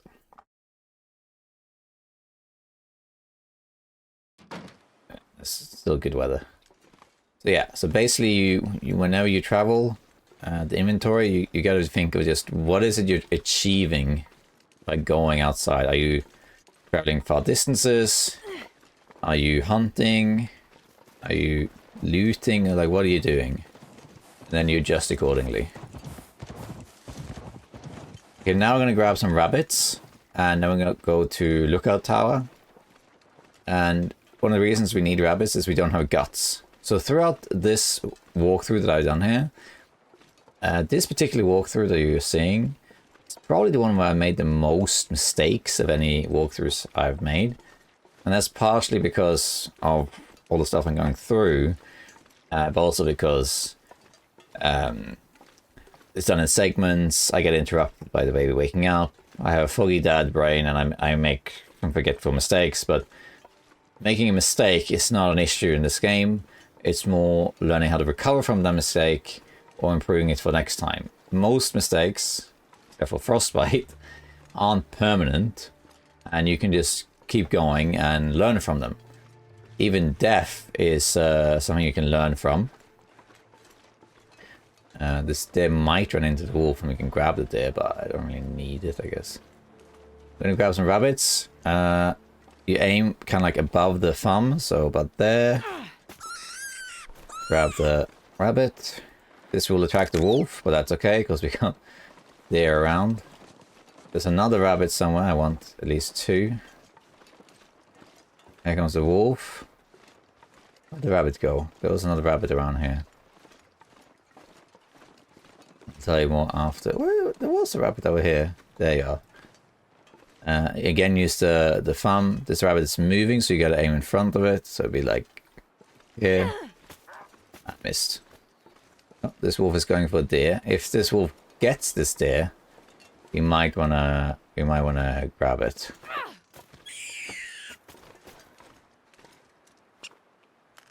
Because oh, he's going for it. But where is the deer gonna die? This gives us a lot of meat, which is nice to have right now. It's gonna get it over there. That's good flat ground. They got it behind that tree. I think here it is. It's catching up. There you go. Oh, slope. Might be okay. Okay, so there's an interesting thing here. When you scare away wolves, like I showed earlier in the video, you just need a torch and then a stone and you can scare it off. However, there's an exception. When the wolf is feeding, you can just scare it off without the torch. And it's pretty easy, just like this. Wolfie. Hey. And... Boo. Can I make a fire here? It's still a little bit too much of an angle. Okay, that's not so bad. Okay, that's good. We're gonna take this deer carcass because a wolf killing a deer prior to you having the bow is a golden opportunity to get quite a lot of food, meaning well-fed is easier. In this particular situation, even though I didn't actually plan for this to happen, it wasn't really luck because all 3 deer were in this really confined space. There weren't that many places they could go. And I saw the wolf in the distance and I thought, I'm just going to go over these rabbits. Very likely the deer is going to get spooked. And the chance that it runs into the wolf is pretty high. So, yeah. Okay, so I don't have my hacksaw, but this is already thawed. The hide is good, and we got some guts there too, which is great. But we're gonna grab some. The hacksaw here is handy, but we'll just use a knife. I'm gonna get 2 kilos. That takes 25 minutes. So let's just make a little bit of water, half a liter in the meantime, and then we can create 2 kilos. We'll grab the hide too, but right now I just mostly want the meat and also the guts. And when you finish harvesting meat or guts, you want to immediately drop it using, say, the deco button. Because if you don't, if you keep having this on you while you do whatever, you now smell, so you're going to attract wolves while doing this. That's not great. And that's how you get ambushed doing this. This is how you having a fire and harvesting a deer and so on, you get ambushed by wolves by having meat on you. Now, the wolves will be deterred by the fire. As long as the fire is burning, a wolf will never cross the campfire line. There's kind of like an invisible aura around this campfire, but the wolves will not cross. So you are safe. But if you pass time... If you pass time like this, and a wolf comes up to you, then the wolf is sort of fast-forwarded, and it ignores the fire, and it can spawn right, or be right next to you. Oh, did that blow out? It looks like it was a gust of wind.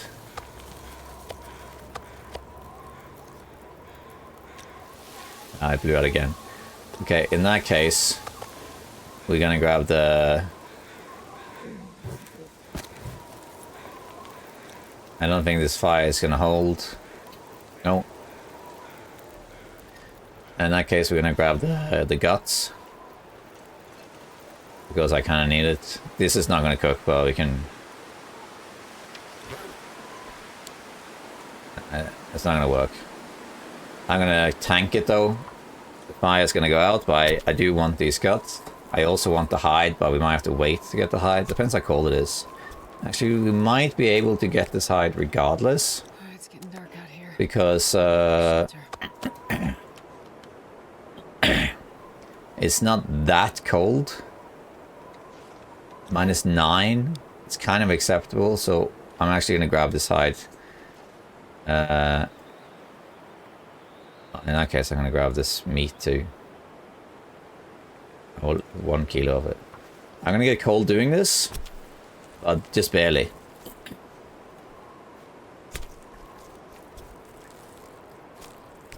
There you go. Okay. And now we're going to pick up all this stuff.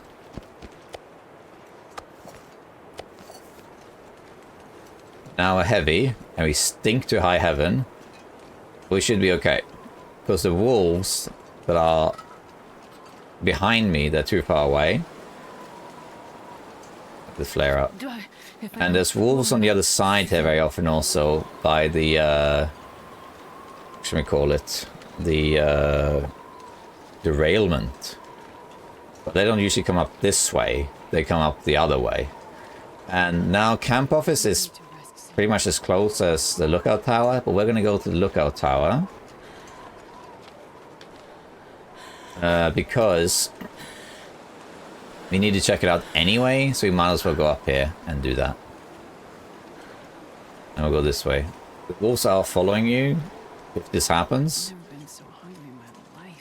So if you smell and you go up to this lookout tower, if you still smell when you go downhill afterwards, then be careful because wolves can trek up here. Now we're in a blizzard situation again. Also not spawned now, but wolves are already out, so I can still be killed by wolves here. This is why you want to have the flare. So I left some stuff back at camp office, but I did take a flare. And the flare is exactly for this reason. In case a wolf attacks me now in a blizzard, I have this. I can light it, you know. So there is that. I really smell, but it doesn't matter. We are just coming here for the guts. Now we have 4 guts, which is enough to make 2 bows. We have meat, so that's great. So we can sleep here, and then afterwards we can go back to camp office, dump the stuff, and we can, or we can carry it, but it will smell, you know. Just let things cure before we do anything else.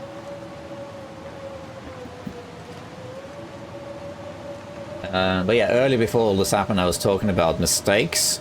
So in this particular run, I've made some mistakes, like a frostbite. I forgot some stuff, and this is consistency was a bit difficult. But in this game, it doesn't really matter that you make a mistake.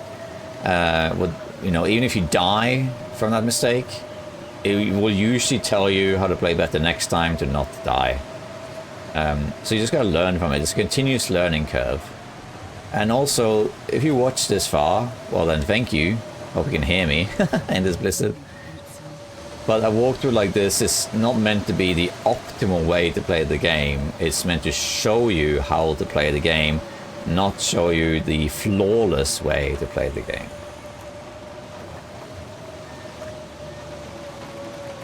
Okay, let's go up here. Now we can get this out.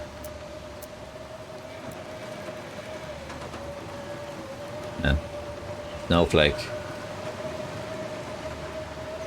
This is a Vista location, but we don't have the Polaroid. Yeah. I think. Or do we have it? Oh, maybe we do have it actually, but we can't do it now anyway. Before we had the other one. Let me just quickly see here. Inventory, Polaroids. No, it is this one. Okay, yeah. And in here we're warm. I don't need a lantern, it's just for you to see. So even though it's a blizzard outside and we're quite exposed, this is an interior, so you're nice and warm here. You want to look around here because there can be all sorts of stuff here. Sewing kit, book, whetstone. Food. Cooking pots sometimes. Look for guns if you're lower difficulty. There can be can opener here. And if you haven't found a hammer, there can also be a hammer here. There's that. Don't think there's anything else. No, I think we got everything. Okay, so it's the night. I would like to cook this stuff, but we're going to wait to do that until a bit later.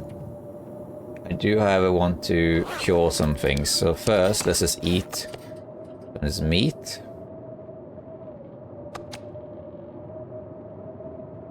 And I'm gonna harvest the rabbits. As I say, I would like to harvest the meat and guts. Actually, all of the rabbits, because then they can cure while I'm sleeping. So I'm gonna sleep now to not take too much fatigue damage. You know, I can always cook in here.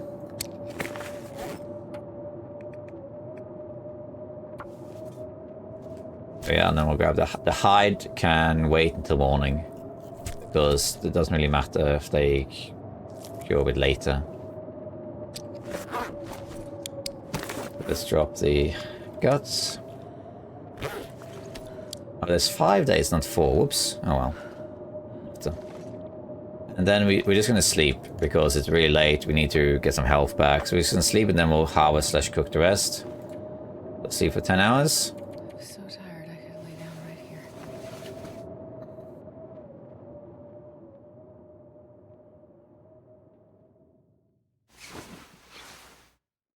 There we are. We've already survived 11 days. How about that?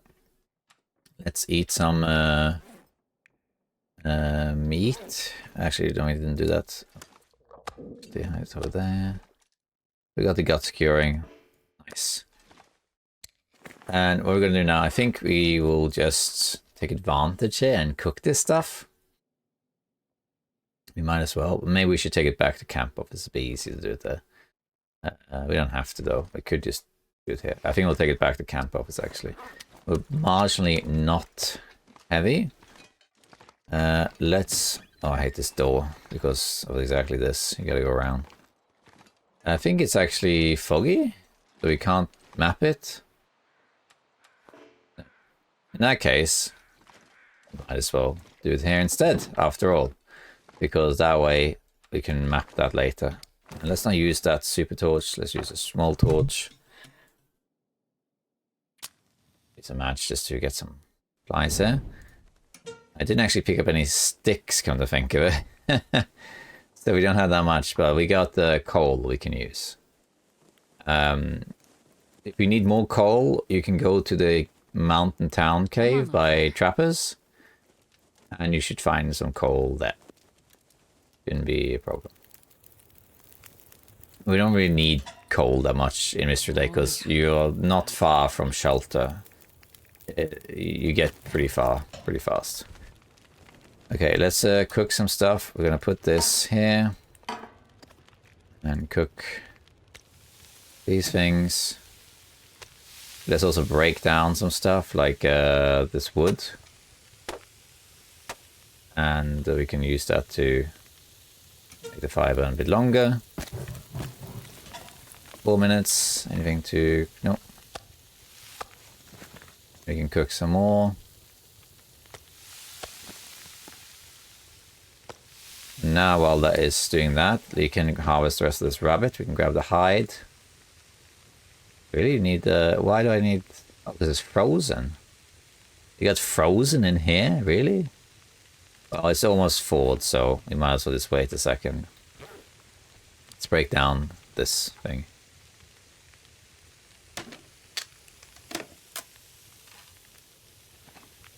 Okay, let's wait until that's done.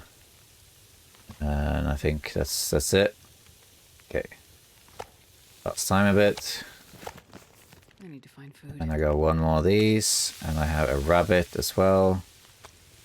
And then we can harvest the hides here by hand. Takes 40 minutes either way.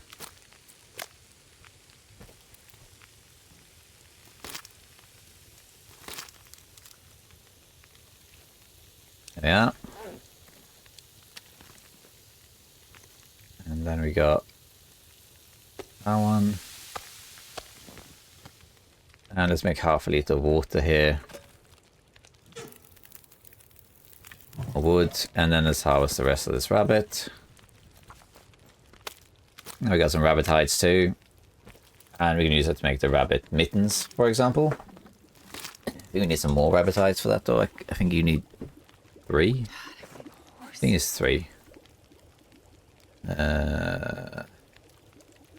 4. Yeah, they need a lot more.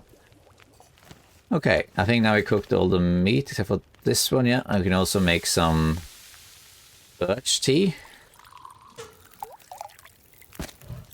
while we're here. Not to forget the well-fed bonus here.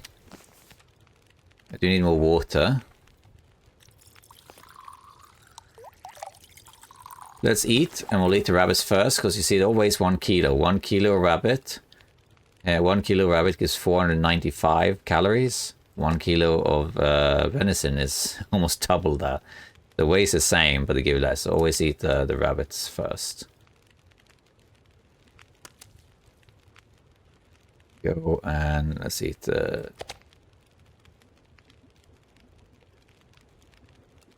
drink also. And we'll utilize this fire as long as we can just to get some more water. Not much left of this fire, unfortunately, but should be right. That's also, then we're going to keep moving. This could have cured a little bit longer because I started cooking and I didn't drop the stuff down. That's okay.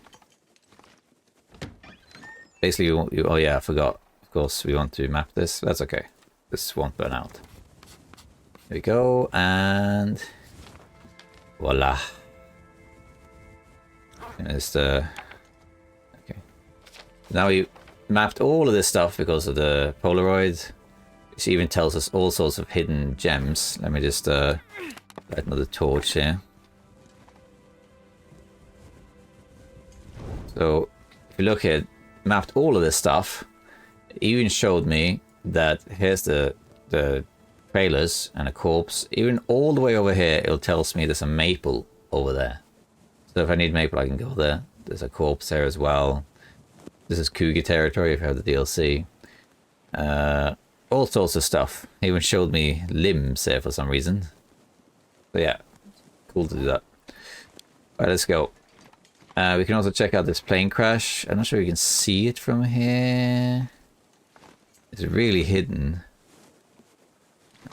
It's behind that. We can find it. It's not hard. The plane crash doesn't have much in Interloper, but still worth checking out. So now we got a bunch of stuff. We got some guts, we got some food, we killed some time as well, and we basically want these guts to cure so that you can make the bow. So back to look at this visibility, we can see so much stuff. So this particular walkthrough is much slower than other walkthroughs. So I want to emphasize, if you watched this far, then first of all, thank you for watching this far. I hope you found it useful and or entertaining or fun. Fun and entertaining the same thing? I guess not. Anyway, this walkthrough is not meant to be showing you the optimal way of playing. So the game is meant to be enjoyed. It's not a speed run. So I mentioned it already several times. It's perfectly possible to get the bow as early as day 6. When I play normally, I very often get it by day 10. And I will do things like... see, it's up here. See, this is the way up to the... Look at that up there. You want to go up this way. There's a slope to the right of it. This leads to the plane crash, which is... You can't really see it, but it is here. So it's not about me playing perfectly. Mistakes, sure, mistakes happen and we can learn from them, but I'm not really talking about that. I'm talking about optimality here. So when I play normally, very often I do grab a bunch of guts in the early game, just to have them curing as I do stuff. But here I didn't do that. I played more conservatively. Here's the plane crash. Here's the tail. Up there is the other part, which you can get up to just walking around here. It's kind of easy to miss this. And there isn't much to it, but you can check a couple of things. Let's use our Mega Torch. These things, for example. Here there's sometimes hey, flare shell. Look at that. I'll take it. That's nice. I don't have a flare gun yet. But a flare shell is nice. And gloves. Oops. Wow, thanks. Those gloves are probably worse than what I'm wearing, but that's okay. Yeah. Let's see, there's something. Yeah, there's something. Alright, that's it. The best that I ever found up here is 2 flare shells. Found that once, which on Interloper is fantastic. As I said, this is very easy to miss, so worth checking. But yeah, so this walkthrough is more meant to show you how everything works on Interloper, how you survive, how you handle the mechanics, and so on. It's not meant to be a guide where you speedrun it and get the bow as fast as possible. It's more to outline the strategy, how to utilize the game mechanics to your favor, and just how to thrive on Interloper. So this is the 4th Interloper walkthrough I've made, plus I've also done it for multiple regions. So this is in total, then it's probably the 8th or 9th one I've made. And it's definitely the longest because I've taken it slower. And good examples is things like, because I dropped the hack, so for example at Summit, then I didn't pick up saplings along the way. I didn't take guts with me along the way. And it's very common that I will do that sort of stuff and cure it. And by the time I actually get to camp office and have forged, usually the saplings and guts are cured or close to cured, and you can make the bow right away. But I know that also a lot of people will watch a walkthrough and not necessarily intend to mimic it, but they'll learn from it. And not everyone wants to play that way. So walking around from Ash Canyon to Mystery Lake with guts on you and having 1 or 2 stink lines the whole way, it's going to make you a wolf magnet. And that is something to, think about. That means you have to constantly be aware of wolves. You have to have your torch ready all the time. You have to basically deal with constantly. Didn't scare it off. Yeah, I did, yeah. Stuck in animation, I guess.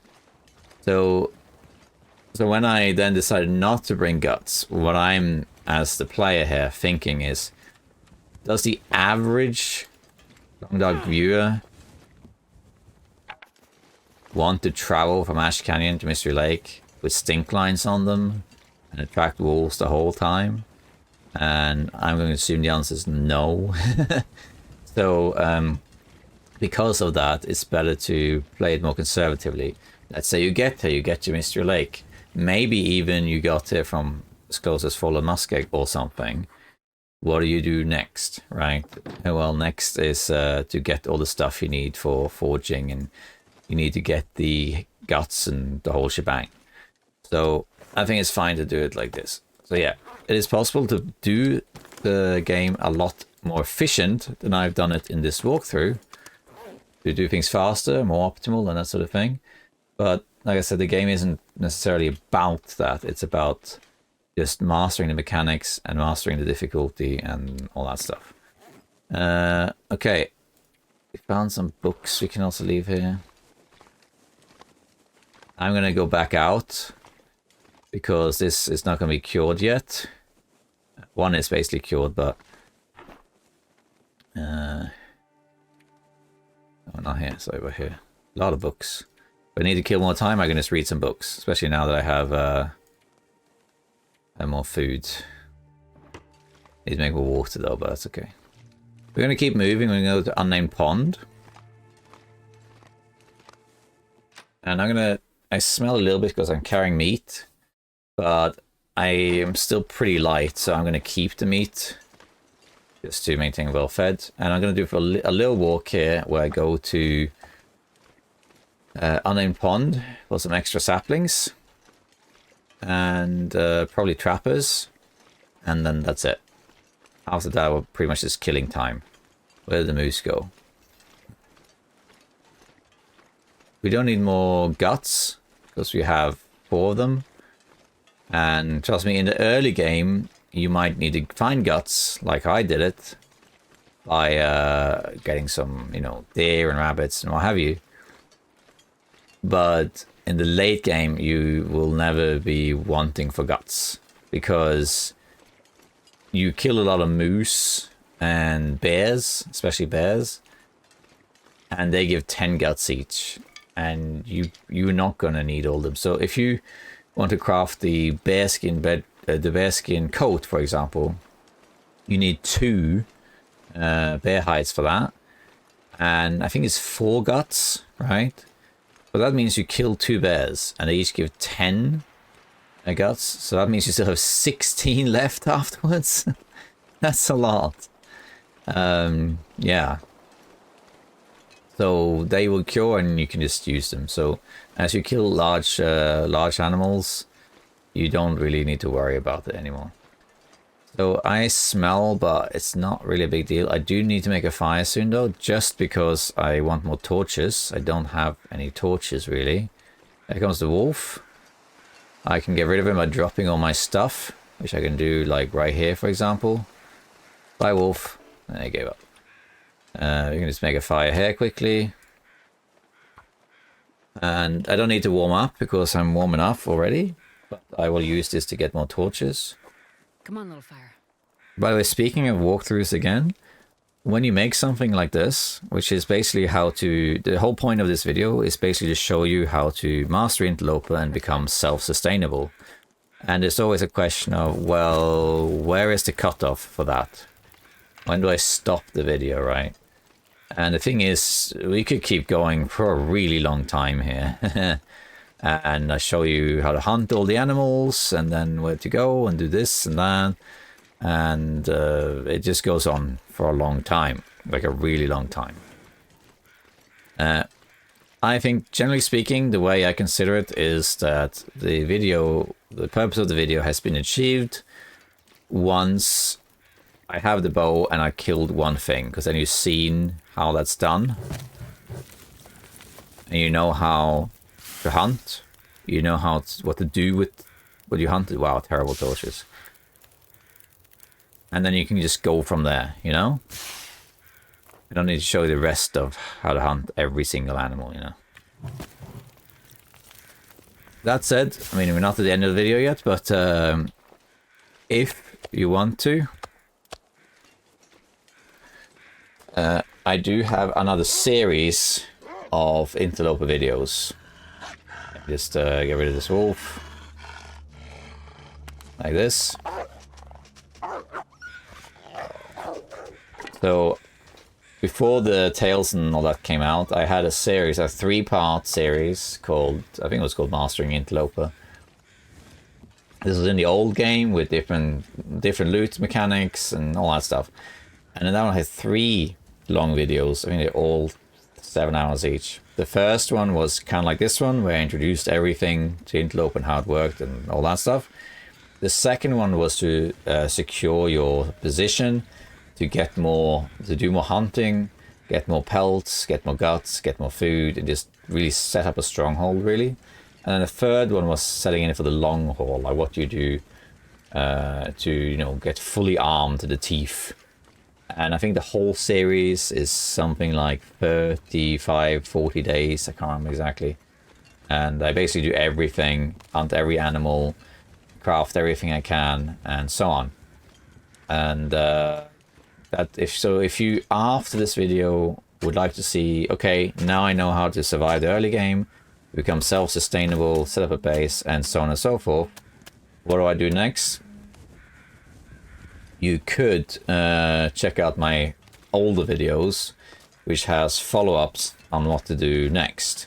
They are in the older version of TLD, but it doesn't really matter because the principles at that point are pretty much the same. the differences have already played out. Or you can watch my Road to 500 Days video series, which also is a one from day 1 to day 300 almost as of this recording. Okay, the bear is out. So this is one of the bear spawns. That's good to know, because the bear can spawn multiple places in Mystery Lake. Mystery Lake is an interesting case of bear spawns. So most maps have fixed bear spawns, where the bear will always spawn in one particular place, and it's indicated by the bear cave. But Mystery Lake and a few other places are exceptions, where the bear can spawn multiple places. I'm gonna eat one of my meats. And now we know it spawns here. And there's one more bear. There should be 2 bears around. Let's grab all the cattails. The bear is not gonna come for me straight away. The bear, he can smell me. But what he's doing is basically going to the position where he detected me. So the bear detected me because I was smelling like somewhere up here by the river. So the bear's not going to go up to the river. And then when he's reached that point, he will then go to the next location where he smelled me. So that's what the bear is doing. Now, I shouldn't need to walk around with this meat. But because it's not so much of it, you know, only going a few places, I'm carrying it with me. If you wanted to, you could also pick up every piece of mushrooms and stuff you find. You can end up with tons of it. Okay, nothing here. You can hack source copy here. Too many teas and you can count, but it will also level up cooking. Okay, so here I can see that there were indeed some saplings. So Unnamed Pond here is a very good place to go to find some saplings. See, these are one of these like sapling clusters. You find these here and there, where there's 4 or 5, in this case 5 saplings. You can make a ton of arrows. That is really great. This is one of those places. So if you need birch saplings, come to Unnamed Pond and have a look. They are usually here. I think they're always here, but I could be wrong. Could be wrong. Hold on. Okay. My son woke up. Okay, so here we're gonna head to Trappers now, which is the last of the sort of destinations we'll go to before we just pass time, really, before we can craft. The Trappers now is straight up this way, up here.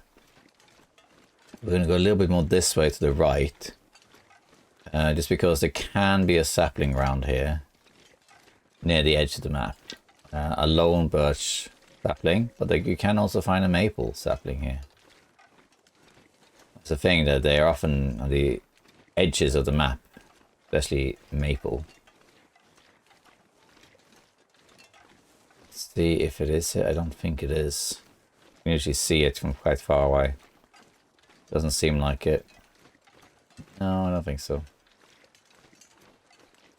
Okay, but that's okay. We got that cluster of saplings. Now, I mentioned this before, but what you do with the saplings is a little bit up to you. So what some people will do, including usually me, is they grab pretty much every sapling they can find, and then they just have them in the base to cure. And then when you need them, you just use them, which is fine because you need to make a bow, right? You need a maple sapling for that, and that first bow will break pretty fast. You need another one for that, and then you can just have some maple saplings. The maple saplings are used relatively sparingly because after the first bow breaks, it takes a while before the second one breaks. On my main run currently, where I have 300 days, I think I've broken 4 bows or something like that. So it's pretty rare.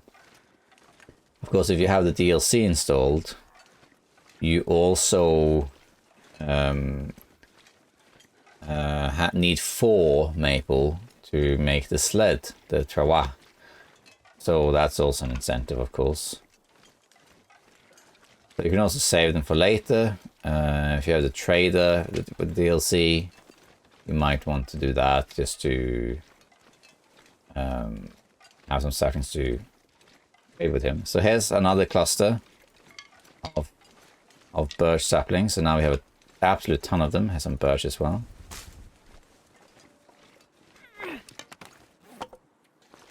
These ones are not always here. I know that's for sure. It happens all the time that I come here and you'll see one of these stubs. And that's it. So these ones are not guaranteed by any means. There's a rabbit here. I'll show you a little trick hunting rabbits. Because you'll notice that if I now want to hunt the rabbits, even if they haven't spotted me, if I drop my torch, they'll run away like this. Yeah, I guess I was too far away. A bit closer. So I'm going to hunt these rabbits, and then I equip my stone, and they flee, see? That's because they got scared of the torch. So what we want to do instead is, this is a bit gimmicky, but instead of doing that, you go in your inventory, crouch first, and you click the drop. And now it's just here on the ground. Now they are not afraid of it. And then you can grab. Didn't I just hit him in the head? I'm pretty sure that I hit him in the head. I don't know. I have to slow motion replay for that one. And just in case, I don't really need the rabbits. But I think we're going to spend the night here and trap it, so we might as well. Let's drop this torch too. And where did the rabbit go? Where did they go actually?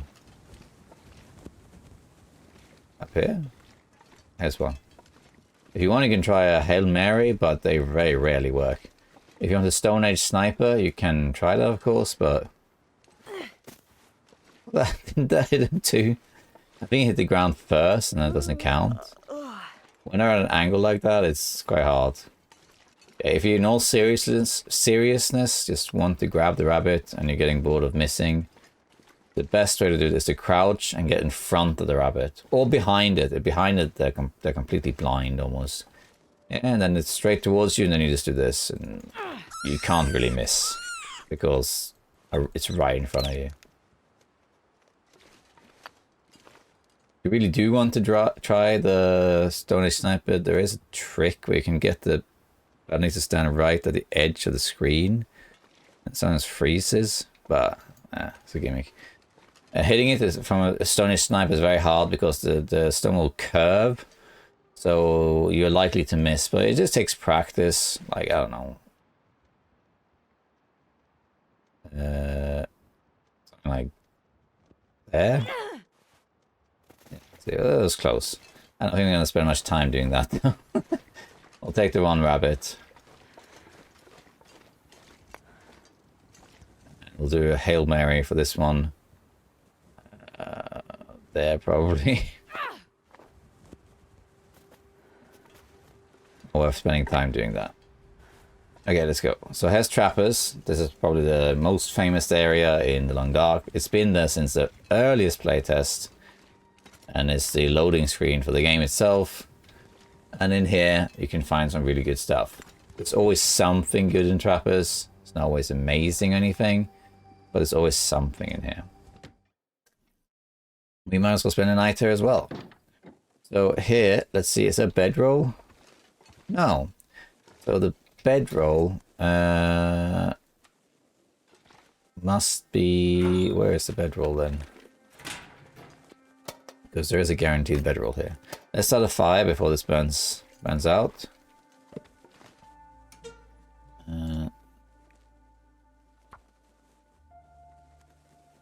Just so we can get some more torches.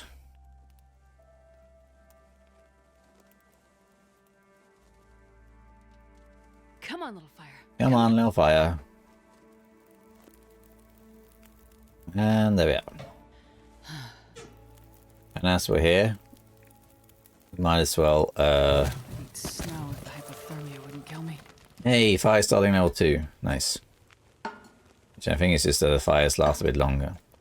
Let's just make some water. Okay, so look closely around because they cannot. There's also a guaranteed mag lens in Mystery Lake, but it varies where it is. I think I know where it is now. And I can see there's one good thing here. There is the hammer. So this is the hammer spawn for this run in Mystery Lake. So Mystery Lake will always have a hammer. It will always have a bedroll, and it will always have a mag lens. The mag lens, I think, is in the Overlook cave above Camp Office. I think that's where the mag lens is, probably.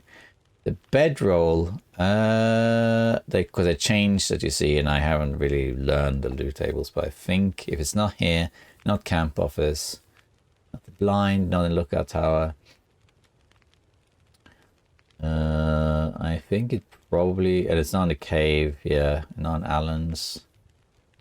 It might be in the trailer. It is maybe. Would be nice to have the bedroll, but Mystery Lake especially, you don't really need it. Oh, look at this.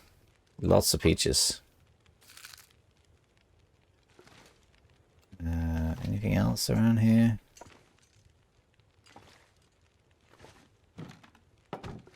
Doesn't look like it. I think we got everything. Look closely though. Yeah, I think so. Okay. Let's open this. Is that 7? 7. 38 or something? It's actually 6. 6 and 38, yeah. 6, 38.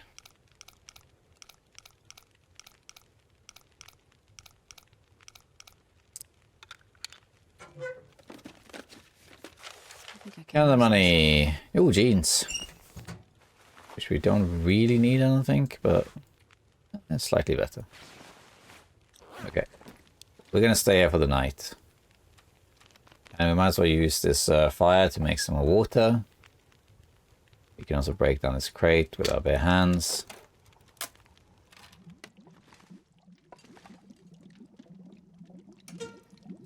But we can put this in.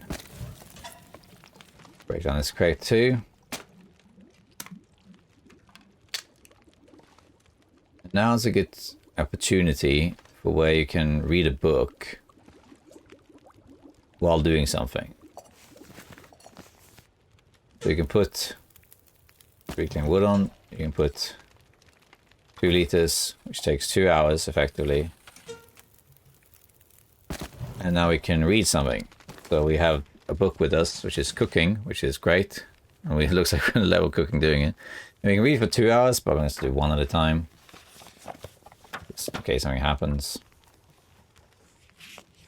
Again, you don't actually level from the books until you've finished reading the book.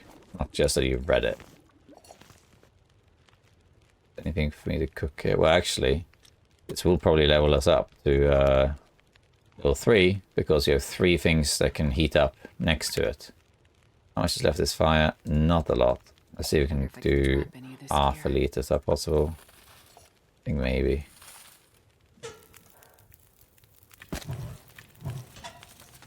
Let's also do the other peaches. Oh yeah, of course I have a rabbit. I almost forgot that I had a rabbit. That also needed cooking. That's okay then. If you're wondering why it's doing this, it's because when I drop it now, it's so close to the fire that it's heating up. Moving it changed the timer, but that's okay. We're going to use a piece of coal here, I think.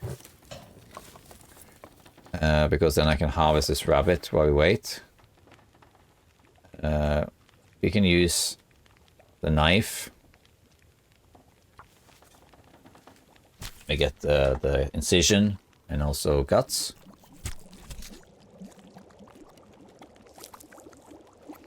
And we can cook it too. Let's pick these up. 1, 2, 3. This will level us level 3, I think. No? Okay. Very close. Cook the rabbit meat. And let's make half a liter of coffee. half a liter of water, sorry. And then we harvest the hide.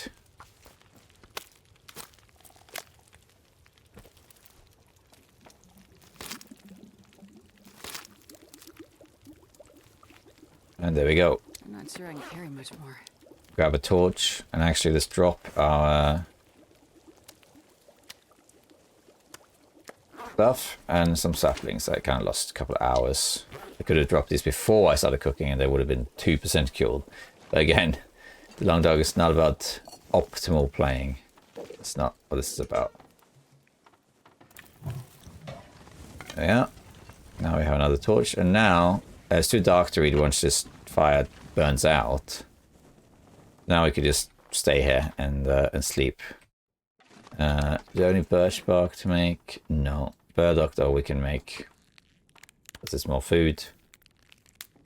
And then we're going to make our way back, and then we'll check Lake Oluk Cave just to see if the Maglins is there. That's about it. Eat the rabbit. I'm prioritizing eating the meat over the cattails. Because meat smells. Not smell. I have too much water, but you'll see water will go quickly once you start crafting stuff. And we can sleep for 10 hours. Why not? Let's go.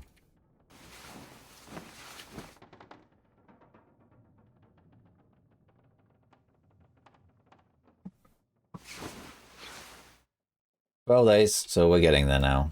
I will eat. The peaches weigh so much, they do, but eat this. Actually ate the whole thing, so I will still smell now, even though I don't think I have a stink line. But you still smell. If I pick this up, I will have one. Yeah. The thing is, when you have no meat on you, you still smell. It's just that it's very, very little. However, notice if I pick up this piece of meat here and I click tab, I do not have a stink line. But you still smell. It's just that it's weak. Basically, if I pick up 3 pieces of meat, if I do 3, you then get 1 stink line. But that doesn't mean that if you had 2 pieces, you don't smell. No, you still smell. It's just the range is less. So don't be fooled if you pick up, say, this piece of meat, and then you click, oh, no stink line. Huh, I guess I can travel with this. And then you see wolves coming for you. Yeah, that's because you still smell. It's just that you don't smell as much. Hides do not smell. I think they used to do in early access, but they changed that. Okay, now I'm going to head back to camp office. Oh, the bear. So this is the other bear spawn.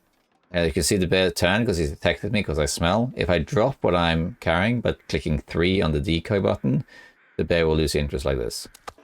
See? He lost interest. Oh, he gained interest again. See?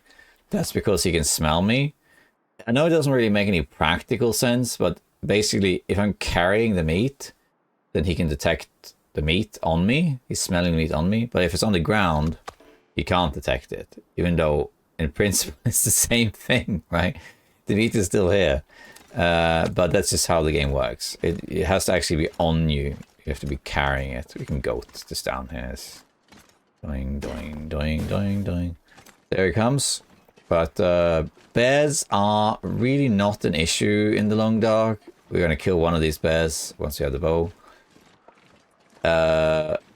Because they're so slow. So unless you stumble upon a bear, like right next to him, and he charges you, then the bear isn't really an issue. Not really.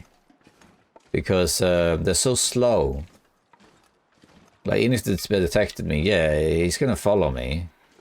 Actually, I mean, we don't know what gender the bear is, so we're just making it up. But it's gonna, they're so slow, you can just outwalk it. It's really not a problem. Moose are worse, because moose, once they detect you, they'll start charging you, and they are just relentless. And if they attack you, you get broken ribs, which is a pain in the butt to get rid of. And it reduces sprint and carrying and all sorts of stuff. You don't want that. Well, if a bear mauls you, the main thing that the bear does is it shreds your clothing. So that's not great. And it also takes about 80% of your health or something like that. So that's not great either. A bear attack actually is, generally speaking, unlikely to actually kill you. Because the bear, and I think the moose is the same way.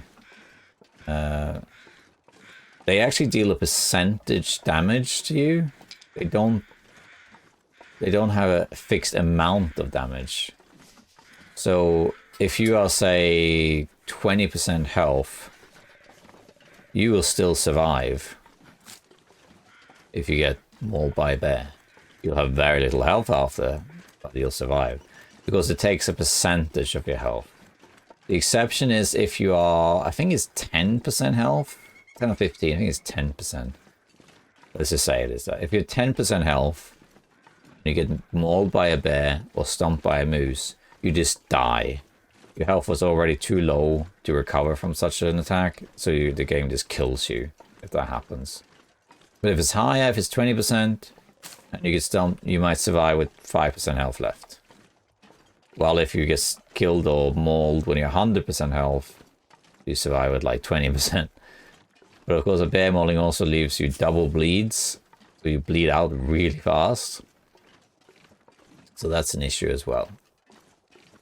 But yeah, you want to avoid at all costs being stomped by a moose.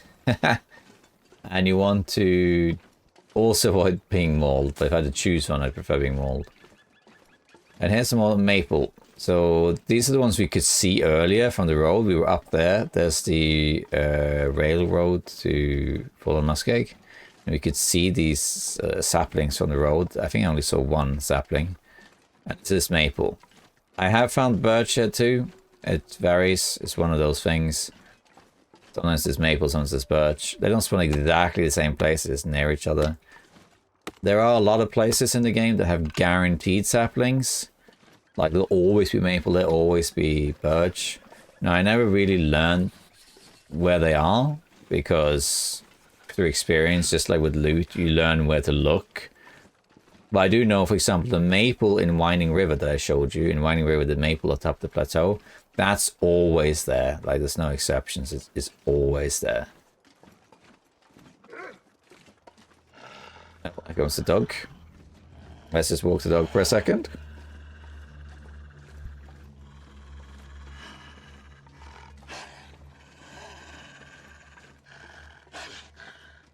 He's not going to do anything because I'm walking too fast.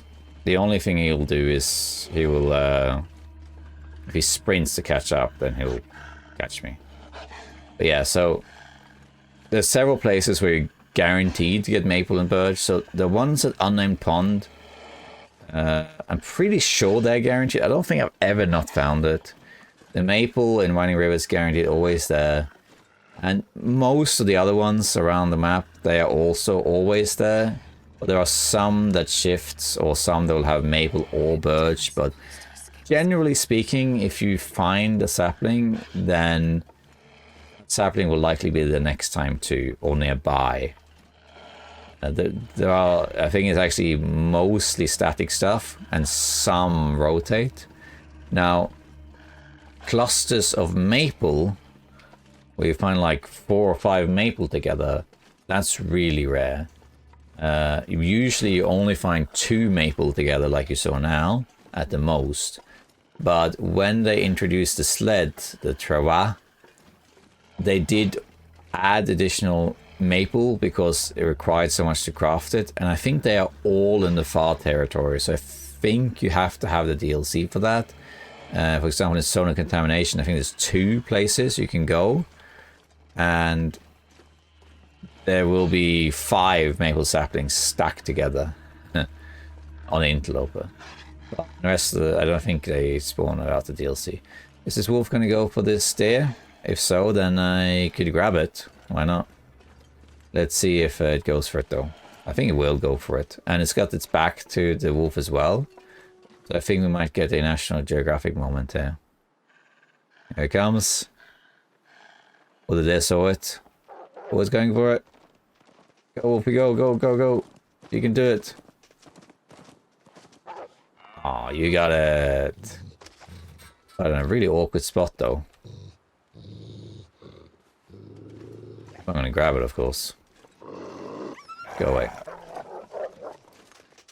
Can I get fire? Here. Not great. I might have to go inside first. Okay, let's go inside. Warming up a bit.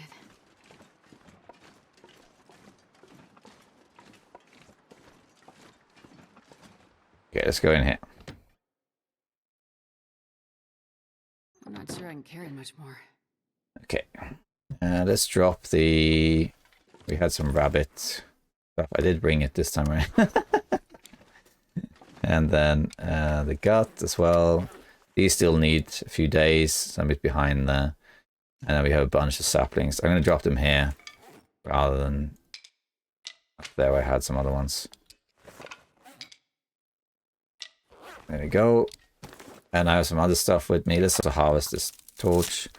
Because it's actually kind of warm, I might be able to harvest this deer without using a fire. My son might be waking. Oh. Okay. My little boys having bad dreams lately. So now I have an extra heavy hammer, which we don't need. Actually, let's just take it upstairs. We'll organize it later. We're just going to put it in our drawer. In here. Oh, it's not going to fit in there. That's alright. What we can do is we can maybe this bowl, this cup thing.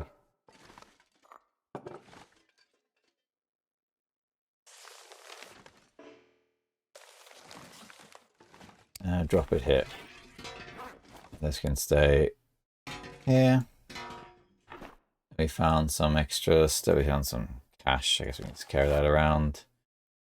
Tablets, which we probably won't use. They're not useless by any means.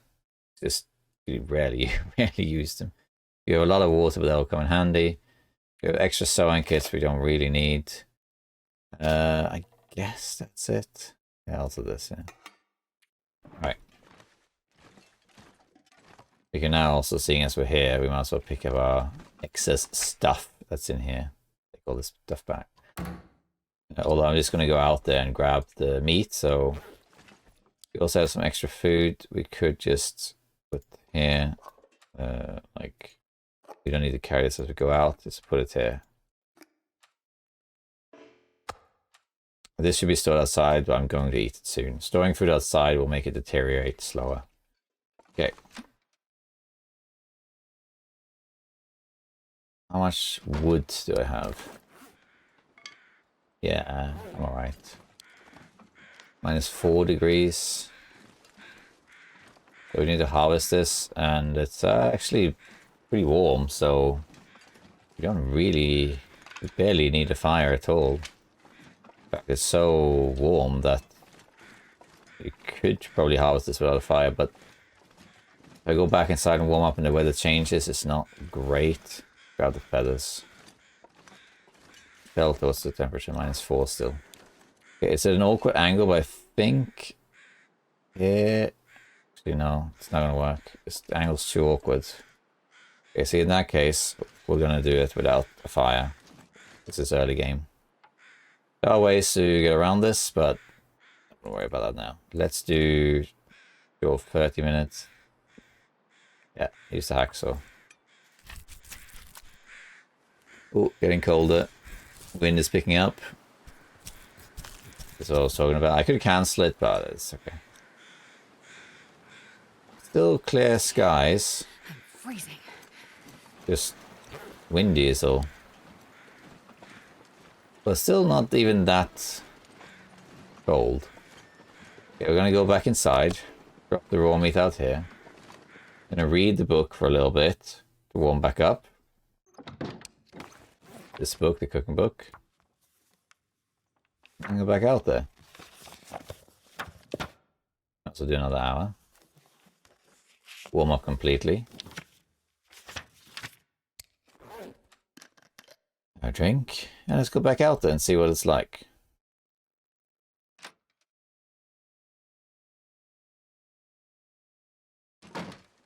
It's foggy, but it's still. And actually now, 1 degree. And it's going to get a bit warmer also because of the fog doesn't have any wind. So actually now I can harvest this. Is that a moose up here? Or is that another deer?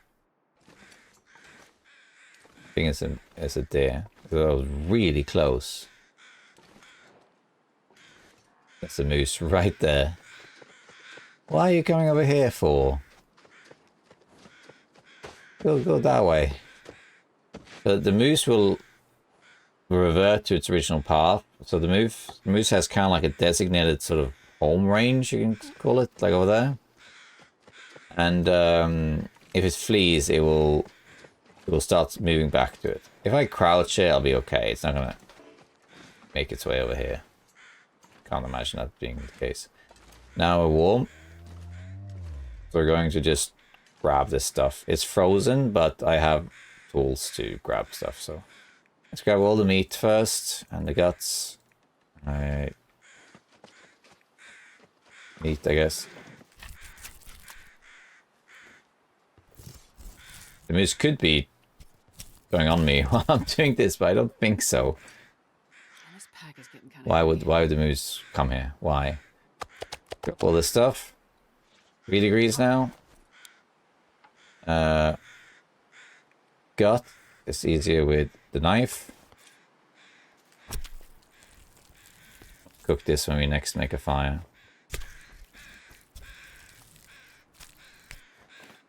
And then the hide, which is also a knife. This is why it's handy to have a knife. For a situation like this, it's always better than a hatchet for harvesting. There we go, and I got the whole shebang.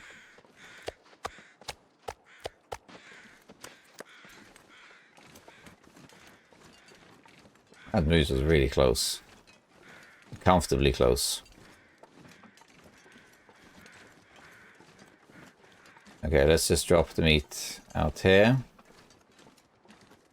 It's right there, that's really, really close. We'll cook this soon. I'm going to put some water in here.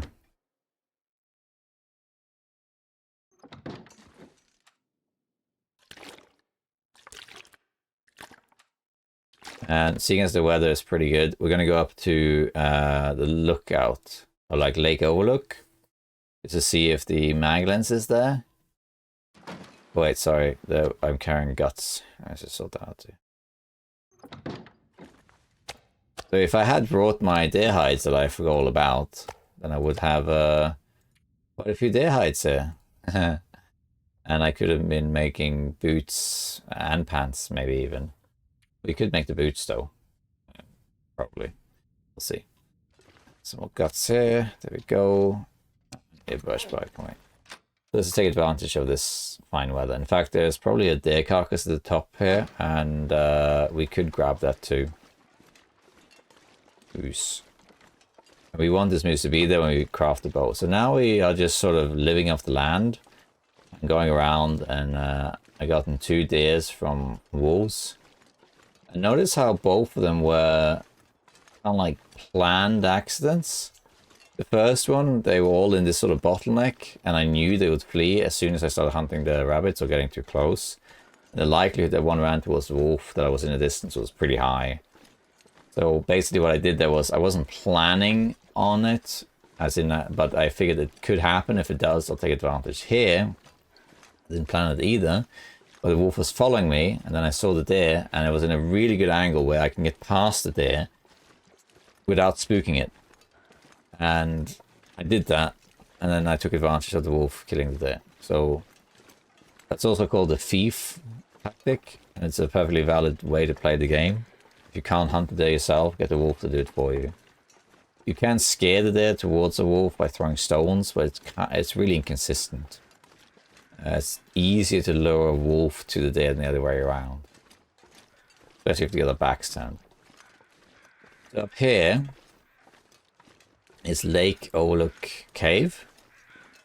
And chances are you'll find some good stuff here. You can find a mag lens, you can find an archery book, you can find a storm lantern. You won't find tools, I don't think. Some food. There's also a deer carcass over there. I think it's always there. If you have the DLC, there's ptarmigans up here. And look, there's 2 maple as well, so there's even more maple.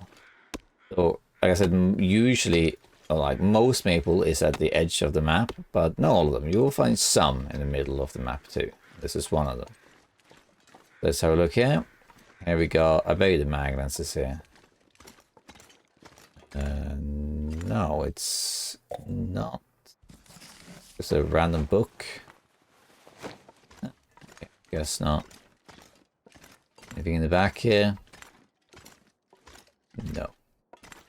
This is the memento cache. The key for this is by the cabin down there. I'm gonna grab this wood. One of the lake cabins. I think it's the one all the way towards the bear. The bear cave, which shouldn't be active now because we know what the bears are. Let's have a look here. Let's run up here.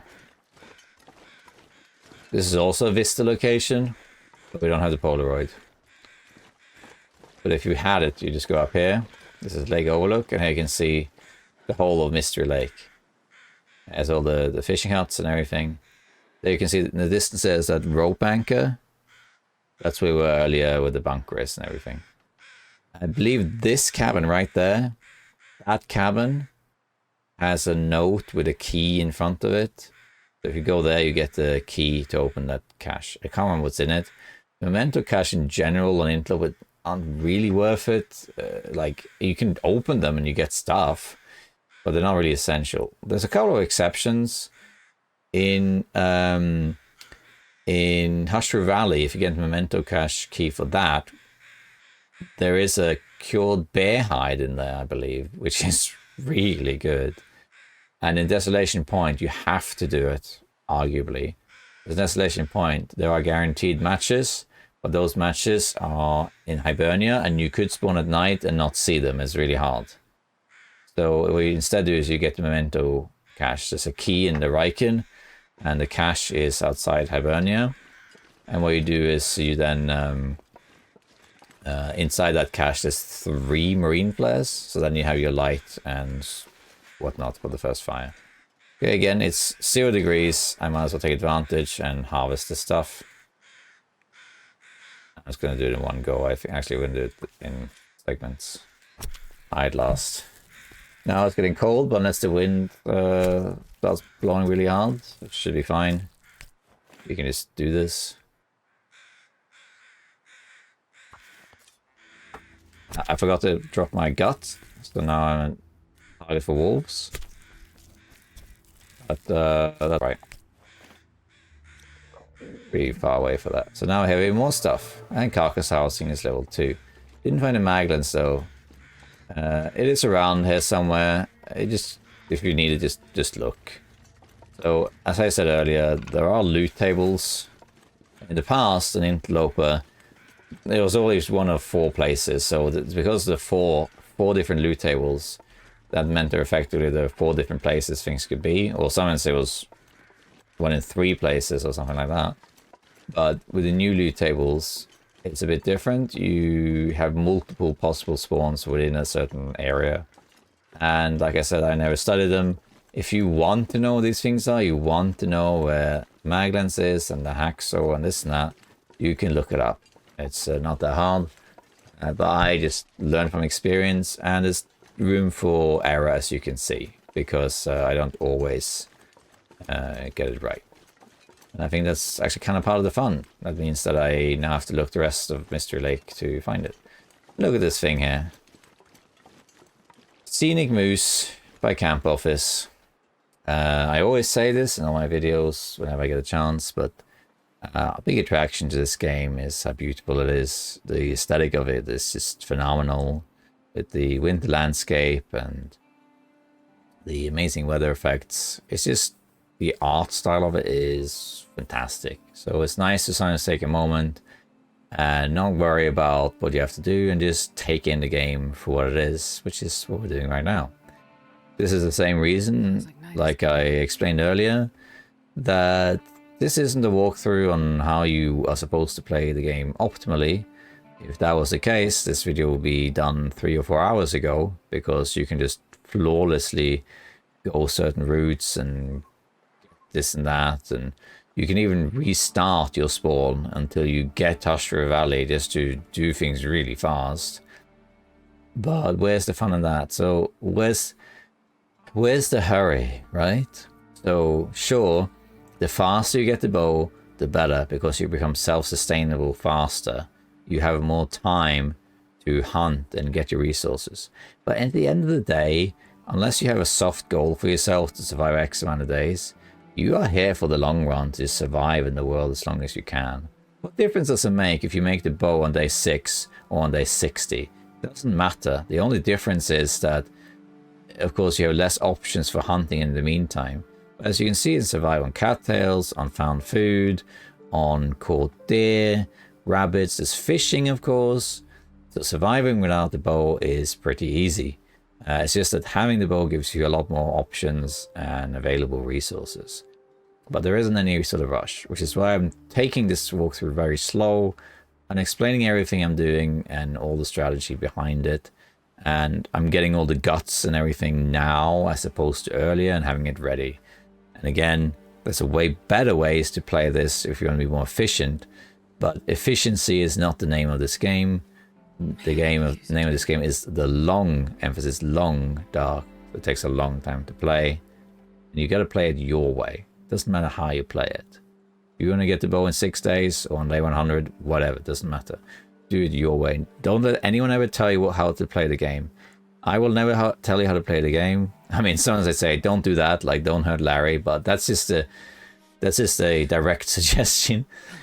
And you can follow my tutorials and my feedback and my suggestions, but at the end of the day, you've got to play the game as you see fit. I have a survival rule, a video about those rules, and the first rule is, if you are still alive in the long dark, then you're not playing the game wrong, because you have survived and you did it your way and you are still alive, therefore you're playing the game the correct way. Ultimately though, the only correct way to play the long dark is the way that you enjoy playing it, and if that is to play on Pilgrim and walk around and just loot like crazy and have a blast exploring, then that is the right way for you. Or if you want to go and play on misery mode, then that is fine too. There isn't a wrong way to play this game, and you gotta keep that in mind. Looks like we got an Aurora going.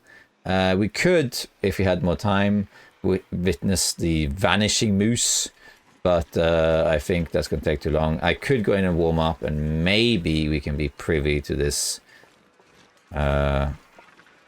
this event, but I'm not sure it's worth doing it. Basically what happens is that when the effect of the Aurora kicks in, all animals despawn and only the predators come back, which is the wolves, the bear, and the cougar. And you get the Aurora versions of those, which means that the moose will disappear. And that means if you stand next to a moose when the Aurora effects kick in, then you will see the mooses vanish in front of your eyes, which is funny. It happens sometimes. Okay, so we should really... let's just eat these peaches. Doesn't matter if they're hot or cold or whatever. We're gonna do all this. Let's eat this too. Full belly. We're getting some cans that we don't need, that I can just put over here. Yeah. Perfectly acceptable strategy, by the way, is to carry one recycle can and one pot instead of two like I'm doing, but that's really up to you. Okay, so we got a bunch of stuff here. We got another deer hide curing now. I'm just finding carcasses, more guts curing. These need, what, 3 more days? A bit less than 3 days. Another maple. And these need a bit longer. But, of course, here, if you go up here, we have the... Let's take this down to 2 as well. 1 cured sapling, 1 maple is almost cured, and 1 is almost cured here too. So we should be able to make some arrows soon, and we're going to do this by basically killing some time.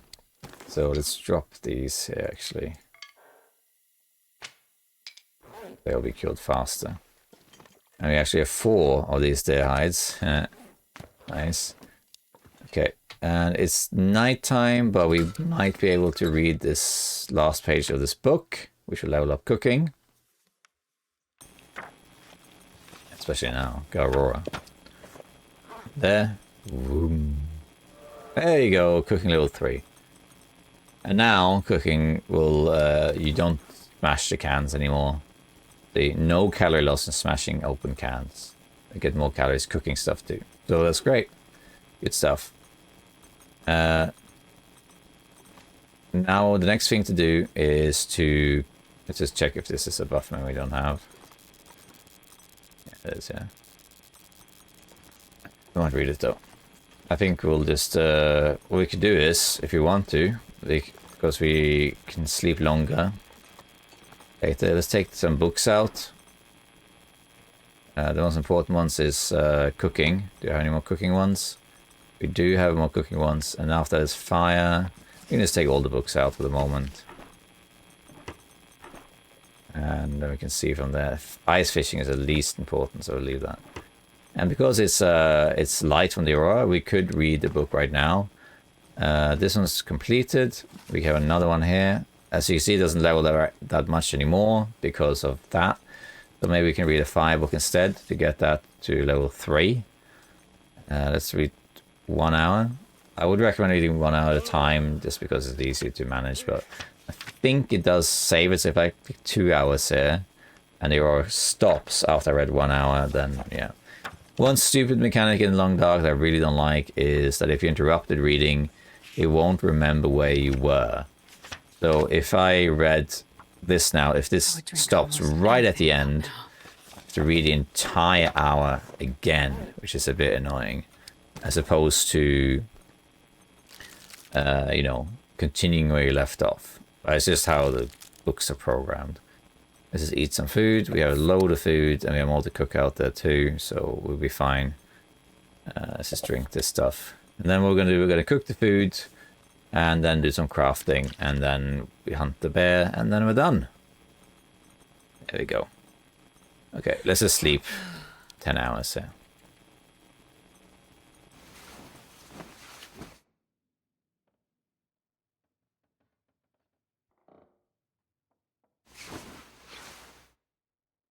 Alright. Alright.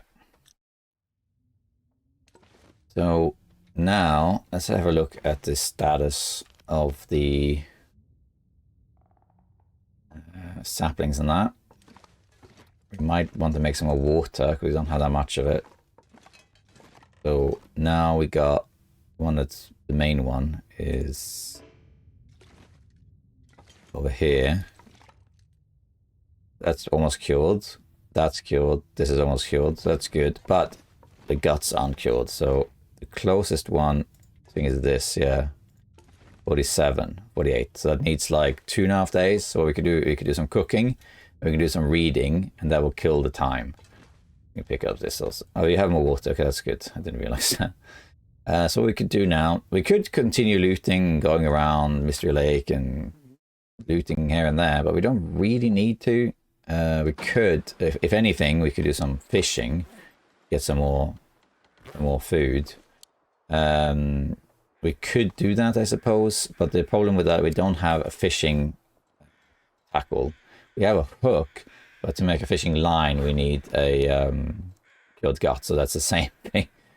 Instead, what we can just do is we can cook this meat that we got here, all of this, and get some more food. And also we can make some more water while we're at it.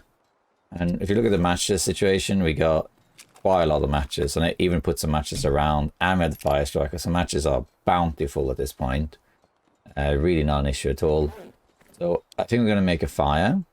Let me just see quickly my wood situation. It's okay, not amazing. Before we make a fire, let's just have a little look around for some wood. In fact, because the weather is so warm, it's only -8.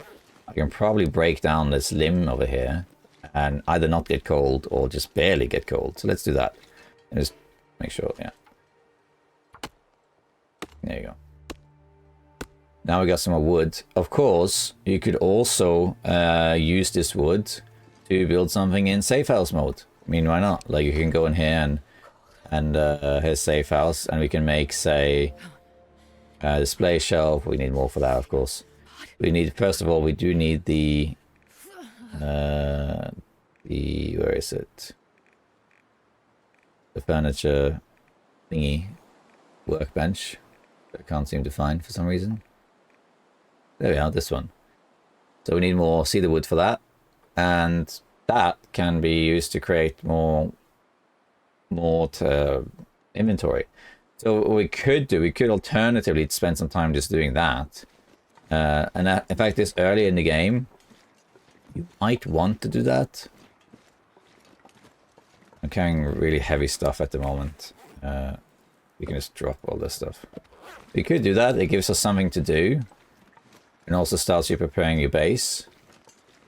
There should be some more here, but the only problem is that right now I'm a bit cold, so I think we will warm up first. -5, it's not so bad. We can go in here. We can read a page of one of the books. Like the fire starting one, for example. That was the right book. It might have been a different one.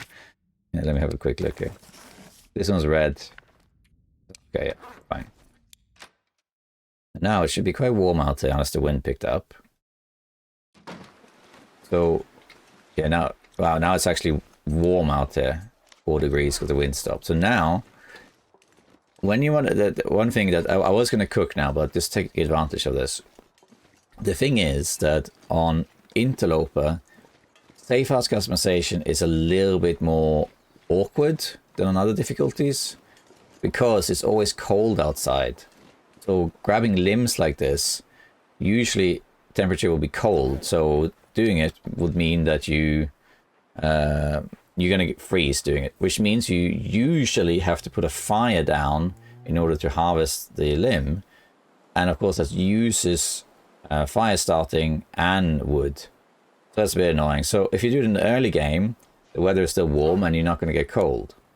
If you don't do it in the early game, then it's best to do it later when you have good gear. Let's grab this. I'm actually warming. We can grab this one over here too. We might as well take advantage. This also kills quite a lot of time. Gives us something to do.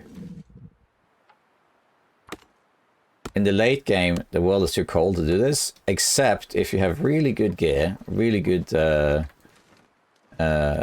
you know, clothing, and then you go out in the afternoon and you have cold fusion, then you'll be alright. If it's like -8 degrees or so, then doing this will probably be okay. You're not gonna get cold doing it.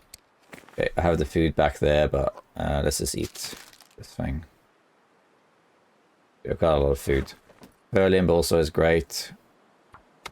Burns for a long time. Now it's getting cold because the wind is picking up. It's -4, but -4 is still very low, so we can grab one more. See how much wood we can get in the early game. Just mediocre gear. I have +14. The only really good gear I got are these two things. And that one. This other stuff here is okay too. But yeah, +14 is good. But of course, with the right gear, you can get +30. With the DLC, if you use installation layer from the ptarmigans, you can get even higher. You can get 32, even 34. You can get pretty high. Of course, you got to maintain it in high condition, which is a whole other story. But now with -4, in fact, if I protect from the wind, it's 2. But I don't think I can grab this while protected from the wind, unfortunately. I don't think, no. So we'll just do it this way. It's dusk, so night can't. Now, if I could find one more that is actually protected from the wind, then I could do that. But I think that's going to be too hard. Unless there's one over here.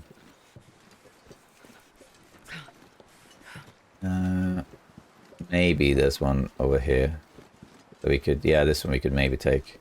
We're heavy, but that's okay. This is a golden opportunity to take advantage of the environment. See how plans can change according to the terrain and the environment. So the environment really dictates a lot of what you can do. Not necessarily what you're going to do, but what you can do. Basically gives you permission to do certain things. Okay, I think this is a little bit too far. See here I'm marginally warm, but if I approach this, I think it's still cold. Yeah. What about this one here? This might be in shelter, maybe.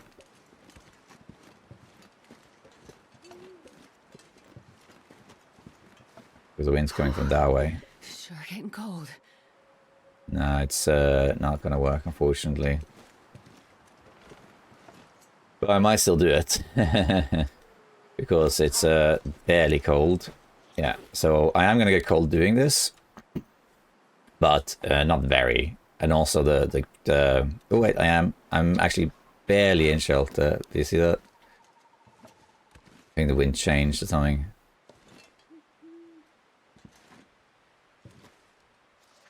Can you eat trees? Because I'm gonna. That's right. You get cold, then we take a little bit of damage. There. Hey, don't starve. Keep calories to about 0 for 10 days. Really? I've had welfare for 10 days? Yeah, well, there you go. See, we're getting all these achievements, yeah? Now keep in mind that all these achievements I'm getting, you don't need to be an interloper for that. You can just, you know, pilgrim. Oh, Achievements will trigger on any difficulty you play, including custom. But they will not, but feats, the progression towards feats will not trigger on custom. So now we got a bit heavy, but we got tons of wood, anything right about which now. gives us a lot more flexibility. So what we can do now, we could use that wood to, is that a rabbit? It is. Really hard to see, but we could use that wood to make a big fire and cook a lot of stuff. But we could also use it to build something and start safe house. Now, safe house customization is not essential for Interloper at all. In fact, you know, the game is 10 years old and it was added just recently. And if you look at my older videos and walkthroughs, you'll see I don't use it because it doesn't exist. And it's not necessary at all. The storage of stuff, you just put it in containers or you, you know, put it on surfaces. It's really not hard at all. The main benefit for safe house customization is moving objects to see if stuff is behind them. Also tidying a little bit so you can place items better. But also you can, you know, you can make your base look nice is what it allows. And that makes it a bit more fun. Not to mention, there is one thing that is ridiculously strong, which is the bear hide bed. I'm not sure I carry much more. If you look at what you can craft at safe house, there's a ton of stuff. Most of it's decorative, doesn't have much function. You have storage, of course. This one we need to make. But then if you look at here we get the beds, right? When you get down to, you got storage boxes, that's nice to have. Then you can store more stuff, that's good. But the one you really want is, where's the beds? Here is the beds. Do we not have it here? Maybe that's DLC only. Rustic beds. Rustic beds fine, but we want some other beds. Storage beds. Oh, really? Is it just rustic bed? Really? Maybe there's this DLC then. My impression was that the only thing that you can't craft on the DLC is the meat curing box. But it looks like that's not true. Because the one that you really want to make is the bear hide bed, which is insane. If you build that one, you can heal 64% in one sleep. So an Interloper, that's like the equivalent of sleeping 2 nights. So if you have a base with a bear bed, you will heal crazy amount. Because it's hard to make. Seems like that's not here. That's interesting because it's not really clear in the notes about what in safe house mode is in the free stream and the paid stream, but okay, that's fine. I don't think you need blueprints or anything like that. Okay, but nevertheless, when you have the furniture workbench, you can make these beds. You can. This is important. You can make a new workbench.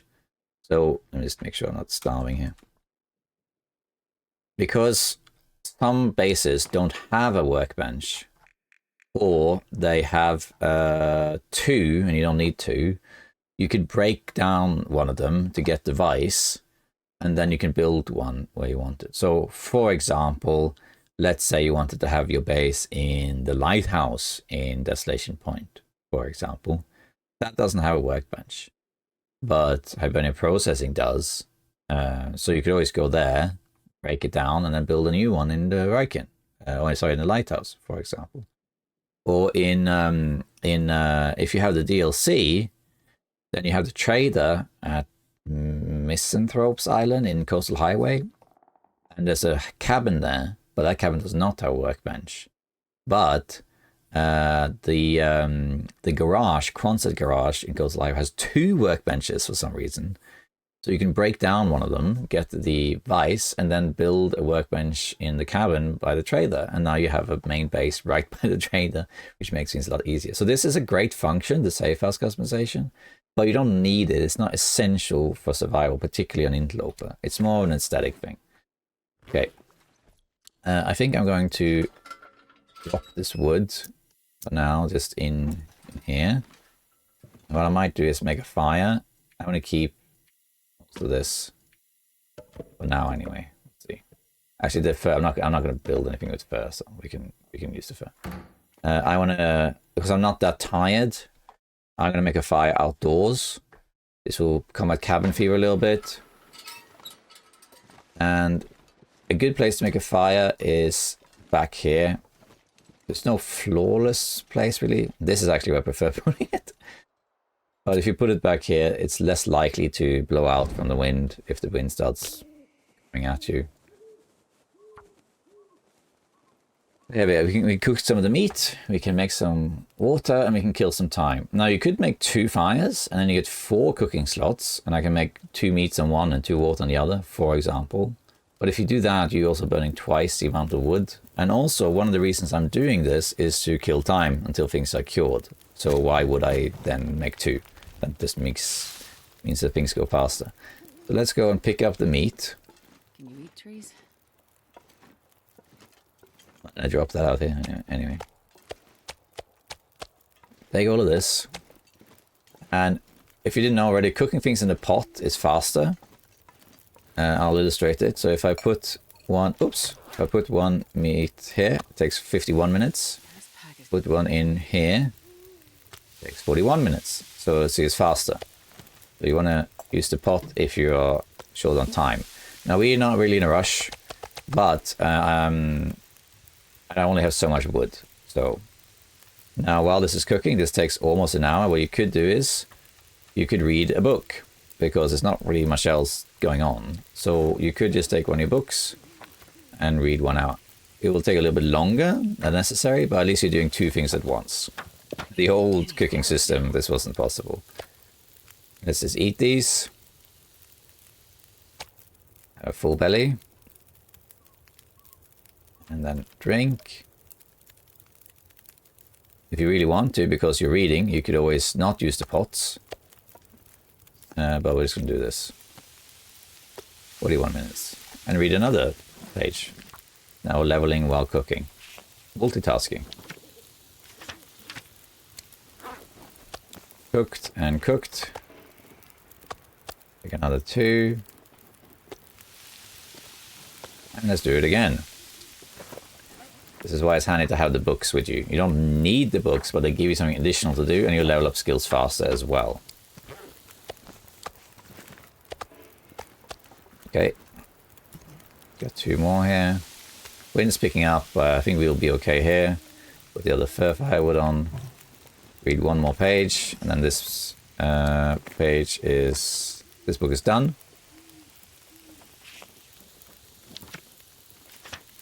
There you go. Then there's 1 more plus water, but let's put a liter of that, and then read the next book. This will level us to Firestone level 3, which means you can ditch the tinder, which is nice.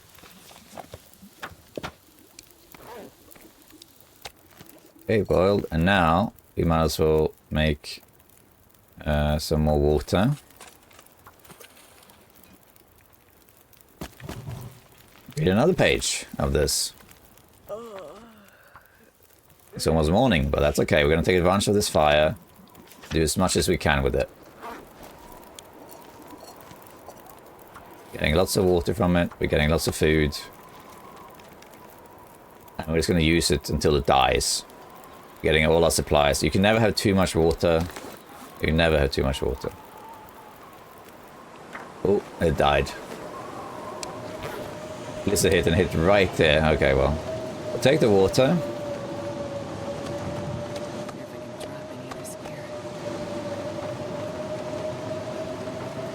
Okay, there's 2.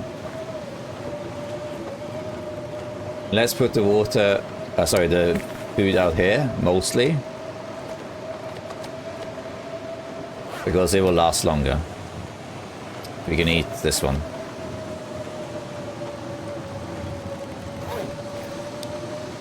Lucky, because it was almost morning. So, almost done. And usually I light the lantern, but we can just use safe house mode and you can see where you are. And you can just go up here and we're going to sleep. But before we do sleep, let's just do this. And there was something I wanted to do. The tablets. I want the tablets. There's the drawer. It's here. Must be another one. Okay. Pretty sure it must be down here. There we are. We got these tablets, which we can now use on this water. You don't actually do it here, you do it using the actual tablets like this. I'll purify it, and I got 2 extra liters of water. There we go. I'm going to sleep, but we're not going to sleep the full amount, because we're going to utilize the light to do stuff like read. We're only going to sleep like, I would say 3 hours or something. I'm not sure I can carry much more. We're likely to get cabin fever soon, but that's not a problem. Not really.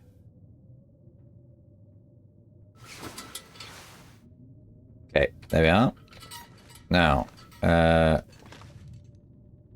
we now have a few things that we could do. Let's actually go in here. Let's grab the woodworking tools. Which I thought were in here. I guess they're in here. Yeah, woodworking tools. And we could, just to kill some more time, we could build a furniture workbench. Why not? So how long has these got? They still need like 2 days. So let's go in here. Let's build the... yeah, we have to go here and grab my wood back. There we are, furniture workbench. Needs 10. Takes 4 hours. That's okay. Let's just do it. I might get dehydrated doing this, but that's okay. I can cancel, but it doesn't matter. There we go. And here's my furniture workbench, which I'm just going to put here. It doesn't allow me to put it there. Let's move this crate. Let's tidy the junk. Move this. This way. There we go. So that's our little workbench. Let's eat some meat. And let's drink. We got even more water, so we're all good. And we're going to utilize this daytime so that we got some more. We can't really make much. We can make this end table. We can make a chair or a shelf. I would make any of that stuff. But if, for example, there's more storage, you know, you can make that. Or you can make a shelf just to have some more stuff on display. Doesn't really matter. Well, let's make a storage box. I mean, why not? Let's do that. Then it's easy to store things, and you just have a better overview of where things are. I think it might get dark before I finish this, so... This is why I didn't do a full night's sleep also, because if I did... I wouldn't be tired enough to sleep later in the evening. I think we'll actually be able to manage it. There we go. Oops. So that's now in my inventory, I think, in here. So what you're going to do now, enter safe house mode. And you want to place this. So now we have another storage container. You could even put it on top of this, if you wanted to. But we don't need that. Let's put it, say here. Doesn't matter. Move this laptop over here. That's out of the way. You got a bunch of crap around that you can just destroy if you want to. That's another thing you can do to kill time. But I'm not too fussed about it right now. You now have an extra storage box, which takes 15 kilos. A bunch of stuff we can put in there. In fact, we got a bunch of books that have been read, but I think I'm going to drop the books on the floor here. We read almost all the fire ones, missing one. Yeah, okay, good. So now we have that as well. And now we can just go and sleep because we're tired enough. So let's eat another piece of meat. And let's drink some water and let's sleep for 10 hours, really. I'll die if I don't. In fact, now would be a good time to eat the dog food. Because If I get food poisoning, it doesn't really matter. Not really. Because I'm practically at full health anyway. Let's just eat this. There we go. We did not get food poisoning. That's lucky. You're not guaranteed to get it just because it's ruined. But... Alright, well. Get rid of that too.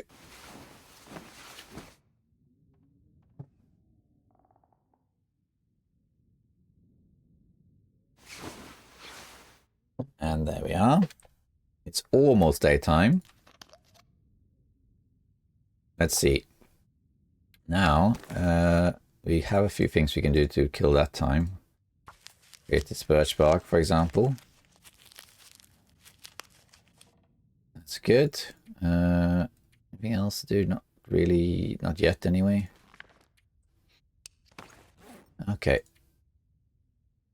We can just wait until the daylight has started. And we can read some books. There we go, daylight started. Let's finish this book. We can just read 3 hours, let's go. It should give us campfire starting level 3. Oh, sorry, fire starting level 3. There we go. There we go. Now the big thing, as I mentioned before, fire starting level 3 is we don't need tinder anymore. Chances start them, it goes up, and now we're approaching the point where the fire will usually always start, but mainly we don't need tinder anymore, so now it's something to get rid of. I very often just put it in this stuff. So we just go in here, and we got here, that's almost a kilo of stuff that we can just get rid of. We don't need it at all. And we have more books to burn. And other than that, kind of done. So let's have a look at the guts. They're almost cured. They will be cured, I think. They'll be cured like in the night. So let's just read some more. And let's eat some cattails just to... We have so many of them. Let's just thin that out a little bit. I'm carrying more than... I don't need to carry all these coffees either. It's unnecessary. There's always stuff you can get rid of.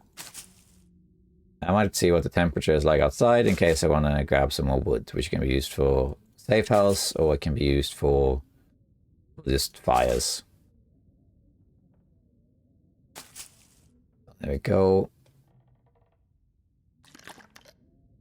I wish I had a little bit more water, but it's still okay. Okay, let's just check out the weather outside.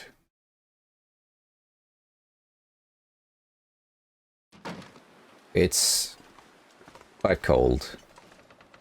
-14, that's pretty cold. What we can do is just have something to do outside. Let's break down some of these ones. Get a few more sticks out of it. Looks like it got warmer because the wind kind of died. A little cold though. We can go inside and read a book a little bit and that will be fine. Moose is out, that's good. Guaranteed the moose will despawn once I make the bow. Okay, there's one more thing we can do, but before we do that, I'm going to read this book. I think, no, we haven't started. Okay, so what we're going to do now, so this is almost cured, it'll be cured a bit later, but if you go over here, these saplings are cured. Okay, so let's pick up these birch saplings and we can start making the arrow shafts. We can make 6 arrow shafts, so 6 arrows. Let's just start doing that now. And then we have something to do while we wait for the bow to cure. There we go. And then we want to make arrows. Of course, you now need to go and get our supplies for that. Now, you'd be surprised how quickly you burn through the supplies for that in the beginning, which is why you want to pick up all the crow feathers you can. So here we have bunch of crow feathers, 44, which is good, 58 in total, so you can make quite a lot of arrows, but you'd be surprised how quickly they go. And 30 arrowheads. We don't need all those 30, but we're going to take them anyway. Get this book too, because we can always store them down here in the workbench. How are these looking? They are almost cured as well, so we're getting close to making a bunch of arrows. And now if we do crafting, you'll see we have arrows we can make, and it takes an hour and a half for each. But what you can do is to speed it up is to grab some tools.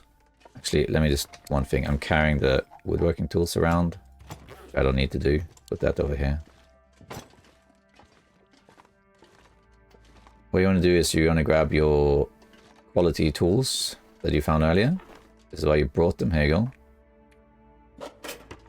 And if you use those, you'll craft arrows faster. We don't really need to do it faster because we got time.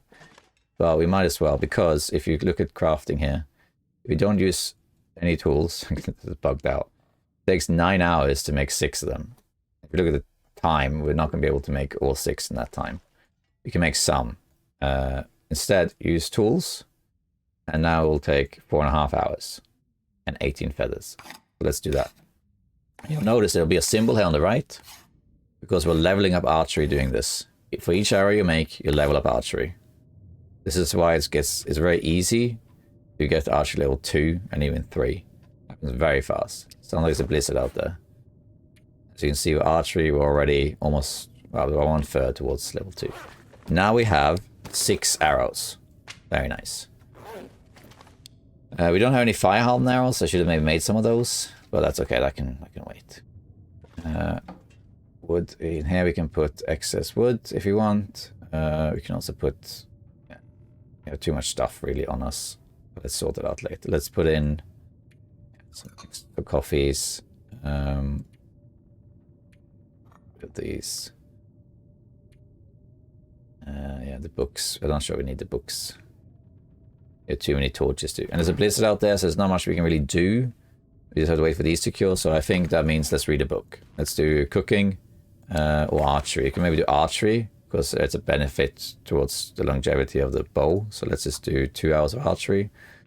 Might get 3, but I don't think so. Maybe 3.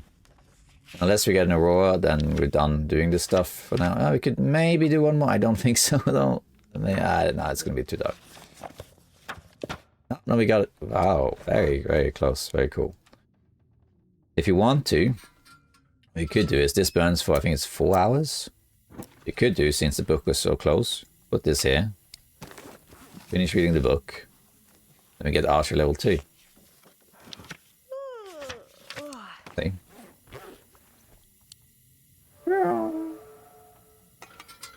And see, we only used half of the fuel. But if you go and refuel it, then, you know, we're all good. There's the fuel, the jerry can. So let's just refuel it. Notice how it's 2.9 liters, but it weighs 2.4. So jerry can is more weight efficient for the oil. It just is. That's the main purpose of having the jerry can, really. There we go. Drop this. Let's take these books with us downstairs. They don't need to be here. So we can just take... I wish I had a bit more water, but this is fine. We should be okay, I think. This pack is getting kind of heavy. There we go. And let's put the books down here. We had read these 2. They're just fire at this point. And now we can just sleep really until morning, more or less. Because this is about cured. They will be cured when we get up. Oh, I need some food.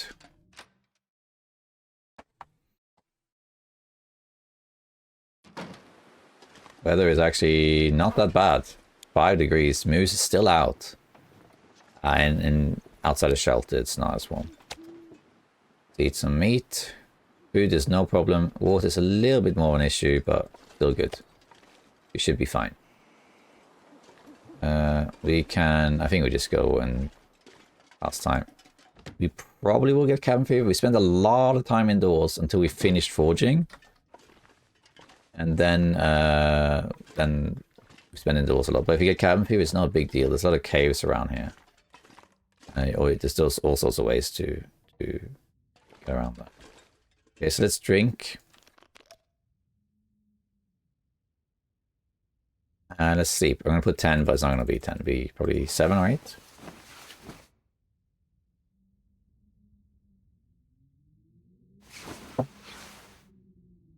It's almost daytime. Let's just pass a bit of time. There it's light. And what we can do now is we can go down And keep making arrows because This gear. that heavy? I'm carrying a bunch of stuff, that's why. Yeah, and have a drink. And don't care if I get dehydrated now the rest of the day. Okay, so down on the floor here. It's hard to see, so I think now is a good time for lantern. These saplings here should be cured. See, now we got a load of saplings that are cured as well. We can pick all of these up. We're not going to eat all of them, but we can pick them up. Guts are also cured, so now we can make the bow. Very nice. And other stuff too if you want. So let's go over here and start making our supplies.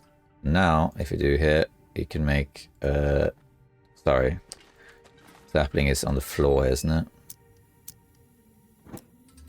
Here it is. Cured maple. Remember to douse the lantern before you start doing this. Okay, so now we reached it. Here we go. Survival bow. It takes 6.5 hours. But that's okay. We can do it. Boom.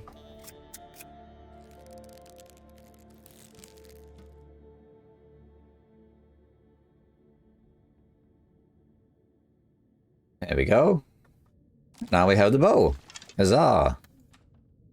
Well, we might as well make some more arrows as we're here. 6 arrows is fine. Not sure I can carry much more. But it's also not fantastic.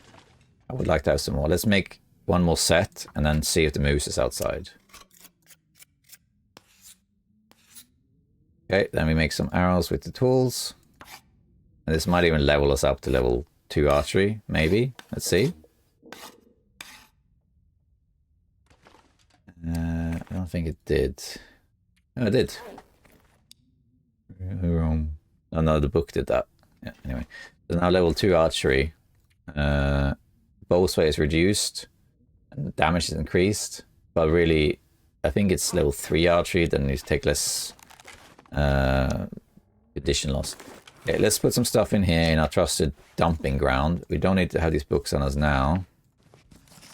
Not really. We're carrying too many teas, especially for what we're doing. We have too many cattails on us too, especially because now we're going to be local, so let's get rid of some of those. We can also get rid of the salted crackers. Really weigh anything. Flares we don't need. Well, one flare I want to have. Tools we can put away for now. Arrowheads, put all of those away in there. Stone.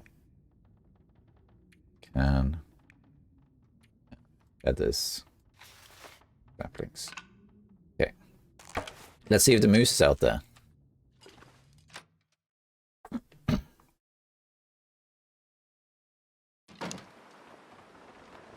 Is it out there?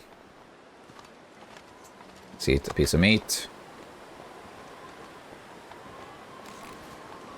It is. Okay. So we should kill this moose because it's available right now. And this will give us a lot of stuff. So it will give us a ton of food. Not to mention it will level up cooking and carcass harvesting. But most importantly, it will give us the moose hide, which takes a while to cure. I think it's 10 days. And once that's cured, you can make the moose hide satchel, which is, I think it's on the clothing. Here, this one, which will increase your carrier capacity by another 5 kilos. If you wear it, you'll put it in this slot right here. And that will make it plus 15, so you can carry a ton of stuff. Now, how do you kill moose? So moose are actually not that hard because moose will not run away. If this is a bear and I shoot the moose from a distance, what happens is that the bear will flee and will run all over the place. So you got 3 different options. One is to try and take a shot from a bit of a distance and just hit it, and it will flee, but it will then come back. Another thing is you can use your terrain to your advantage, and if it tries to charge you, you can break the path, or you can use a fire. Now, just a little disclaimer here: I haven't actually tested if it's afraid of fire. In the past, it was not afraid of fire, but now I believe it is. But what we can do is we can do it, and if if it is not afraid of fire, then so be it. We can just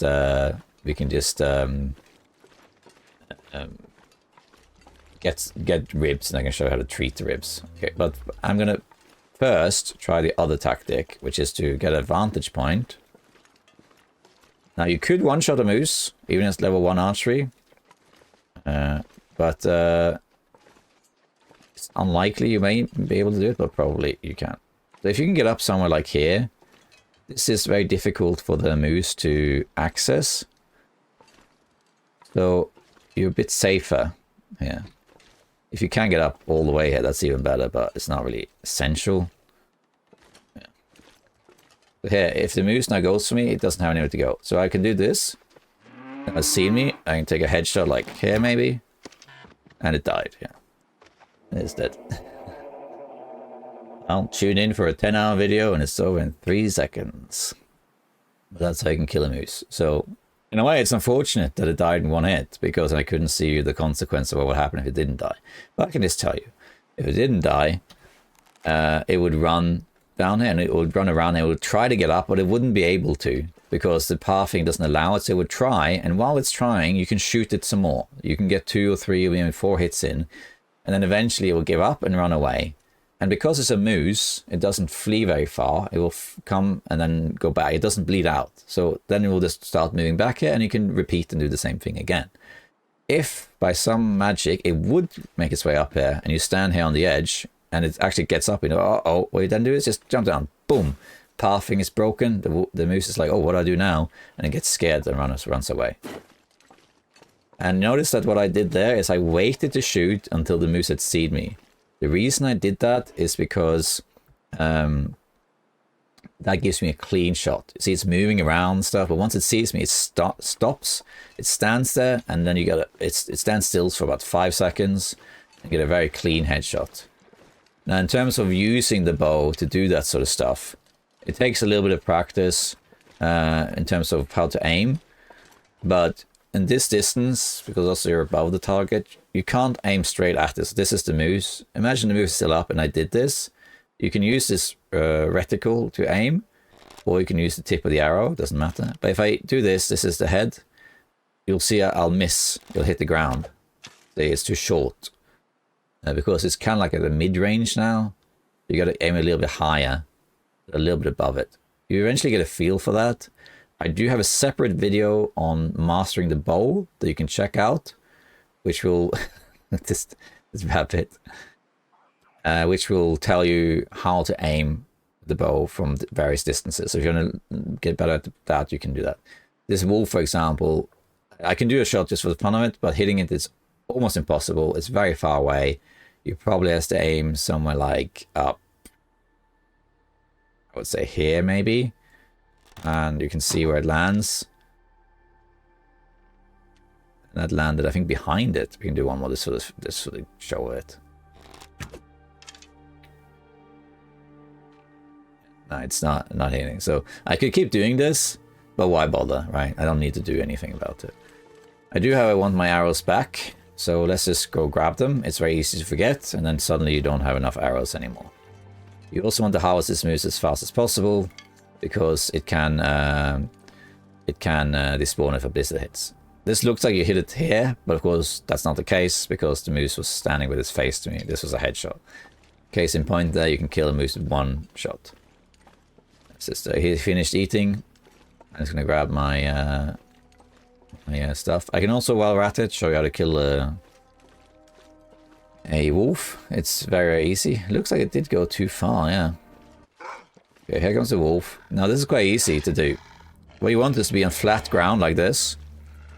And you want to walk backwards while shooting and match the zigzagging of the wolf. So you can get it to die next to the moose. It's just easy that way.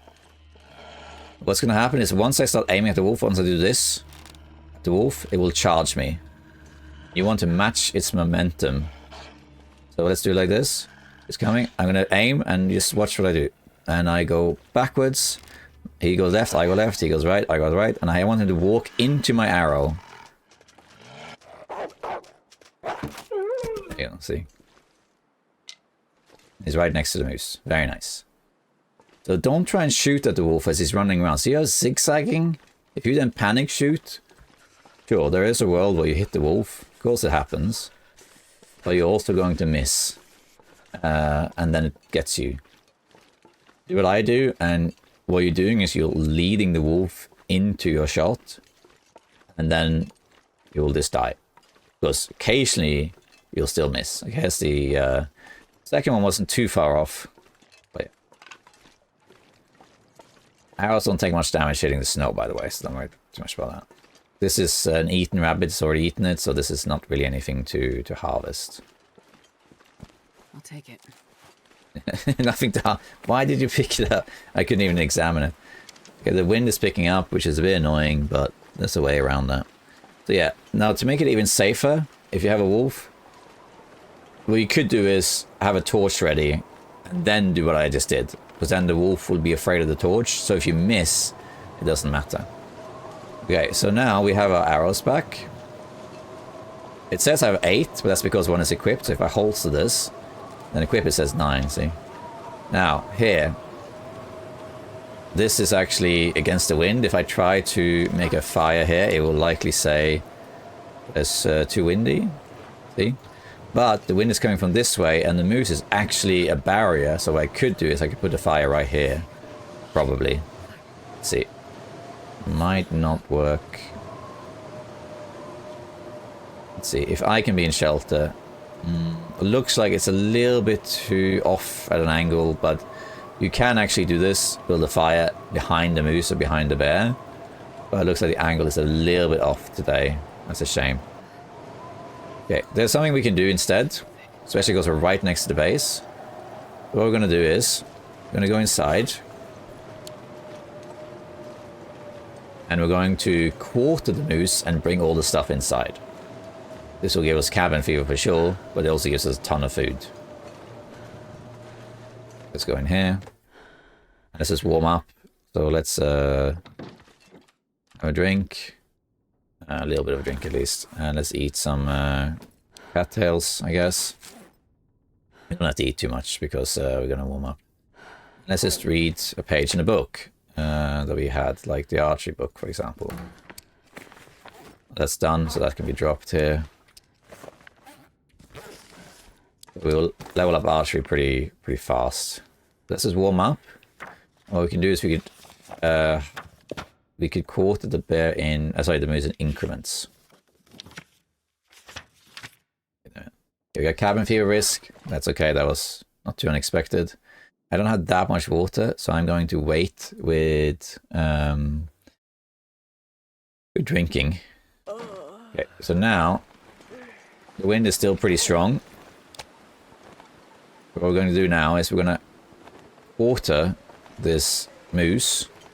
We're going to do in increments because we're cold. So the wolf isn't important. You can leave the wolf. If I have a chance, I can grab the hide, but that's it. So again, I don't think I'll be in shelter here. No. And what I'm going to do, I'm going to quarter it with my hacksaw until I get too cold, basically. It's like, oops. Can't quarter. Oh, it needs to be forward. That's a bit annoying, yeah. I forgot about that. That's a carcass housing thing. Yeah. So, forget that. Well, what we could do instead is we could grab, say, the hide and just get cold doing it. I guess the incision going too. I'm going to get cold, but that doesn't matter. This is the most important part. We want the food too. The most important part is the hide. Okay, looks like the wind died down. Let's make a fire between the two animals. So like here or something.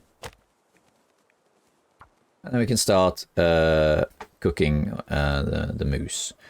What I tend to do is I don't usually quarter the moose because it's so heavy.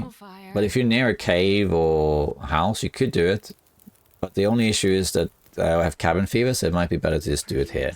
I don't have that much wood, but it's enough. While this is happening, we can do this. Oops. Make a liter of water. And then we can go back. And now we can have a drink, because now we're not going to make more water anyway. And what we can do is we can start dumping stuff in our little cabinet. to free up space, because the moose weighs an absolute ton. Absolute ton.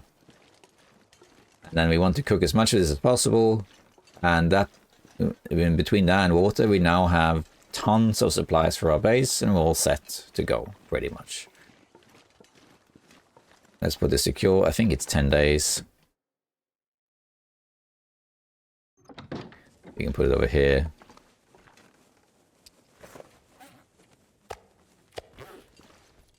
Yeah. That's good enough. 10 days, that's right. Okay, so let's put some stuff in here. But we're carrying too much stuff now. We don't need the book right now. We don't need most of this water, actually. We're going to make water. Just to lighten the load a bit. We don't need the can opener. We don't need the thermos. We don't need the pry bar. We don't need all these torches either, but we can harvest those for sticks. And now we're a bit lighter, which makes it easier to pick up stuff and drag it back here.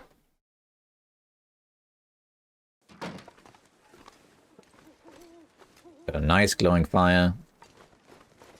And we're barely cold at all. This is the main thing to kill the moose. The fact that this outside camp was fantastic.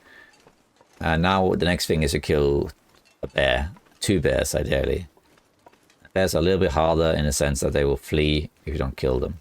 We'll get to that. And that's probably the end of it. So how's this looking? It's now forward, so I can actually quarter it if I want to. But because we got a fire going, I'm not sure I'm going to do that. We're going to instead start grabbing the meat. And I think the fastest... I prefer using the hacksaw because it's easier to repair. So what I often do here is I will get about 2 kilos, cook those 2 kilos, then harvest some more and rinse and repeat. It's basically boiled. And then you can start cooking the...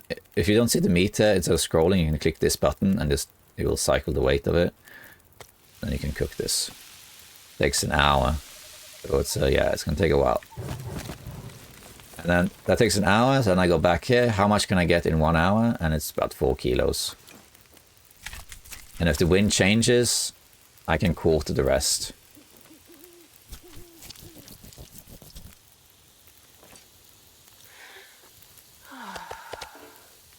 Two minutes, grab that. Put these to cook. I will use my coal here if I have to.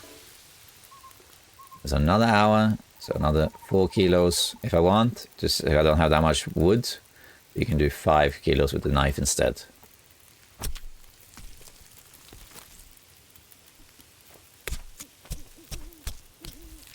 There we go. Grab these 2 and then put this to cook. 1, 2, 3, 4. Oops, no, that's cooked. And then we got another hour. We don't have that much wood, unfortunately, but we'll put on what we can. Another 5 kilos. Let's use the knife. And you just do this till you get all the meat. And now you have so much food. And the great thing about the moose is it doesn't have parasite risk. So this is good to eat. Like, you're not going to get sick from it.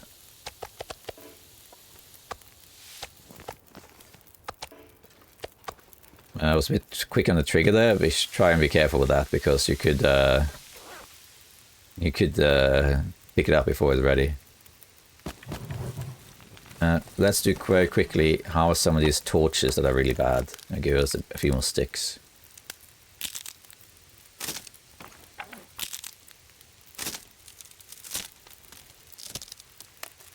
You don't need all of these torches.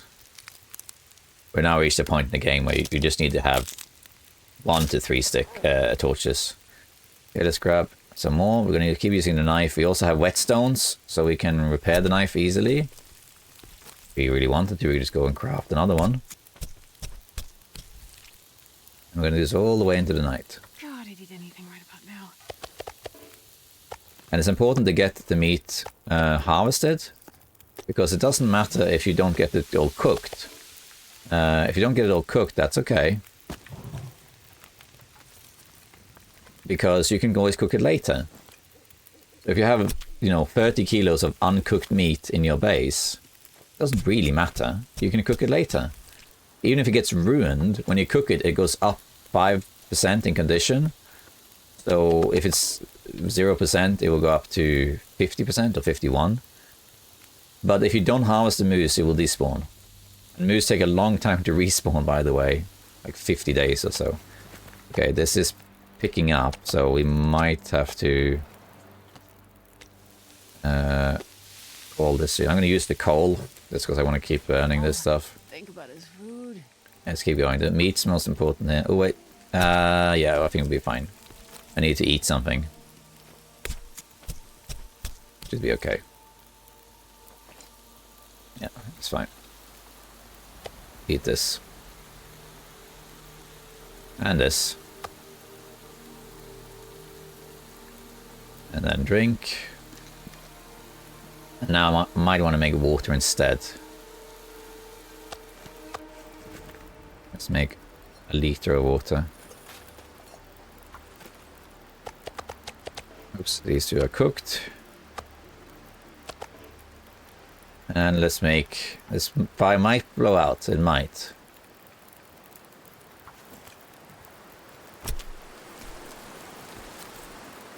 Quite strong winds, maybe it'll be okay. This will combat cabin fever as well. Right here. The cabin fever risk has gone away. Let's do another liter of water. That's not that much. If you want, you can, you know, you can, let's grab some guts now instead. If you want to, you can always drink a coffee, but you don't really need to. Okay, now the wind has picked up. This should blow out the fire. And there we are, we're getting cold now. We're cold, but we're right here, so I'm going to actually do this. I'm going to grab this wolf hide too. Or a wolf coat. If you have the DLC, you can get wolf pants too, I think. Or as a hat. There we go. So let's... This did not cook, but that's okay. Let's grab all of this stuff first. We basically harvested the entire moose. There's a little bit left. And the moose actually had 12... guts on it.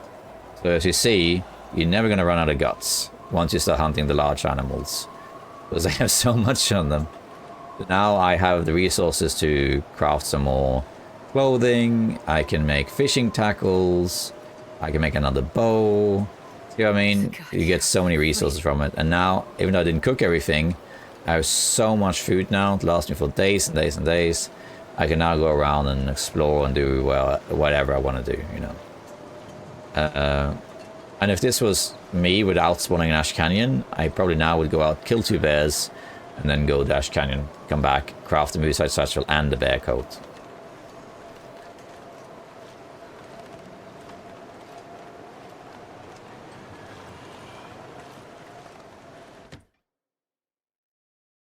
There we are. Let's put our sapling secure here. We'll pick up the rest of the stuff later because saplings, what am I saying? Guts. The wolf hide is cured. I'm just going to put it here. And then the meat, yeah. Did I put the... I didn't. I thought I put the tablets in there, but I guess I didn't. I put most of this meat outside. Eat one rather, because it lasts longer out here. I'm not in a hurry to grab the other meat that's up there, So cold. because it's not going to go anywhere. I can do it later. Okay, let's have a little sleep, because it's now daytime, so we don't need. I don't think we should do full sleep, because it will make it difficult for the night. But let's sleep for like a few hours, 4 hours or something. Let's take these tablets. And let's get this water purified. Oops, no. Oops. Oh god, panic. I even opened the console, that you see. The console is what I use for cinematic shots for the intro. It allows you to fly around and get nice footage, you know, for the opening shots and stuff. And oh god, I was like, wait a minute, I'm not supposed to drink it. I did exactly the opposite of what I said earlier. Don't click here, click here. Now, I didn't get anything wrong. You can get dysentery from drinking unsafe water. Now, ground dysentery is really rare. I've actually only gotten dysentery on purpose in this game. It takes a lot for you to get it, but it can happen. Okay, I'm gonna sleep for, let's call it, let's do 6 hours.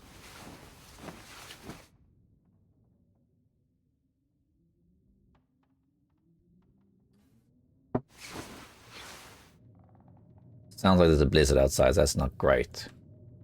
We can have a look, but I think that's it. Get the rest of the meat after. 17 days already. We're doing just fine and dandy. We need more wood is the only thing. But let's just have a quick look out here.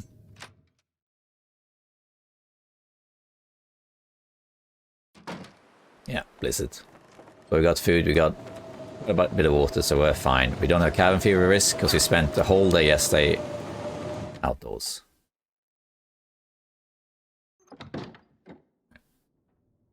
Okay, let's see. Okay, so still some day left here. So there's a lot of stuff we could do.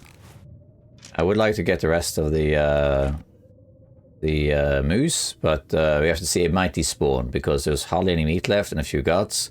So it's possible that now the moose gets despawned. Wolf too. That's something that happens. I have killed a moose once and I started harvesting. I just got a few kilos of it. Blizzard hit, the whole thing disappeared. The way it works, as I understand it, is that I haven't tested, but I think it works this way, is that the carcass has like a condition meter, a bit like the health that you have. When you're in a blizzard, it wears it down. If the blizzard is long enough, it'll basically grade the corpse to, or the carcass to a degree where you can't use it. It's basically, the carcass has died, so to speak. That's how it works, I believe. Sometimes you'll have shorter blizzards and the carcass stays. But it will always despawn after 3 days. So even if you have perfect weather, if you do not interact with the carcass and get all the stuff, after 3 days it will always disappear. Same with meat bags. If you get meat bags from quartering, that also disappears after, I think it's 3 days. But the meat you harvest will stay forever. Oops, what happened there? Have it out again. I don't know why that happens. Okay, well, there's a few things we could do while we wait. We could make some more arrows, for example. That will level up archery. You could also craft something, like we got some deer hides here. We got 1 that's cured, 2 that's cured, 3 that's cured, and 2 cured guts,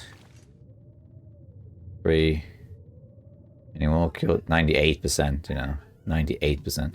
I was going to say we could also craft deerskin boots, for example, pants, but you need 4 guts. We don't have that. So what we could do instead is make some arrows, for example. We could take all of this stuff out, and also the tools, of course the arrowheads, and we can go here, and let me just go out and in again because the sound is bugged.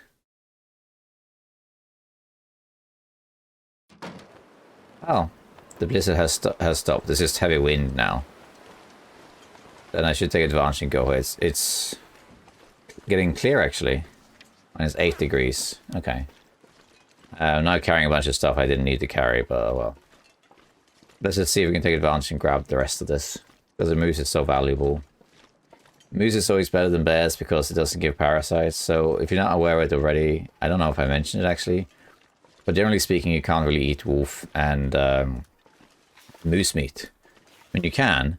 Sorry, not moose, bear meat. Because predator meats give parasite risk. And initially that risk is very low. Minus 2 degrees, this is fantastic. Yeah, this is still good. Let's grab this with the axle.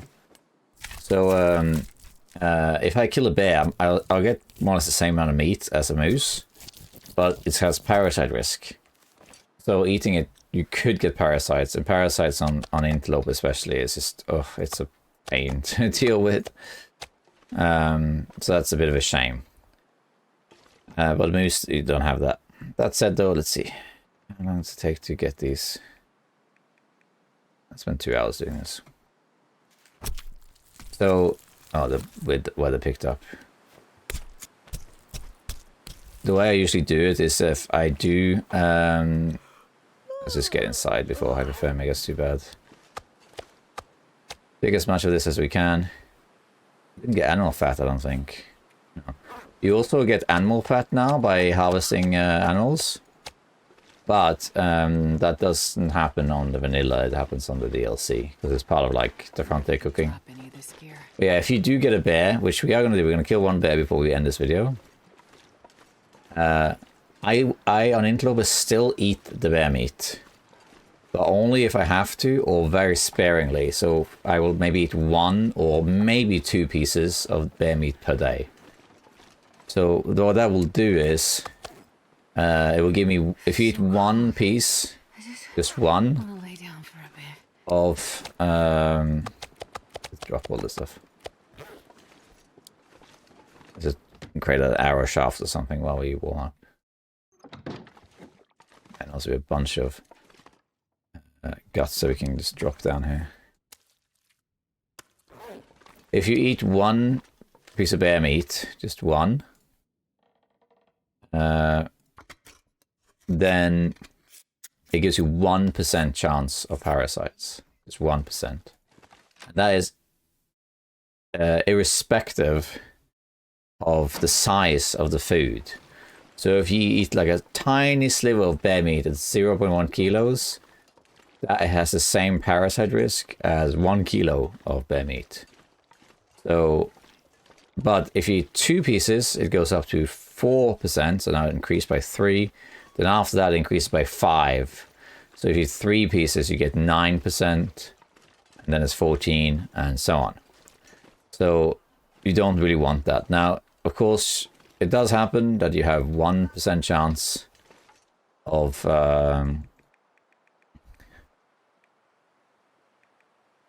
you have 1% chance of getting parasites, and you get it. But the risk is so low, it's usually temporary. So what I often do is I will eat 1 bear meat piece, and then that's it. And then I'll do the rest as cattails or deer meat or moose meat or what have you. There's only 1% chance. So I do eat the bear meat. Wolf meat I try to avoid because it doesn't give enough calories. It's quite lean. But if I have to, I'll eat it.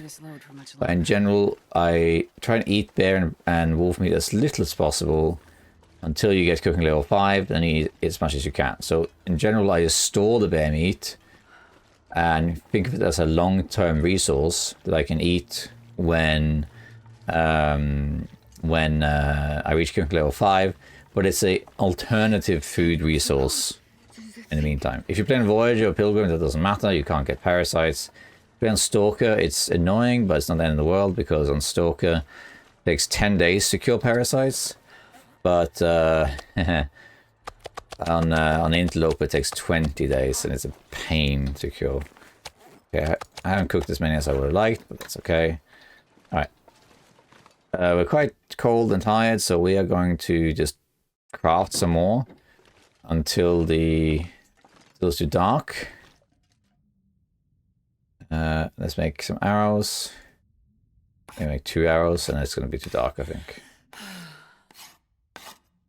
We could maybe make 1 more.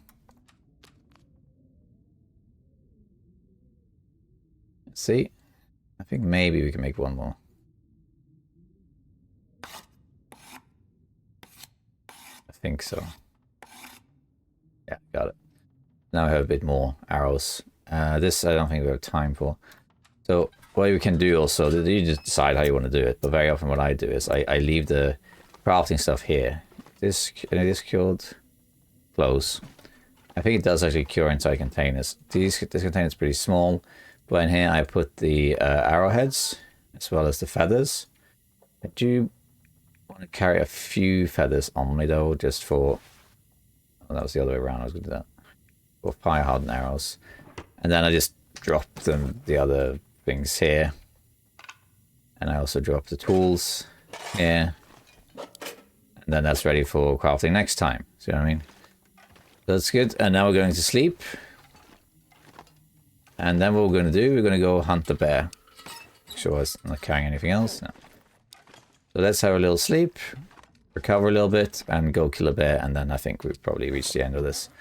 Let's eat this moose meat. As you can see, we still have a lot of cattails. See, if I hadn't gotten those deers, not including this moose, I would have had still a lot of food.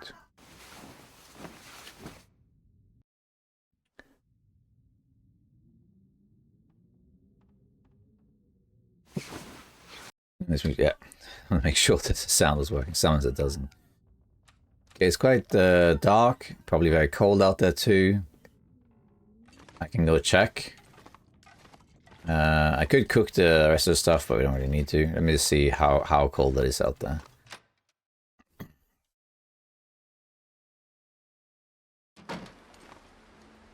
It's 15, pretty cold. What we're going to do is we're going to craft something on the deer things. So we got we can make deer pants. So these jeans are 0.7. They're 1 degrees if repaired. And the boots are 2 degrees if repaired. These are actually, the work boots are the best boots you can get. That are not crafted. So making the deerskin boots is not really worth it because they only give you a marginal increase. Pants though give you 1 whole degree. It does take a while to make, is the only thing. But it's something we could do. The rabbit stuff, I don't think I have enough for that. We can check. Let me just have a look here. So we got these are cured, but didn't I have a 3rd rabbit belt? Yeah, here. This is also, oh, they're all cured. Okay, so if I want to, I can make the hat. Okay, I can't make the mittens, which is what I would have wanted. I already have the hat. That's a shame. I should have grabbed the 4th one then. The deer hides, I can make the pants. Wolves, I need more wolves for that. But we could, while we wait, actually craft. So grab, was it 2 for the pants? I think it was 2. 3. 2, 3, and then 1, 2, 3, 4. And then we can start crafting it. The pants. And it's going to take a while to do, so we probably won't be able to do it in one go. But we could just do it now. To have it done. So slightly marginal warmth bonus. We might be able to craft it actually today, just because we started crafting immediately when the sun came up. It takes 12.5 hours. So yeah, actually I think we will be able to craft it actually. And then we're going to go kill this bear. Keep crafting this. Let's do 6.5 hours, sure. You can't really go longer than about 6-7 hours of crafting or you get dehydrated. I mean, you can go longer, but you get dehydrated, you know what I mean? And there we go. Just got it. It takes the whole day to do, but we got it. So let's put those on. Now we're even warmer. The jeans we can just harvest, to be honest. Oh, I'm starving. And we could go out now, but we could also just sleep, of course. We spent a day crafting, but that's okay. Now we have some more stuff. And there's a few things we could do. Let's also go in our cabinet here, take out some tails. And we're gonna kill a little bit of time here, waiting, and then sleep, and then we're gonna go kill this bear. So here's the bed. Let's just stock up on some cattails. We don't have that much water, but that's okay. We get that by hunting the bear. I do wish you could eat a bunch of these, like you click a button and then the circle goes really slowly until you're full. Like, you know, 4 times slower than this or something, and you just cancel wherever you want. That will be better, I think. But yeah, as you can see, if you didn't have the venison, it would have been okay, because we had so many cattails. And you could have done starvation tactic. There's also rabbits, there's fishing. And also I'm doing additional stuff because I know I have a lot of food. Like I know that I have and I crafted these pants, for example, which I didn't need to. Okay, this also gives vitamin C, so it combats scurvy. There we go. And we're gonna wait to drink. What we're gonna do is we can maintain. So we used the knives and stuff a bit. So why don't we sharpen it? And you'll see that when I finish sharpening this, it will say that I have increased my sharpening skills. I go back out there. the top. See that? Sharpening skill increase to 31, it says. This is one of those 2 hidden skills. And it will be 3% at first. It starts at 30%, whatever that means. I'm not sure why it starts at 30. But then it gives 3%. And at some point it changes to 4 and then 5. I think it changes to 4 when you're around 40. I'm going to spare my water because I'm going to heal that back up. So I'm not going to drink any water until I'm going to sleep. Need something to drink soon. You'll be fine, Astrid. Don't worry about it. This takes about 15 minutes, I think, at a time. 17 minutes. Okay, now it's already gone to 4%. So just doing it 5 times increases to 4%. So now your whetstones become more efficient. Whetstones do not respawn. There's quite a lot of them in the world, so you should be able to go quite a long time before you run out of whetstones, because they will be sufficient to maintain your equipment for quite a long time with just normal wear and tear.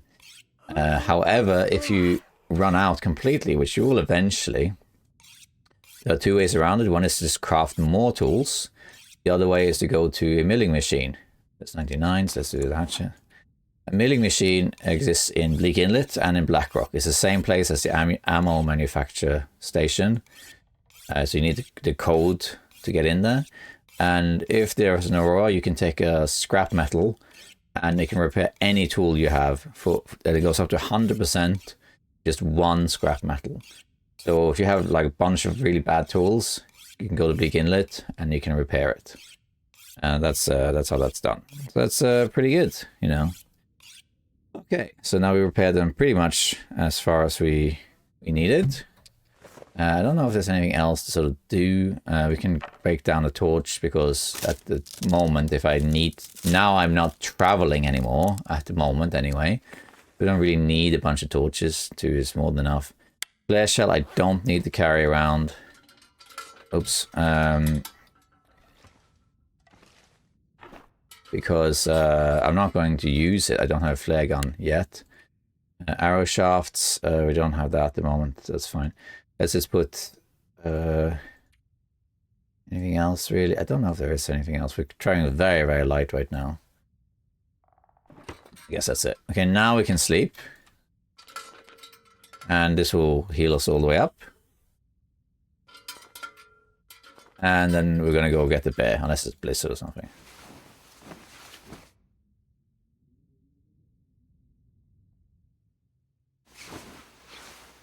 There we are.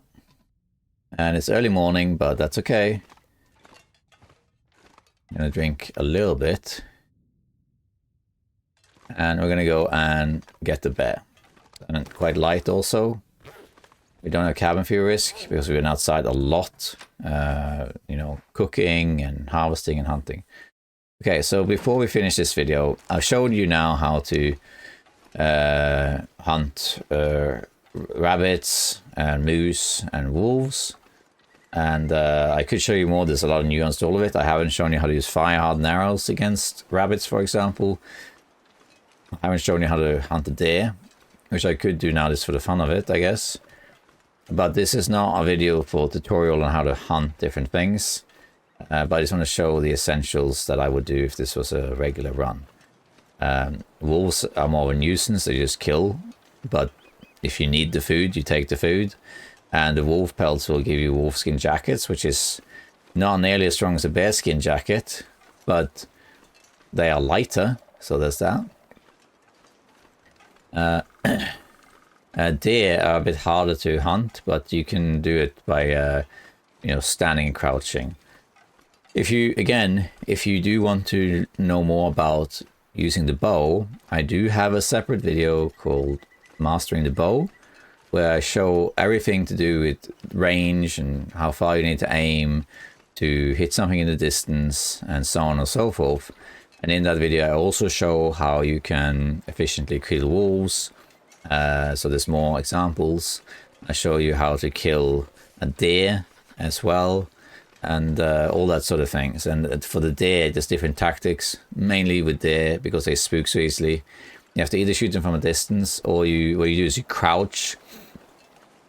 You get as close as possible, and then when you stand up, the animal needs like a second to detect you before they spook, and you can use that second to shoot them in the face.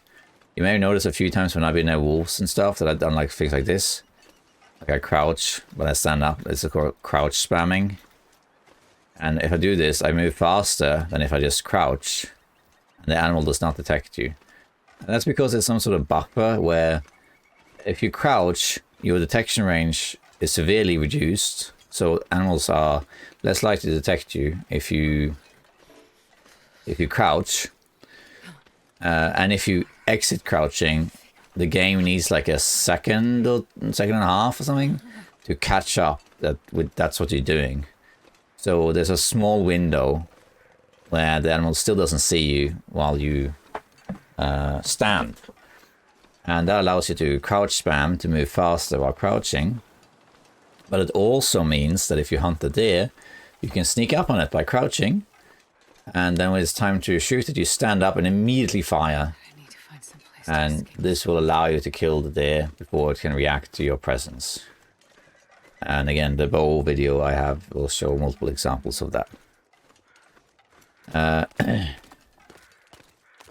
You can also, once you reach archery level 5, you can hunt by crouching. You can fire from crouching at archery level 5. At which point it becomes ridiculously easy to kill deer. We're going to kill this bear now. Now bears are different from moose. Because moose, a bear just like moose, you can kill them with one hit. If you hit them in the head. If it's a critical hit. If it doesn't die, if you hit them 3 times in the head, they will always die. So if you get 3 headshots, they will always die regardless of archery level. In fact, I think if you're archery level 2, 2 headshots will always kill it. So archery level 5, sorry. But there's many different ways there. One problem with the bear is that, unlike the moose, if it gets injured, it will run away. It will flee. So then you got to go find it. I'm so cold. So if you want to kill the bear here and right here, it's a little bit harder because your options are a bit limited. I could right now shoot this bear and hit it in the toe, and probably that will kill the bear because it'll start bleeding and it'll run somewhere, and then I gotta find the bear and it takes forever, but it will kill it. And that's one way to do it. Just hit the bear and then go somewhere and wait and then go find the bear. That's one way to do it. If you do want to kill the bear here and now, though, it gets a bit more complicated because you're banking on being able to kill it, which doesn't always work, and I can't guarantee that I will succeed either. And you have multiple different ways of doing it. One is to go to a high ground like I did with the moose. Like, for example, this log here is pretty good. You can go up there and you can use that to break aggro. So you can shoot an arrow at the bear, doesn't die, shoot another one, gets too close, you walk further up on this limb and it won't be able to reach you. But if you don't kill it, it will flee. Another thing you can do is use this blind, because again, like, you are basically immune from the bear here. It does happen, it glitches through and gets you, but usually you are safe. Another thing you could do is use a fire, which is what we're going to do. Because bears are afraid of fire, it will stop the charge, at least temporarily, allowing me to get 2 shots in. So I'm going to start a fire here. This is going to be my shield. You can actually use multiple fires to gain multiple breaks if you want to. That is a possibility. But we're going to use this hunting blind as a backup. Okay, he's getting closer. It's fine. So I'm going to put my piece of coal on here just so I have fire. Okay. And in true survival fashion, I might as well make water while we do this. So what I'm going to do now, I'm going to try and get the bear to aggro me. I'm going to shoot him in the face. And if he doesn't die, then I will run past this fire and I'll shoot him again. If that doesn't kill him, I can go and hunt this blind. Let's get his attention. There he is. Now I got his attention because of that noise. And I can shoot one and he will charge and I can get this fire as my backup. So I'm going to shoot a little bit over his head, maybe like here. Didn't kill him. Then I can run over here. And now this fire will slow him down. I can shoot him again. And he's dead. See? And if he gets too close to the fire, he will stop because he's scared of it. But then, just like a wolf, if you hit him again, he can ignore the fire. But you basically get If I don't warm up. you get an extra shot in. Okay, so that's how you kill a bear. Fire is a great way to make sure you're safe, or at least give you an out. It does help if you can hit him in the head. So there I got him on the second shot, but if I hadn't, the third shot would have killed him. If you hit him in, say, like the legs or something, it can take as much as like 8 to 10 hours to bring down a bear. So try and go for the headshot always. Okay? Alright. Now, unfortunately, I only had one piece of coal. I used it to make this fire. But that's okay. We have many different options. We could start a new fire with some sticks. But the best thing to do, in my opinion, is we're going to grab a bunch of sticks and basically keep this fire going. I could grab a rabbit here for future use as well. Oops.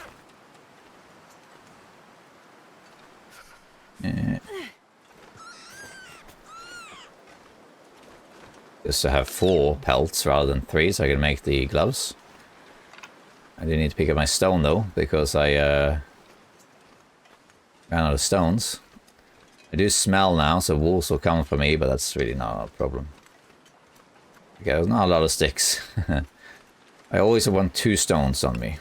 One for throwing at rabbits, one for distractions.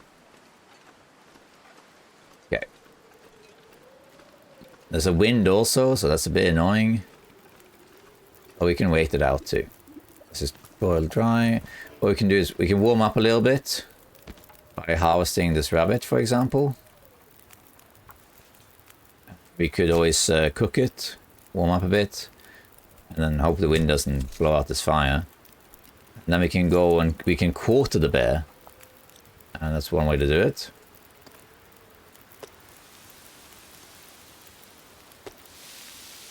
Yeah, let's just let that cook. That's just really for us to warm up. That's pretty much what that is. And let's just eat that. And let's make some water as well. Let's do a small one here. And to time it, I'm going to stop. I'm going to take it here before it's finished. Then put on the unboiled water. So now the timing is almost the same. There we go. And we're almost warm enough. Let's do another half liter here. Not looking too great. Grab this. Now we're warm enough at least. But we don't have a lot of fuel, so this is not going to work out very well. We're going to have to just make the best of it, really.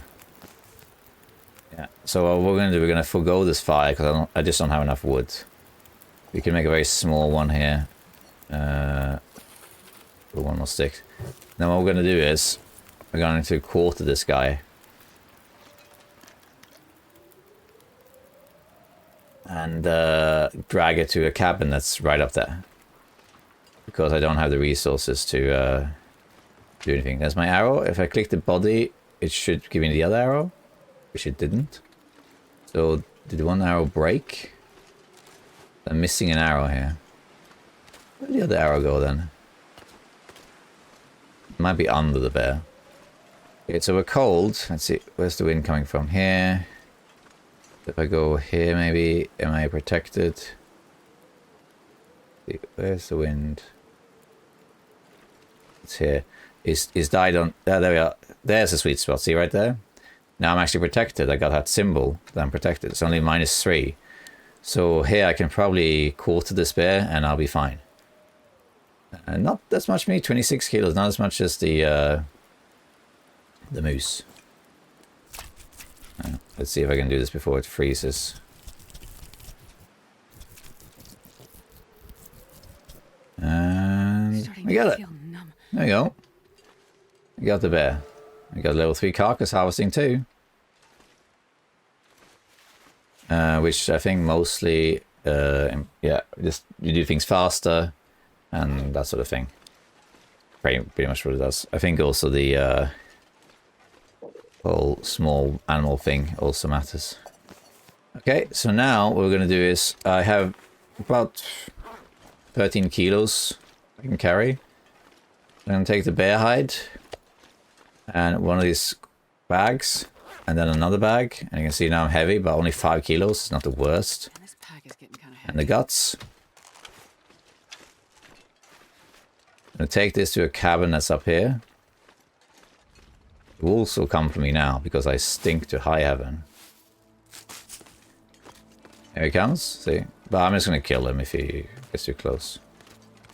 And in fact, because I'm going to go back and forth here, it might be in my interest to kill this wolf. Freezing. Be respectful of wolves though, because a wolf can end the run. Wolves are run enders on Interloper. Have you seen me? So be respectful. Make sure that you are either in a position where you're pretty confident you can kill the wolf, or you have an out. In this case, I could just ignore the wolf. Probably be alright, because I can just walk over here to this cabin, which is what I was going to do anyway.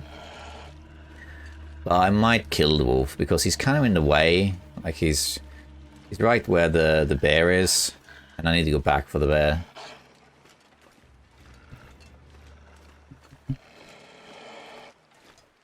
I've moved my microphone during the course of this video, so... I have a lot of health here, and I have a hatchet, so it's unlikely I would die if I ended up in a struggle, especially if I hit the wolf. I'm going to kill this wolf. Match his pace, match, go backwards, get him to go into my... Ooh, I actually missed that, but he got spooked. That was very close, because see what this little thing here, I didn't see this. There's a little bump in the road there. Right as I shot, he went up and I missed. Let's do that again. That was lucky. Come here. He goes left, I go left. You go this way, huh? That's it. So I was, again, you get the wolf to go into your shot. Don't chase the wolf with your aim. Here I was just unlucky. I should have thought about it. I didn't think of it, but there was this one dent here that went exactly when I shot the wolf and up here, and he got spooked from the arrow itself, which was a little bit lucky. If I had missed, the run could... Sorry, if he had charged me, rather. The run could have ended. Probably not, because I had 22% protection, almost full health, and I had a hatchet as well. Probably it would have been alright, but you never know. You never know. So now we're in here. Let's move some stuff out of the way. I like to move... I can't move this pillow? Fine. Oh, hello. There's not too much to loot here. I think that's pretty much it, actually. Anything behind here? I always check that, because I have found stuff behind chairs before. Okay, so we're going to drop the actual hide here. You can also drop the rabbit hide here. And then we got some guts as well. 9 guts. And then we can... Let's eat some cattails just to get our stuff back. And then what we can do, we can warm up and harvest these bags. And then we go back and get the other bags and so on. Then you have all the food. Now on vanilla Interloper, you don't have the sled, you don't have the trava. So taking all the stuff back to camp office means you probably have to go multiple trips. But that's okay. It is what it is. It's not that far. If you do have the sled though, you can just make that and you can drag all the stuff back to base. It's just easier. I do not want to eat all my cattails. As I mentioned earlier, I have a rule. I want to always have 12 cattails on me at any given time. That's my backup food. It weighs almost nothing and it gives you everything you need. Okay, so let's harvest these meat bags. We can use anything, but my go-to method is always the hacksaw. Because the hacksaw is so easy to repair. You just need tools and scrap metal. So it's quite easy to repair it. Hey, a can opener, I missed that. Very easy to repair. It doesn't require whetstones. That may be actually heavy. I'm gonna leave this outside though. The wolf we probably won't harvest except for maybe the pelt. We don't need the guts, as you can see. Let's go outside now. What you could do if you want to, if you know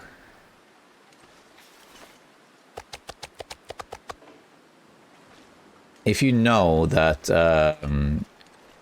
you're going to be safe from wolves, for example, and you're going to go and grab some meat bags. In fact, we could do it now. You can just put it here, to be honest. What else can we drop to make ourselves lighter, right? We can sort by heaviness. Let's drop all of the water. Let's drop our lantern. Drop our boots.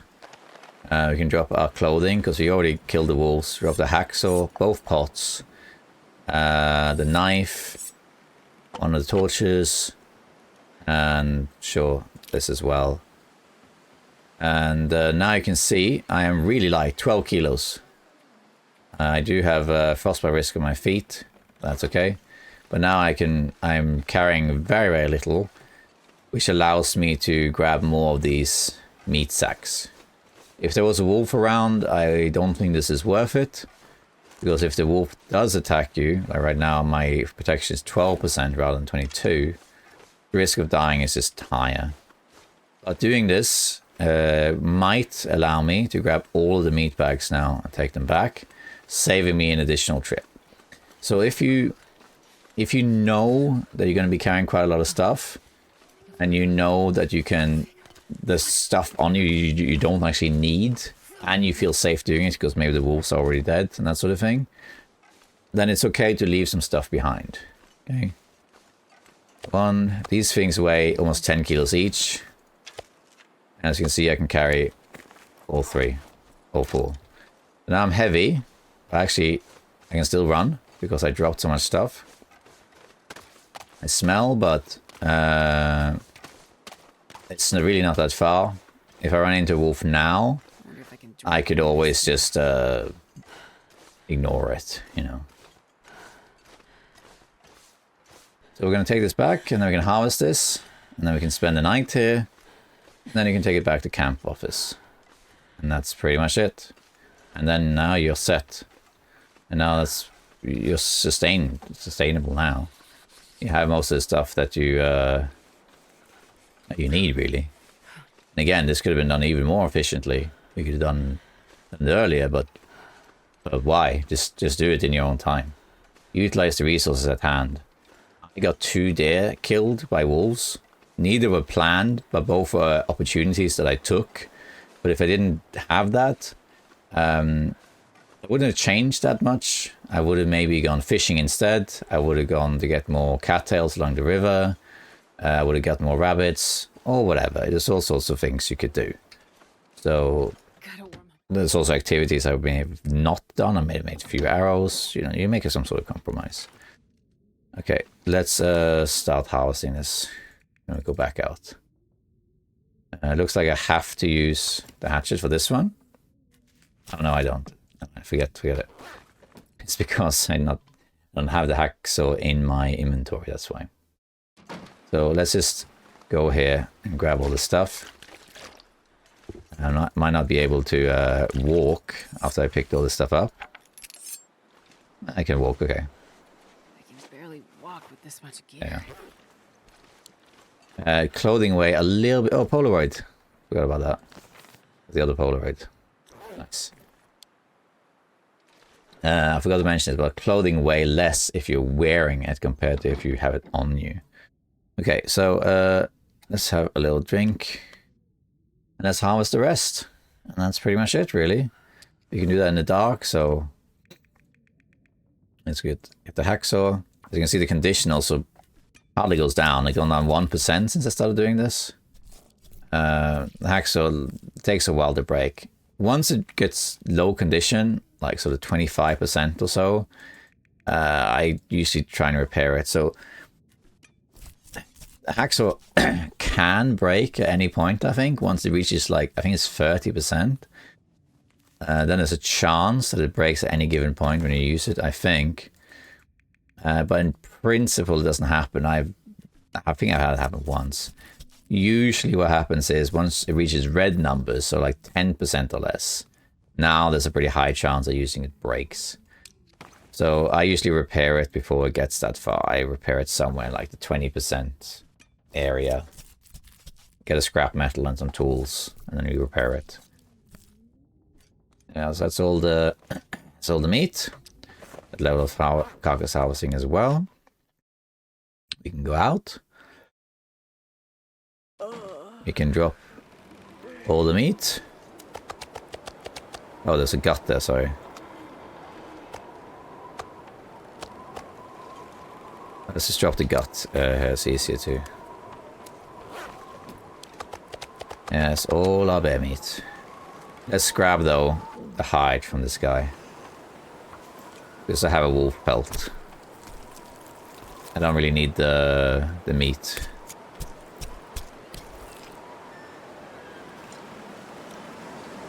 Now, generally speaking, you never want to eat raw meat. If you eat prey meat raw, it likely will give you parasites. I'll lay down for a bit. While if you eat predator meat, you likely will get what did I say? No, you get food poisoning. So if you eat like raw deer meat, for example, you will likely get food poisoning. But if you eat raw predator meat, like bear meat, I think you're guaranteed to get food poisoning. No, actually you're not, but I think it's 75%. I did have once I had to eat raw bear meat. I can't remember why exactly, and I didn't get food poisoning or parasites, but that is very unlikely. Very unlikely. I have a bit more food back at base, like some cans and stuff. I'm gonna eat some more of this to maintain well fed. And then we're gonna sleep, I think, till the next day. And we'll just have a look how much we can carry. I don't think we can carry all this stuff. I think there was 28 kilos. It's just too much. We can't carry all that. But you can make a note of where it is. Take the rest with you. And then that's it. We might as well make the journey back. Just to indicate our little hoard of food. And then that's it, really. Let's do this. Okay, and there we are. And have a drink. We need more water, but that will come from just cooking all this stuff.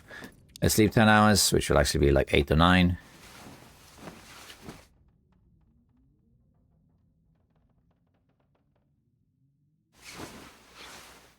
There you go. Cabin fever risk, that's fine. We've been inside a lot. We're going to head straight to camp office. Because no point really staying here. We're going to take all of this stuff, including the guts. We're going to smell, but we already killed 2 wolves in the area, so I think we'll be fine. Take that. And then we're going to take some of the meat. We already stink anyway. So I'm going to take enough to be heavy. And we have space for about 12 kilos here. 15 maybe. Let's just take until we're heavy. Pretty much. And then I want to drop the small pieces if I picked any of those up. Which I did. See all these small pieces? I don't want to take these with me. In fact, we might want to take all of the big pieces with us. Yeah, we can still move pretty fast. And you want to drop this. 10 kilos over. A little slow. Let's drop 1, 2, 3, 4, 5, 7. That's fine. Just barely over. Now we have some excess there. Now it's going to head straight to the camp office with this stuff. We got everything we came for.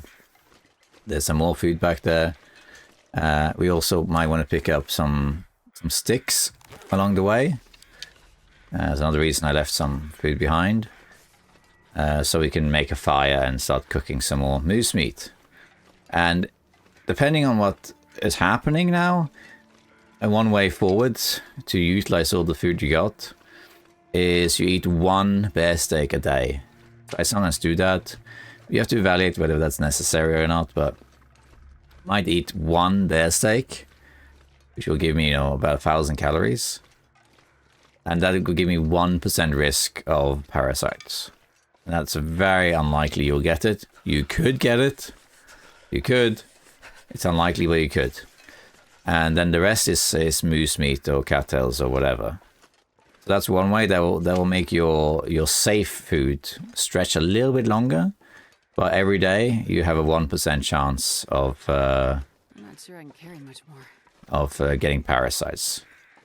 And so far I've never gotten parasites when it's been 1%. I have gotten it when it's been like, you know, 14 or so. So you should be fine. But you can also ask, is that really necessary? Could you maybe manage without that? Are you going to go get some more deer or maybe some fishing? Could you maybe save the bear meat until you get cooking level 5 and then eat it? Is that a possibility? Do you know what I mean? So there are options here. You don't have to. You don't have to do that. But if you need to stretch your supplies a bit longer, yeah, eat 1 or 2 bear meat so that you have a very low chance of parasites. If you do decide to do that, though, you might want to have contingencies ready. So you might want to have, say, some Reshi teas. Because if you do get parasites, which is a pain in the butt, but if you do get it, it takes 20 days to cure, and you have to have a dose of antibiotics every day. That means you have to either use antibiotic pills, you find, or more likely it will be mushrooms. You need 20 of them. Now, there are lots of mushrooms. Now, you can see the mushrooms up here, for example. There's loads I haven't picked up. Full of musky alone, there's 100 at least. So finding mushrooms, finding enough doses isn't that hard. Okay. We should win this fight, yeah.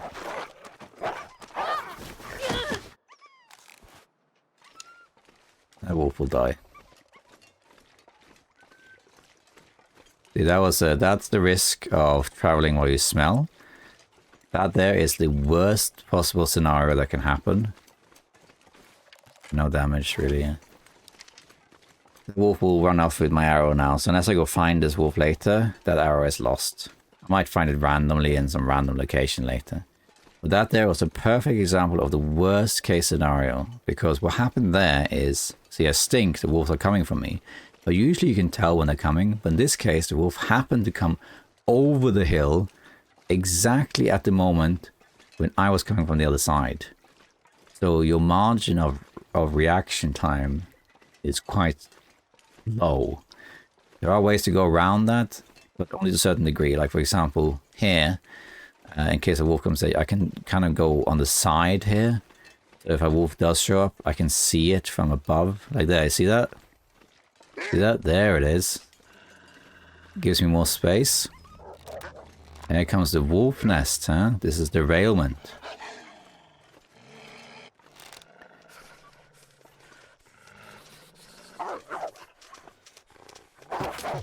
Another one. It should also die. Didn't hit it in the head, you see. But I did hit it. Another arrow lost. And now there's another wolf that's going to come over here. Which is the one that was right here. Here it is. Let's just get all these wolves. There you are.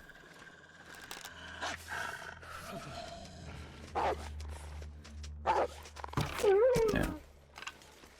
Those wolves probably came from derailment. This is another example, see, because now I know it's safe because I killed both of them. But see, when a wolf shows up like right in front of you, you have very little reaction time to actually kill it. So there, you see what happened there was, if I didn't have the bow equipped already, then I could die there very easily. That's a death sentence right there. And this also illustrates my point, why I said in this video, it's not really worth traveling with guts. So I could have gotten some guts from found deer carcasses, or rabbits I killed early game and carried them with me all the way from Ash Canyon to here. And it'll probably only give me 1 stink line. Maybe 2. But you're basically doing this for ages. You're attracting wolves for several regions. And there's so much risk involved. Is it worth that risk? No, it's not. So that's why you don't do it.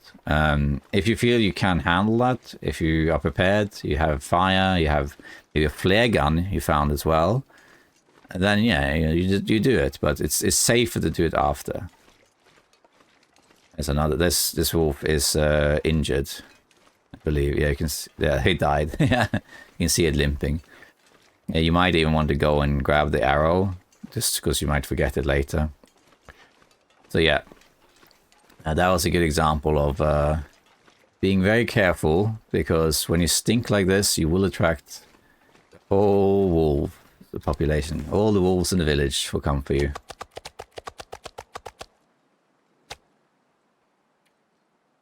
Okay. Where's my gloves? Oh, they got ruined.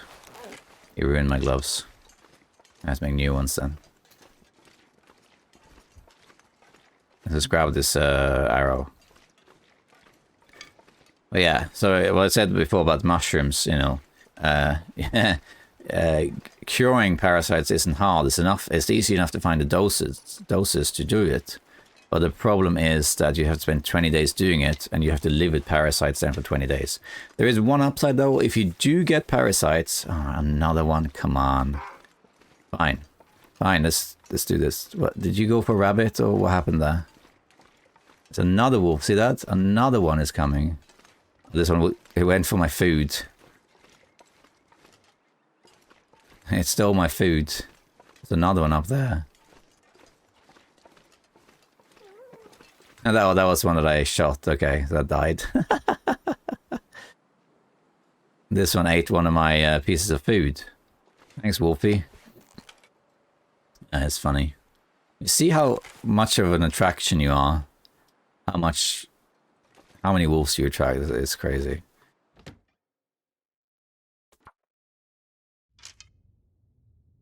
Okay, so let's sort out what we're carrying here. So we got some extra guts we can put down here. And this one too. We have a rabbit pelt, which we can also move over here. Okay, there we are. And we can drop the other one too. We have an extra wolf pelt, so we have 3 of them now, but I think we need 4, so it doesn't really do that much. And a bear hide pelt, which I think we can put this over here on this carpet. Bunch of stuff to cure. This takes 12 days to cure this thing. Beast. And we need 2 of them too, to really make any use of it. There was a time when you had 1 of these, and that was enough, but that turned out to be a bug. And yeah. And then we might as well, these saplings, maple saplings are cured. Let's just put those over here on the floor next to the birch saplings. And let's put the this way, except for like 10. I think you need 5 to make those fire hardened arrows. Does it say actually? Is it here? It is 5, so I want to make 6 next time. What else was there?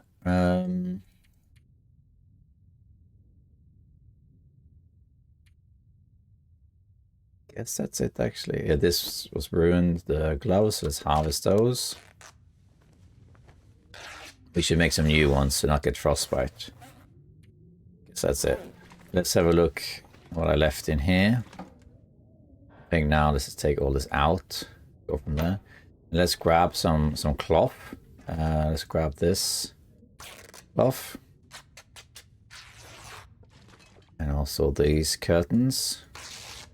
I wouldn't bother using knives for the curtains, because you're just using the condition of the knife. And it doesn't really achieve much. Also grab this so for some extra cloth. And let's just make some... Well, we do have driving gloves, so maybe we can just use that instead. So if we go upstairs, it'd be better to do it that way. Let's see here. We have a scarf we don't need. We have... Here we have some gloves here. Amazing stuff, but you know, it's something. with the gloves on. They aren't great, 0.2, and these give 0.5. It's not massive. We did take some damage from the wolves, so I think we should repair these jeans. So let's do a little bit of that so we can have a little bit stronger gear. Doesn't have to be perfect or anything. Something it broke, so we're going to put that in here, and that will make it vanish. There it goes. We grab another one. And let's repair. It's sort by condition. These socks are terrible. I'm still going to repair them though, because at least they are socks. And I don't want to lose them until I find better socks. What you really want are wool socks. These ones we could repair because you repair 40. Might as well do some maintenance here. Repair this these thermals as well, just to get the temperature up. And rabbit, oh, that would be nice to repair. I think the rest we can leave for the moment. Let's just put some cloth in here then. Okay, we're starting to be organized now, but I have put away the flares. We have an extra can opener. Let's put away the books. I read that book. No, I haven't. No, any more here? No. So let's put the books in here. Let's put everything except for the cooking one, maybe. And carry that around. Too many teas. The rest is fine. We can put 12 matches in here too. Yeah, and I think we're pretty good. Really good. You don't need all these coffees. And then I think we're more or less sorted. We don't need to go 2 whetstones. Yeah, now our inventory is a bit better. There we are. So there we go.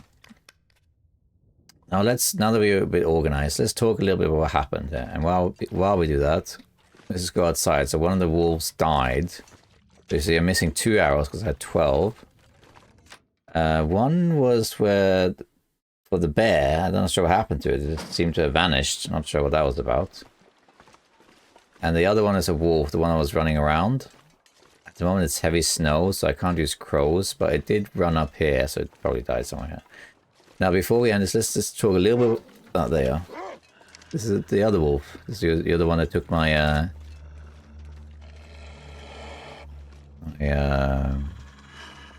my decoy. Arrow broke. Nobody needs this anymore. There's a thing, by the way, with arrows that the character will always equip the arrow with the lowest condition. So that's why you'll have in your inventory some arrows with 100% condition and some with low condition. Because if you then shoot, you shoot a wolf and then you pick up the arrow and then you unequip the bow. When you equip it again, it will pick the low condition arrow. The arrows take 27% damage whenever you hit an animal. Doesn't matter what animal it is. If it's a moose or a bear or a rabbit, it is the same. So 4 hit. That means that 4 hits. There's the wolf. 4 hits will kill. Will break an arrow. That's what that means. You got my arrow? Yeah. Picked it up. Simple arrow. There you go. There are 10 arrows. Plus I also got this one that we can just harvest. Yeah, let's talk a little bit about what happened there. So what I did going back with all the bear meat was a deliberate sort of bad strategy. So you notice that let's grab this hide actually. Let's warm up and grab the hide. Is that, as you saw, carrying all that meat made me stink, and so many wolves came out of the woodwork. They came from all over the place because they could smell me from miles away, and it was really dangerous. Now, as you saw, because of the strategy I used to kill wolves, I killed practically all of them. It wasn't really a problem. But 2 of them I didn't hit them in the head. I hit them in the shoulder or something, and it didn't die. Now, because I did hit them, I knew going into the struggle that I wouldn't die. It will be fine. It wouldn't be an issue. But if I had missed, then any one of those counters could have been the end of the run, because a wolf can do a lot of damage. You could get unlucky and do a ton of damage to you. So that is something to keep in mind. A safer way to do what I did there is to, instead of having the bow equipped like I did, is to have the torch equipped and have a torch burning, because then when the wolves show up, you just use the old torch and stone trick, scare them away. You know, just do that. That way you will get anywhere. As long as the wind isn't blowing, even if it was, you can use the flare. That's wind resistance. And that will lead you to get to your destination and scare off the wolf constantly. So you see, what I was doing there was to illustrate how dangerous it is to walk when you smell, and I was just killing the wolves. A safer way is to carry the torch instead of the bow. However, as you see, you need to have, if you do smell and travel, you have to always have something ready. So it doesn't matter if it's the early game, you don't have the bow, always walk with a flare, for example. So if a wolf shows up, you go, whoa, you can light the flare, and then you can scare off the wolf, for example. If you find a flare gun, you can have that handy. That's the best one, because I can almost instantly shoot the flare and deter anything, pretty much. But if not, you have the bow ready, so that if an animal shows up, you don't have to go through this animation. You can just like, oh, wolf, you have like a second or two to react. If you don't, then you're walking around. They're like, "Oh, a wolf! Let's wait a minute. Let's hold. Let's see. By the time you've done all this, it's already too late." So always be prepared. If you travel while smelling, make sure you either have a weapon at the ready, or light source at the ready, or even better, a light source burning, so you can scare it away with a stone. If you don't have, and regardless of what you do, give yourself a wide berth. As you saw, like the main danger with the wolves is when they come around corners like that. As you saw with me, there were several times where I could see them coming from miles away, and it's not that hard. But other times you're forced to go over a hill or around a corner. If you can, give yourself a wide margin, so that if a wolf is there, you have more space to cover.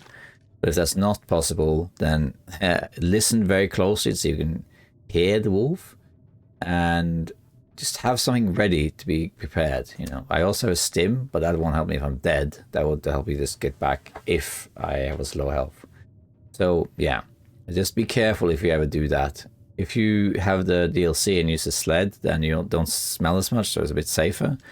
But as you can see, walking around with smelly guts and smelly food, it just attracts all the wolves, which is why again, sometimes when I play normally, I will bring guts and stuff with me from day one when I kill rabbits and stuff, just to make the bow faster, especially if I find a hacksaw.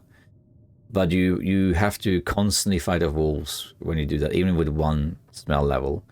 If you have 3, then yeah, you just attract a hornet's nest of wolves, and it's pretty bad. So in this video, you've seen me kill many wolves, and I just did it straight up. And so 2 of them, while I did hit them, I ended up in a struggle. A third one I missed because there was a slip in the terrain that I forgot about. So you see, these are all minor mistakes, and you have to sometimes think about your contingency. So if you're going to do something like that, you have to think, what if I fail? Will I survive? If the answer is yes or probably, sure, do whatever. But if not, maybe do something else. Like if I had health that was around this, maybe a bit lower, if I had, say, 30% health, and I was doing what I just did, there is no way I would walk around with my bow. I would walk with a lit torch the entire time, and I would just be very careful. So you got to be prepared for the fact that if something bad happens, can I get out of it? There's a general rule in the Long Dark, Interloper especially. When something happens, can I get out of it? If I suddenly find a wolf, can I defend myself or kill it? If a blizzard hits, can I find my way, or do I have wood to get warm? If I travel, do I have enough food for that, and so on. Make sure that if you think about what can happen in whatever action you're doing, and then think about how you would resolve whatever's about to happen. Sometimes things are outside your control, and sometimes things are bad luck, but very often the things that happen that are mistakes or bad luck are foreseeable things within degrees of randomness. So they are things that can happen. They are predictable, even if they are unlikely to happen. So they shouldn't come too much as a surprise. So try to always be prepared. This is very especially important in Interloper because animals do more damage and you take more cold damage and that sort of thing. So yeah, you just got to be prepared. Now, with all that said, I think we have reached the end of this behemoth of a Interloper walkthrough. I've never made a walkthrough this long before. Part of the reason it became so long is because I decided to get the guts upon arrival rather than bring them with me. And also we found a hacksaw very late, ignoring the one at the summit. Of course, I deliberately dropped everything at the summit, which meant that things took longer. If I had kept the stuff at the summit, it would have been much easier. It would have been way easier. But I wasn't too concerned with time. I was concerned with thoroughness. Now, if you think about it now, we have reached 22 days. I think it might be 20 days survived. Yeah, so we survived 20 days. That's pretty good. We got some achievements out of it too. And our gear looks like this. Pretty good. Got some good gear. We got also 2 crafted things. And we have, of course, the bow. We have the tools. We can make more arrows if we want. Most importantly, we have this moose hide, which when cured will make the satchel. We have a bear hide. Once we have 2 of those, you can make the bear hide coat, which is this one up here. This one, bearskin coat. Gives 6 degrees warmth, which is insane, which is why I want it. It's very heavy though, but it's worth it just for the warmth alone. And we have all the tools we need. We have some more food. We have the woodworking tools as well because of Ash Canyon. Again, if I had not spawned in Ash Canyon or Tin Wolf Mountain, then it would have been different. If you spawn in Pleasant Valley, you got to make a decision if you want to go to Ash Canyon or not. It depends a little bit on your spawn. I would say, generally speaking, if you spawn in Pleasant Valley, you start looting Pleasant Valley. If you find the hammer, especially, you might as well just go forge. Don't bother going to the summit or anything like that. Just go forge. If, however, you loot Pleasant Valley, you didn't find a hammer, and you got to make a decision, you could maybe go to the summit. It's a personal decision. There isn't a right or wrong answer. But usually, if I spawn in Pleasant Valley, I tend to go and forge rather than go to summit or gold mine. It's only really the Ash Canyon and Tin Wolf Mountain spawn where I do that, and Blackrock, I suppose. But Blackrock is one of those spawns where if you get it, you just quit and re-roll because it's such a terrible spawn, Blackrock. It's not that it's not possible, it's just a bit annoying of a spawn. But I might make a video on how to survive that one day. So yeah, make your way to the forge and start forging is what you want to do. But if I hadn't spawned in Ash Canyon, I would have done the same thing, but from a different route. Head to Fallen Muskeg, start forging, and then once I have the bow, I would have done the same thing. Try kill a moose if there is one, kill 2 bears, and then I would have made my way after that to Ash Canyon, and also grab these tools while I was there, and got the gold mine. That's what would happen. As you can see now, we're well set. We're on day 20. In 5 days time, 6 days time, this is cured. You make the satchel. If I kill the other bear and wait 12 days, so that would be day 32, 33. You can make the bear hides, bear skin coat. And then you can get some more hides to make the mittens, the rabbit mittens for your hands. Maybe a second pair of deerskin boots. If you want, you can make the deerskin boot thing here too. And then, other than that, you just got to find the rest of the loot. So, socks, the best socks you can find are wool socks. Here, the best things you can have here is this one. Well, there is the festive sweater, which you can get, which is usually found in places like the hunting lodge. That is mine a little bit better. Here, the best is actually this one, I would say. But of course, you want to craft here to get the bear skin. So in the perfect world here, what you really have is you have this set up here, double bear skin, double this, rabbit mittens here, double deer skin, all combat pants, double these, double wool, and then either this or the deer skin boots. And up here you have the moose hide satchel, and here you have crampons or an air wrap. If you have the DLC, however, you can be even stronger. With the DLC, you can have insulation from ptarmigans, which gives even more warmth. You can have the tool belt, which you get from the tails. And you can also have here the balaclava. And you can have the cougar head wrap as well. So you got a bit more, you can get a bit warmer with the gear on if you have the tails installed. Yeah, we're looking quite good. We've done quite well. We traveled quite far, 65 kilometers in total. We've spent quite a lot of time indoors and outdoors. Mostly stayed in Mystery Lake, as you can see, but a lot of traveling as well. And I shot, how many wolves have I killed? I killed 6 wolves, yeah, and then 1 bear and 1 moose, of course. But yeah. So this was really the walkthrough of Interloper. As you can see, even though I did things a bit backwards sometimes, I would sometimes deliberately take the long road, or I would do things a bit unorthodox, or deliberately do it suboptimally, just to show you how everything works. I've shown you almost everything now. From this stage on, you are completely set if this is you. When you have the bow, you are effectively self-sustainable, because now you can go hunt. You can, of course, survive without the bow. You can do fishing, get rabbits and what have you.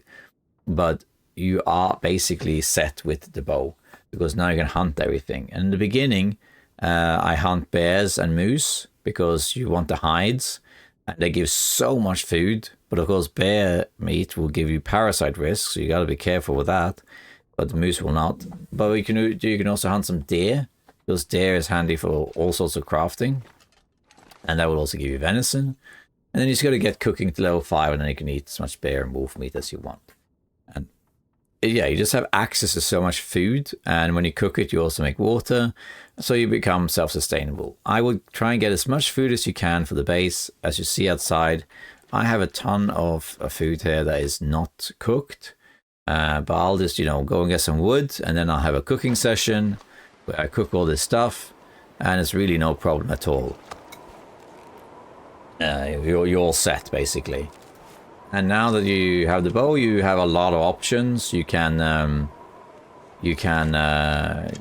stay here in Mystery Lake. I mean, most people base in Mystery Lake. The reason Mystery Lake is such a great spot, it's not just the actual map, but it's also its connection.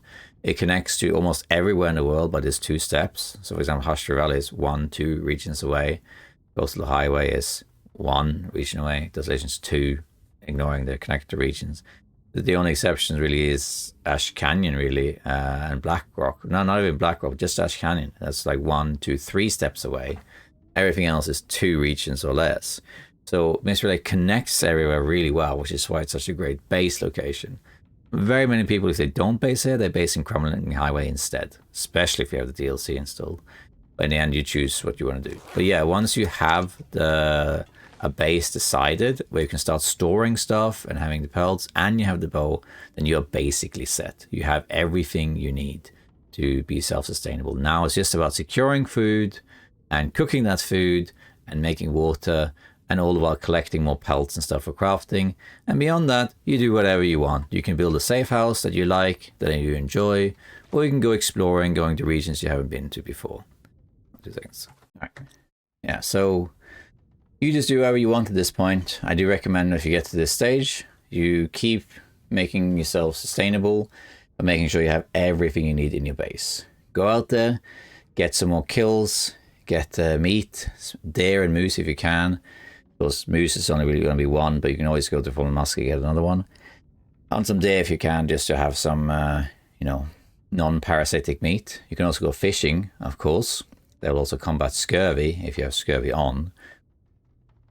But yeah, you just want to secure more resources for your base so that you don't have that aspect to worry about. You want to have as much water as you can, as much food as you can, and resources to repair and recover, so that you can go out there and not worry about food and stuff in here. And then if you decide to go somewhere else, to another region, you set up base there. But if you go to another region to explore after you crafted all the good gear and you're pretty solid, then you got to have a better time setting up a base and exploring the new area. But yeah, deep breath. It's just the longest video I have ever made. I considered doing it in segments, but I thought for a walkthrough, which is from spawning an Interloper until here, we are self-sustainable, is one long continuous journey, and it works better as a long video than in segments.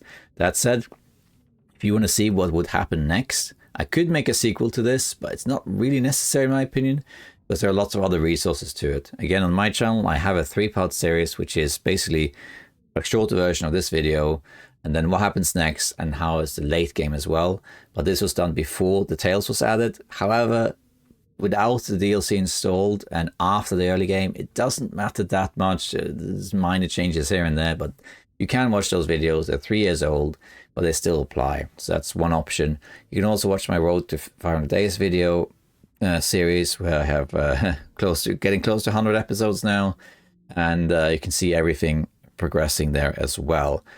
I also have multiple other long runs of this sort. So there's all sorts of other things you can look at if you want. And again, if you want to learn more about the bow, I have a video about that.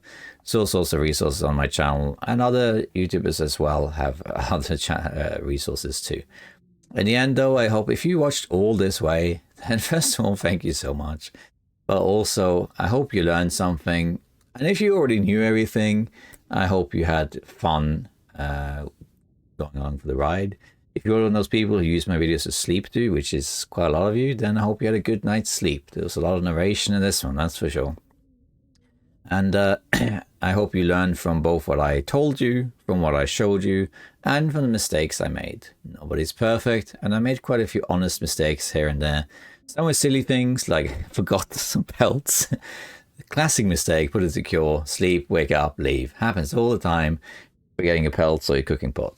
Then I also made some other ones like frostbite. I should not have got frostbite. In fact, this is the only run that I have that I've continued after having frostbite, because usually I just don't get it, or I get it very, very early on this restart. But that's okay. Consider it a handicap or something like that. But yeah, this was Mastering Interloper or Conquering Interloper. I haven't decided on the title yet, but this is how to do it. We're 20 days in.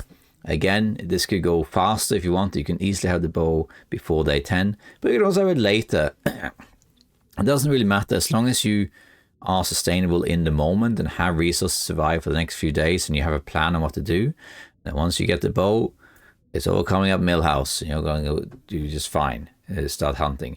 Get at least 3 arrows, but it's not great. The only reason 3 works is because if you hit 3 headshots, you'll kill anything. But you want to have, like, I would make 9 or more. It just gives you more options, you know. And I didn't do it in this run, but you can also make some fire hardened arrows, because that will make hunting rabbits easier. But on vanilla Interloper, it's not that big a deal because the stones worked as well. But if you have the DLC installed, I highly recommend you always have some fire hardened arrows in your inventory, because it will make hunting ptarmigans a lot easier. But on vanilla, we don't have that. Now, I might remake this video with the DLC installed. You'll notice that there will be some differences. If you have the DLC installed, you will find more food because of Frontier cooking. You'll also have more animal resources because the ptarmigans are there. Ptarmigans will give you an additional food source, and it will give you insulation layers for more heat. If you have feats like Settled Mine, you can be immune to cabin fever. There's all sorts of other perks as well, like beachcombing, things you can find, there's different gear, there's all sorts of stuff really. So having the DLC installed makes it a little bit easier, not so much that it becomes easy, but it gives you an edge so you don't have it in vanilla. But that's why I want to do this in vanilla, so you can see how it can be done without too much stress. Now, I think that's the end of it. I'm not sure what else to say other than me just ranting on. We could be here for hours if I really wanted to. But I think we said enough. Now we have a base here. We got all the hides we need. We got all the resources we need. It's just about really advancing this and crafting. And if you get to a stage where you've done everything, you crafted every item there is, you're armed to the teeth, you've done everything, well, then you just keep playing. You keep maintaining, you keep exploring. And I have to say, if you don't have the DLC, the Tales, I highly recommend it. When I say DLC, I don't mean Winterbeard, not the story mode. I mean, of course you can play that too, but the Tales DLC, because it adds not so much stuff. I mean, not only things like food and mechanics and stuff, but also new regions and tales or stories in those regions. So it adds a lot to the game. I highly, highly recommend you getting it. of course, it's up to you. I think that's enough said. Thank you for watching. Before I end it, I'm going to say a couple of thank yous. So stick around for that. If you do like the video, being a Patreon helps a lot in making these things. But yeah, if you made it all this way, thank you so much for watching, and see you next time. Okay, roll outro. All right, fellow survivors, if you watched all this way and you're still listening, I just want to say thank you so much for getting through this behemoth of a video, and thank you so much for your support. It matters a lot that you took the time to actually view this video and support this channel, and I thank you directly for it. It means a lot to me. And in this outro, I'm going to give a few thanks to some additional people, because there are a lot of people around me that facilitate me making videos. At the end of the day, I make the videos myself, and I do most of the work regarding editing and that sort of thing myself. But I do have a team of wonderful people around me that make things easier for me, in addition to a wonderful group of Patreons who allow me to make these videos. So let me just shout out a few people as a result. Let me say thank you to my art director Elentia, who helped me by giving second opinions and quality controlling a lot of what I do. Thank you to Kirk Steven, who runs the merchandise stores. If you want some SAC merch, there's a lot of cool stuff. Don't Hurt Larry and Campfire Bear and Ptarmigan t-shirts, all sorts of stuff at hellofellowsurvivors.com. I also have a wonderful team of mods. Core and Fizzle, DH Dunn, The Peach Bee, and Very Tiny Burb are all streamers themselves. You should check them out on Twitch and or YouTube. Also Blurp Blurp, who's also a YouTuber, as well as Elentia, PrincessJade, and SlickSubversive. Those are my mods, and they do a great job keeping things easier for me, especially on Discord. With that being said, I want to thank my Patreons directly. If you would like to support this channel, you can become a Patreon. It helps the channel a lot. I also have YouTube members, but YouTube memberships is more just for getting badges and emotes on YouTube. If you want to support me more as a creator directly, Patreon is a better way to do it. And there's all sorts of different tiers, starting from $2, which will give you access to VIP rooms in Discord and early access footage, and sometimes behind the scene footage as well, and exclusive news. So there's a lot to it. If you consider becoming a Patreon, it helps me tremendously in making these videos. For example, this one, when I made this video, I didn't release any other videos for over 2 weeks. And I only could do that because of Patreon. Otherwise, I would feel pressured to make more content just for the sake of it, to keep the channel going. The Patreons matter a lot. And as a result, because this video is so long, I'm going to shout out all of the Patreons who were active members and supporters during the time of making this video. I want to thank you all directly. I'm going to read out your names and shout you out. Forgive me if I say your names wrong, because this is the first time I've ever done this. And I usually don't read the names out, but I'm going to do it this time because the video is so long, and I might do it again in other videos as well. So thank you again to all my Patreons. Consider becoming one if you would like to yourself to support the channel. And here are the current members, including the matches tier, which usually is not mentioned in the video. If you do the $2 tier for matches, you get a general support, you get all the perks, but your name doesn't appear in the videos. But this one, where it's so long, we're going to make an exception. Okay, I'm going to read it in alphabetical order, and again, apologies if I say anything wrong. So, Flair supporters first. Thank you so much for your support. We got AJ Genalik, Alex Fillion, Ali, Burrs, Biggest Footus, Brian Wicker, Christian Rommel, CJR9 Aber, Daniel Lee, Doug, F. Vion, Grey Wolf 2000, Jacob Huatkorn, Jax, J. Lannon, Lady QXX, Laffy, Lego Kiki, Luciano Renzi, Michael Clifford, Mike and Sarah, Moonraker, Nana, Nicholas Renner, Nigel, Nimitz, Pam Lange. Is it Lange? Tell me, Pam. I know you're watching this. Tell me how I said that. PrincessJade, Quesarito, Ruben Overton, Sarah, and Stephen Parker. Thank you so much for being Flair supporters. You make a huge contribution to the channel, and I really thank you for it. Onwards to the Torch supporters. We got Alec, Amiel Atabaki, Anderon, Charles Lambert, Chris Rybowski, Christian Sonnenberg, Kieran Cox, DH Dunn, Dan Campbell, Dave H, Deb Kogan, Deep Space 9, L. Randquist, Fastenuf, Fox, Anna, Harry Clapham, Ian Martin, James Bale, James Earp, Joe Utter, Judy Carlson, Justin, Likasil, MBP, Mike, Old Man Hoove, Oliver and Doug, Oliver Clark, Oscar Gottlieb, Richard Haas, S.A. Harian, I'm sorry, Sami Ratu, Sebastian Appler, Silent Shade, Sir Monkey Boy, Sneaky Bunny, The Milkman, and Vex Devlin. Now, some of these Torch supporters, and even some of the match supporters I'm about to read, are actually flare gun supporters, so I'm reading them in the order of Patreon listing, but I have a 4th tier called flare gun supporters, which are people who give custom pledges beyond the maximum, or have been long-term supporters or something else, and there's plenty of those who have been supporters for a long time, and they are in the Matches or Torch group, but they are actually a flare gun group. But I'm using the Patreon list here as a result. If your name was in that list, that's why.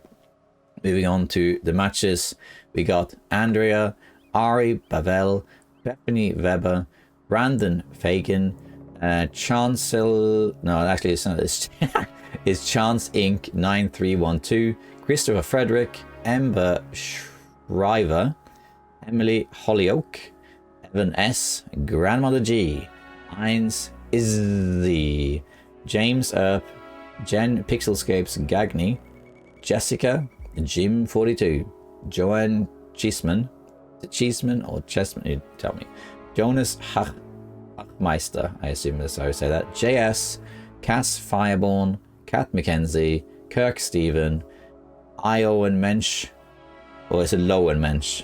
Sorry. Madeline Herbert, Mike J, Nocturnal Druid, not Thakurai, I know that one, OV85, Paul Freeland, Paul Wright, Pyrex, Rand Alpha 1966, legend, check him out, Sierra B. Hillmeyer, Sophia Blomqvist, Sirius Antares, The Guy, and Troy Waller.